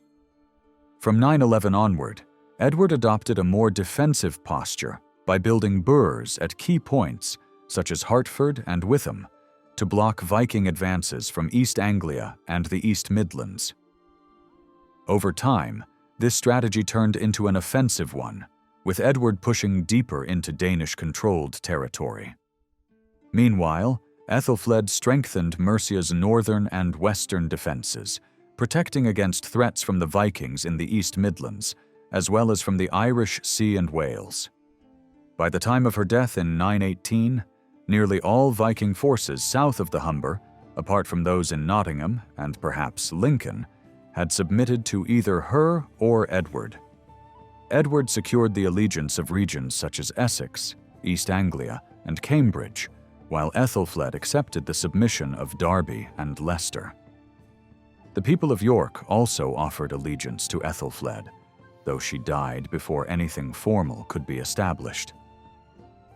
The meaning of such submissions is difficult to determine. Between 910 and his death in 924, Edward issued no known charters, or at least none have survived in authentic form. If land was redistributed to Edward's followers following his victories, there's little written evidence of it. In fact, some Viking landowners seem to have retained their estates, or regained them through Edward's administration. Figures like Earl Thurforth of Northampton remained influential, and moneyers who had operated under Viking rule continued minting coins under Edward's name. This suggests Edward may have chosen to maintain existing administrative systems rather than dismantle them entirely. The efforts of Edward and Ethelfled were clearly coordinated. They created a chain of fortified sites stretching from the southeast to the northwest, forming a strong defensive line. However, signs of rivalry remain. The Mercian Register presents Ethelfled as receiving Viking submissions independently without referring to Edward's authority. In contrast, the Winchester-based version of the Chronicle hardly mentions her at all until her death, focusing entirely on Edward's actions. When Ethelfled died in 918, Edward acted quickly by taking control of Tamworth, where she had passed away. According to the Chronicle, all those who had previously acknowledged Ethelflaed's leadership now submitted to Edward. On the same occasion, several Welsh rulers also pledged their allegiance to him. The Mercian register adds that Elfwin, daughter of Ethelred and Ethelflaed, was removed from power and taken into Wessex. Whether this was to suppress a potential rival or simply to prevent any resistance is uncertain. Had Elfwin been a son rather than a daughter, Edward might have faced a much greater challenge in asserting his authority over Mercia. That same year, Edward received the surrender of Stamford and captured Nottingham, stationing both English and Danish forces there. In 919, he expanded his influence further by building a burh at Thelwall near the Mersey and restoring Manchester, likely reviving its old Roman fort. In 920, he traveled to Bakewell and ordered the construction of yet another burh. According to the Chronicle, this moment marked the high point of his reign, as the kings of Scotland, Strathclyde, and leaders across Northumbria, English, Danes, and Norse alike, acknowledged him as their overlord. This event may not have been a simple act of submission, as described by the Chronicle. It might have been a diplomatic agreement recognizing recent shifts in territorial control. Ragnald, who had taken York the year before, likely saw this as a political arrangement rather than fealty. Still, whatever the interpretation, Edward's accomplishments during his two-decade reign remain significant. Edward passed away in June 924, and his succession took an unusual turn. In Wessex, his second son, Elfweard, was recognized as king, while in Mercia, his eldest son, Ethelstan, took power. It remains uncertain whether Edward had intended for his kingdom to be divided in this way. Given the vast gains made during his reign, he may not have been committed to maintaining a single unified realm. Alternatively, this split could reflect the persistence of regional loyalties. Ethelstan, having campaigned in Mercia alongside his aunt and uncle, Ethelflaed and Ethelred, may have been more appealing to the Mercians than his younger half-brother. Elfweard died shortly after his accession, which allowed Ethelstan to reunite the kingdom under his rule.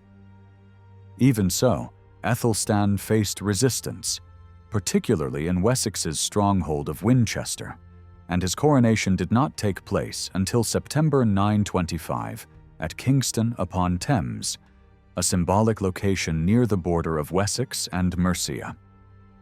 Ethelstan's control over Northumbria came quickly and decisively. In 926, he arranged a marriage between his sister and Sitric, the Norse ruler of York and successor to Ragnald. The fact that this alliance was finalized at Tamworth, a central location within Ethelstan's domain, hints at his superior position in the agreement.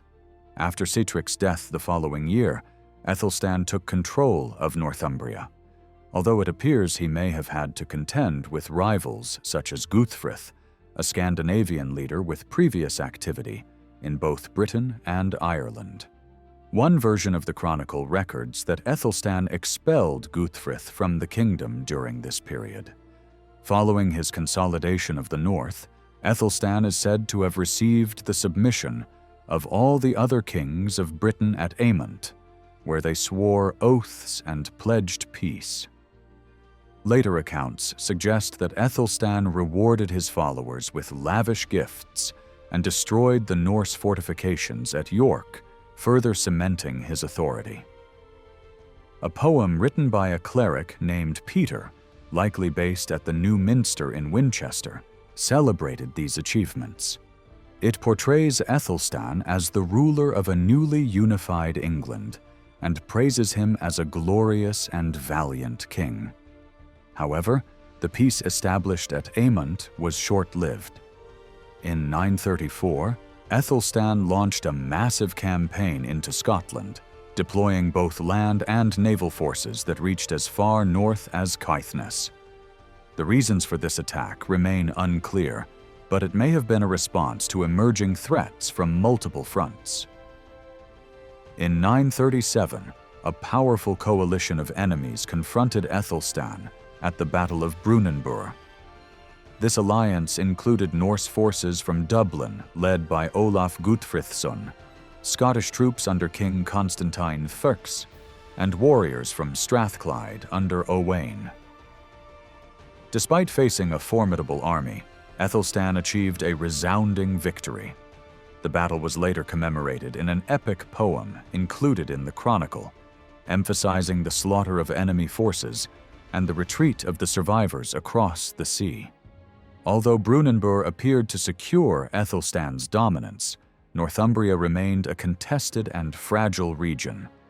The area was influenced by various competing powers. Apart from the Scandinavians based in Ireland and Britain, Aethelstan had to manage the ambitions of the Scottish kingdom and balance relations with the Archbishop of York, the religious community of St. Cuthbert, and the semi-independent rulers of Bamburgh in northern Northumbria. These groups, though technically within the Anglo-Saxon sphere, did not necessarily align with West Saxon authority. For example, when Ealdred of Bamburgh lost his lands to Ragnald around 918, he turned to the Scottish king for help. The Archbishop of York also maintained close ties with Norse rulers, a pattern that continued through the mid-10th century. To secure his position, Aethelstan worked to gain the loyalty of these local powers. In 934, he likely visited the shrine of St. Cuthbert, where he offered rich gifts, including illuminated manuscripts, to demonstrate his respect and seek the community's support. Upon Aethelstan's death in 939, his brother Edmund took the throne. But within a year, Olaf Guthfrithson returned from Ireland, took control of Northumbria, and invaded Mercia. He was aided by Archbishop Wulfstan of York and seized the Five Boroughs region. Although Edmund besieged them at Leicester, he was ultimately forced to recognize Olaf's authority there. After Olaf's death in 942, Edmund reconquered the Five Boroughs. This victory was celebrated in another chronicle poem, portraying Edmund as liberating the local Danes from Norse domination. In 944, he went further, retaking Northumbria and expelling both Olaf Sitriksson and Ragnald Guthfrithson, brothers and former kings of the region. Still, the struggle for the north persisted. When Edred succeeded Edmund in 946, he too faced difficulties. Olaf Sitriksson returned to claim Northumbria, followed by the rise of a new challenger named Eric, likely the infamous Eric Bloodaxe, whose deeds were later glorified in saga literature. Edred's control over Northumbria was finally established when Eric was expelled, probably around 954. Later traditions claim that Eric was killed at Stainmore in Cumbria by an earl named Maccus. This brought an end to the prolonged conflict and marked the firm integration of Northumbria into the English kingdom. Edred's reign might appear to mark the final step in the formation of a united English kingdom under West Saxon leadership. However, political unity proved fragile. In the late 950s, the kingdom was once again divided when Edmund's son, Edwig, ruled the southern regions, while his younger brother Edgar took control of Mercia and the north. After Edwig's death in 959, Edgar brought the kingdom back together, but similar divisions would occur again in later years, such as during the crises of 1016 and the 1030s. Regional identities also endured.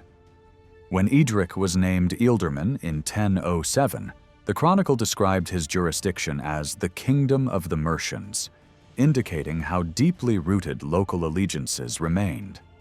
Furthermore, sources written after the Norman conquest report that in the 970s, Edgar formally granted Lothian to the Scottish king, Kenneth II. While the actual influence of Anglo-Saxon authority over Lothian is hard to determine, Edgar may have simply been acknowledging a reality that the region had already fallen under Scottish control.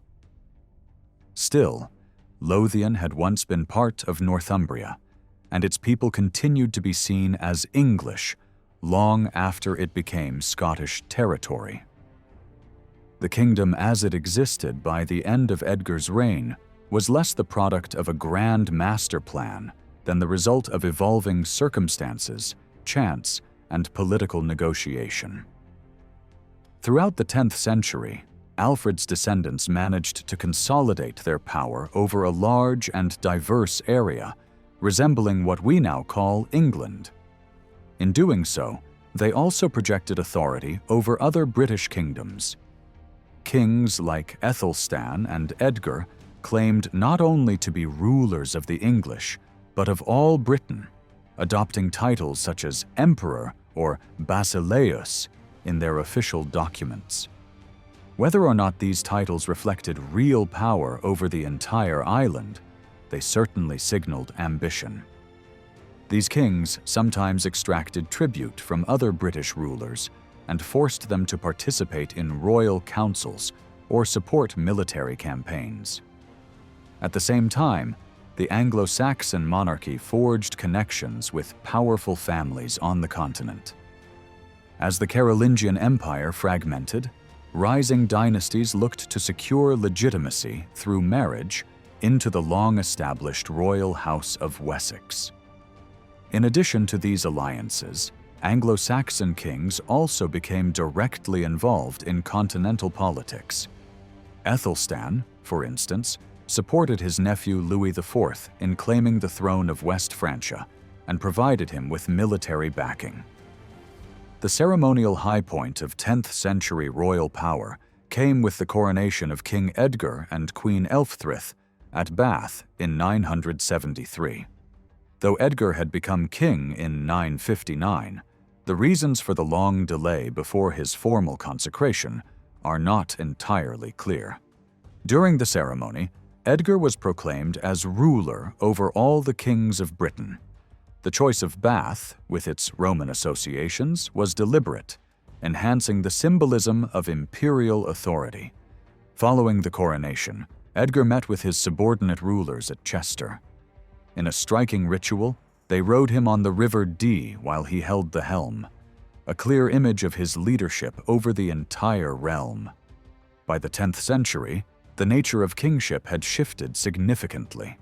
Rulers no longer merely claimed larger territories.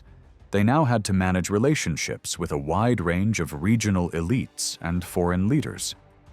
The challenge of maintaining unity in a kingdom that stretched from the Scottish borders to the southern coast of England became increasingly complex. Building and maintaining loyalty across such distances and cultural divisions required new forms of governance. Earlier wars against the Danelaw had helped unify the nobility of Wessex and Mercia by providing common enemies and shared goals, along with the promise of rewards for loyal service. But once these military campaigns ended, kings had to find other ways to maintain control and legitimacy. Even before the full conquest of Northumbria, Anglo-Saxon rulers had begun the work of reforming and standardizing governance across their territories. Their aim was to create greater administrative consistency and to assert royal authority at a local level. A key part of this transformation was the increasing use of law as a tool for royal governance. While King Alfred had revived the tradition of issuing law codes in the late 9th century, it was during the 10th century that this practice became far more widespread. Issuing laws became a routine, if not regular, part of royal rule, and a vital way for kings to communicate with their subjects. The role of legal codes had changed too. In earlier periods, law codes were simpler and less comprehensive. By contrast, 10th century laws came in many forms, aimed at different audiences and serving a variety of purposes. Some were direct instructions to royal officials, Others were responses from local communities to royal decrees, and some were broad proclamations issued in reaction to crises or to advance specific political agendas. These texts allowed the king and his advisors to engage in dialogue with their people, to negotiate solutions, to assert their authority, and to establish consensus. Æthelstan's reign offers particularly clear examples of this evolving legal culture. The code known as the Second Æthelstan, issued after a royal council at Greatly, addressed a broad range of topics: how justice should be administered, how thieves should be caught, how the ordeal should function, and even how livestock and coinage were to be handled.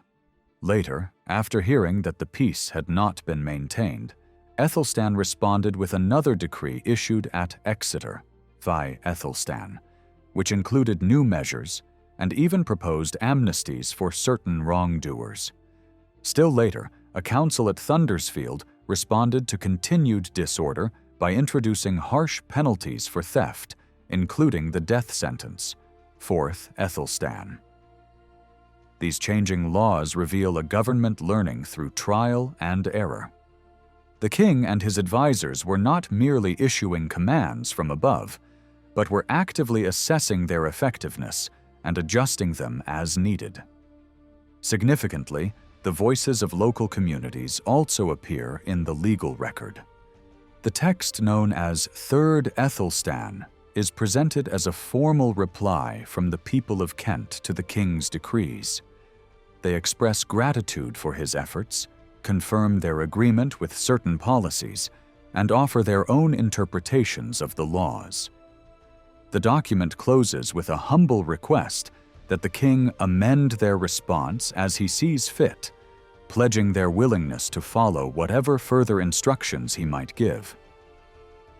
This kind of exchange shows how royal authority was reinforced through collaboration and consent as much as through force. The legal code known as 6 Æthelstan begins by outlining the arrangements made by the London Peace Guild to maintain order, adding to earlier royal declarations made at Greatly, Exeter, and Thundersfield. It also reflects how Æthelstan later revised some of his own decisions, including a notable change made at Whittlebury, where he limited the use of the death penalty to those above the age of 15. These developments reveal how legal practice in this period was shaped by discussion, flexibility, and compromise. Alongside this, the 10th century legal texts shed light on the creation of key institutions that allowed royal governance to take shape. By the end of King Edgar's reign, the most important of these were the shire and the hundred, known as the wapentake in regions influenced by Danish custom. These were not just geographic boundaries, but also communities of people, meeting places, and courts of law. The hundred functioned as a subdivision of the shire and could vary significantly in size.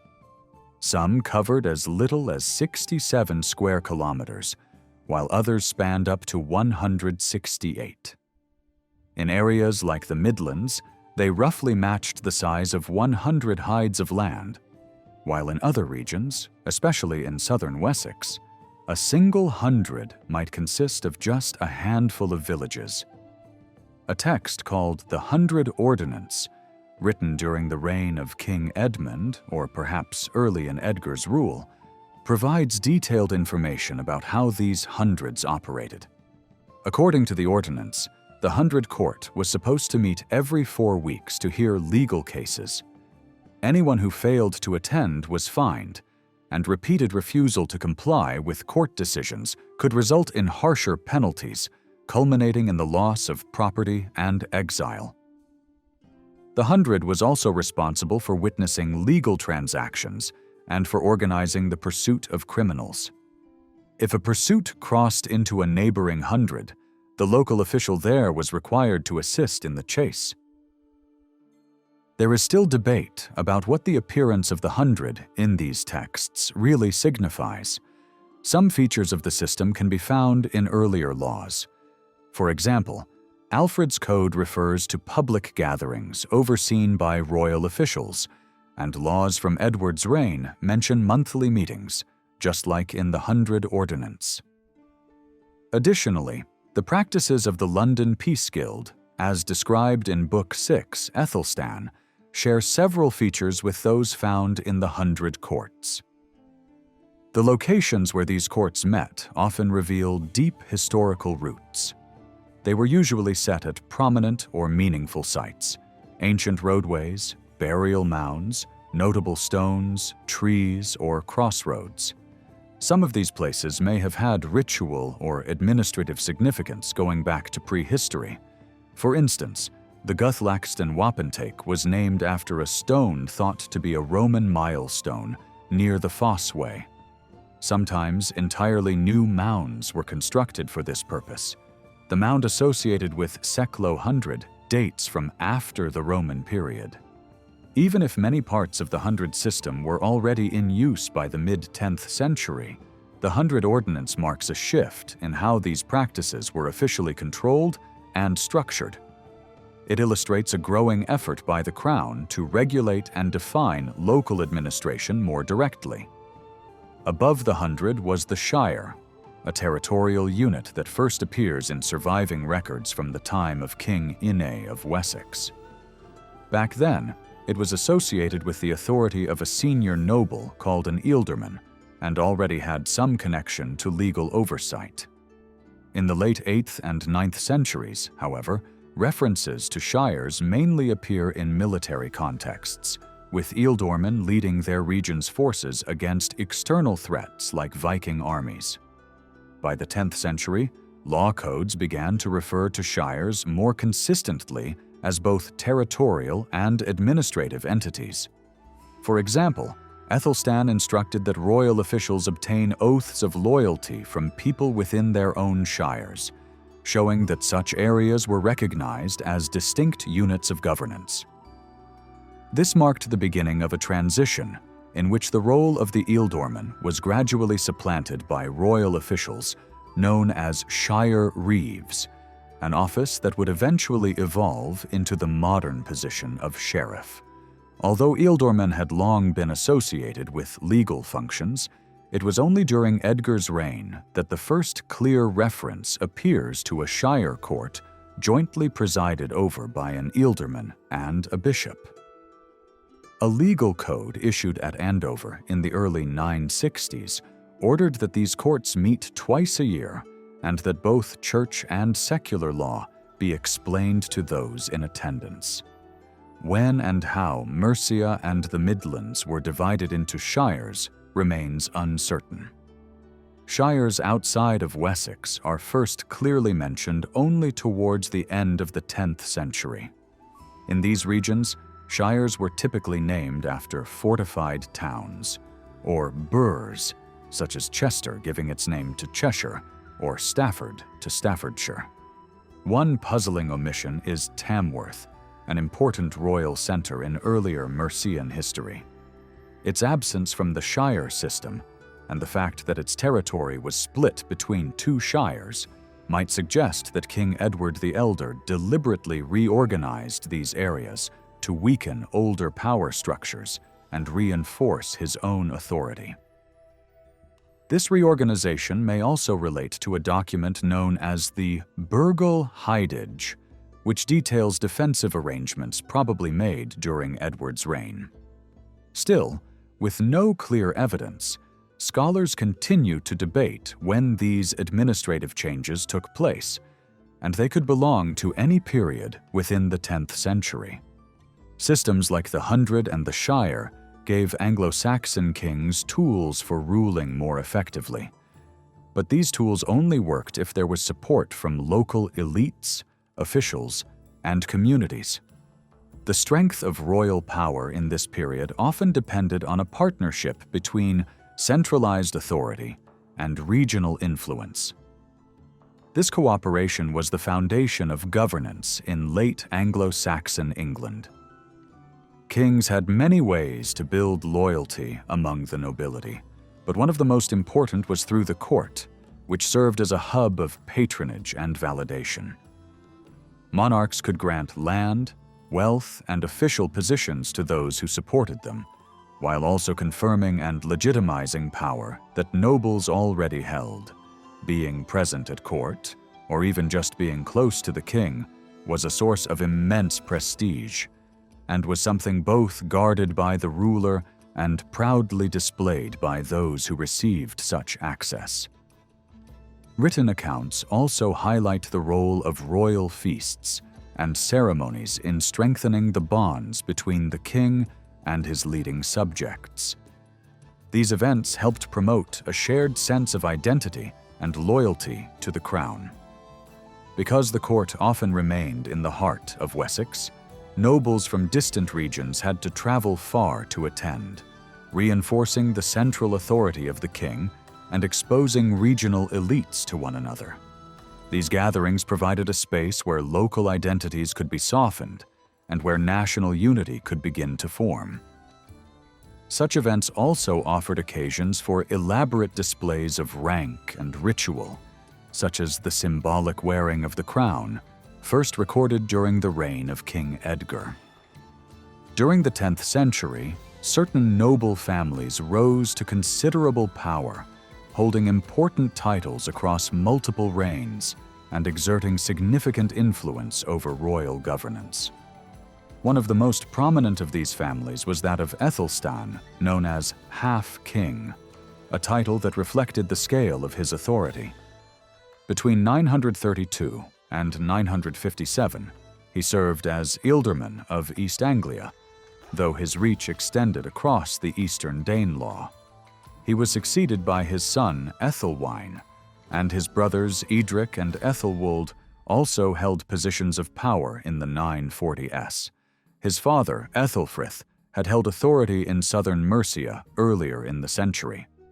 Ethelstan's standing was further reinforced by his role as foster father to King Edgar and as advisor to Kings Edmund and Edred. Despite his jurisdiction being centered in East Anglia, Aethelstan also held estates in Somerset and Devon and supported Glastonbury Abbey, where he eventually retired as a monk. His ties to Wessex and possible kinship with the ruling dynasty likely made him a trusted figure to whom the crown could safely delegate power in the Danelaw. Alternatively, his family may have already been influential in the region and was strategically embraced by the West Saxon rulers.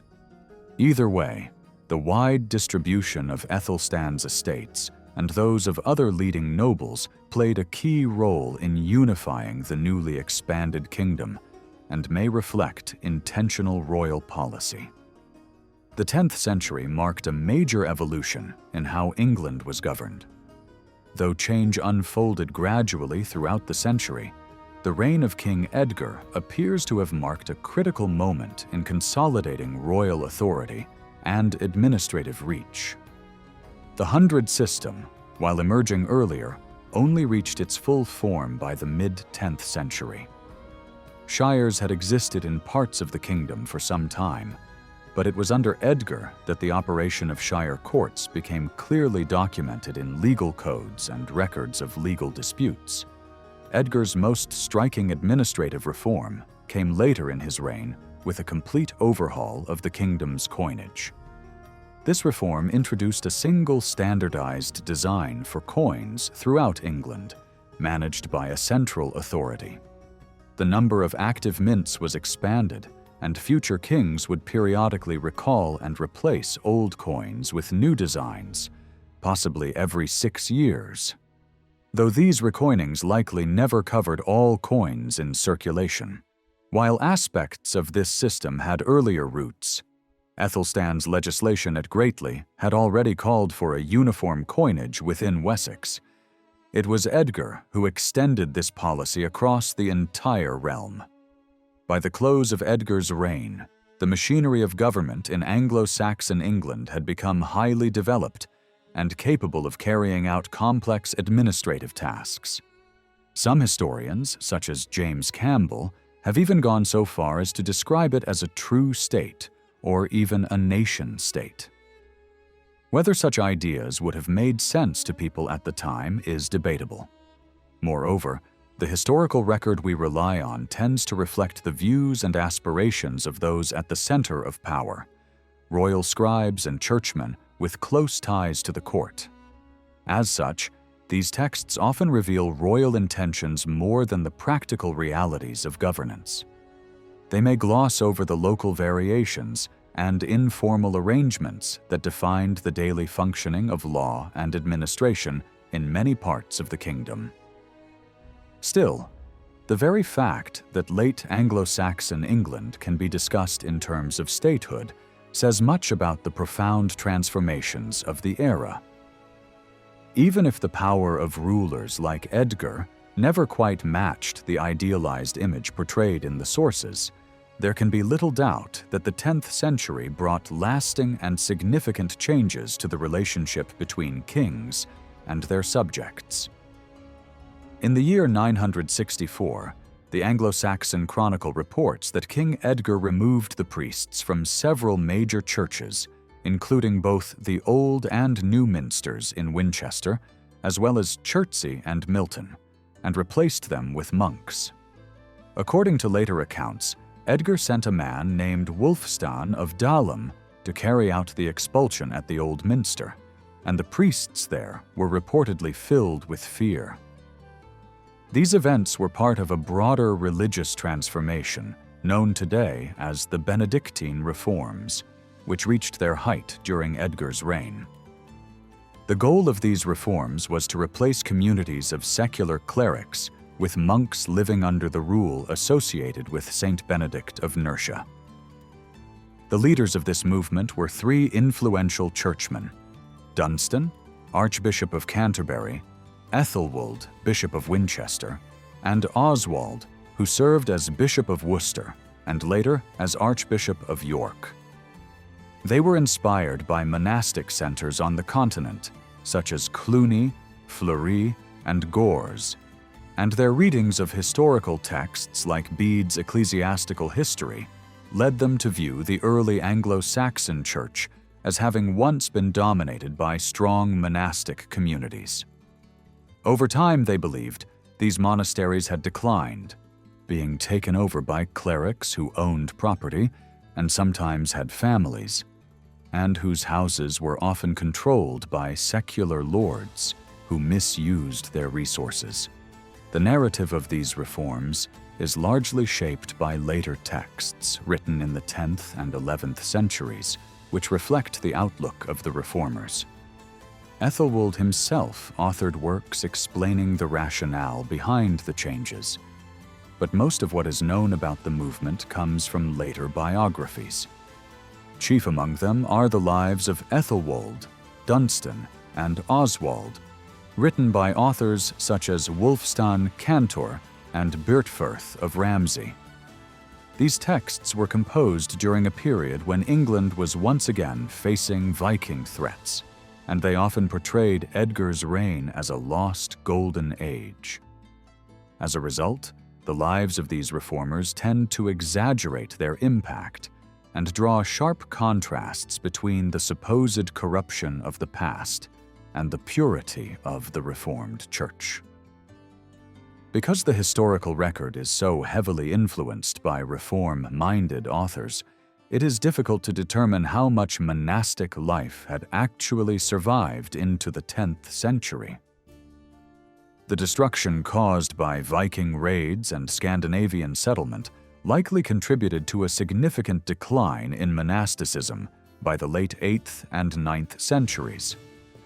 Although King Alfred founded some religious houses, such as the monastery at Athelney, most institutions during the late 9th and early 10th centuries were clerical in nature.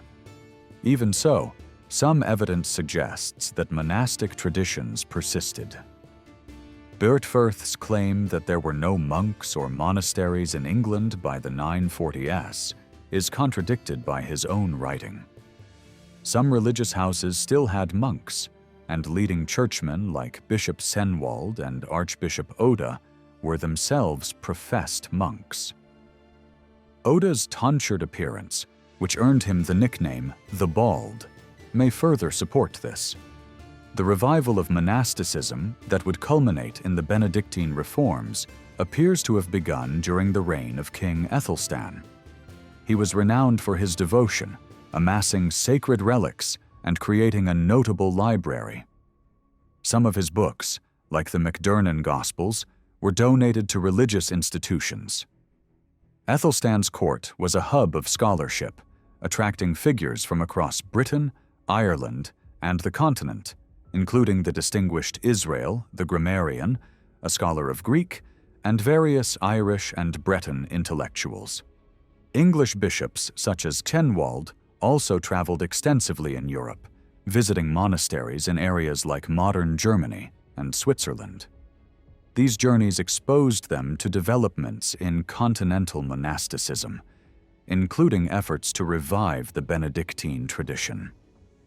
One of the major centers of this movement was Fleury, with which Archbishop Oda of Canterbury was closely connected. He may have even taken vows there. Oda's name appears in the records of religious communities such as St. Gallen and Pfeffers, further indicating his links to continental reformers. Oda left behind a number of writings, including a set of guidelines known as the Constitutions, which emphasized the importance of prayer, study, and monastic stability. He was also involved in drafting King Edmund's first legal code, which addressed religious matters like clerical celibacy. Around 948, Oda commissioned a poem celebrating the translation of St. Wilfrid's relics to Canterbury, reflecting his admiration for earlier monastic traditions in Northumbria. Although Oda's work had a significant influence on the later Benedictine movement, his nephew Oswald became a major reformer. It would be misleading to see him as entirely aligned with the later program.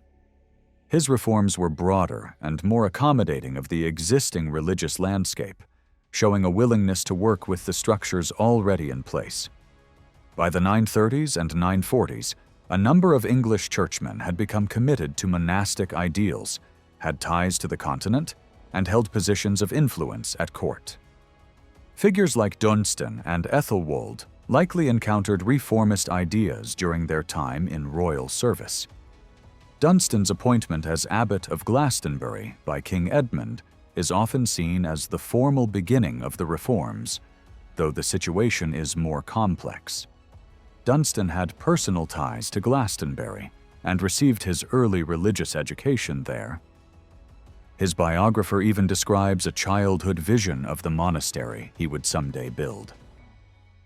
Still, the actual nature of the Glastonbury community under Dunstan remains uncertain. His biographer claims he administered it according to Benedictine principles, but does not clearly state that he enforced strict observance. While Dunstan undoubtedly supported monasticism, Ethelwold joined the community under his guidance. His approach may have resembled that of Oda more than the stricter practices of later years. Ethelwold eventually left Glastonbury in search of deeper religious education. He hoped to travel abroad for further training, but King Edred, influenced by his mother Eadgifu, denied him permission. Instead, Ethelwold was granted control of Abingdon, a former monastery that had fallen into lay hands. There, he re-established monastic life, drawing on men from Glastonbury and other centers. He became abbot and received generous support from Eadred and Eadgifu. Although Ethelwold never went abroad himself, in the late 950s he sent a monk named Osgar to Fleury to study the Benedictine rule and teach it upon his return. Oswald was sent to the monastery of Fleury by his uncle, Archbishop Oda, most likely in the late 940 or early 950, possibly at the same time as Osgar. During his time there, Oswald took monastic vows and, as later recorded by Bertfurth, committed the entire liturgy to memory so that he could pass it on after returning to England. Dunstan, too, encountered continental monastic reform, though under different circumstances. He was exiled from England in 956 by King Edwig, reportedly after intervening to separate the young king from a woman named Elfgifu during his coronation. While this account emphasizes a moral cause, it likely reflects deeper political tensions at court. Notably, Edwig's marriage to Elfgifu was later annulled by Oda on the grounds of close kinship.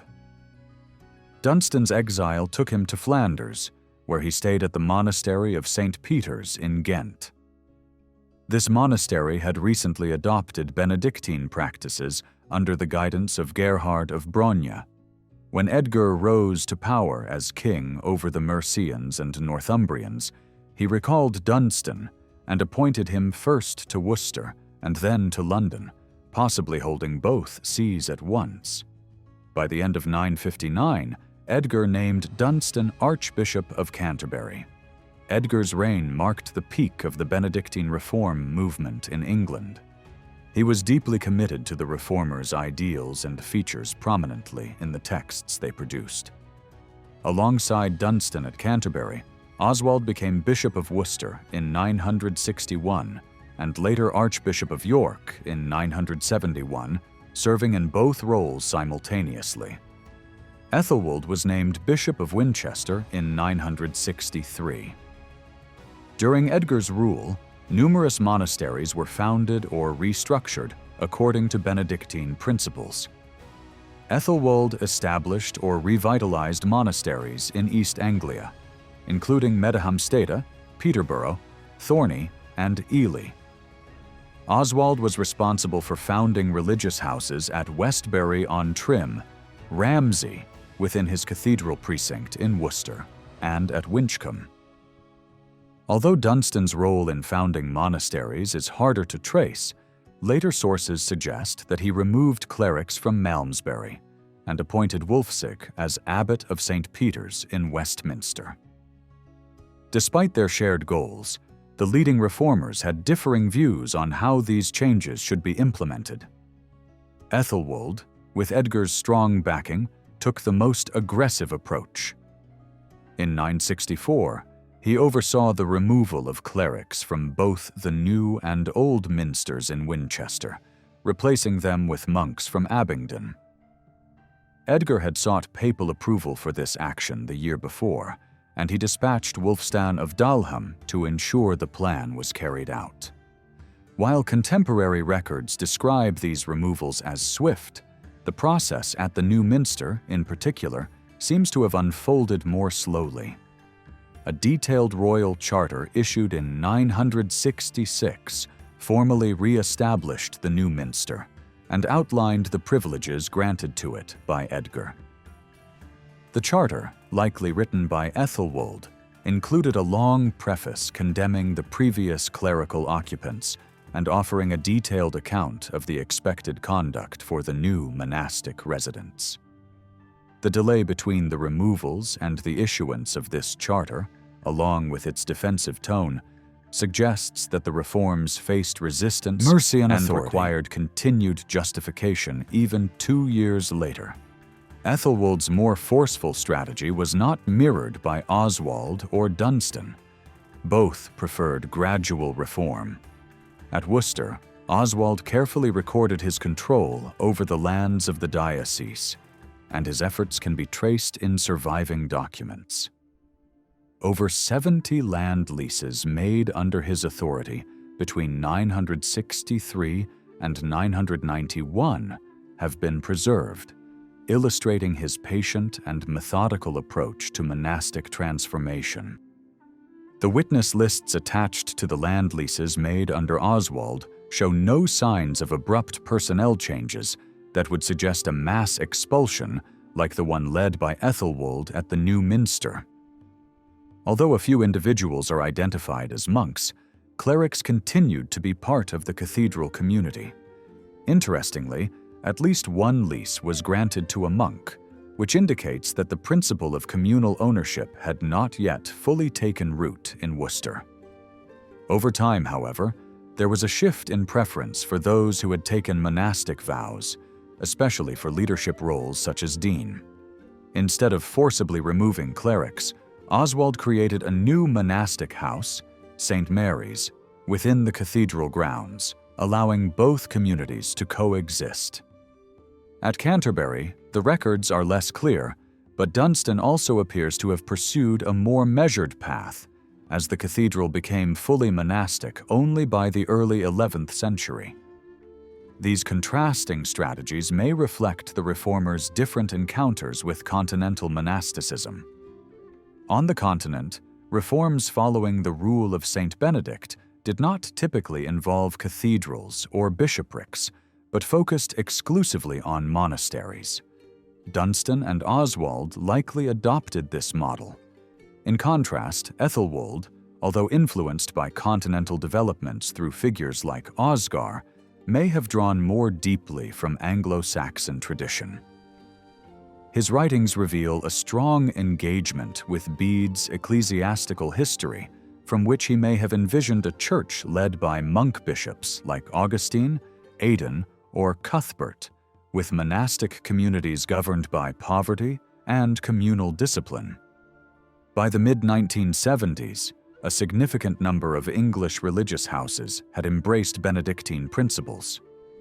Still, the rule of Saint Benedict, originally crafted for a large, self-sustaining monastery in rural Italy, did not provide a complete framework for all monastic life in England. As a result, different monasteries interpreted the rule in diverse ways. This lack of uniformity clashed with the reformers' vision of a cohesive and consistent monastic system. To address this, King Edgar convened a council at Winchester in the early 970s to establish a standard monastic guidebook for England. The document issued by this council became known as the Regularis Concordia. Likely composed by Ethelwold, it laid out the reformers' shared goals and their model for religious life. The text opens with a lament for the decline of monasteries, blaming this on negligent clerics and asserting Edgar's commitment to their restoration. It describes how the council consulted continental houses such as Fleury and St. Peter's at Ghent, and combined their insights with local traditions to produce the new monastic code. Though the Regularis Concordia reflects significant continental influence and shares similarities with early customaries from Fleury, its vision was uniquely Anglo-Saxon. It placed the king at the heart of monastic reform, portraying him as the primary guardian and benefactor of monastic communities, with the queen playing a similar role for female houses. The document also drew upon native English texts, such as Bede's writings, and mandated that monasteries should offer prayers for the king, an idea echoed in earlier English church councils.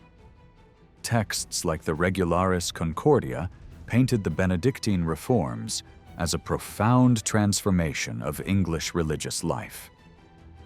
While their cultural and political importance is undeniable, it is difficult to measure their practical impact. Nevertheless, some Reformed monasteries grew into the wealthiest and most influential institutions of the late Anglo-Saxon period, retaining their power even after the Norman conquest. The reforms also reshaped the urban environment in places like Winchester. To create enclosed monastic precincts around the New Minster, Old Minster, and Nunnaminster, walls and hedges were erected, and watercourses were diverted to serve the needs of the monks. By the century's end, this construction had effectively sealed off southeastern Winchester from lay access, and several residential buildings had been cleared to make way for monastic development. In terms of culture and education, the Benedictine reforms had a lasting impact. Ethelwold, in particular, championed the use of the English language to educate those unfamiliar with Latin. His school at Winchester played a key role in developing a standardized form of Old English, using a carefully selected vocabulary.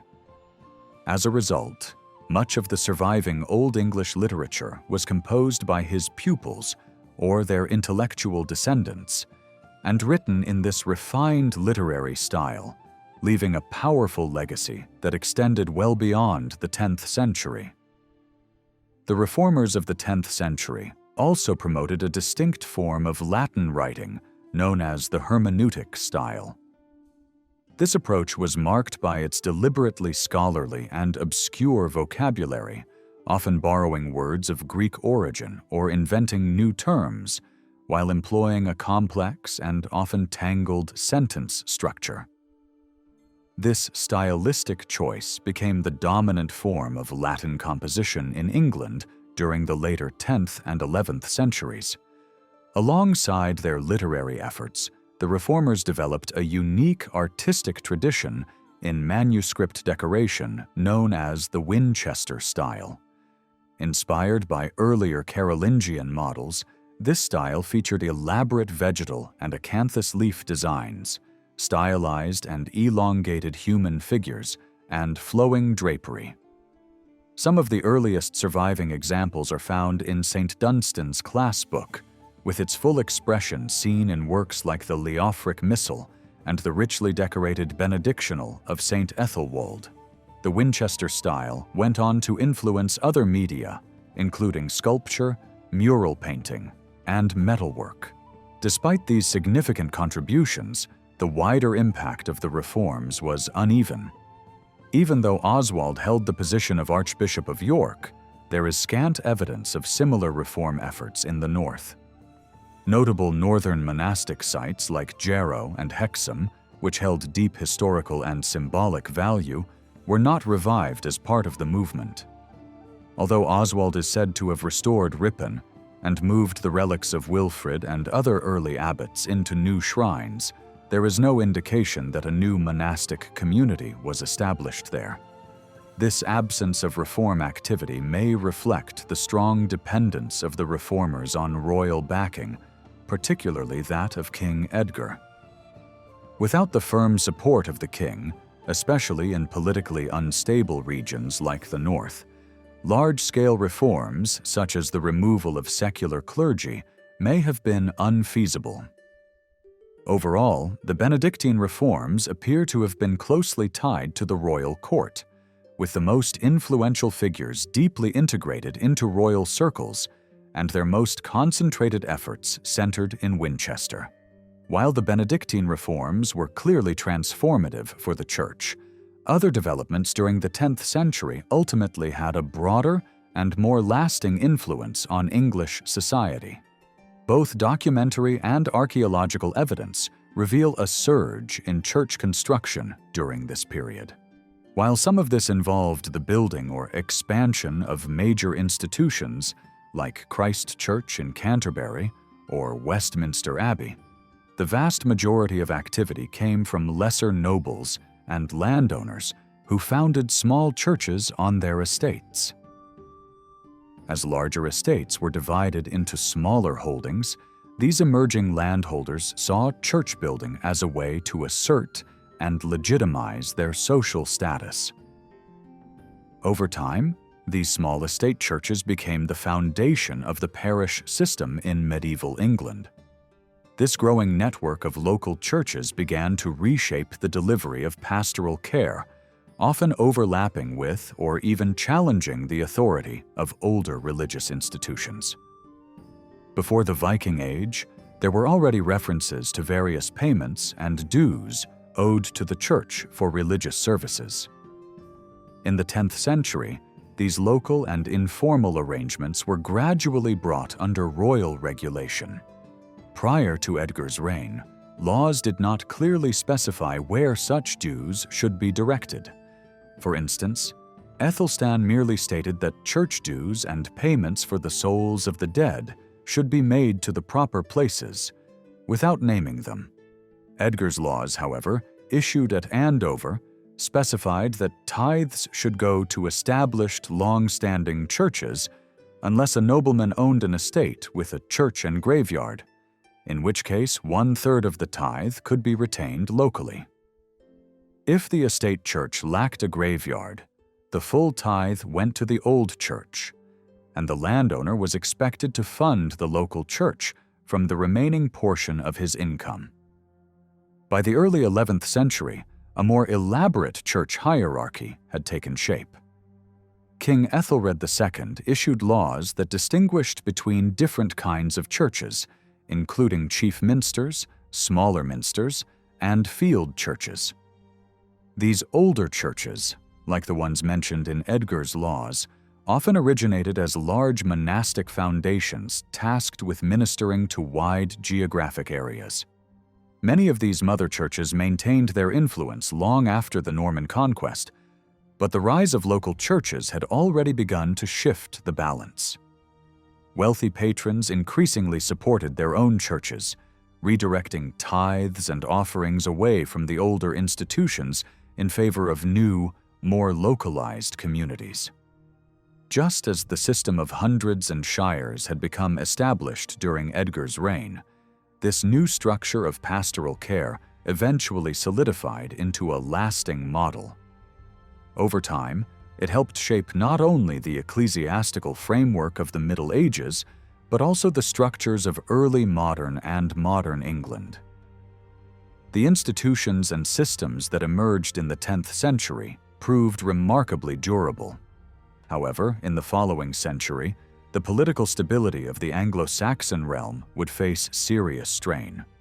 Renewed Viking invasions and internal power struggles would bring an end to the dominance of the House of Wessex, marking the beginning of a new and uncertain chapter in English history.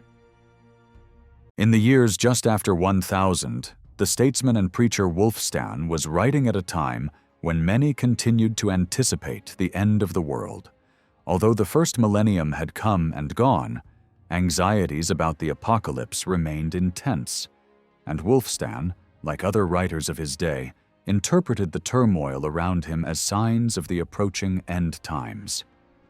The reign of King Edgar had already come to be viewed as the peak of Anglo-Saxon rule, a golden age of peace and order from which England had dramatically declined.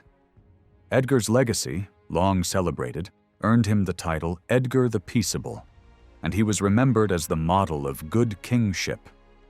In contrast, his son Ethelred, born around 968 and ruling until 1016, came to be seen as a symbol of failed leadership.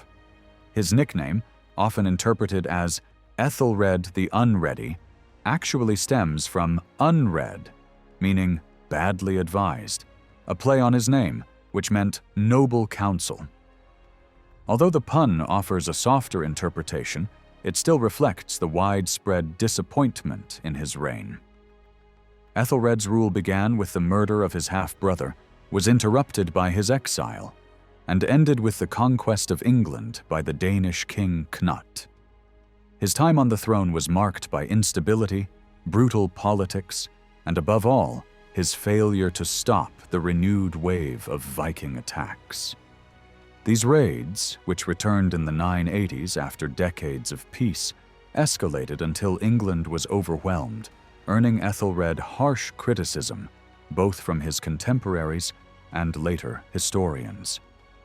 Yet, despite this political breakdown, the period was not without progress in other areas.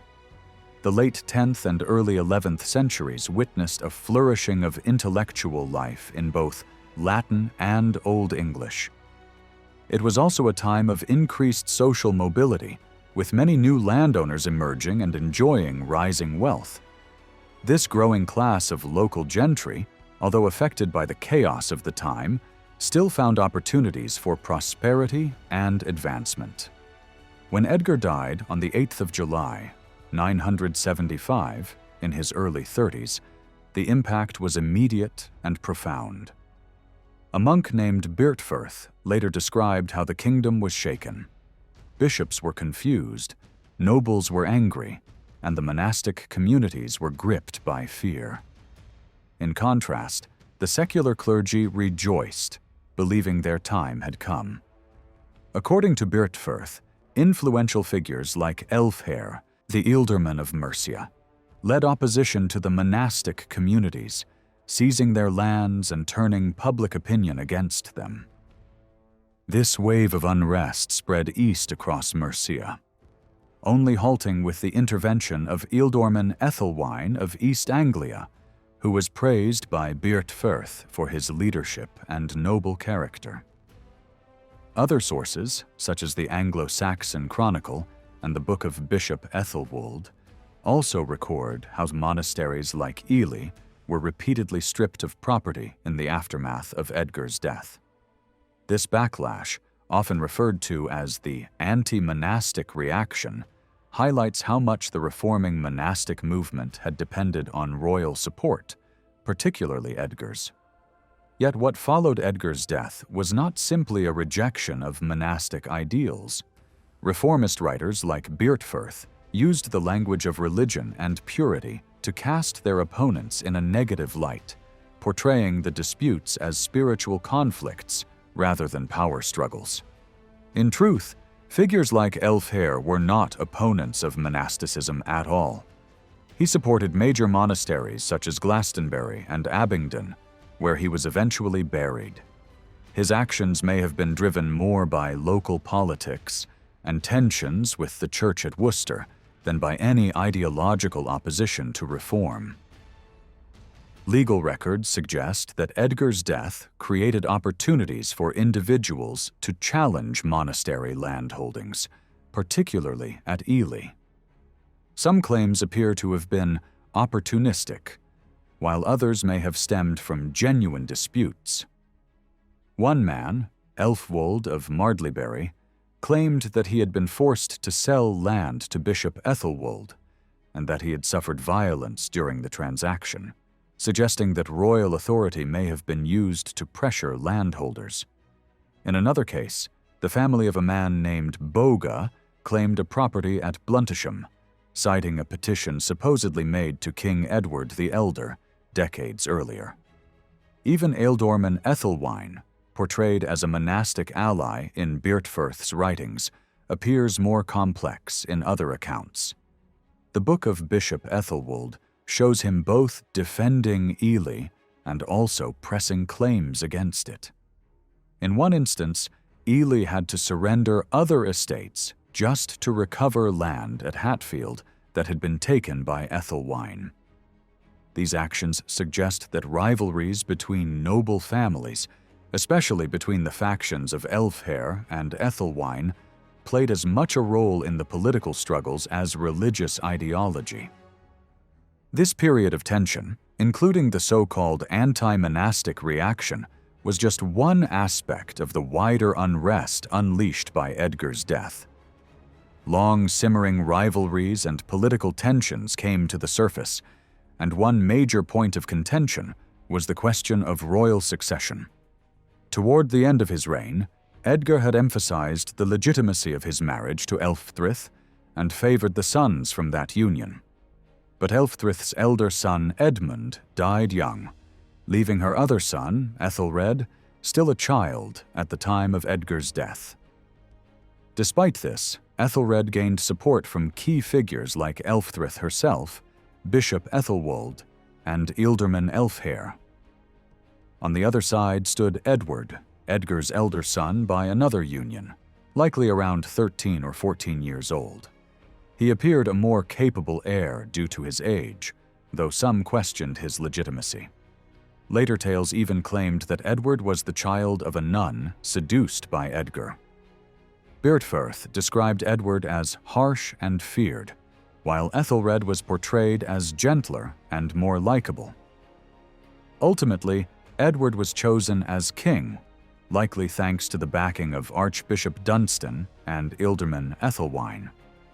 Still, some concessions were made to Ethelred, who received estates once designated for royal heirs, including lands that Edgar had previously given to the monastery of Abingdon. This moment marked the beginning of a tumultuous era in English history, one where the cracks in royal authority became more visible and the forces that would reshape the kingdom gathered strength. Though remembered for its instability, this period was also a time of cultural vitality, social change, and enduring institutional development. Edward's time on the throne proved to be brief and ended in tragedy. On 18 March 979, while visiting Ethelred at Corfe, he was murdered under murky circumstances. Though Ethelred quickly succeeded him, it remains unclear whether he had any direct role in his half-brother's death. A contemporary account by Bertfurth in the Life of St. Oswald claimed that Edward was pulled from his horse by some of Ethelred's thanes and killed, after which he was buried in haste. These men may have acted in hopes of gaining favor under Ethelred's future rule, or possibly at the urging of Ethelred or his mother Elfthryth, who was later accused by several sources of involvement in the crime. Regardless of the truth, the assassination haunted Ethelred's reputation. One chronicler even described it as the worst deed committed since the English first came to Britain.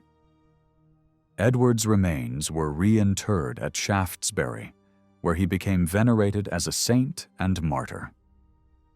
Ethelred later issued laws to establish Edward's feast day throughout the realm and offered generous support to Shaftesbury Abbey, including transferring lands and confirming previous gifts.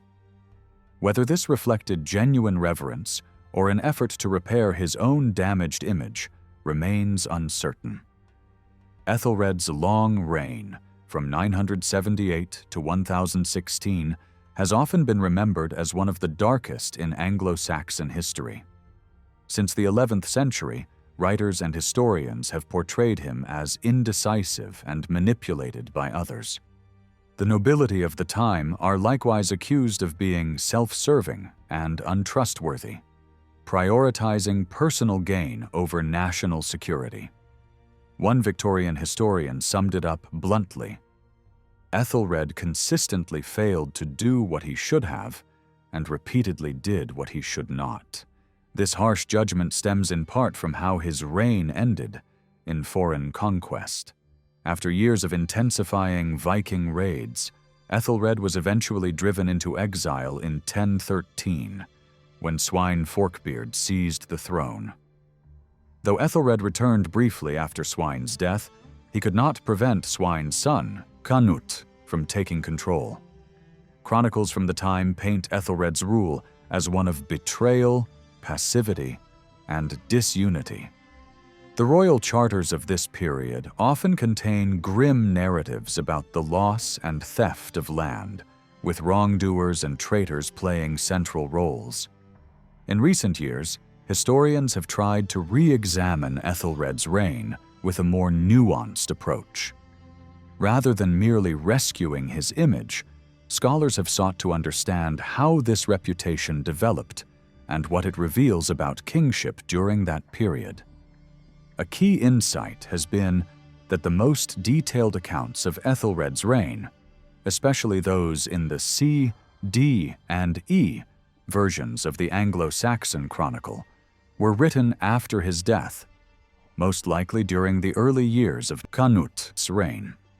This means the narrative was shaped by hindsight, knowing how Ethelred's rule would end.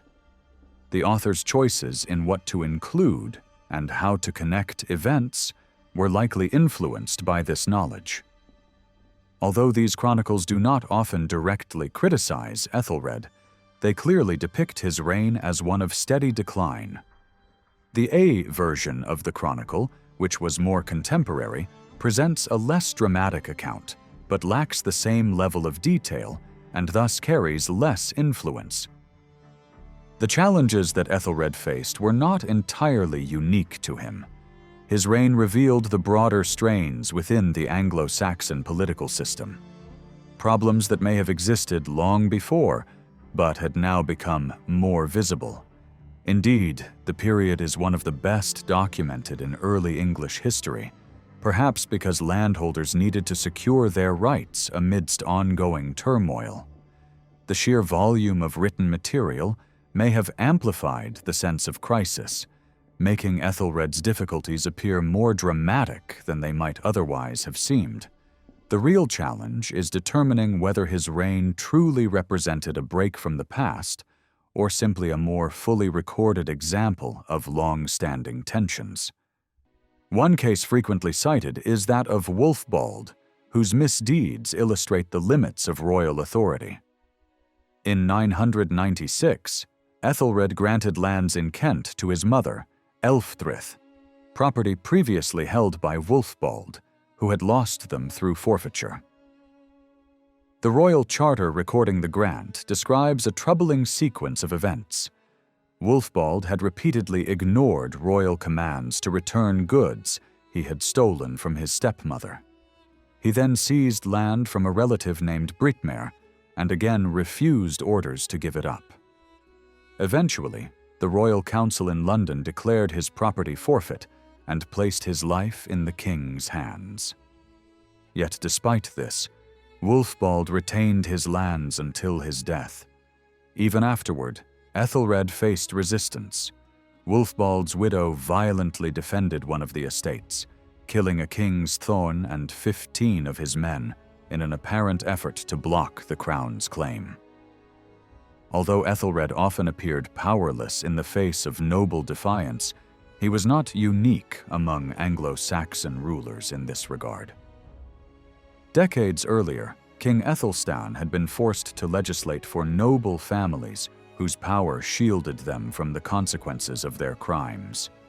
While Ethelstan might seem more proactive than Ethelred, it's not certain how effective such laws really were.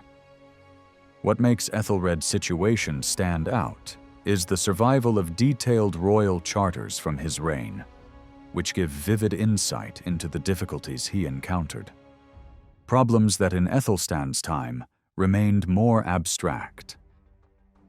Many have focused on the episodes of violence during Ethelred's rule as markers of his governance style.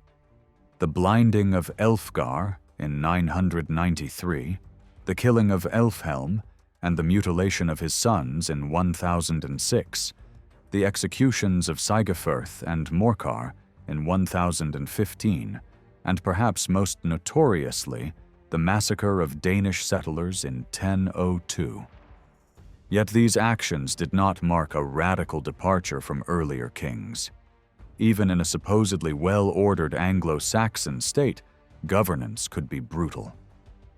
King Edgar, often seen as Ethelred's opposite, once issued a decree prescribing horrifying punishments for thieves, including mutilation and abandonment to die in the wild. In contrast, the accounts of violence in Ethelred's reign often appear abrupt and contextless in the historical record, which creates an image of cruelty. However, such acts likely represented an accepted form of harsh justice during this period. In the early years of his rule, Ethelred was operating within a political structure he did not create. His ability to make changes was limited by entrenched interests and the restricted reach of royal authority. Despite the suspicion surrounding Edward's death, there was little overhaul at court. Key figures from Edgar and Edward's governments remained, including his mother Elfthryth, who played a prominent role in the early witness lists of his charters and likely acted as a regent due to Ethelred's youth. Bishop Ethelwold, an influential figure in church reform, was also central to Ethelred's early rule, receiving one of the king's earliest recorded land grants. While Elfthryth and Ethelwold may have supported Ethelred's claim to the throne, other officials who had once backed Edward were not removed from power. They may have lost influence, but their positions remained intact. This reveals the political reality Ethelred inherited. The court was dominated by powerful, long-established noble families.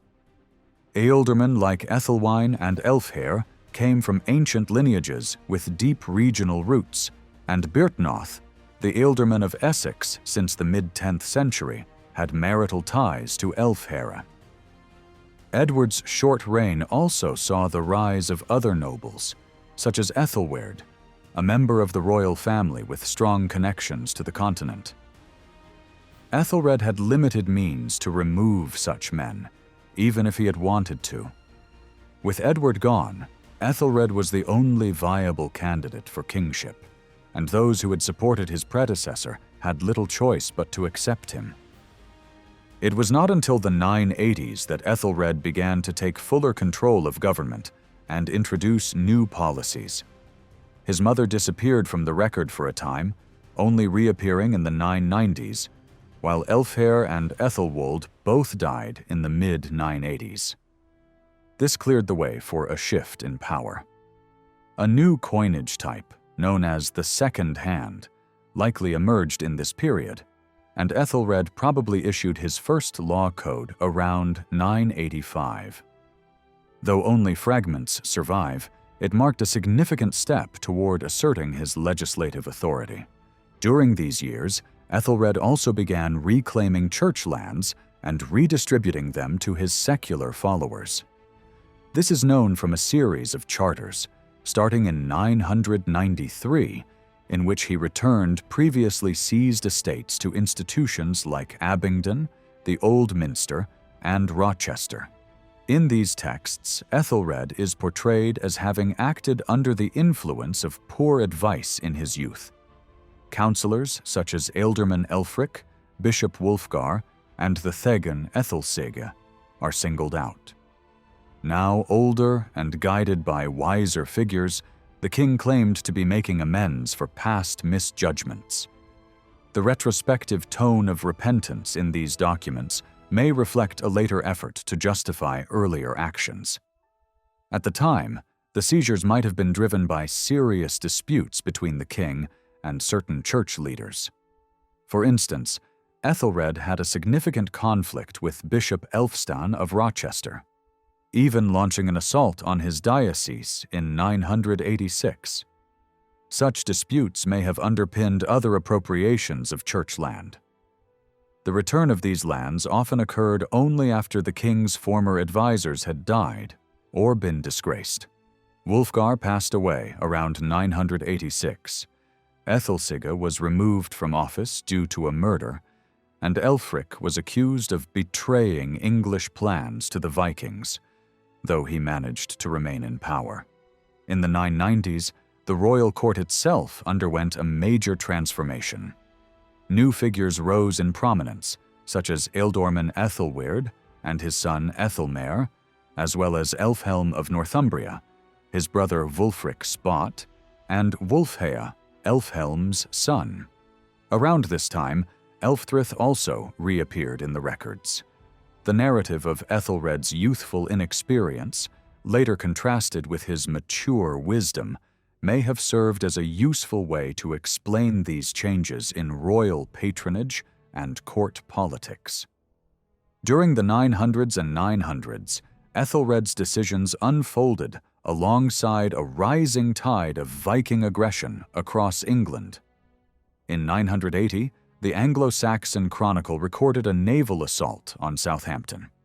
Another version added attacks on Thanet and an incursion into Cheshire by a northern fleet.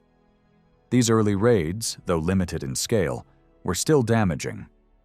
In 981, Viking forces struck the coasts of Cornwall and Devon, destroying the monastery of St. Petroc, and in 982, they ravaged Portland. A particularly violent raid occurred at Watchet in 988, where a Thegn named Goda was killed along with many others. If this is the same battle referred to in a biography of Oswald, then despite the losses, the defenders of Devon may have emerged victorious. Whether these attacks marked a renewed Viking campaign or simply the first ones recorded in detail is uncertain. Earlier periods, like the late 8th and 9th centuries, also saw frequent but undocumented raids. Interestingly, King Edred's will from the mid-10th century set aside money for his people to protect themselves from famine or invasion, suggesting that the Viking threat never truly vanished. Many of the raids in the 980s likely came not from Scandinavia, but from Norse forces already based in Ireland, the Hebrides, and surrounding islands. At the same time, Viking fleets were active in Wales, attacking Anglesey, Dyfed, and Pembrokeshire from bases like the Isle of Man.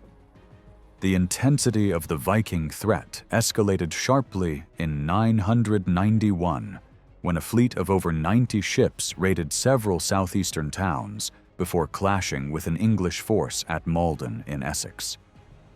This English army was led by the elderly and respected Ealdorman Byrhtnoth. One Viking commander was Olaf Tryggvason, who would later become King of Norway.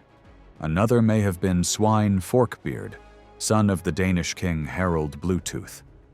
A man named Ethelric of Barking was later accused of conspiring to welcome Swine's fleet into Essex, hinting at the political tensions of the time. The battle at Malden was significant, and the Viking army was powerful. The chronicle offers little beyond the fact that Byrhtnoth died, and the English were defeated. However, a poetic account, possibly written soon after, offers more vivid detail. It describes the Vikings camped on Northey Island and the English holding the causeway. Byrhtnoth allowed the enemy to cross, reportedly out of pride, though this may have been a tactical decision.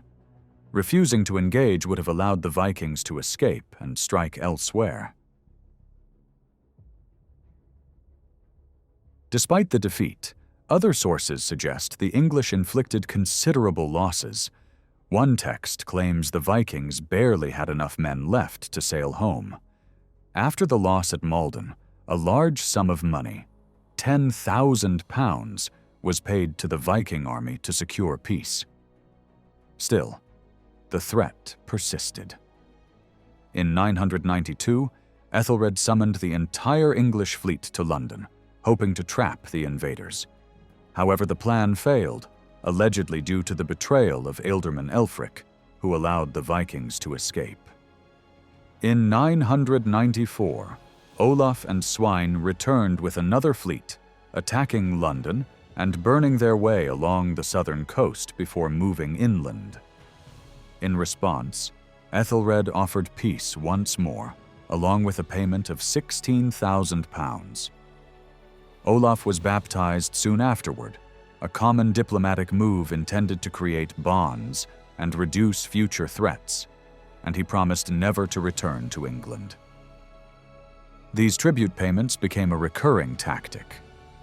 The chronicle records increasingly large sums: £24,000 in 1002, £36,000 in 1007, £48,000 in 1007-1012, £21,000 in 1014, and a massive £72,000 in 1018, plus an additional £10,500 from Londoners.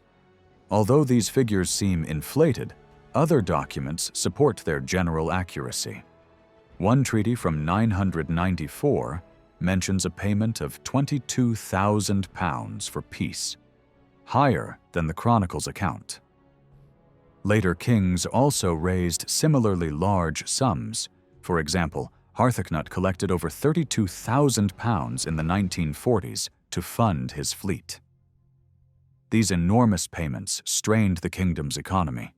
If the sums paid in 1012 and 1014 came entirely from coinage, they would have used up more than half of the existing currency. In reality, the tribute was likely paid through a mix of coins and bullion. Even so, churches were stripped of valuables, clergy sold off estates, and Ethelred had to exchange land for silver to raise the money. Although not all of the wealth left England, large numbers of Anglo-Saxon coins have been found in Scandinavian hoards, indicating a significant transfer of riches. Though often criticized for paying off his enemies, Ethelred's approach was not without precedent. Alfred the Great had also used payments to secure peace. In some cases, the tribute even came with obligations. Viking leaders agreed to defend England against other raiders, essentially acting as mercenaries. This policy was formalized during Ethelred's reign. In 1012, he introduced a permanent land tax to fund these hired forces. Moreover, Earlier tribute payments were sometimes made by local leaders like Archbishop Sigeric and several ealdormen who sought peace for their own regions. Far from being seen as weakness, such payments were often accepted and even expected. One chronicle entry from 1011 criticizes not the payment itself, but the delay in offering it. Although the 994 agreement brought temporary relief, Viking raids resumed in 997. A raiding force plundered Devon, Cornwall, and parts of Wales, reaching as far as Lidford. Over the next few years, they moved along the southern coast, occupied the Isle of Wight, and attacked Kent before sailing to Normandy in 1000. Raids returned the following year, striking Sussex, Dorset, Somerset, and Devon. Between 1001 and 1007, the Viking threat intensified further, halted only briefly by a severe famine in 1005 that forced the raiders to return to Denmark. Although the Anglo-Saxon chronicle portrays a picture of widespread devastation and limited resistance during the Viking onslaught, some individuals did attempt to fight back. Ulfsettel of East Anglia was particularly praised for his bravery in confronting Swine Forkbeard's army in 1004, even though his efforts ultimately failed. Elsewhere, however, the chronicle emphasizes incompetence, betrayal, or inaction. In 1003, Ealdorman Elfric, already known for his unreliability, pretended to be ill when facing the Viking forces that had just looted Exeter. As a result, the combined forces of Wiltshire and Hampshire were thrown into disarray. Even Ulfsettel's efforts were undermined by the failure of the full East Anglian army to assemble in time. Despite the chronicle's dark narrative, Ethelred was not entirely passive in the face of Viking threats. In the late 900s, he arranged a treaty with Duke Richard of Normandy, with papal mediation, in which Richard agreed not to offer refuge to Ethelred's enemies. This was likely aimed at preventing Viking fleets from using Norman ports. The alliance deepened in 1002 when Ethelred married Emma, the Duke's daughter. Around the same time, Ethelred's campaign into Cumberland and against the Isle of Man may have been intended to deny Viking raiders any secure footholds near English shores. Ethelred also made efforts to reinforce England's defenses. Excavations at fortified towns like Cricklade and Christchurch show that stone walls were built or reinforced to protect against attacks. In places such as Hereford and Wareham, walls were constructed atop the town banks, suggesting a widespread defensive program likely initiated in response to renewed Viking incursions. Additionally, coin minting operations were relocated to more secure locations, referred to as emergency burrs. For instance, the mint at Wilton was moved to the hill fort at Old Sarum following a Viking raid in 1003. The existing fortifications at Old Sarum were probably strengthened at this time. Likewise, the mint at Ilchester was transferred to South Cadbury, where archaeological findings reveal significant defensive upgrades. A new mint was also set up at Sisbury Ring, which operated alongside the nearby mint at Chichester rather than replacing it. One of the most infamous episodes of Ethelred's reign must be understood within the context of these growing tensions, the so-called St. Brice's Day Massacre. On the 13th of November, 1002, Ethelred ordered the killing of all Danes in England, having received intelligence that they were plotting his assassination and the overthrow of his rule. A later charter from 1004, concerning the restoration of St. Frideswide's Church in Oxford, describes the Danes as growing like weeds among good crops, and thus deserving to be uprooted. When the execution orders were carried out in Oxford, the Danes there sought refuge in St. Frideswide's. When they could not be forced out, the church was set on fire. The targets of this massacre were unlikely to have been the well-assimilated descendants of 9th century Scandinavian settlers. Rather, Ethelred's wrath was directed at newer arrivals, particularly those who had been hired as mercenaries but whose loyalty was uncertain. One notable example was Palig, brother-in-law of Sweyn, who had accepted wealth and land from Ethelred but defected to the Viking side in 1001.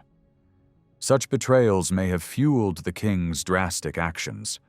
Modern excavations have unearthed what appear to be the remains of those killed during the massacre.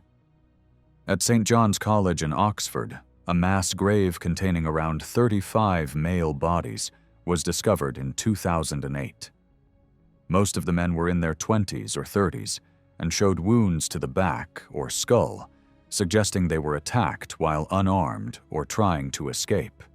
Some of the bodies were burned, likely a result of the church being set on fire.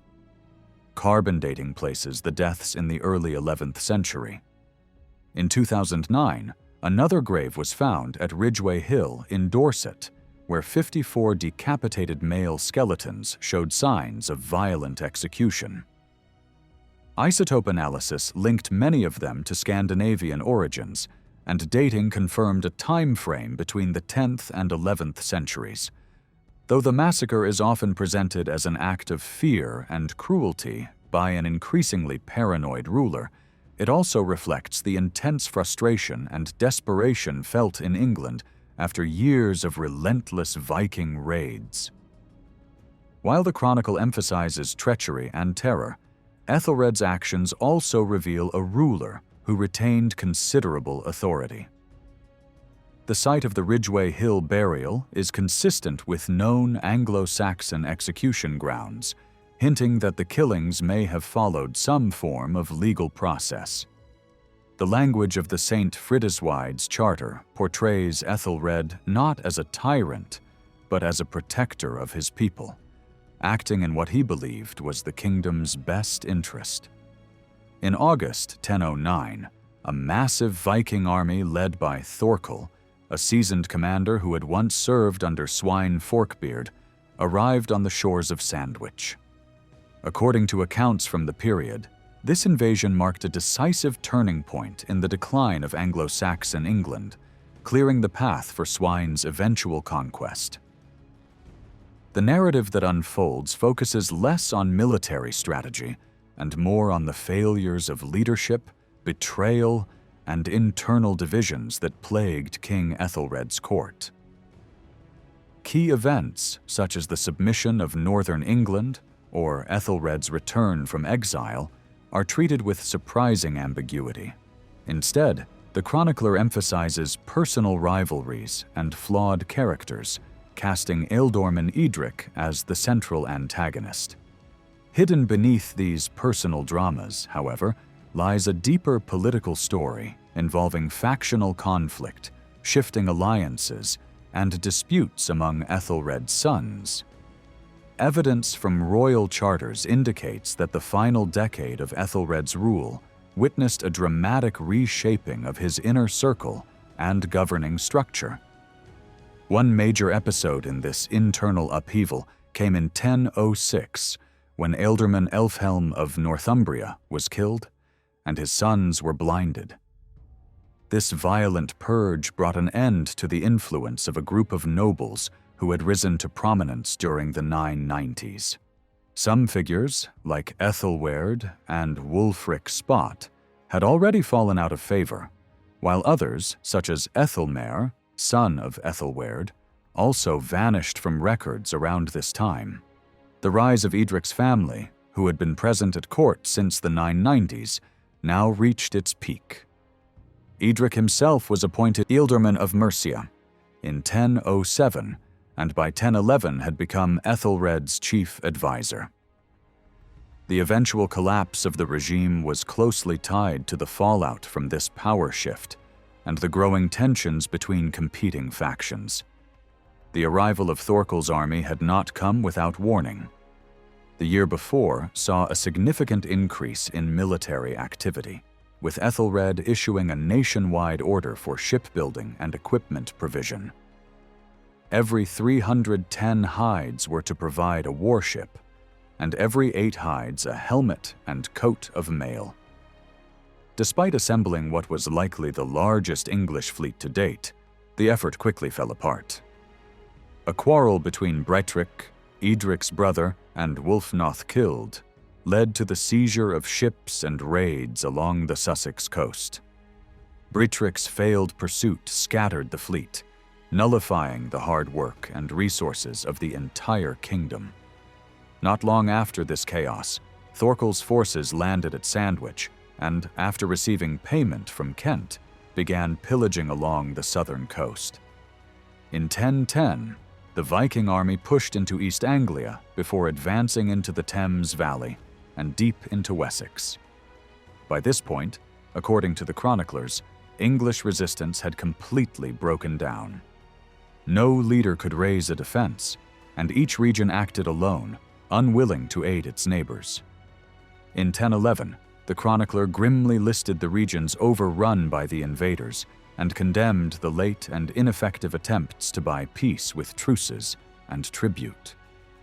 That same year, Canterbury fell after a betrayal from within, and Archbishop Elfha was captured. His imprisonment and the desecration of the city were seen as a symbol of how far the kingdom had fallen, especially given Canterbury's spiritual significance as the birthplace of English Christianity. In 1012, a massive tribute of £48,000 was paid to the Viking army, and Thorkel pledged loyalty to Ethelred, bringing 45 ships into the king's service. However, the violence continued. Archbishop Elfha was eventually murdered in a drunken frenzy by his captors, who stoned him with bones and ox skulls before finishing him off with an axe. Thorkel is said to have tried to save the archbishop, offering all his wealth except his ship, but was unsuccessful.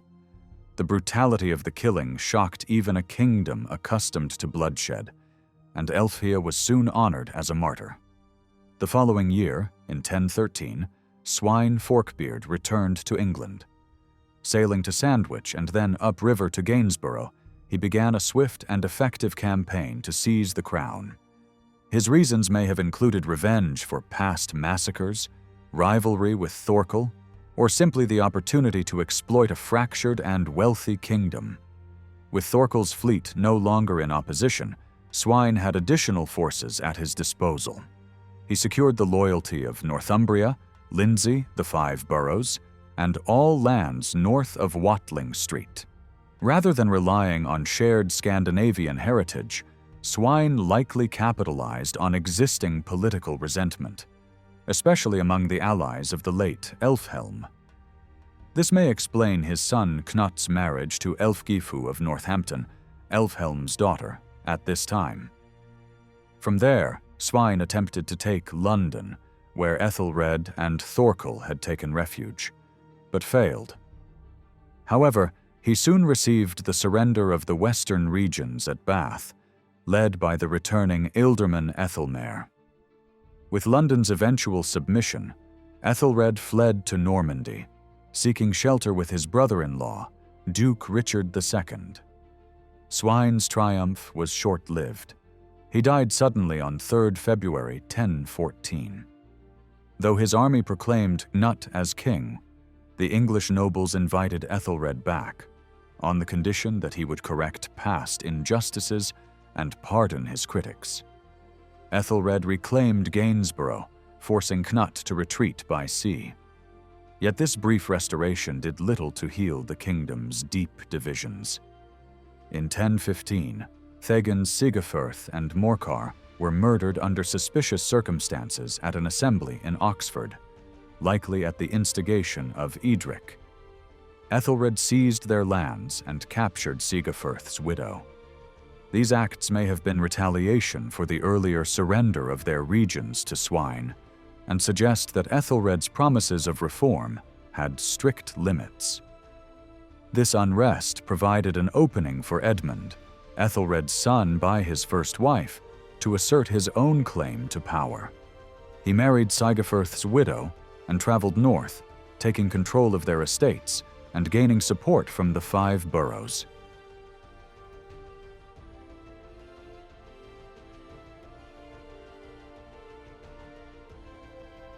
Like swine before him, Edmund seems to have drawn strength from a faction alienated by the current regime.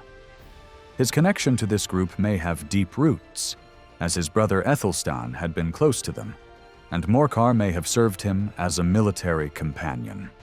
The reasons behind Edmund's break with his father remain uncertain, but internal family dynamics likely played a role. By this time, Edmund's younger half-brother Edward, son of Ethelred and Emma of Normandy, was coming of age and had already represented his father in negotiations. Edward's claim was bolstered by his mother's high status and consecration as queen, setting up a likely rivalry with Edmund. With Ethelred's health in decline, Edmund likely felt compelled to act. Meanwhile, Anut had returned to England and launched attacks on Wessex territories. As Ethelred lay ill in Causham, Edmund and Edric raised troops to counter the invasion. But once again, betrayal followed. Edric defected to Nut's side with 40 ships, and Thorkel likely followed. On 23 April 1016, Ethelred died. Edmund continued to resist, but after a crushing defeat at Ashington, where the English nobility was decimated, he was forced to negotiate. The kingdom was divided. Edmund retained the south and Wessex, while Cnut took control of the north and Mercia. When Edmund died just months later on the 30th of November, Cnut became sole ruler of all England. The reign of Ethelred is often portrayed as a time of political breakdown, marked by betrayal, internal strife, and a steady descent into disorder that ultimately led to conquest. While this view reflects important aspects of the period, it presents only part of the picture. Despite the political turmoil, this era, spanning the reigns of Ethelred and Cnut, was also a time of remarkable cultural and intellectual achievement. Creativity flourished in many forms, including manuscript illumination, wall painting, sculpture, and poetry. Some of the most exquisite illuminated texts from the Anglo-Saxon world, like the Benedictional of St. Ethelwold and the Ramsey Psalter, belong to this time. Artistic excellence also appeared in church decoration, such as the detailed crucifixion at Romsey Abbey and the imposing image of Christ in majesty at Nether Wallop. Furthermore, many of the surviving works of Old English poetry were copied and possibly composed during this period. The famous Beowulf manuscript, as well as the collections found in the Junius manuscript, the Exeter Book, and the Vercelli Book, are all products of the late 10th or early 11th century. This burst of intellectual and artistic energy was partly driven by the Benedictine reforms, which had strengthened ties with continental learning since the 930s. One of the most prominent examples of these cross-channel exchanges was Abbo of Fleury, who spent several years at the newly established monastery of Ramsey in the 980s. During his time there, he taught students such as Beertfurth, a prolific writer whose works ranged from hagiographies to complex treatises on computus. The Reform movement also enriched monastic institutions, enabling them to support larger scholarly communities. As a result, a second generation of reformers emerged, devoted not only to preserving their intellectual traditions, but also to defending the legacies of early reform leaders like Dunstan, Oswald, and Ethelwold through biographical and theological writings.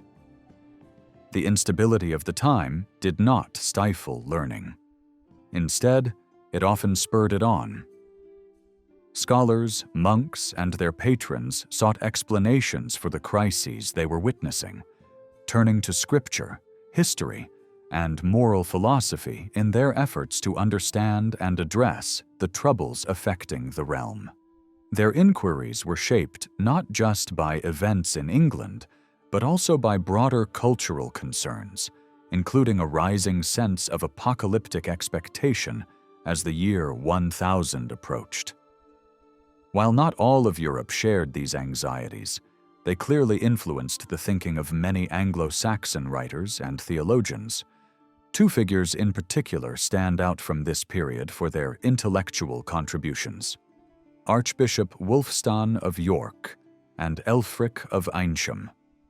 Both produced large and varied bodies of work, and while Wulfstan was more publicly engaged in affairs of church and state, each man used his writings to confront the problems facing England. Elfric, educated at Bishop Ethelwold's school in Winchester, maintained strong connections with the reformist traditions of that institution, which shaped the voice of authority he adopted in his texts.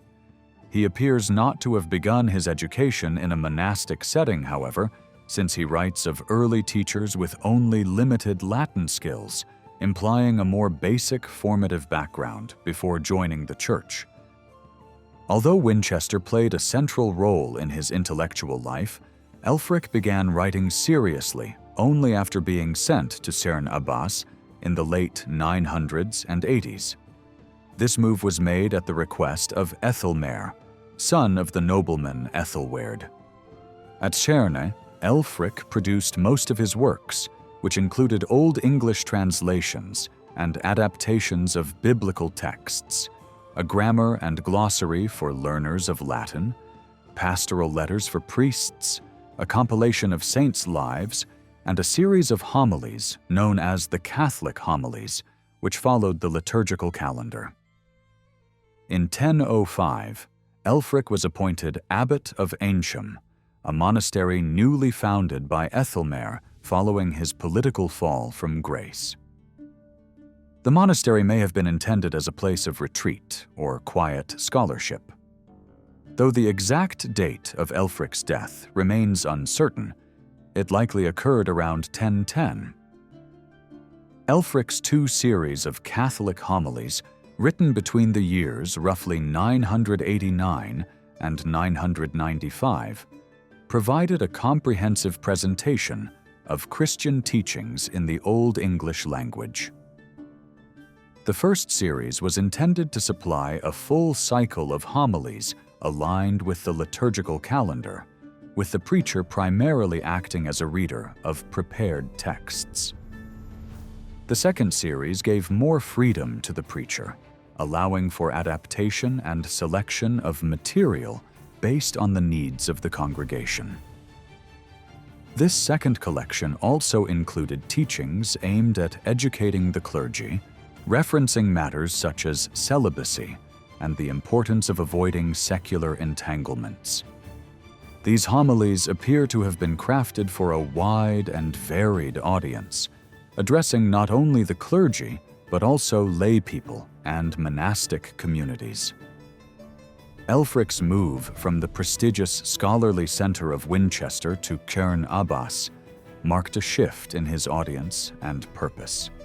Cerne Abbas, though not intellectually insignificant, represented a more modest religious environment, closer to smaller, under-resourced churches and local communities where pastoral care was needed but educational tools were lacking.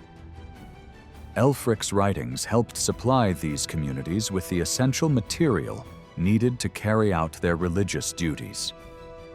While the Catholic homilies were primarily tools for public preaching, Elfric may also have intended them for private reading and reflection by monks, clergy, and even educated laypeople.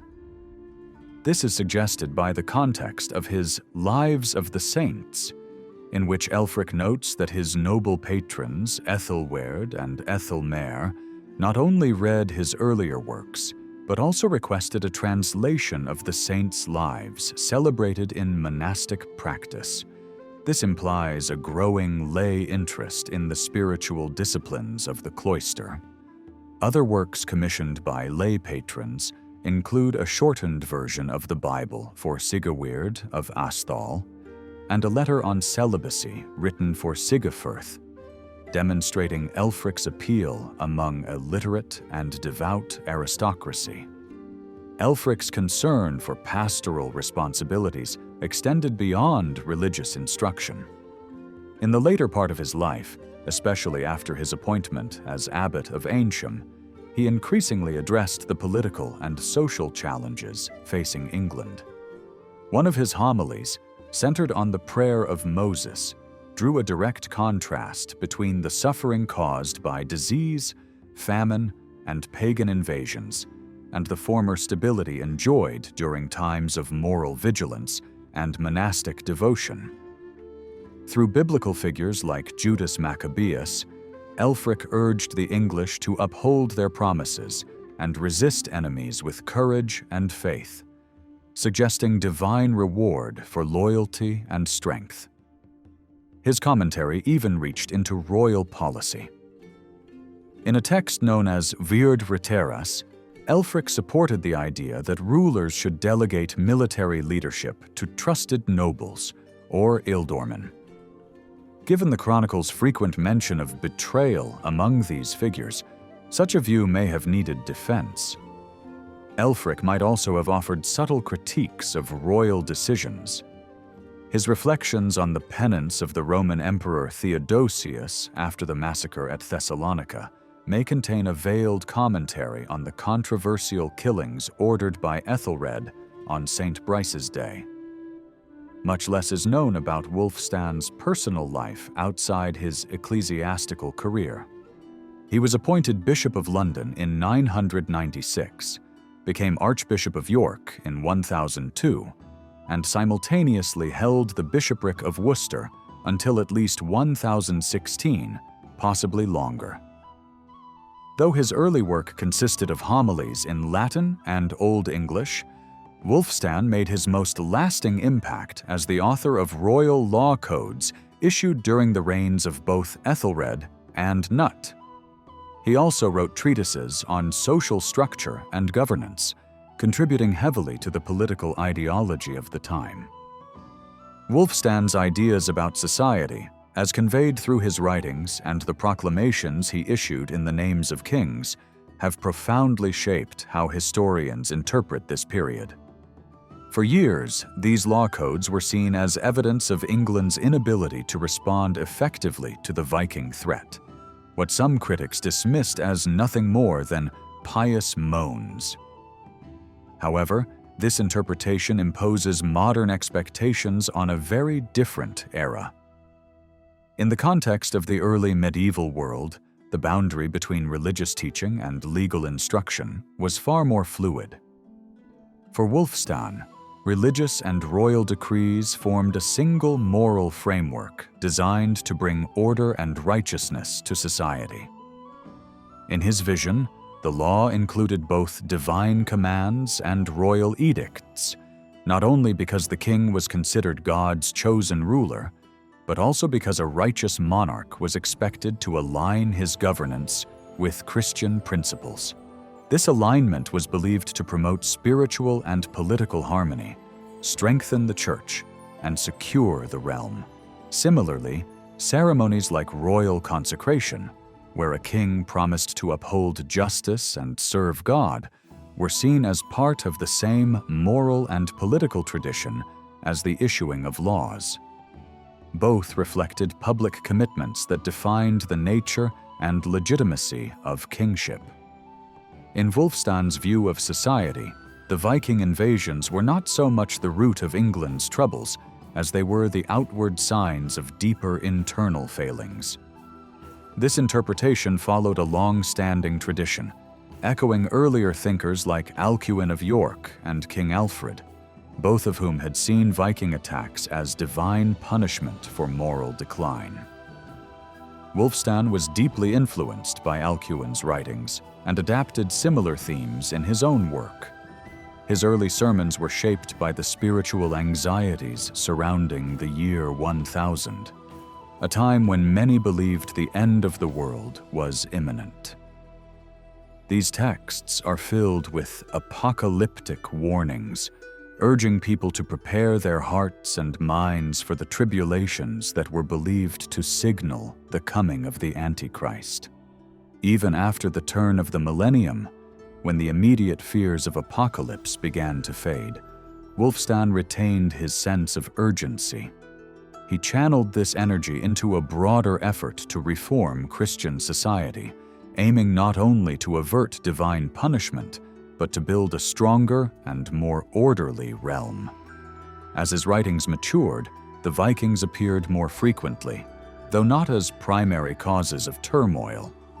Instead, Wulfstan depicted them as consequences of the English people's spiritual decay, evidence of their sins, weakness, and indulgence in immoral behavior. Wulfstan's ideas shaped royal legislation in profound ways. He played a central role in drafting the laws issued in King Ethelred's name at Inham in 1008. These legal codes, now preserved in various versions and languages, were deeply moralistic and homiletic in nature. Rather than laying out detailed legal procedures, they emphasized broad principles, calling for every person to fulfill their duties in both religious and secular life. The ultimate goal was to restore justice and eliminate lawlessness, not simply to avoid Viking raids, but to ensure the spiritual and social strength needed to overcome such threats. These efforts coincided with a significant military initiative. The shipbuilding program meant to prepare for the arrival of Thorkel's army.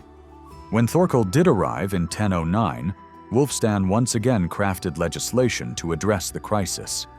This time, the measures included a national call to fasting, prayer, and the giving of alms. Even slaves were allowed to attend religious services during this period. These acts were not panicked responses, but deliberate continuations of earlier reforms, intensified by the growing threat.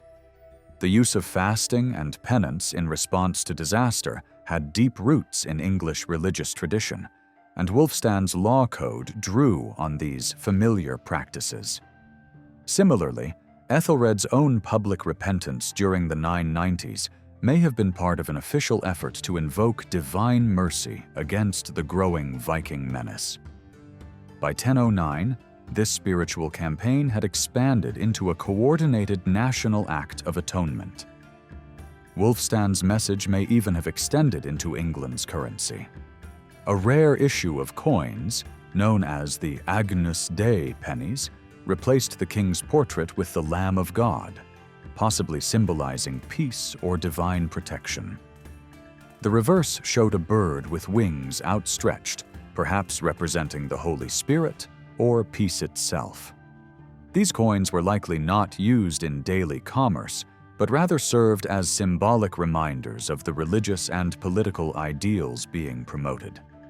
Among Wulfstan's most famous writings is the Sermon of the Wolf to the English, likely first delivered in 1014 and surviving in 3 different versions. Although written at a time of crisis, when Ethelred had been exiled by Swine Forkbeard, the sermon contains surprisingly little mention of the Vikings.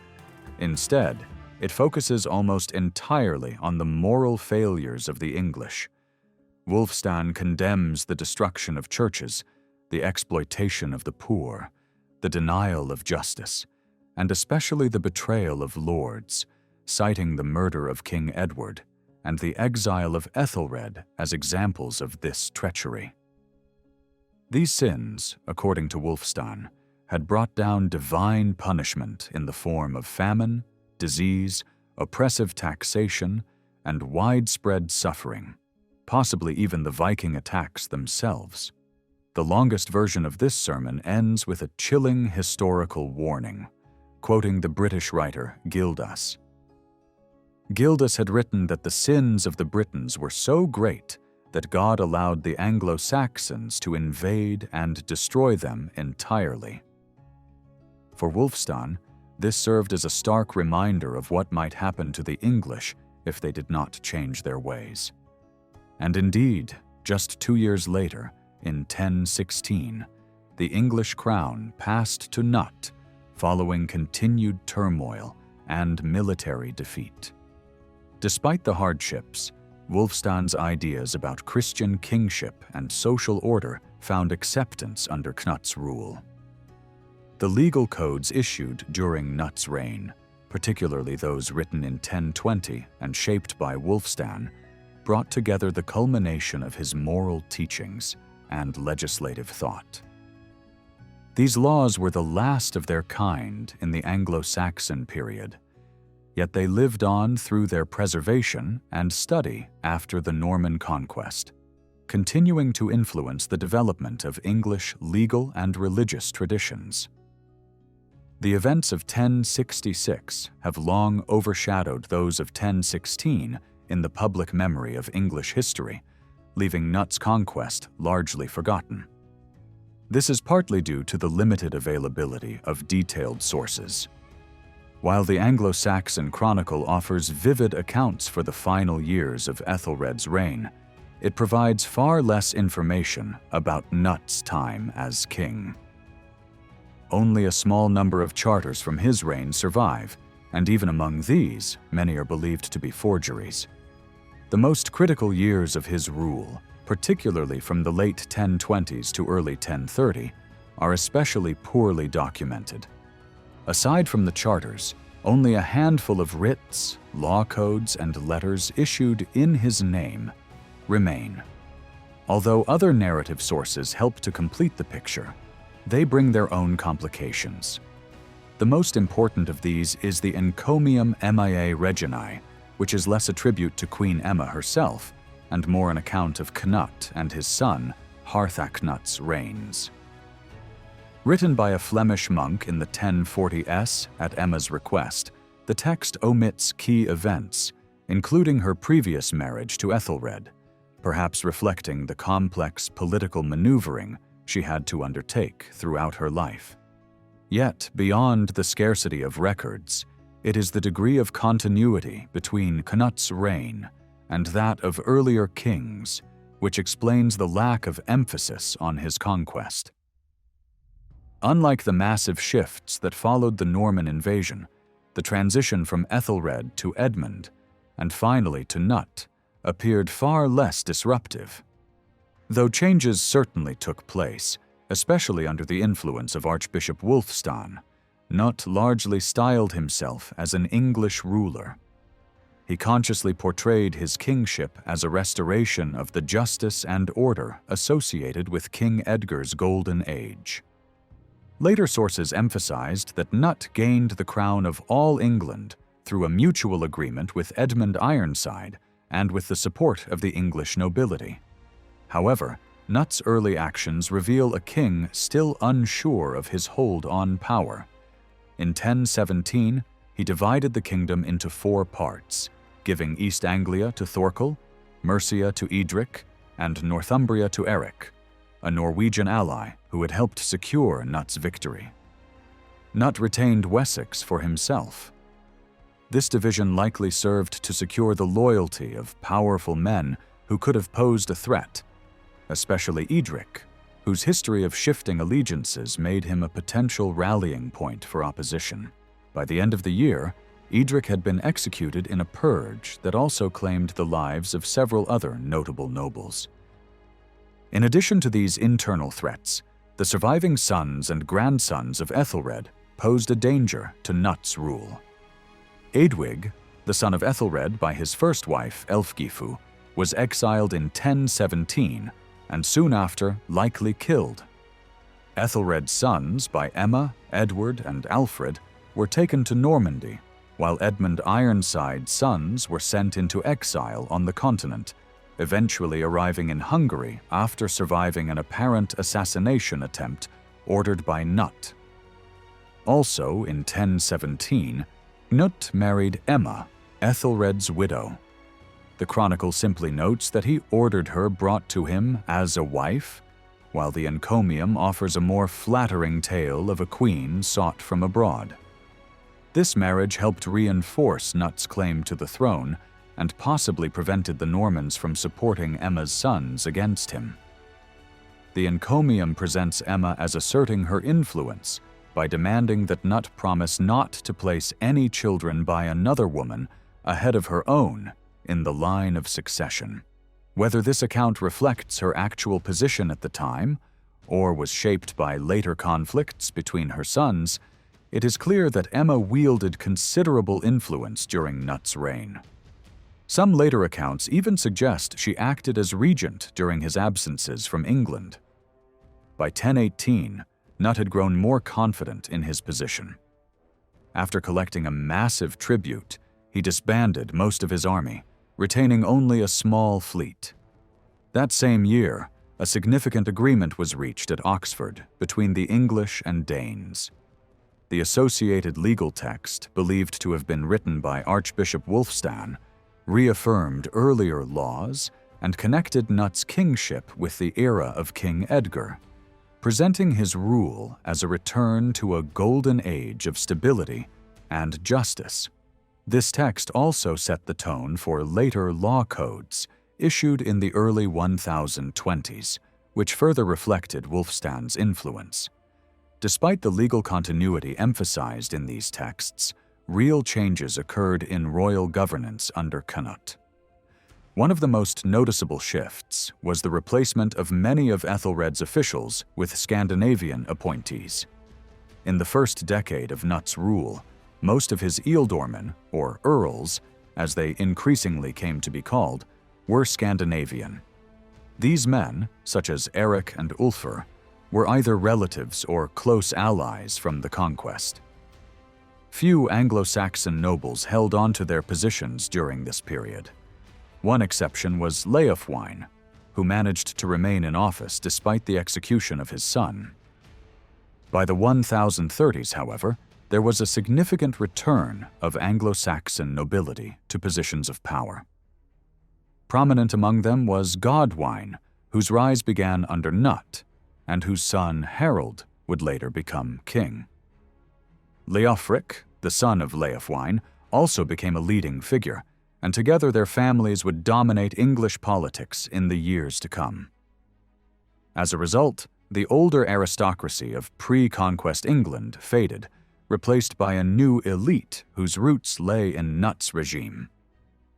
Among the lower ranks of officials, Scandinavians also had a strong presence, although many Anglo-Saxons continued to serve as thanes and royal servants. Still, the lack of continuity from Ethelred's administration is striking. Only a few figures maintained influence across both reigns, most notably Odda of Gloucestershire and the associates of Elfgar Mew in the southwest. The continued prominence of these groups may reflect early and strategic support for Sanat during his rise to power, as well as their connections to the political factions that fell from grace in Ethelred's final years. Although Canute's reign brought noticeable shifts in the composition of the English aristocracy, there is little evidence of widespread land confiscation or redistribution, especially when compared to the sweeping changes that followed the Norman conquest. This may be due to Nut's decision to reward his followers primarily with silver and gold, particularly through the enormous tribute he collected in 1018, rather than by granting them estates. Still, in certain regions, most notably the West Midlands, there was considerable Scandinavian settlement and corresponding shifts in landholding. In one well-known document from around 1042, Bishop Leifing of Worcester addressed both English and Danish thegns, reflecting the mixed nobility of the area. While the late 11th century Hemming's Cartulary accuses Earl Håkon of seizing land from both monks and laymen, the actual scale of such actions may have been less extensive than the account suggests. Some of Nut's Scandinavian supporters became major landowners in England. One such figure, Thentoffi, held extensive estates across several counties and established or restored a church at Waltham, furnishing it with a large stone cross allegedly discovered on his land. Others, like Orc in Dorset, held more regional influence but still controlled considerable properties, some of which were later donated to monasteries. Scandinavian military presence was also felt in urban centers, with a notable naval garrison stationed at Southwark. This group seems to have played an important role in London's administration during Knut's reign. Knut's rule in England was deeply influenced by his wider interests in Scandinavia. Much of his time as king was spent securing and expanding his hold over Denmark and extending his influence into Norway. He traveled to Denmark in 1019–20, following the death of his brother Harold, likely to secure the succession, and returned in 1023, launching several campaigns during the late 1920s. He also had to maintain diplomatic relations with the Holy Roman Empire, whose territories bordered Denmark. Knut's presence in Rome in 1027, during Emperor Conrad II's coronation, may have had both religious and political purposes, as he used the opportunity to secure protections for English travelers on the continent. Knut's military ventures on the continent also opened doors for those in his service. Godwine, who later became one of the most powerful men in England, reportedly earned the king's favor through participation in one of these campaigns, likely the expedition of 1023. During Knut's absences, trusted individuals acted as regents. Thorkel likely governed during Knut's early departure to Denmark, while Godwine may have filled a similar role later on. Nonetheless, these long absences occasionally undermined domestic stability. A rebellion seems to have occurred around 1019–20, prompting Knut to exile certain nobles upon his return. Thorkel himself was briefly outlawed the following year, though he was later reconciled with the king. Among the aspects of Knut's rule that drew the most attention was his devotion to religious patronage. Contemporary sources portray him as deeply pious and especially generous to religious institutions. The Encomium Emmae Reginae describes his visit to the monastery of Saint Omer, where he is said to have wept and kissed the floor in devotion while offering lavish gifts. The new minster in Winchester received a grand cross adorned with relics, and many other churches also benefited from his generosity. However, Knut's patronage was selective. Institutions like Christ Church Canterbury and the religious houses at Winchester were favored, while the bishopric of London was notably overlooked. Knut even seized at least one of its estates, and instead granted relics and privileges to Westminster. This may reflect the loyalty shown by London and its bishop to Ethelred and Edmund, Knut's former enemies. The continued military presence at Southwark may have been part of an effort to maintain control over the capital. In a symbolic move to neutralize potential resistance, Knut had the body of Archbishop Elfhea, who had been martyred by Vikings, moved from London to Canterbury in 1023. By aligning himself with Elfhea's cult, Knut sought to remove a potential source of opposition and instead use the saint's legacy to his advantage. He also promoted the cults of other martyrs, such as Saint Edmund of East Anglia and Edward the Martyr, both of whom had been killed by earlier Viking invaders. Whether this was meant to discredit Ethelred or show continuity with his legacy remains unclear. Knut died on the 12th of November, 1035, leaving behind a contested succession between his sons, Harthacnut and Harold Harefoot. Harthacnut had the support of his mother Emma and Earl Godwine, while Harold was backed by his mother Elfgifu of Northampton and Earl Leofric. A temporary agreement was made at Oxford, splitting the kingdom between the two brothers, with Harthacnut ruling the south and Harold the north. However, this decision was made without Harthacnut, who remained in Denmark to secure his authority. His prolonged absence allowed Harold to take control of all England, forcing Emma to flee to Bruges. Harthacnut did not return until Harold's death in 1040, at which point he finally assumed the English crown. One of his first acts as king was to exhume Harold's body and have it thrown into a swamp, a dramatic gesture meant to solidify his authority. The renewed wave of Viking assaults that ultimately led to Knut's takeover was seen by contemporaries not merely as military threats, but as signs of a deeper moral and social decay. For Archbishop Wulfstan, the visible collapse of traditional order went far beyond battlefield defeats. He observed a society in disarray, where the boundaries that once separated social ranks were dissolving. In his writings, he lamented how, in earlier times, people's rights and duties were defined by their rank, whether noble or commoner, lord or servant, and how each was respected according to that status. One of his texts, titled Gethinktho, outlined the criteria that once determined a man's rise through the social hierarchy. A ceorl, or freeman, could attain the status of a thegn by acquiring a certain amount of land and fulfilling specific conditions, including owning a bell house, a church, a kitchen, a gatehouse, and holding a role at the royal court. Traders could also rise in rank if they successfully financed voyages across the sea. A companion text, Northleoda Laga, emphasized that even if a man had wealth and fine arms, without land, he remained a ceorl. Wulfstan compiled these texts in response to the social fluidity of late Anglo-Saxon England. He was reacting to a time when traditional boundaries were being blurred, and those lower on the social scale were adopting the appearances and behaviors of the elite. Displays of wealth through feasting and luxurious dress became more common among the rising classes. In this period, the Old English word for powerful, rice, began to take on a new meaning, indicating not just influence, but also material wealth.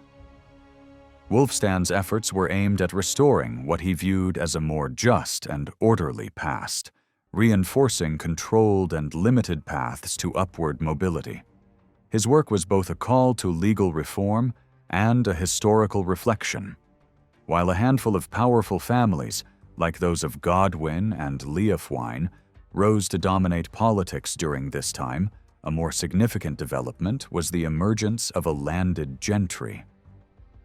Among the roughly 5,000 landowners recorded in the Domesday Book for the year 1066, only a small fraction held extensive estates. Most were local figures, with holdings of fewer than 40 hides, and their influence was confined to specific regions. This new class of landholders left behind not only written records, but also a clear archaeological footprint. Changes in estate structures and the creation of new types of settlements are evident during this time. In earlier centuries, estates had often been expansive and spread across broad areas, drawing resources from various terrains in what historians call the multiple estate model. However, from the 10th century onward, especially in the South and Midlands, these large estates were increasingly divided into smaller, more concentrated holdings. Some of these new estates bore the names of their owners, such as Woolstone in Berkshire, derived from Wulfric, and East Garston, named after Esgar. Alongside the fragmentation of estates came a trend toward village nucleation. Scattered homesteads were abandoned, and people moved into compact, planned settlements, marked by defined property boundaries and open field systems. One of the clearest examples of these transformations is seen in the manor of Shapwick in Somerset. Originally granted to Glastonbury Abbey in the 8th century as part of a 60-hide estate, this area was systematically divided in the late 10th century into 6 separate holdings. Each portion became a village: Woolivington, Cossington, Chilton Polden, Eddington, Catcott, and Shapwick. and was carefully arranged so that each had access to vital resources like water and pasture. Within the village of Shapwick itself, older settlements along higher ground were abandoned and replaced by a single planned village situated west of the local church. 2 open fields were established to the east and west, while northern woodland was cleared to create grazing land and meadows. Archaeological investigations in other regions show similar developments. Excavations at Rounds in Northamptonshire revealed that in the 9th and 10th centuries, settlements previously scattered along the Naney Valley slopes began to consolidate into defined village spaces. Around the mid-10th century at Furnells, a carefully measured grid of rectangular plots was laid out around an existing enclosed manor complex. These plots, arranged with striking precision, followed consistent measurements, half-acre parcels that reflected a new phase of organized land management and social structure. The reasons behind the breakdown of larger, older estate structures remain somewhat unclear. Although land sales were active in the 10th century, it is uncertain whether this trend triggered the changes or was simply a result of them. One factor may have been the church, which appears to have played a key role in reshaping land ownership and settlement patterns, as suggested by Glastonbury Abbey's involvement in the division of the Shapwick estate. Another possible cause was the political reshaping of territory after the West Saxon reconquest of Scandinavian-held lands, with areas like Furnells undergoing notable reorganizations after the mid-1920s. Whatever the precise causes, these shifts in land use and settlement would have promoted more efficient use of labor and resources, leading to greater agricultural productivity. Descriptions of estate structures from this period appear in texts such as Wulfstan's Gethinktho, which outlines the ideal features of a lord's residence, including a cluster of buildings and defensive elements. While somewhat stylized, archaeological discoveries have confirmed that many such sites did exist. At Goltho in Lincolnshire, the estate expanded significantly in the early 11th century, perhaps reflecting changes in ownership or social elevation. Similar complexes have been uncovered at Portchester and Fackham Netherton in Hampshire, as well as at Furnells in Northamptonshire. At Bishopstone in Sussex, a manor complex included a wooden tower with a cellar, possibly used for storage or safeguarding valuables, reminiscent of the bell house described by Wulfstan. Although it is uncertain whether this complex served a secular or ecclesiastical function, it was owned by the bishopric of Seltzy and located near a church built in the 9th or 10th century, suggesting it may have housed an official managing the estate on behalf of the bishop. The gatehouse or fortified entrance described in Gethinktho has been more elusive archaeologically, but some late Anglo-Saxon towers may have served this purpose. For instance, the church tower at Earl's Barton in Northamptonshire, built in the late 10th century, could have acted as a fortified entry point, as well as a religious structure. The west tower of St. Michael's Northgate in Oxford might have had a similar dual function. In keeping with the social expectations outlined in Gethinktho, several estate sites from this period featured churches. These structures not only fulfilled spiritual roles, but also symbolized the landholder's status. After 950, a small church was constructed near the main manor at Furnells, with its cemetery serving the whole community. Notably, some graves were marked with stone covers or crosses, indicating they belonged to the estate's lords. Other comparable examples have been found at Goltho, Fackham Netherton, and Sulgrave, and the tower at Portchester may also have served such a commemorative role. Alongside these physical transformations in estates and settlements, written records from late Anglo-Saxon England reflect a growing interest in the orderly and productive management of rural properties. Some texts outlined the responsibilities and duties of different social roles, including estate managers. A work known as the Reeve appears to combine literary flair with administrative guidance, featuring rhyme and alliteration, and listing agricultural tasks with an emphasis on style rather than practicality. The influence of classical Roman authors like Cato and Columella suggests it may have been intended for educational purposes rather than as a handbook for farming. However, other documents were more clearly practical. Estate records from this period, such as those from Tydenham in Gloucestershire and Hurstbourne Priors in Hampshire, contain detailed accounts of tenant obligations and dues. One document, the Rectitudinis Singularum Personarum, likely linked to Bath Abbey, specifies the work expected from tenants, such as payments in grain, ale, and coins, as well as agricultural duties like ploughing, mowing, and supplying firewood.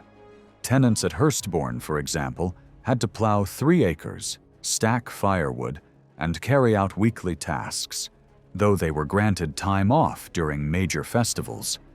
These records suggest that landholders were striving to standardize estate management, though local customs still held significant sway. The Rectitudines even notes that long-standing traditions should be preserved across different estates. Wulfstan emphasized that genuine social advancement should come only through land ownership and service to the crown. His writings largely ignore the alternative paths people took to climb the social ladder. Yet the idea that wealth and fine possessions alone could elevate one's status was clearly widespread, prompting Wulfstan to argue against it in texts like the Laws of the Northern People. Despite this, the archaeological and documentary evidence shows that many did indeed try to project their status through material means. One of the most visible forms of such display was clothing. After the Norman conquest, chroniclers were struck by the richness of Anglo-Saxon dress and the extent to which wealth was expressed through costume. Silk garments are mentioned often, and a few have survived in excavations.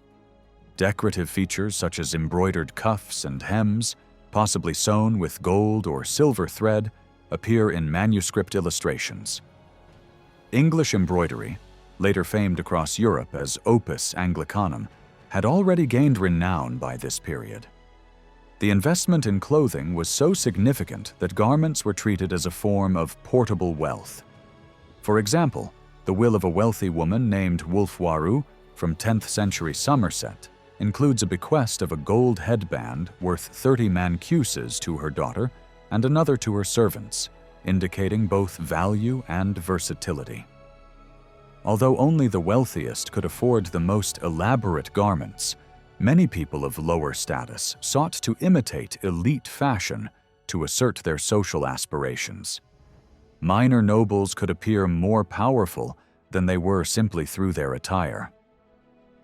One memorable case is that of the Thegn Gospatric, who was mistaken for the high-ranking Earl Tostig while traveling in Italy, largely due to the luxurious clothes he wore. Throughout the Anglo-Saxon period, clothing had always served as a visible marker of status and wealth. But in the 11th century, there is clear evidence that elite dress became increasingly elaborate and expensive. Illustrations from manuscripts show notable shifts in female fashion, with women wearing garments that featured longer sleeves, extended cuffs, and gathered or pleated fabric. Men's clothing also evolved, with members of the elite adopting long, flowing robes inspired by Byzantine styles. This trend can first be seen in the image of King Edgar in the Regularis Concordia from the late 10th century, and later manuscripts suggest that such garments became common among the royal court and high-ranking officials in the following century. Feasting was another significant way to express wealth and social standing. Not only did grand meals display abundance through their large portions, something Norman observers often remarked upon. but they also revealed sharp contrasts in the kinds of food consumed by different social groups. Archaeological findings highlight a growing divide between the diets of the wealthy and those of the common people. Among the nobility, sea creatures like whales and porpoises were considered delicacies, and herring was especially prized in western regions. Lords often asserted their rights over valuable fish caught on their estates. For instance, at Tydenham, the lord was entitled to claim every second fish from local weirs, as well as any sturgeon, porpoise, or herring that appeared. He also had to be informed if anyone sold fish on the estate. Game animals such as deer, and particularly birds caught through hawking, were central to the diet of the aristocracy, reinforcing the association between food and noble leisure pursuits, like hunting. Despite the social unrest and political turbulence that defined the later 10th and 11th centuries, this period was not without its opportunities. In fact, many people experienced an improved standard of living compared to earlier generations in similar positions. While warfare and instability likely created anxieties about safety and continuity, England continued to be a prosperous realm. It remained a place where individuals could flourish and aspire to higher social standing. This period of relative prosperity would culminate dramatically in 1066, when Harold, the son of Godwine, a man who had risen to power under King Nut, ascended to the throne of England, marking both the peak of Anglo-Saxon ambition and the twilight of the Anglo-Saxon era itself. King Harthacnut's sudden death on the 8th of June, 1042, likely caused by a stroke during a wedding celebration for the families of two of his courtiers, brought an end to the direct royal line descending from Nut. This opened the path to the throne for Edward, later known as Edward the Confessor, the son of King Ethelred and Harthacnut's half-brother through their mother. Edward's accession marked the beginning of a highly unexpected kingship, and the last one to be universally regarded as legitimate. His death in January 1066 would trigger a succession crisis that culminated in the Norman conquest. Since then, the events of 1066 have often cast a shadow over his reign. Norman writers portrayed Edward as having chosen William as his successor, a claim used to legitimize William's rule. In later years, Edward's reign was idealized as a lost golden age, and he was elevated to sainthood. It's possible that Edward himself encouraged such a reputation while in exile to strengthen his claim to the throne. He was officially declared a saint in 1161. Throughout history, views of Edward's reign have been shaped by national biases. In 19th century England, where anti-French and anti-Catholic sentiments were strong, there emerged a view that England's legitimate Anglo-Saxon governance had been tragically destroyed by foreign tyranny. Harold was hailed as a patriotic hero, and Edward was seen as a well-meaning but weak monarch caught between the ambitions of the native Godwinsons and his Norman supporters. This nationalist interpretation, often influenced by pro-German sentiment, began to lose popularity by the end of the century as Anglo-French relations improved. The historical record from this period is complex and often contradictory. Much of the narrative was written by the Norman victors and serves to legitimize William's claim, masking the weaknesses in his justification for taking the throne. These Norman accounts differ notably from other contemporary records, such as versions C, D, and E of the Anglo-Saxon Chronicle. Each of these chronicles offers a different regional perspective. Version C, once attributed to Abingdon, is now believed to come from Mercia and be linked to Earl Leofric's circle. Version E likely originated in the south, possibly Canterbury, and reflects the viewpoint of the Godwine family, while version D, composed later in Worcester, draws from northern sources, possibly connected with Archbishop Ealdred of York. In addition to the Chronicles, another valuable source is The Life of King Edward, a biography commissioned by Queen Edith, Edward's wife. It was initially composed during his lifetime and later expanded after the Norman conquest. The first portion of the text presents a sympathetic account of Edward's life and portrays the Godwine family in a positive light, while the second half includes ominous visions attributed to Edward, written after the deaths of Edith's brothers in 1066. The Bayeux Tapestry also offers a visual version of events.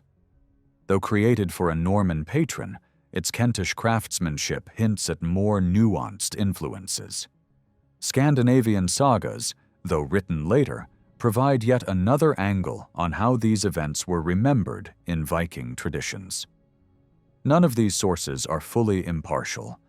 All carry some degree of bias or propaganda, particularly the Norman narratives.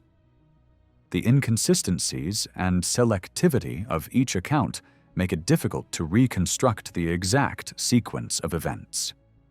What survives often reveals more about the intentions of the authors than the historical truth, resulting in varied interpretations even among modern historians. Despite the challenges, this period stands out for the volume and diversity of surviving documentation. Edward's reign is bookended by two significant works: an encomium commissioned by his mother at the beginning, and a full biography ordered by his wife at its end. Women played an unusually prominent role in shaping the written record during this era. The reign also produced around 100 royal writs in Old English and 67 charters, though only 22 of those are considered unquestionably authentic. However, all these are eclipsed by the Domesday Book, compiled in 1086 under William's direction. This monumental survey, which looks back to the close of Edward's reign, offers an unprecedented view into land ownership and administrative structures at the time of the conquest. Together with other sources, it represents a turning point in the availability of reliable historical data. In light of this wealth of information, a chronological examination helps trace the major developments. This includes Edward's 2 decades on the throne, Harold's brief rule, the decisive events of 1066, and finally, the transformative effects of Norman rule on England's governance and society. Edward was born in or before the year 1005 as the eldest son of King Ethelred and his second wife, Emma of Normandy.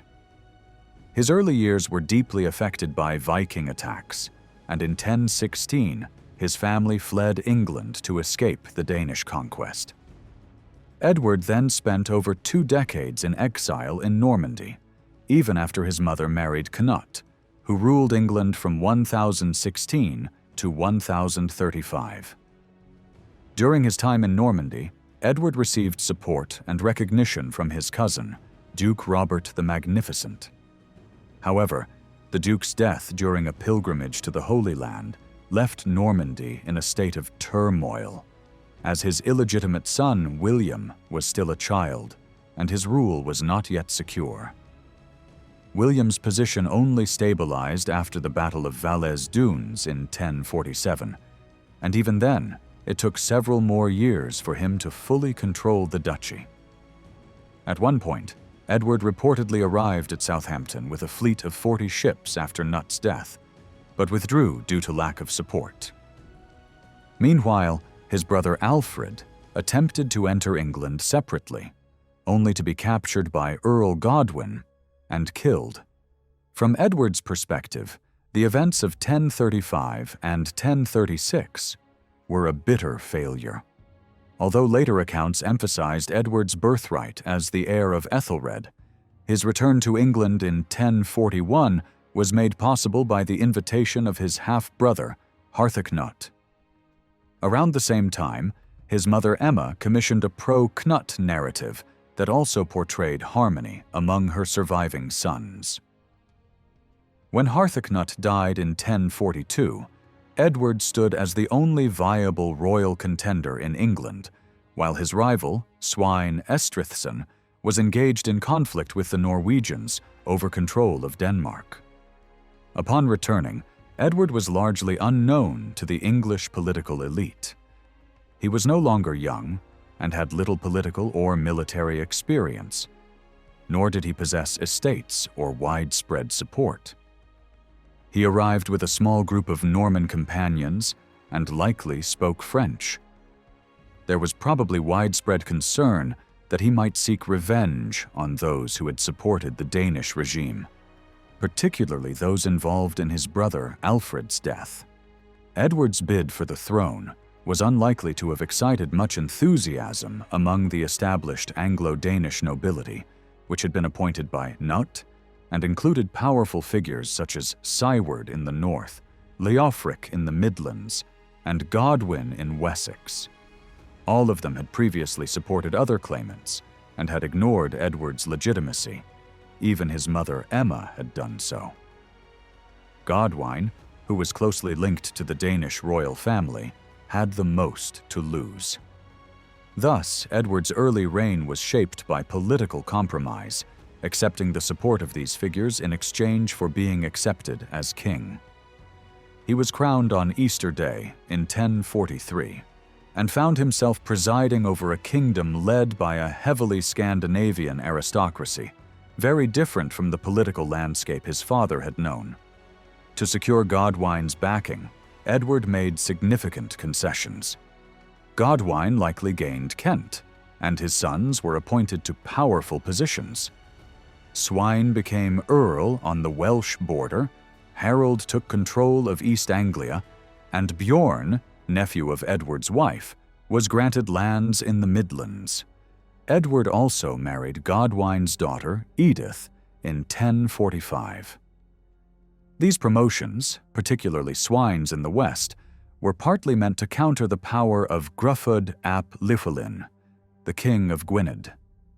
However, this move came at Leofric's expense, as his brother Edwine had recently been killed in conflict with the Welsh. These appointments shifted the balance of power in favor of the Godwine family. But tensions soon emerged. In 1047, Sweyn Godwinson abducted an abbess and fled into exile. Meanwhile, Edward refused to support Svein Estrithson's struggle to defend Denmark from Norwegian conquest, which led to its fall to Harald Hardrada, the feared Norwegian warlord. This was a major blow to Godwine's ambitions. The alliance further deteriorated when Sweyn Godwinson murdered his cousin Bjorn, a member of the Danish royal family. Around the same time, Godwine was reinforcing ties with Flanders, arranging a marriage between his son Tostig and Count Baldwin's sister Judith, something Edward seems to have opposed.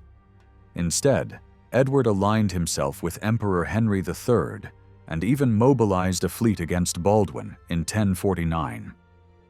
Conflicts between the king and his in-laws increasingly extended into foreign policy. By the end of the 1040s, the failure of Queen Edith to produce an heir had also become a pressing issue. Each side may have begun reassessing their positions. Godwin distancing himself from his wife's Danish relatives suggests he may have been laying the groundwork for his own sons to succeed to the throne. Edward, on the other hand, might have been considering a new marriage in hopes of producing a direct heir. Meanwhile, the royal court had become increasingly populated by Edward's continental allies. He appointed Norman and Lotharingian clerics to key positions and brought in a number of foreign laymen, most notably his nephew Ralph, who was made Earl in the Midlands after Beorn's death. Robert of Jumièges, a trusted Norman, was appointed Bishop of London in 1044 and then Archbishop of Canterbury in 1051, despite Godwin's objections. Edward also quietly worked to build a power base of loyal allies along the borders. Richard Fitz Scrobb, for example, built a castle in Herefordshire, while lands along the coast were granted to Norman monasteries. Osborne Fitz Osborne was given Bosham in Sussex. Though castles were rare in England before the Norman conquest, all three that are known to have existed before 1066 were linked to Edward's Norman supporters. These fortifications were unpopular, but Edward tried to balance this by disbanding the royal fleet to ease the tax burden. He may have also restored swine to his former position in 1052, possibly as a conciliatory gesture towards Godwine. However, relations with Godwine eventually broke down completely in 1051. Tensions seem to have peaked following Robert of Jumièges' elevation to Canterbury and his return from Rome, invigorated by contact with the newly reformed papacy. The life of King Edward blames Robert's influence for the deteriorating relationship, but the final crisis came when Count Eustace of Boulogne, Edward's brother-in-law, had a violent clash with townspeople in Dover, part of Godwin's territory.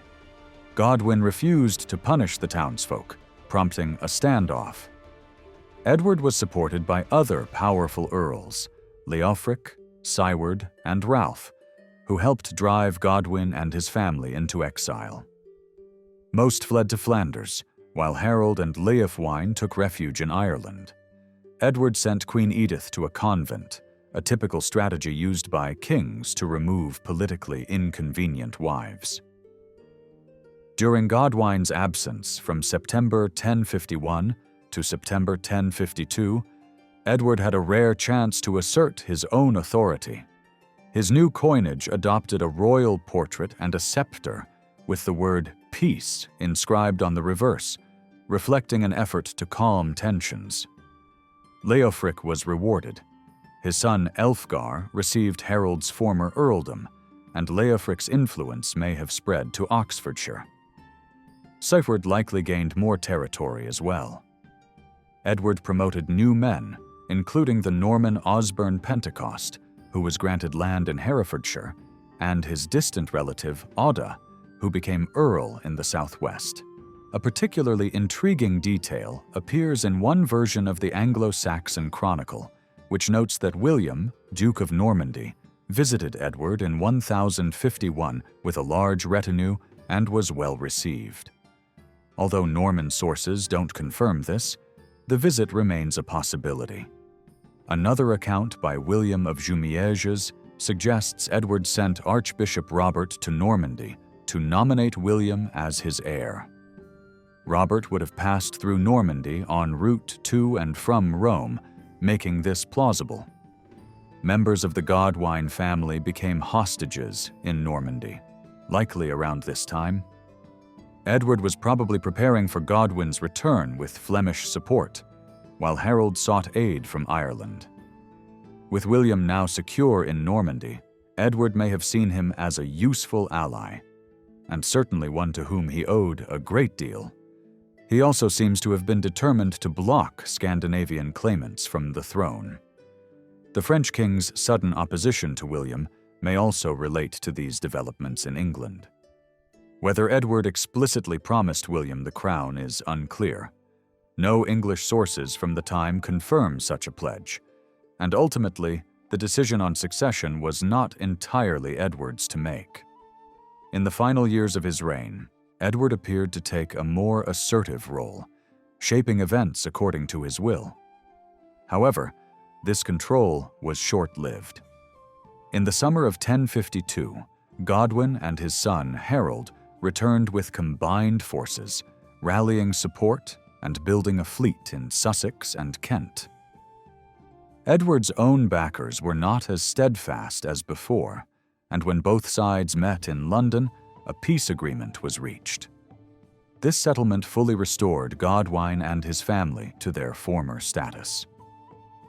The Anglo-Saxon Chronicle records that the foreign advisors who had brought unlawful influence were exiled, except for a select few whom Edward was permitted to retain. Bishops Robert, William, and Ulf fled with the remaining Normans, barely escaping to the continent. Edward was compelled to reinstate his wife Edith and abandon any prior plans for the succession, though what those plans may have been remains unclear. The death of Sweyn Godwinson later that year during a pilgrimage to the Holy Land removed the most disruptive figure in the family. With Godwin and Harold reinstated, their control extended from Cornwall to Norfolk, making them the most powerful faction in England. Other prominent figures, like Earl Odda, saw their authority reduced significantly. Following the deaths of several senior nobles, Godwin in 1053, Siward in 1055, Odda in 1056, and both Leofric and Ralph in 1057, Edward had a rare opportunity to reorganize the earldoms. Instead of redistributing power more broadly, he reinforced the dominance of the Godwine family. Harold received Wessex, while his brothers were granted other key regions. Tostig was given Northumbria by 1056. Gurth received East Anglia by 1059, and Leofwine was placed in charge of the Southeast Midlands by the same year. These appointments concentrated authority in the hands of the Godwinsons, who by then governed the majority of England. Edward's acquiescence to this family's growing influence is difficult to explain without assuming he felt politically isolated or unable to resist. Elfgar, a rival earl, was outlawed in 1055 and again in 1058, though he returned each time with support from Welsh and Norse allies. The earldoms themselves were the foundation of political power, encompassing judicial oversight, regional governance, and the authority to raise armies. Over time, these positions had become tied to significant landholdings, many of which had originated from royal estates granted for the purpose of sustaining local administration. These estates were usually held only while an individual remained in office, making their tenure somewhat unstable. Still, earls typically ranked among the wealthiest local figures and attracted widespread loyalty. Although the crown frequently reshuffled earldoms, there was a growing trend toward hereditary succession, as seen in Leofric's family in the northwest and the Godwines in Wessex. In practice, some regions functioned almost independently of the crown, relying on their earls and bishops rather than on the king. Cheshire, for example, had been under earl control for generations, and Edward never even visited parts of Siward and Leofric's territories. This semi-autonomous regionalism was evident in several key events, including the arrival of Elfgar's Viking allies at Chester in 1055 after a destructive raid on Hereford, and the marriage alliances pursued by both Godwine and Leofric with foreign rulers in Flanders and Gwynedd. These incidents highlight how limited Edward's influence had become in certain parts of the kingdom. By 1066, the combined wealth of the Godwinsons nearly matched that of the king himself.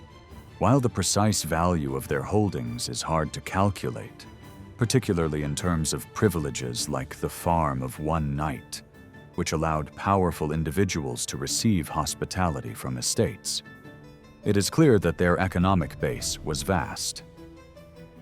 Tostig's holdings in Northumbria during the 1050s further strengthened their position, and Queen Edith's own estates may have contributed as well. Even if Edward still retained slightly more wealth, the difference was minimal.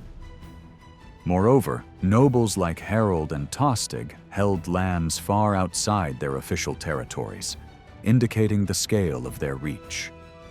For instance, Harold controlled lands in Yorkshire despite never serving as earl there, and some of these holdings had not been returned to the crown when prior earls were removed.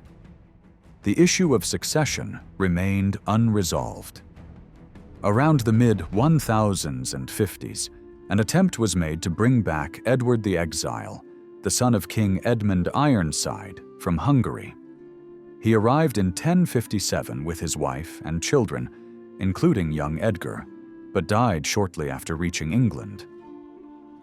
Though Edgar, then about 5 years old, was acknowledged as Etheling and placed under Queen Edith's care, he was never integrated into court life and received no formal support from Edward, even by 1066, when he was in his early teens.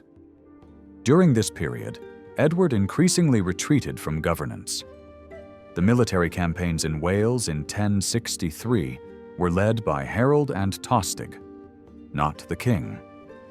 These campaigns resulted in the death of King Gruffudd of Wales, likely helped by the earlier passing of Earl Elfgar, Gruffudd's father-in-law. Meanwhile, Edward focused his time on hunting and the construction of Westminster Abbey, showing little interest in political affairs. By the end of his reign, real power had passed almost entirely into the hands of the Godwinsons. The crisis that ultimately unfolded in 1066 had been building over the previous 2 years. Although the Anglo-Saxon chronicle makes no mention of it, Norman accounts describe Harold making a journey to the continent around 1064, sailing from Bosham in Sussex. While the life of King Edward refers generally to Harold's involvement in continental affairs, it doesn't specifically mention this trip. The Bayeux Tapestry, however, uses this event as the opening act in the battle for the English throne. The purpose of Harold's voyage remains unclear. He might have been attempting to secure the release of relatives held as hostages at William of Normandy's court, suggesting a deliberate mission to meet the Duke. Another possibility is that he was trying to make contact with William's adversaries in hopes of discouraging Norman interference after Edward's death. It's also worth noting that Baldwin V of Flanders, once a strong ally of Harold's family, ruled nearby, though by this time he was tied to William by marriage. After landing, Harold was seized by the Count of Ponthieu, only to be rescued by Duke William, who then persuaded Harold to swear an oath of loyalty and accept arms as his vassal. Norman chroniclers used this episode to argue that Harold's later claim to the English throne was illegitimate, branding him a betrayer when he eventually accepted the crown. Some accounts even claimed that Harold was betrothed to one of William's daughters, though there is no agreement on which one. Had Harold triumphed at Hastings, such tales would likely have faded into obscurity. Nonetheless, these narratives suggest that negotiations between Harold and William had taken place, but failed due to both men refusing to relinquish their claim to the throne. The Bayeux Tapestry appears to show Edward confronting Harold upon his return, with Harold depicted in a submissive pose, casting doubt on the theory that he had been sent by Edward to confirm William's right to rule. More pressing for the succession was the rebellion in Northumbria during the autumn of 1065. Tostig had served as Earl for a decade, maintaining peace along the Scottish border and playing a key role in the Welsh campaign alongside Harold in 1063. He held considerable power and had close ties to both Queen Edith and King Edward. According to later accounts, Queen Edith ordered the assassination of a northern noble, Gospatric, in December 1064 on Tostig's behalf. Tostig also executed 2 other Northumbrian nobles at York. The rebels accused him of heavy taxation and abuse of justice. While Tostig was with the king in Dorset, the Northumbrians revolted, stormed York, and demanded their own choice of earl. They turned to Morcar, the younger brother of Earl Edwin of Mercia, ensuring support from both Mercia and Wales. Their forces plundered lands in the East Midlands, especially areas owned by Tostig, causing extensive destruction. Harold negotiated with the rebels and earned some praise in the chronicle for his efforts. though the life of King Edward hints that he may have secretly supported the rebellion. While this accusation may overstate his role, it's likely Harold influenced the outcome to his own benefit, something Tostig himself believed. Edward wanted to confront the rebels militarily, but was ultimately forced to accept Morcar's appointment and permit Tostig's exile to Flanders. Around this time, Harold married Ildgith, the widowed sister of Edwin and Morcar, thereby aligning himself with the only other major English noble family. By removing Tostig and drawing Edwin and Morcar into his orbit, Harold was consolidating his position as the most powerful figure in the realm. This growing support for Harold is reflected in the tone of the sea version of the Anglo-Saxon Chronicle, which was typically critical of Godwin's family, but now praised Harold's loyalty and readiness to serve the king. Meanwhile, the life of King Edward suggests that the king was deeply frustrated by his inability to act without Harold's cooperation, and this helplessness may have contributed to the illness that led to his death in early 1066. By then, Harold had clearly surpassed the king in practical authority. While some sources remain cautious, it appears that Edward did name Harold as his successor on his deathbed, or at the very least entrusted him with the care of the kingdom. Edward died in January and was buried at Westminster Abbey on the 6th. That same day, Harold was crowned in the very same church. Harold II's reign lasted less than 10 months, yet his rise to the throne marked a significant turning point in English history. Although he was not a direct male line descendant of previous English kings, he was the brother-in-law of Edward the Confessor and the most powerful earl in the kingdom, making him a natural choice in the eyes of many. It's worth remembering that Edward himself had not inherited the crown from his English father, but from his half-brother of Danish and Norman lineage, to whom Harold was also related through his mother. Harold was an experienced leader in both politics and warfare, possessed an authoritative physical presence, and had a strong family network capable of securing the succession. His claim faced little resistance, and there was no serious move to support Edgar Etheling, the only remaining heir of the old royal bloodline. With his swift coronation, Harold gained immediate legitimacy and the symbolic strength of being a consecrated king. All major earls, except Waltheof in a small eastern command, were either his kin or allies. Harold brought with him the vast resources of his former earldom, which stretched across much of southern and western England, giving the crown unprecedented territorial control and strengthening royal authority beyond what Edward had wielded in the previous decade. Harold quickly took charge of royal administration. He issued writs, though only one survives today, and began minting new silver coins featuring his image. These coins were struck across England and produced using the same engravers who had worked under Edward.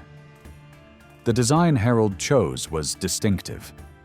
Like Edward, he was shown holding a scepter and wearing a beard, but he appeared younger and more fashionable. His portrait faced left, and he wore a crown rather than a helmet, with symbolic markings reinforcing his claim to kingship and aiming to reassure the kingdom during the uncertain transition. Meanwhile, William of Normandy also believed he was the rightful heir to Edward's throne, despite lacking royal English ancestry. He had recently consolidated his power across northwestern France, as both the French king and the Count of Anjou had died, leaving young heirs behind. Throughout the summer, Harold kept forces prepared along the southern coast of England, anticipating an invasion. However, only Tostig arrived with a minor force. He was repelled from the south, then from Lincolnshire, and ultimately fled north to Scotland. Tostig's intentions remain unclear, whether he merely sought restoration to his earldom or actively aimed to dethrone his brother. Regardless, he lacked the manpower to confront either Harold or the Mercian earls Edwin and Morcar. Back in Normandy, William launched an ambitious campaign to build a fleet capable of transporting his cavalry across the Channel, an undertaking not seen before. The Bayeux Tapestry famously depicts the scale of his preparations. William of Poitiers later chronicled these events in a style reminiscent of Caesar's military commentaries, possibly to elevate the Duke's leadership. Though he described initial doubts among the Normans, this was likely a literary device to magnify William's achievements. The Duke secured papal approval for his campaign, which helped attract support from across France, as Normandy alone could not supply enough troops. William's fleet gathered at the Dives estuary, and while there may have been a failed attempt to sail, the fleet was eventually carried by winds to Saint-Valery at the mouth of the Somme. There, they waited for favorable conditions. With provisions running low and no sign of attack, Harold disbanded his coastal army on the 8th of September. At the same time, another threat loomed from the north. Harald Hardrada of Norway, despite having a weak claim, assembled a large fleet and sailed for England, bringing a formidable military reputation. With no allies on the Channel coast, he took the northern sea route via the Orkneys. Tostig met him in Scotland and provided critical local support. Together, they launched raids along the Northumbrian coast and advanced inland via the Humber and Ouse, making landfall near Rickle on the 16th of September. Harold responded immediately. While he was still in the south, Edwin and Morcar led forces against the invaders at Gatefulford near York, but were defeated with significant casualties on the 20th of September. The city soon surrendered. Harold marched north at great speed, arriving in Tadcaster by the 24th of September. Hardrada and Tostig had by then retreated to Stamford Bridge. On 25th September, Harold launched a surprise attack and completely overwhelmed the Norwegian forces. Both Hardrada and Tostig were killed, and only a fraction of their army survived. Just 24 ships were needed to carry the survivors back. The victory at Stamford Bridge was one of the most decisive ever won by an English king against Viking invaders, rivaling even Ethelstan's triumph at Brunanburh in 937. It confirmed Harold's strength as king and appeared to validate his rule in the eyes of many. However, the battle left the south of England vulnerable. While Harold was still in the north, William's fleet successfully crossed the Channel under the cover of night on the 26th of September and landed unopposed on the Sussex coast, bringing the Norman threat directly to English soil. William landed first at Pevensey, where he established a fortification within the remains of an old Roman-Saxon shore fort. He soon advanced to Hastings and constructed another castle there. The Bayeux Tapestry illustrates his men setting fire to nearby homes, and they are known to have taken supplies from areas as far east as Romney. Word of the Norman landing reached Harold within days, while William was informed of the recent battle at Stamford Bridge by Robert Fitz-Wimark, a Norman who had once served at Edward's court. Without hesitation, Harold began his march south. He did not wait to gather a larger army, but instead pushed forward quickly, just as he had done in the north. On 14th October, about 10 kilometers north of Hastings, he confronted William's forces at Senlac Hill, the site where Battle Abbey would later stand. What followed was a fiercely contested clash between two armies likely equal in size. The Anglo-Saxons ultimately collapsed, and Harold, along with his brothers Gurth and Leofwine, was killed. While popular tradition claims Harold was struck in the eye by an arrow, this detail remains uncertain. Once the king fell, the defeat turned into a rout. Various explanations have been offered for William's victory. Some suggest Harold acted rashly by not waiting for reinforcements, though given the devastation of his family's lands and his recent momentum at Stamford Bridge, his urgency is understandable. Others point to the contrast between Norman warfare, blending cavalry and archers, and the English reliance on dense infantry shield walls. Yet the shield wall proved highly effective for much of the battle. There is also the view that William showed greater command on the field, but most of the surviving accounts were written by Norman supporters, which complicates any judgment. In the end, it was likely Harold's death that tipped the scales, leaving the English army leaderless and demoralized. The remnants of the defeated army retreated to London, where Archbishop Ealdred of York joined forces with Edwin and Morcar to support the claim of Edgar Atheling. Meanwhile, William advanced eastward, securing Dover and then Canterbury, which surrendered without resistance. Despite suffering from dysentery, he pressed on in November, repelling an English counterattack at Southwark and burning the surrounding area. He crossed the Thames at Wallingford and continued to ravage the countryside west of the capital. Though Edgar's supporters still commanded a sizable force, they lost the will to resist and submitted to William at Berkhamsted. On Christmas Day, 1066, William was crowned at Westminster Abbey by Archbishop Ealdred. His claim to the throne, as defended by William of Poitiers, rested on a weak blood connection to Edward, the son of his great-aunt, making him a distant relative at best. He had no backing from any major English political group and gained power primarily through force. The scale and intensity of the year's events, both political and military, were unlike anything Western Europe had experienced since the fall of the Visigothic kingdom to Arab and Berber forces in 711. The fact that William's coronation coincided with his soldiers looting and burning parts of London reflects the harsh and uncompromising nature of his conquest. William viewed his coronation as the true beginning of his reign, which marked a departure from the customary Anglo-Saxon practice, where kings often assumed power well before their formal coronation. In this respect, Harold's swift elevation may have served as a model.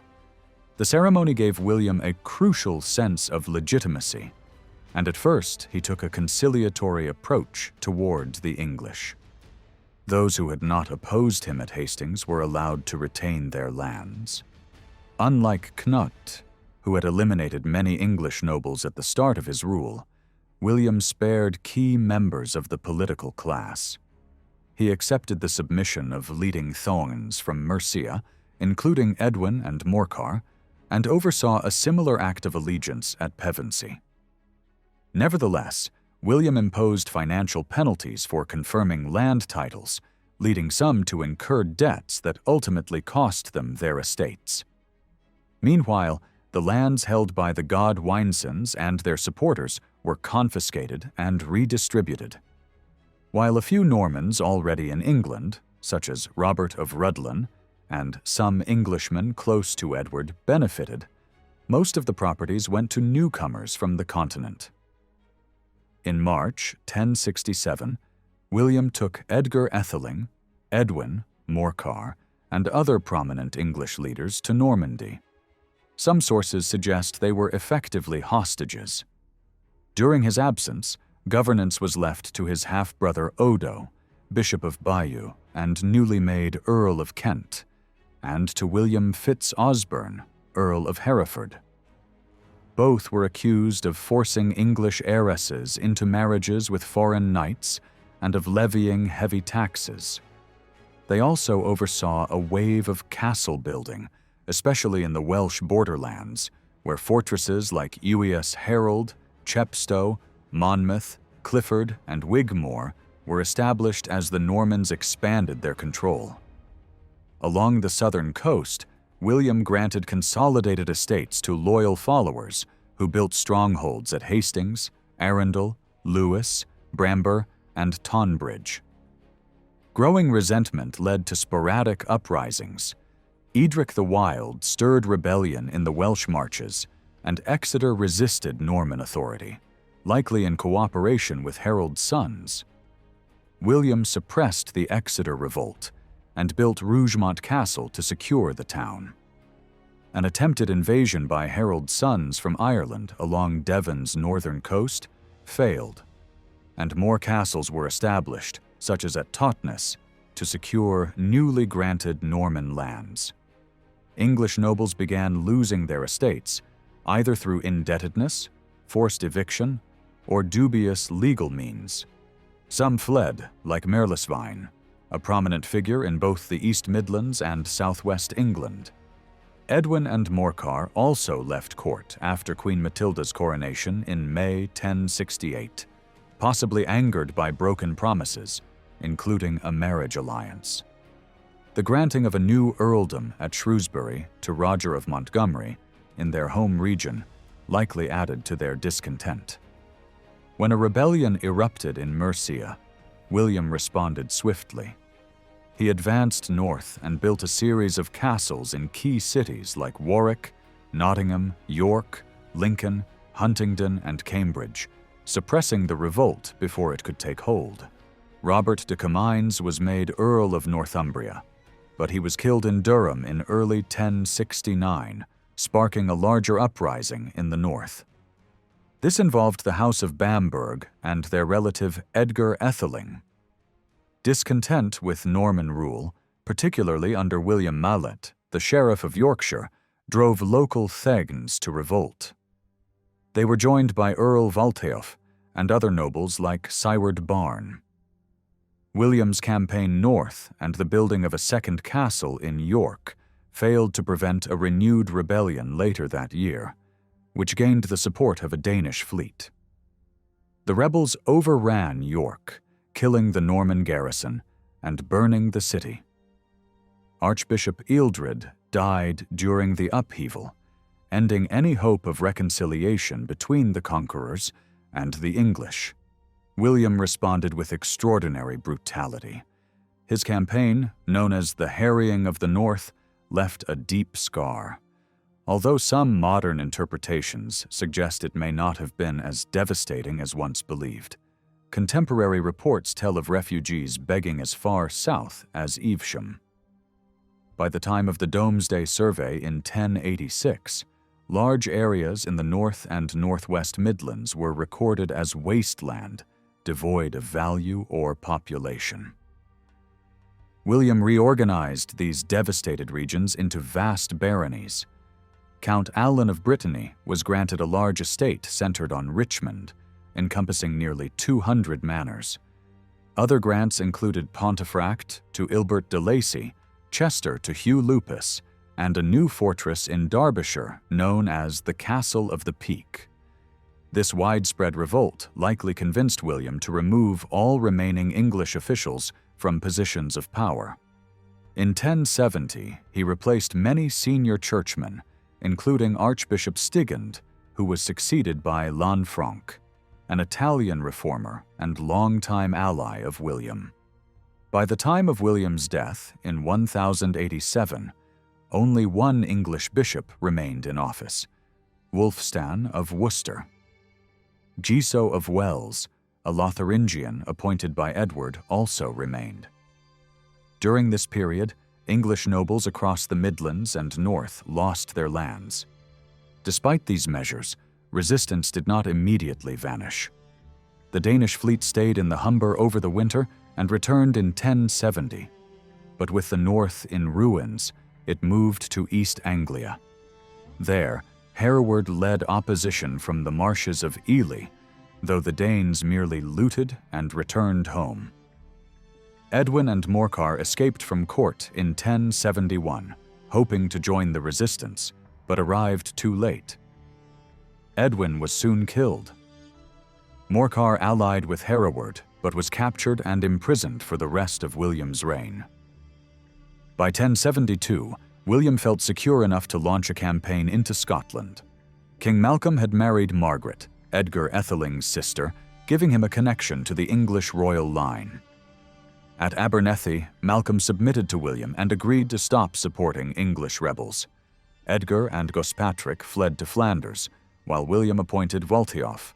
a relative of Gospatric and son of the former Earl Siward, as Earl of Bamburgh.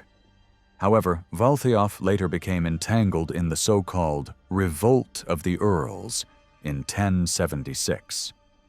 Though he betrayed the plot to Lanfranc, he was still executed. William replaced him with Bishop Walcher of Durham, who later became a victim of a local blood feud and was killed in turn. Despite the crushing of internal revolts, William's position in England remained precarious well into the later years of his reign. In 1085, the Danish king Knut, son of Swine, formed a marriage alliance with Flanders and began preparations for a major invasion of England. Although the fleet never set sail, and Knut was assassinated in July 1086, just before the planned departure, the episode illustrates the continued instability of William's hold over England. Concerned by the threat, William ordered the creation of Domesday Book during a council at Gloucester in Christmas 1085. The completed records were presented to him in the summer of 1086 at an extraordinary assembly at Old Sarum. Soon after, William left England for the final time to confront his overlord, the King of France. William's ability to invade England in 1066 had been made possible in part by the temporary power vacuum in northern France. Had Edward died outside the narrow window between 1062 and 1072, William may never have been able to leave Normandy. After 1072, King Philip I of France became a constant adversary, working to weaken William's influence by backing rival claimants to the English throne like Edgar Atheling, and by forming alliances with powers such as Flanders and Denmark. His long-term strategy was clearly aimed at separating England from Norman control. William successfully defended his interests in 1087, but the campaign marked the end of his military career. At around 60 years of age and suffering from obesity, he sustained injuries while riding and was brought to Rouen, where he died on the 9th of September, 1087, at the Priory of Saint-Gervais. His burial in Caen was rushed and unpleasant. His bloated corpse burst as monks attempted to fit it into a stone coffin that was too small, cutting the funeral short. His death marked a turning point. For the first time, an English king died and was buried outside of the British Isles. William left behind 4 sons, and his succession was immediately contested. His eldest, Robert, inherited Normandy, while England was seized by his second son, William, later known as William Rufus. The youngest son, Henry, was initially given only a few castles. Edgar Atheling, although still alive, was no longer considered a serious candidate for the throne, and his association with Robert weakened his position in England. Eventually, it was Henry who would emerge as King of England after William Rufus's mysterious death in the New Forest in 1100, and later as Duke of Normandy after defeating his brother Robert in 1106. One of Henry's first political moves was to marry Edith, daughter of King Malcolm of Scotland and niece of Edgar Atheling. This marriage helped solidify his position by linking the Norman crown to the native royal bloodline. Though some Norman nobles were initially resistant to the union, Edith's decision to adopt the name Matilda helped ease tensions. By the late 11th century, England was still, by the standards of the time, a relatively well-run and cohesive state. Political unity had allowed for a system in which royal authority reached down to the local level through a network of defended towns, known as boroughs, and courts that operated within each shire and its subdivisions. These were supervised by earls, bishops, and sheriffs, all essentially appointed by the king. Local management of royal estates and tax collection was handled by a class of service aristocracy, closely tied to the monarchy. The king had the ability to legislate nationally, levy taxes, raise armies, and control the coinage, with minimal circulation of foreign money. Recent scholarship has increasingly highlighted the centralized and efficient nature of late Anglo-Saxon government. When compared with the fragmented political situations in France, Ireland, Wales, Scotland, or Spain at the time, the English system appears remarkably advanced. Still, the fact that England was twice conquered by foreign armies in a short span suggests that the state's apparent strength may have been deceptive. At the very least, it confirms that England was an exceptionally valuable prize. Some historians argue that the effectiveness of central authority has been overstated, pointing to the continuing influence of powerful local aristocratic families. Any analysis of the Norman conquest must therefore consider not only how centralized the kingdom really was, but also how vulnerable it remained to external threats and internal fragmentation. Another key question is the depth of change brought about by the conquest. While it certainly replaced the native ruling elite with a foreign aristocracy, it remains unclear how significantly it altered the lives of ordinary people, the workings of the economy, or the foundations of social life. The event undoubtedly represented a shift in regime, but whether that extended beyond the political elite is still open to interpretation. That said, the changes introduced by the conquest were in many ways transformative. In the early 1040s, English was the language of both rulers and commoners, despite regional variations. Norse remained spoken in parts of the north, and some Welsh and Cornish speakers lived in the west. While Old Norse influenced English, contributing around 2,000 words to the modern language, it did not replace it. Edward's court may have included some French speakers, but the overall dominance of English remained. Harold's rise to power confirmed English as the primary language of political discourse, and he himself may have spoken Old Norse due to his maternal heritage. Standard Old English was used in writing by the church and monastic communities alongside Latin, and although Latin texts outnumber those in English from the period, the vernacular tradition was still strong. Many of Edward's charters, for example, were written in both languages, with English typically used for recording land boundaries. This linguistic balance began to change rapidly after the conquest. Official documents, such as the Northamptonshire tax rolls, were still written in English into the 1070s, but a shift soon followed. Norman French replaced English as the language of the ruling class, and Latin became the preferred medium for official government records. England became a society divided by language, a trilingual nation where language itself reflected and reinforced the social, political, and cultural hierarchies of the new regime.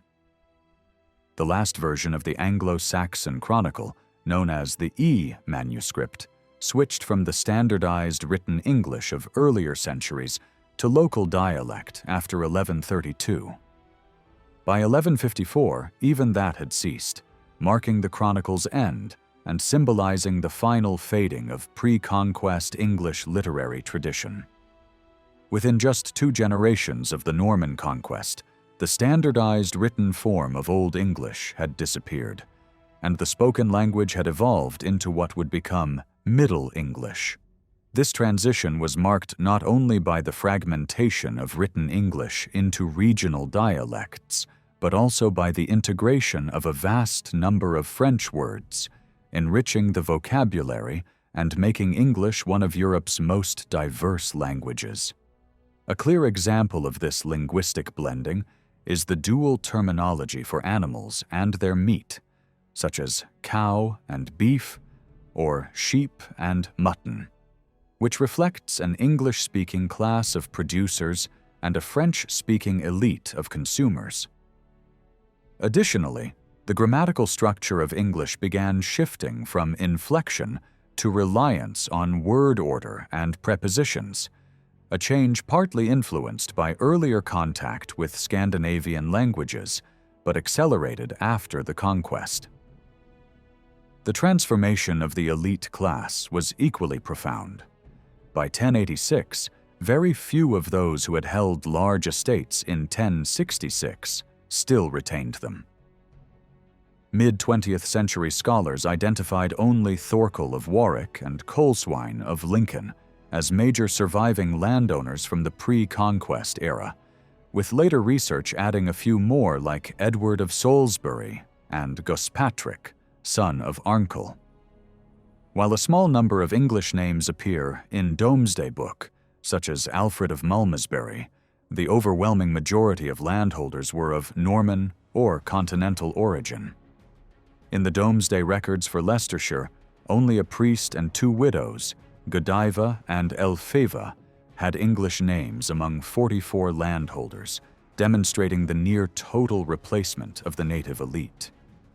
Though elite women had a higher survival rate, many of the next generation's nobility were born to English mothers and learned English at home. By 1100, Old English and Old Norse names had all but vanished from the upper ranks of society, replaced by Norman and French names. In some counties, a few of the 1,066 landholders still appear in the records for 1,086, but their holdings were drastically reduced, and they often served as subtenants under Norman lords. Others, unnamed in 1086, may have been the heirs of former landowners, but had suffered even greater social decline. Some had likely fallen into the ranks of the manorial peasantry. Still, most of those who held land before the conquest had vanished from the record altogether. By 1086, the king personally held about 1/5 of England's land, while the church owned another quarter. Of the remainder, nearly all was in the hands of Norman and other foreign lords, leaving less than 5% with English landholders. Alongside this dramatic shift in land ownership came a fundamental reorganization of elite society. Under the Anglo-Saxons, the upper tier included the king and queen, wealthy bishops, major religious houses, and powerful earls, as well as many thanes who held extensive estates. Some, like Edric of Laxfield, possessed considerable lands and were king's thanes, directly serving the monarch. Others had pledged loyalty to different lords, but they had some freedom in choosing their allegiances. Under Norman rule, however, landholding and loyalty were far more rigidly connected. Tenure was closely tied to a clearly structured hierarchy that placed the king at the top and all other landholders beneath him in a newly centralized system. This transformation applied to both newcomers and existing landowners, whether lay or clerical. Fewer than 150 secular tenants-in-chief held large estates directly from William, and all other landholders held their property through them, with obligations of military and other forms of service. The collapse of the broader class of landholders beneath the king reshaped the structure of English society. The large Anglo-Saxon earldoms were dismantled, and new earls were appointed over individual counties rather than vast regions. Their role was largely honorary, with real administrative and judicial power passing to sheriffs, whose conduct often generated local resentment. This created a narrower and more vertical social hierarchy, in which obligations flowed upward from subtenants to tenants-in-chief, and ultimately to the king. While Anglo-Saxon thorns had long been expected to provide military service, the repeated conflicts of William's reign institutionalized these obligations on a much broader and more demanding scale. Religious institutions also suffered, as incoming Norman lords took over land that had previously been leased to Anglo-Saxon thegns. This loss of revenue forced many monasteries to intensify efforts to reclaim property, prompting a renewed interest in pre-conquest land records. Some forged charters to bolster their claims, which also contributed to a revival of interest in English history, seen in the writings of chroniclers like Edmer and William of Malmesbury. William rewarded his followers with land in different ways. A small number received compact blocks of territory, usually in frontier regions like Sussex or the Welsh Marches, where strategic defense was essential. Others were granted all the lands once held by specific Anglo-Saxon lords, resulting in wide geographic dispersion. Most, however, received scattered and seemingly random bundles of estates across different counties. This pattern appears intentional. William avoided giving anyone noble dominance in a single area, thus preventing the rise of regional rivals. The result was a patchwork of landholdings that mixed manors from various regions under the control of individual barons. Disputes over land were common, often due to conflicting grants or outright seizures. On occasion, William granted the same land to different men, although in many cases property had been taken by force by influential newcomers, including sheriffs. One method of seizing land was through coerced marriage to a landholding heiress. Many transactions from this period remain undocumented or only partially preserved, complicating efforts to track continuity from 1066 to 1086.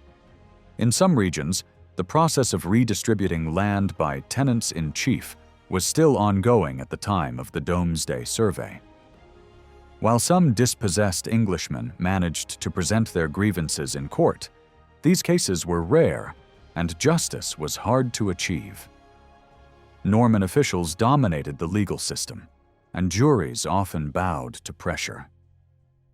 To deter attacks on Normans, the Crown introduced the murdrum fine, a penalty imposed on communities where a dead Frenchman was found. Religious institutions were also reshaped by the conquest. William appointed numerous foreigners to high church offices, reversing Canut's earlier policy of promoting Englishmen. By the end of William's reign, most leading positions in the church were held by Normans or other foreigners, although the lower clergy and monastic communities remained largely native. One notable consequence was the redirection of English wealth to monasteries on the continent. While gifts to Norman abbeys had already begun under Edward, they became much more frequent after 1066. Newly enriched Norman lords made generous donations to their home institutions, and often looked to them for priests to serve their new estates. This trend continued well into the late 11th century. For instance, in 1094, Roger of Poitou granted the Church of Lancaster and 9 others in Lancashire to the Abbey of Sais in Normandy. The Norman conquest brought significant transformation in the expectations placed upon the English population, particularly regarding the demands of the royal government. Unlike Edward the Confessor, who had been cautious about imposing land taxes, William implemented increasingly heavy gelds. His need for revenue was driven by the high costs of maintaining a standing military force, paying soldiers after the 1066 campaign, and later hiring mercenaries. William faced greater challenges than his predecessor, both from domestic unrest and foreign threats, so the cost of ruling was substantially higher under his regime. Although William wished to be seen as Edward's rightful successor and to govern in continuity with earlier traditions, the reality was a radical overhaul of land ownership and political power. Beneath the appearance of continuity, a foreign elite had taken control of England by force. The new regime rewrote recent history and constructed a deeply hierarchical and racially defined society in which the minority Norman ruling class viewed the English majority with disdain. The conquest was more than just a shift in power. It was deliberately marked through architecture, symbolism, and the visible display of dominance. Nowhere is this clearer than in the widespread construction of new churches and castles. Virtually every significant church in England was rebuilt in the decades after the conquest, leaving only a small number of high-status Anglo-Saxon buildings standing. There had been some precedent for this under Edward the Confessor, who had initiated the rebuilding of Westminster Abbey in the Romanesque style, likely influenced by Robert of Jumièges and the work at Jumièges' own cathedral in Normandy. But before 1066, this new architectural style was limited to Westminster. The abbey itself was preserved due to the presence of Edward's tomb, which held symbolic importance for the Norman regime. Elsewhere, however, a wave of church reconstruction swept across England. Many Anglo-Saxon cathedrals, abbeys, and local churches were replaced with larger, grander structures.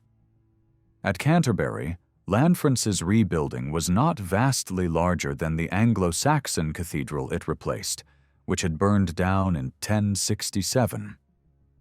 Among early Norman buildings, Durham Cathedral stands as the most complete example still surviving, alongside important remains at Ely and Winchester. This architectural revolution was accompanied by a deliberate shift in religious culture. Many old churches had retained dedications to local saints or founders, preserving memories of Anglo-Saxon spirituality. From the 10th century onward, monastic reformers had begun replacing these local cults with more widely recognized saints. After the conquest, the influx of continental clergy accelerated this process. Local saints, whose stories lacked formal approval, were suppressed, and new churches were dedicated to universally acknowledged figures. The result was a widespread loss of communal memory and a sharp decline in the recognition of English saints, with only a few, like St. Bertolin in Stafford or St. Eadburh in Pershore, remaining in memory. Castles were another defining feature of Norman rule, serving both as symbols of authority and instruments of control. While some late Anglo-Saxon noble residences had included defensive features such as earthworks and ditches, like those at Portchester, Golthoe, and Sulgrave, they generally lacked the scale and military functionality of Norman castles. Earlier fortifications had typically served entire communities, whereas Norman castles were private strongholds, providing security for the elite alone. They were built with military architecture in mind, including ringworks, mottes, and eventually stone keeps. The first castles built by William at Pevensey and Hastings were earth and timber structures, marking the start of a campaign of castle construction that would expand across England, Wales, Scotland, and later Ireland. Newly arrived lords from Normandy, Brittany, and France built fortresses as the central points of their estates. Robert of Rhuddlan did so in North Wales, for example. William used castles strategically to consolidate control over major urban centers. Around London, 3 castles were raised: the White Tower, Baynard's Castle, and Montfichet Castle. In York, 2 were constructed, and in nearly every major town, a castle was erected, often displacing local communities and demolishing existing homes. In Canterbury, a motte called Dane John was built within the city walls in 1066, followed by a stone keep at Worthgate, which led to the destruction of over 30 homes. In compensation, the abbot of St. Augustine's was granted several properties elsewhere in town. Although modern interpretations often emphasize the symbolic nature of castles in affirming noble status, during the Norman period, their role as tools of military occupation and colonization was unmistakable. Anglo-Saxon chroniclers saw them as emblems of oppression. One such chronicler, recording William's death in the E version of the Anglo-Saxon Chronicle, noted bitterly that the king had built castles and oppressed the people. He accused William of seizing vast amounts of wealth through unjust means, draining gold and silver from the English people with little justification. This critique captures how, for many, the Norman regime was experienced not as a continuation of tradition, but as a brutal imposition of foreign rule. Castles served as one of the most powerful instruments of control for the Norman elite. Their fortified walls protected noble households and their wealth, while towers and prisons projected dominance over the local population. Many castles, such as Pillsbury, remain undocumented, making it unclear whether they were constructed immediately after the conquest or during later periods of unrest, like the Civil War of King Stephen's reign. Excavations at Hendomen in Montgomeryshire have revealed that timber castles could provide comfortable and sophisticated residences for high-status families, in this case, the Earls of Shrewsbury, who had commissioned its construction. From such findings, it becomes evident that the Norman presence had a deep and lasting impact. Yet, when the focus shifts away from the nobility, the imprint of the conquest is less immediately obvious. The widespread rebuilding of churches in stone was not entirely a Norman innovation, as the trend had already begun during the later Anglo-Saxon period, in line with similar developments elsewhere in Europe. Major figures like Earl Leofric and his wife Godiva had already funded new religious buildings, including St. Mary's at Stowe and Coventry Abbey. Likewise, Tovey the Proud had relocated a significant religious relic to Waltham Abbey and initiated construction there. Even when the names of patrons are unknown, many parish churches, especially in areas like coastal Sussex, retain Anglo-Saxon architectural elements, with some, such as the church at Sompting, remaining largely intact. In places like Earl's Barton in Northamptonshire, a late Anglo-Saxon church stands near earthworks linked to a high-status fortified site, suggesting continuity between elite residences and places of worship. The Domesday Survey records a notable presence of churches across East Anglia by 1066, hinting that the development of manorial parishes was already underway. In the south and east, small, single-village parishes became increasingly common, while in more peripheral regions, parishes tended to remain large and sprawling. Although many of the earliest surviving stone churches date from the Norman period, the momentum behind church construction had begun before the conquest and continued to grow into the 13th century. Modern estimates now place England's population in the 11th century between 2 and 2.5 million, significantly higher than the older figures of 1.2 to 1.5 million. These newer estimates place 11th century England on par with population levels around 1500.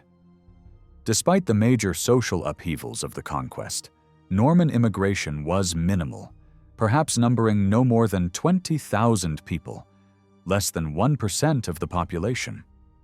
Far more English were killed or displaced, but the genetic and demographic makeup of the country remained overwhelmingly English. England at this time was still overwhelmingly rural. Around 90% of the population lived off the land, working in agriculture. Few Normans took up farming. Over a third of those recorded in Domesday were villeins, small-scale farmers tied to the manorial court.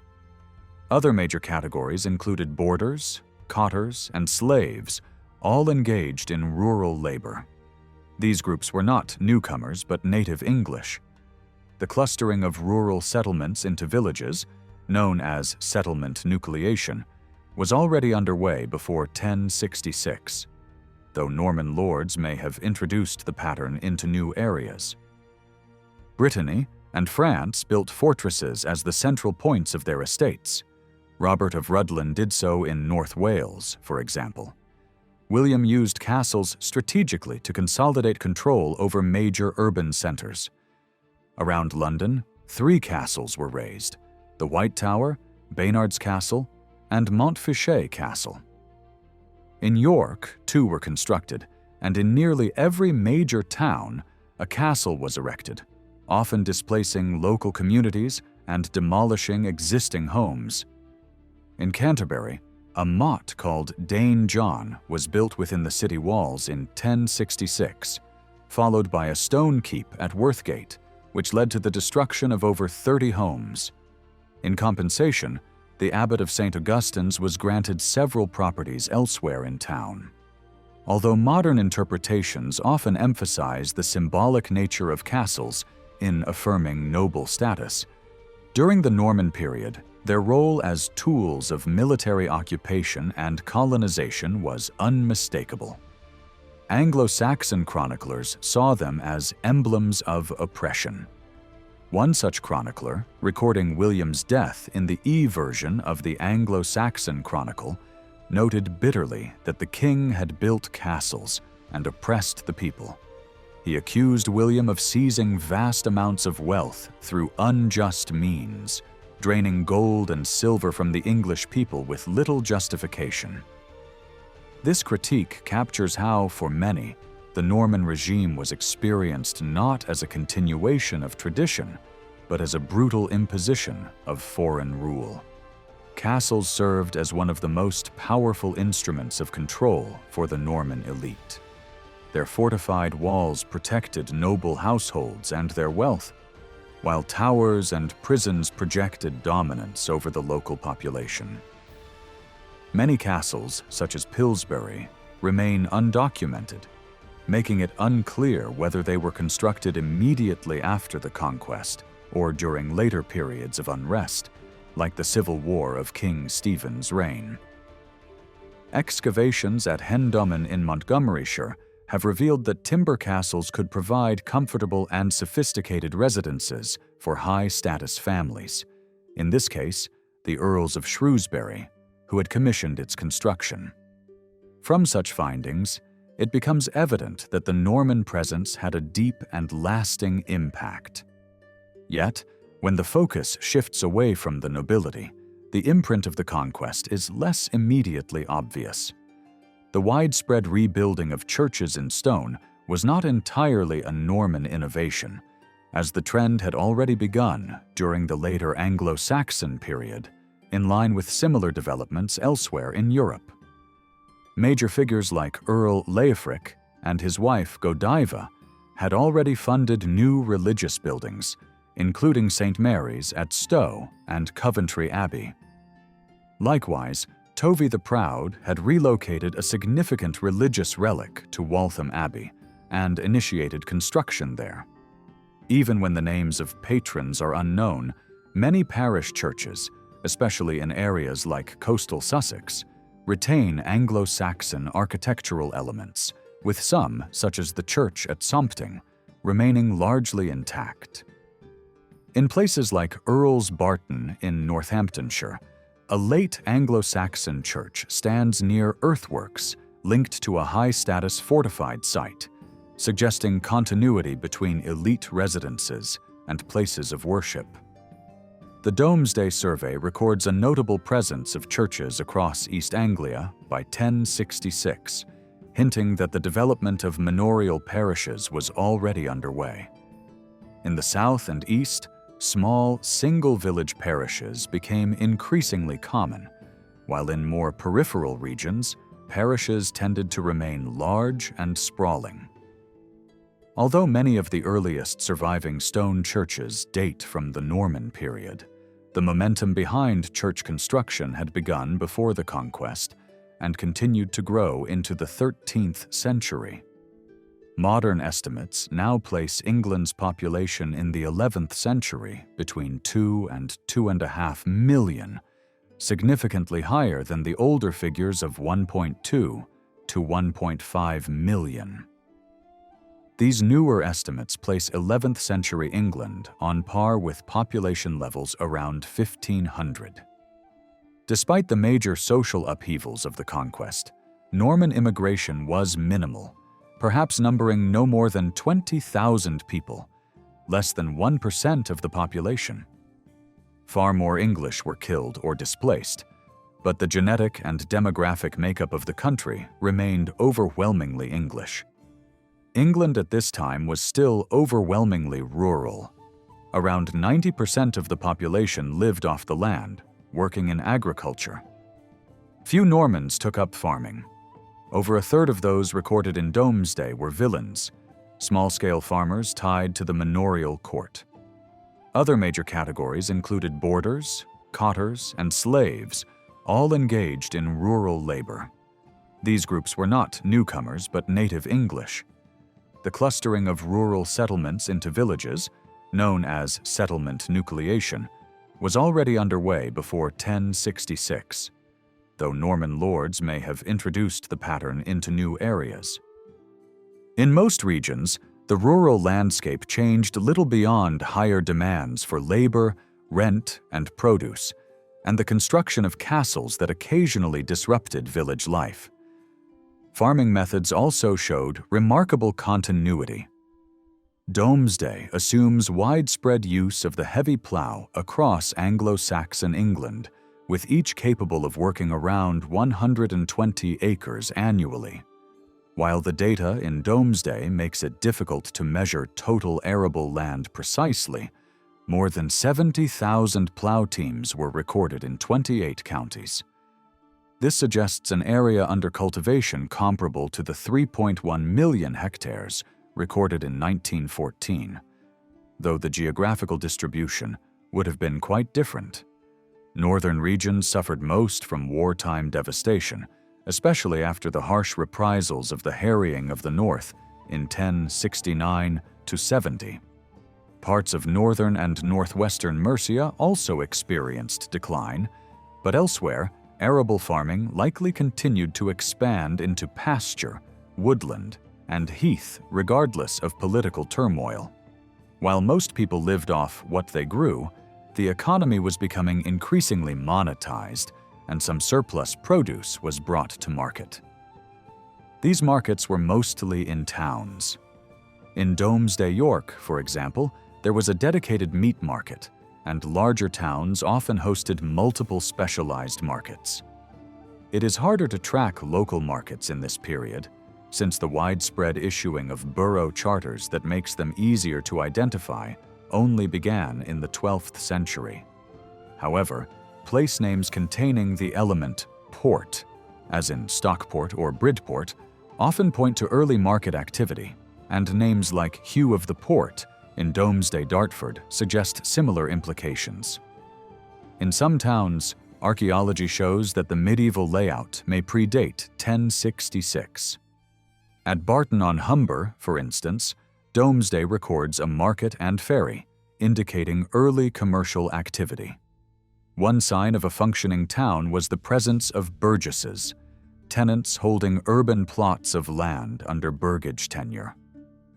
Domesday lists over 100 locations with burgesses, although in some places, such as Penwortham in Lancashire, only a handful are mentioned.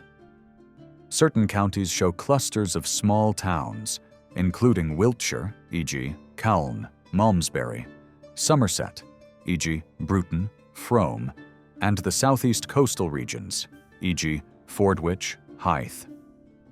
Some market towns were likely already in operation even if not officially recognized until later. King's Lynn, for instance, though not formally founded until 1090, may have had a functioning market earlier. New towns were created between 1066 and 1086, such as at Rye in East Sussex, where the abbot of Fécamp established a settlement and port. Towns along the southern coast received a boost from the new cross-channel connections, while those that had relied on Scandinavian trade saw a downturn. In many regions, the largest towns were typically the shire boroughs, which served as administrative hubs, housed important defensive structures, and concentrated minting activity.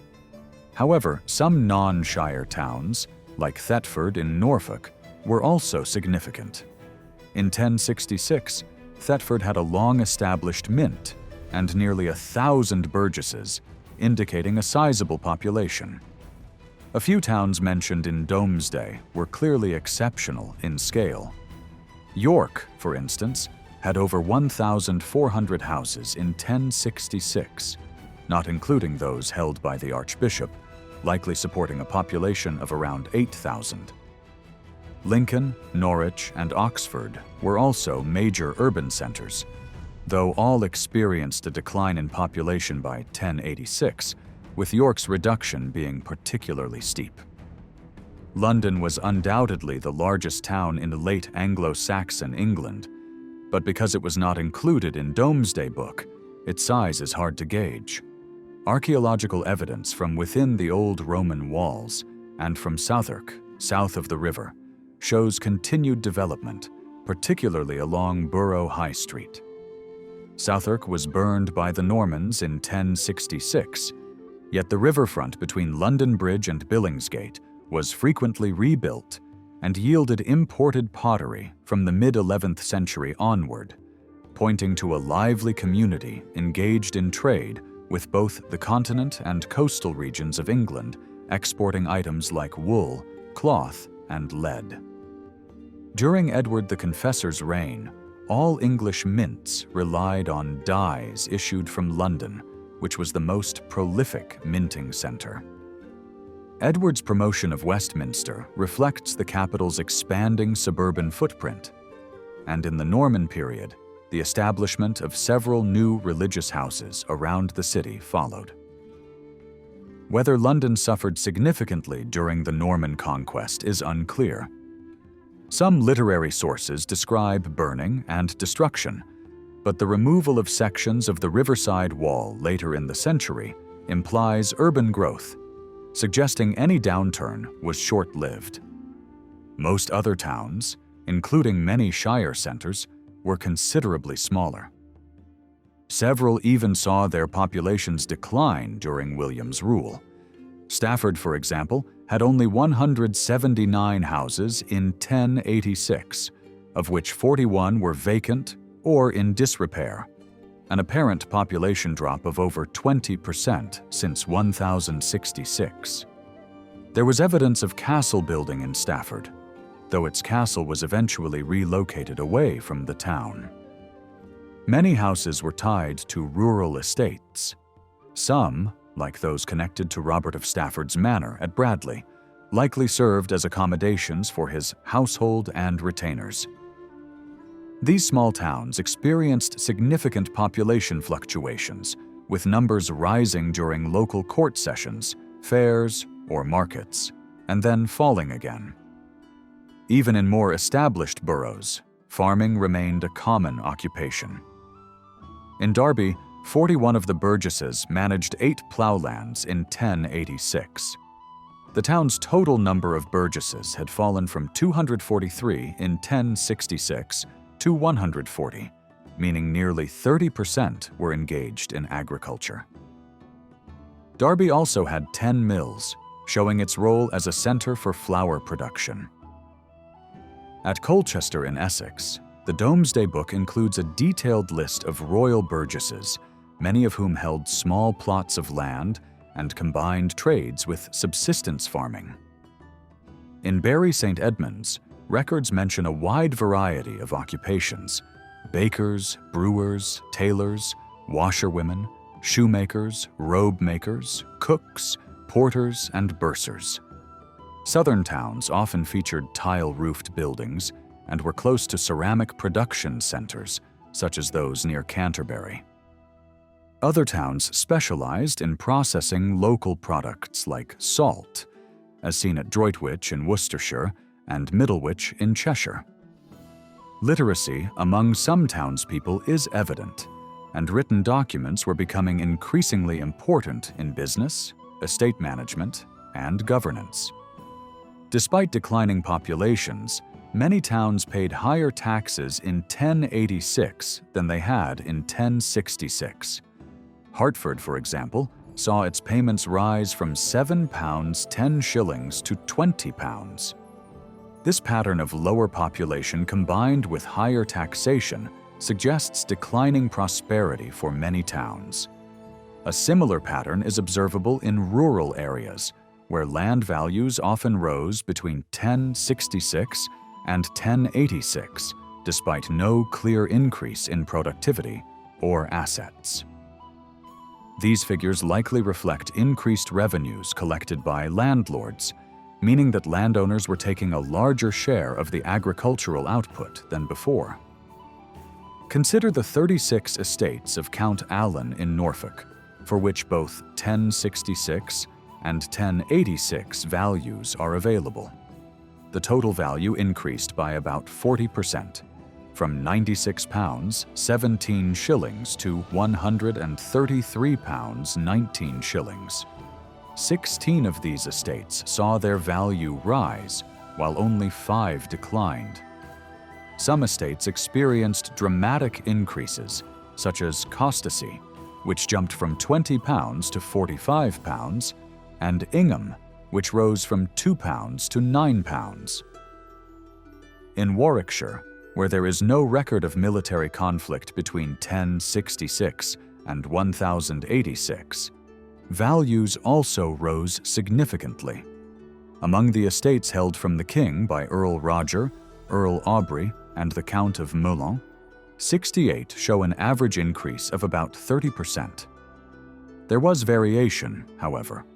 Roger's lands rose by 14%, Aubrey's by 77%, due in part to temporary royal management, and the Count of Melun's by around the average. These gains suggest that landlords were maximizing their returns from farming, particularly when they had only short-term control of estates, something akin to modern asset stripping. When we examine the holdings of Thorkel of Warwick, one of the few English landowners to retain substantial land, we see similar patterns of rising values. However, Thorkel's estates were generally less valuable than those of Norman newcomers. His manors averaged just 34 shillings in value, compared to 72 shillings for Roger, 65 for Aubrey, and 67 for the Count of Melun. Many of Thorkel's tenants were new arrivals, and much of his more lucrative land had been sublet to members of the Norman aristocracy. Even if he had wanted to protect his former tenants, it is clear he lacked the power to do so. There were many elements of continuity that stood alongside the dramatic upheavals brought about by the Norman conquest, and these should not be overlooked in any evaluation of the period's political developments. The further down the social ladder one looks, the less likely the impact was personal and the more it was financial, yet many previously prosperous families fell into poverty. Still, at every level of society, the conquest marked a decisive turning point. By the 12th century, even among the peasantry, traditional Anglo-Saxon names had largely given way to Norman ones. Boys were now named William, Henry, or Robert, and girls were called Matilda, Emma, or Eleanor. However, this cultural shift happened more slowly in some northern regions, where Scandinavian names remained in use for longer. The overwhelming success of William's conquest ensured that the history of 1066 was written from the victor's perspective. Norman accounts shaped the narrative of the period, and by the time of Domesday Book, Harold's brief reign had effectively been erased. William positioned himself as Edward's legitimate heir, and within a generation, Harold was remembered mainly as a usurper and a symbol of disorder. Writing in 1127, the Anglo-Norman chronicler Orderic Vitalis described the events of 1066 as a period of chaos, blaming Harold, whom he called a perjurer and a man of no royal blood, for taking the throne through deceit. Had the outcome at Hastings been different, such accusations might just as easily have been directed at William. Despite tensions and opposition, William always had some measure of English support. Although the Northern Uprising was the most serious challenge to his authority, it lacked support in the South. Certain ecclesiastics who had been appointed during Edward's reign remained loyal throughout, including Bishop Giso of Wells, Bishop William of London, Abbot Baldwin of Bury St. Edmunds, and English figures like Bishop Wulfstan and Archbishop Ealdred. Many thanes also stood with William, and some served him even during his later campaigns in Normandy. Notably, during a skirmish in 1078, when William was unhorsed by his rebellious son, Robert, it was an English thegn named Toki, son of Wigot, who defended him at the cost of his life. The rebellions that William did face were often disorganized and lacked strong leadership. His decisive victory at Hastings helped cultivate an image of invincibility that discouraged further resistance. It has been suggested that his military success owed much to the combination of heavy cavalry and archers, which contrasted with the more traditional tactics of English armies. The Norman expansion into England, like their simultaneous advances into southern Europe, was closely tied to these military innovations and to the widespread use of castles.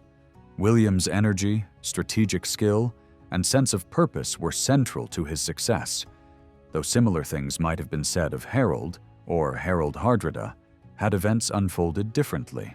By 1086, most Norman landholders identified themselves by places of origin on the continent, such as Berengar de Tosny or Hugh de Grandmesnil.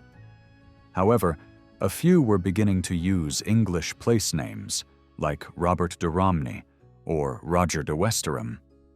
Over time, the Norman elite in England came to be viewed as distinct from both their continental relatives and from native English families. By the start of the 12th century, England had changed in almost every way. New rulers, new architecture, different cultural norms, and a transformed approach to warfare. From this point forward, English royal policy would be shaped by overseas entanglements, a legacy that would not fully end until Queen Mary's loss of Calais in 1558. Even then, the incorporation of Wales complicates the idea of a fully English state. The Anglo-Saxon system of governance, meanwhile, belonged to a world that was already vanishing. Knut's empire, which stretched along the Atlantic coast, had begun to fall apart even before his death due to internal rivalries and the difficulties of maintaining cohesion. Edward the Confessor ruled during a time of constant threat from Viking and Anglo-Scandinavian warlords. His sympathies leaned toward Normandy, and although it's unclear if he fully backed William as successor, it was the Norman candidate who ultimately took power.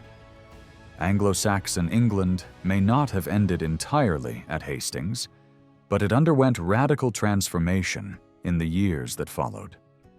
William ruthlessly suppressed northern resistance, confiscated the lands of his enemies, and gradually distanced himself from English advisors in favor of French-speaking newcomers. The native elite was largely destroyed, exiled, or killed.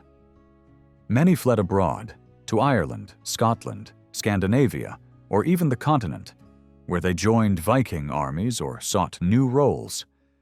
By 1088, a combined English-Danish fleet had reached the eastern Mediterranean, and many of these exiles entered the service of the Byzantine emperor as members of the Varangian Guard, fighting against Normans in Sicily. In the wider region of Atlantic Europe, the Viking era was drawing to a close, and Scandinavian influence in England had rapidly diminished. In the closing decades of the 11th century, the newly established Norman aristocracy began extending their reach into Wales and setting their sights on Scotland and Ireland. The Norman conquest was, in essence, the most aggressive land seizure in English history. Its legacy marks a clear endpoint for the study of Anglo-Saxon England. Yet despite the trauma, much of the Anglo-Saxon world persisted. Though Anglo-Norman French and Latin became the languages of the court, administration, and high culture, English remained the everyday language of most people. By the end of the 14th century, English had re-emerged as the dominant written vernacular, overtaking Anglo-Norman. Today, English, in its many forms and dialects, is a global language and the primary language of the Internet. The Kingdom of England, central to the modern United Kingdom, was built during the 10th and 11th centuries by Anglo-Saxon rulers. Although many governmental structures of the late Anglo-Saxon state did not survive long after the conquest, England's foundational frameworks owe much to that earlier era. Its counties and shires, its parish and diocesan systems, its major towns, and many coastal ports all have their roots in Anglo-Saxon development. The rural landscape shaped during the Middle and Late Saxon periods remained largely unchanged for centuries, only yielding with the enclosure acts of the modern age. It is not just the institutions or landscape that endured. The idea of the Anglo-Saxons themselves also lived on. Throughout history, in periods like the Reformation or the American Revolution, the Anglo-Saxon legacy has been invoked as a symbol of freedom or reform. During the height of the British Empire in the 19th century, many believed that the nation's success was rooted in its Anglo-Saxon heritage.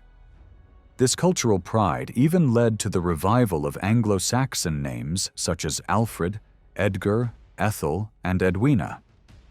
Well into the 20th century, English-speaking peoples considered themselves part of a larger Germanic cultural sphere. Although the World Wars weakened this sense of unity, the belief in Germanic origins continues to hold influence. Historical roots are rarely simple. What one generation considers foundational, the next may reject. But the Anglo-Saxons remain relevant. Their legacy still shapes modern England and resonates throughout the English-speaking world. Their decisions, beliefs, and cultural patterns left an imprint that continues to affect the present day. We walk through a world still shaped by their hands,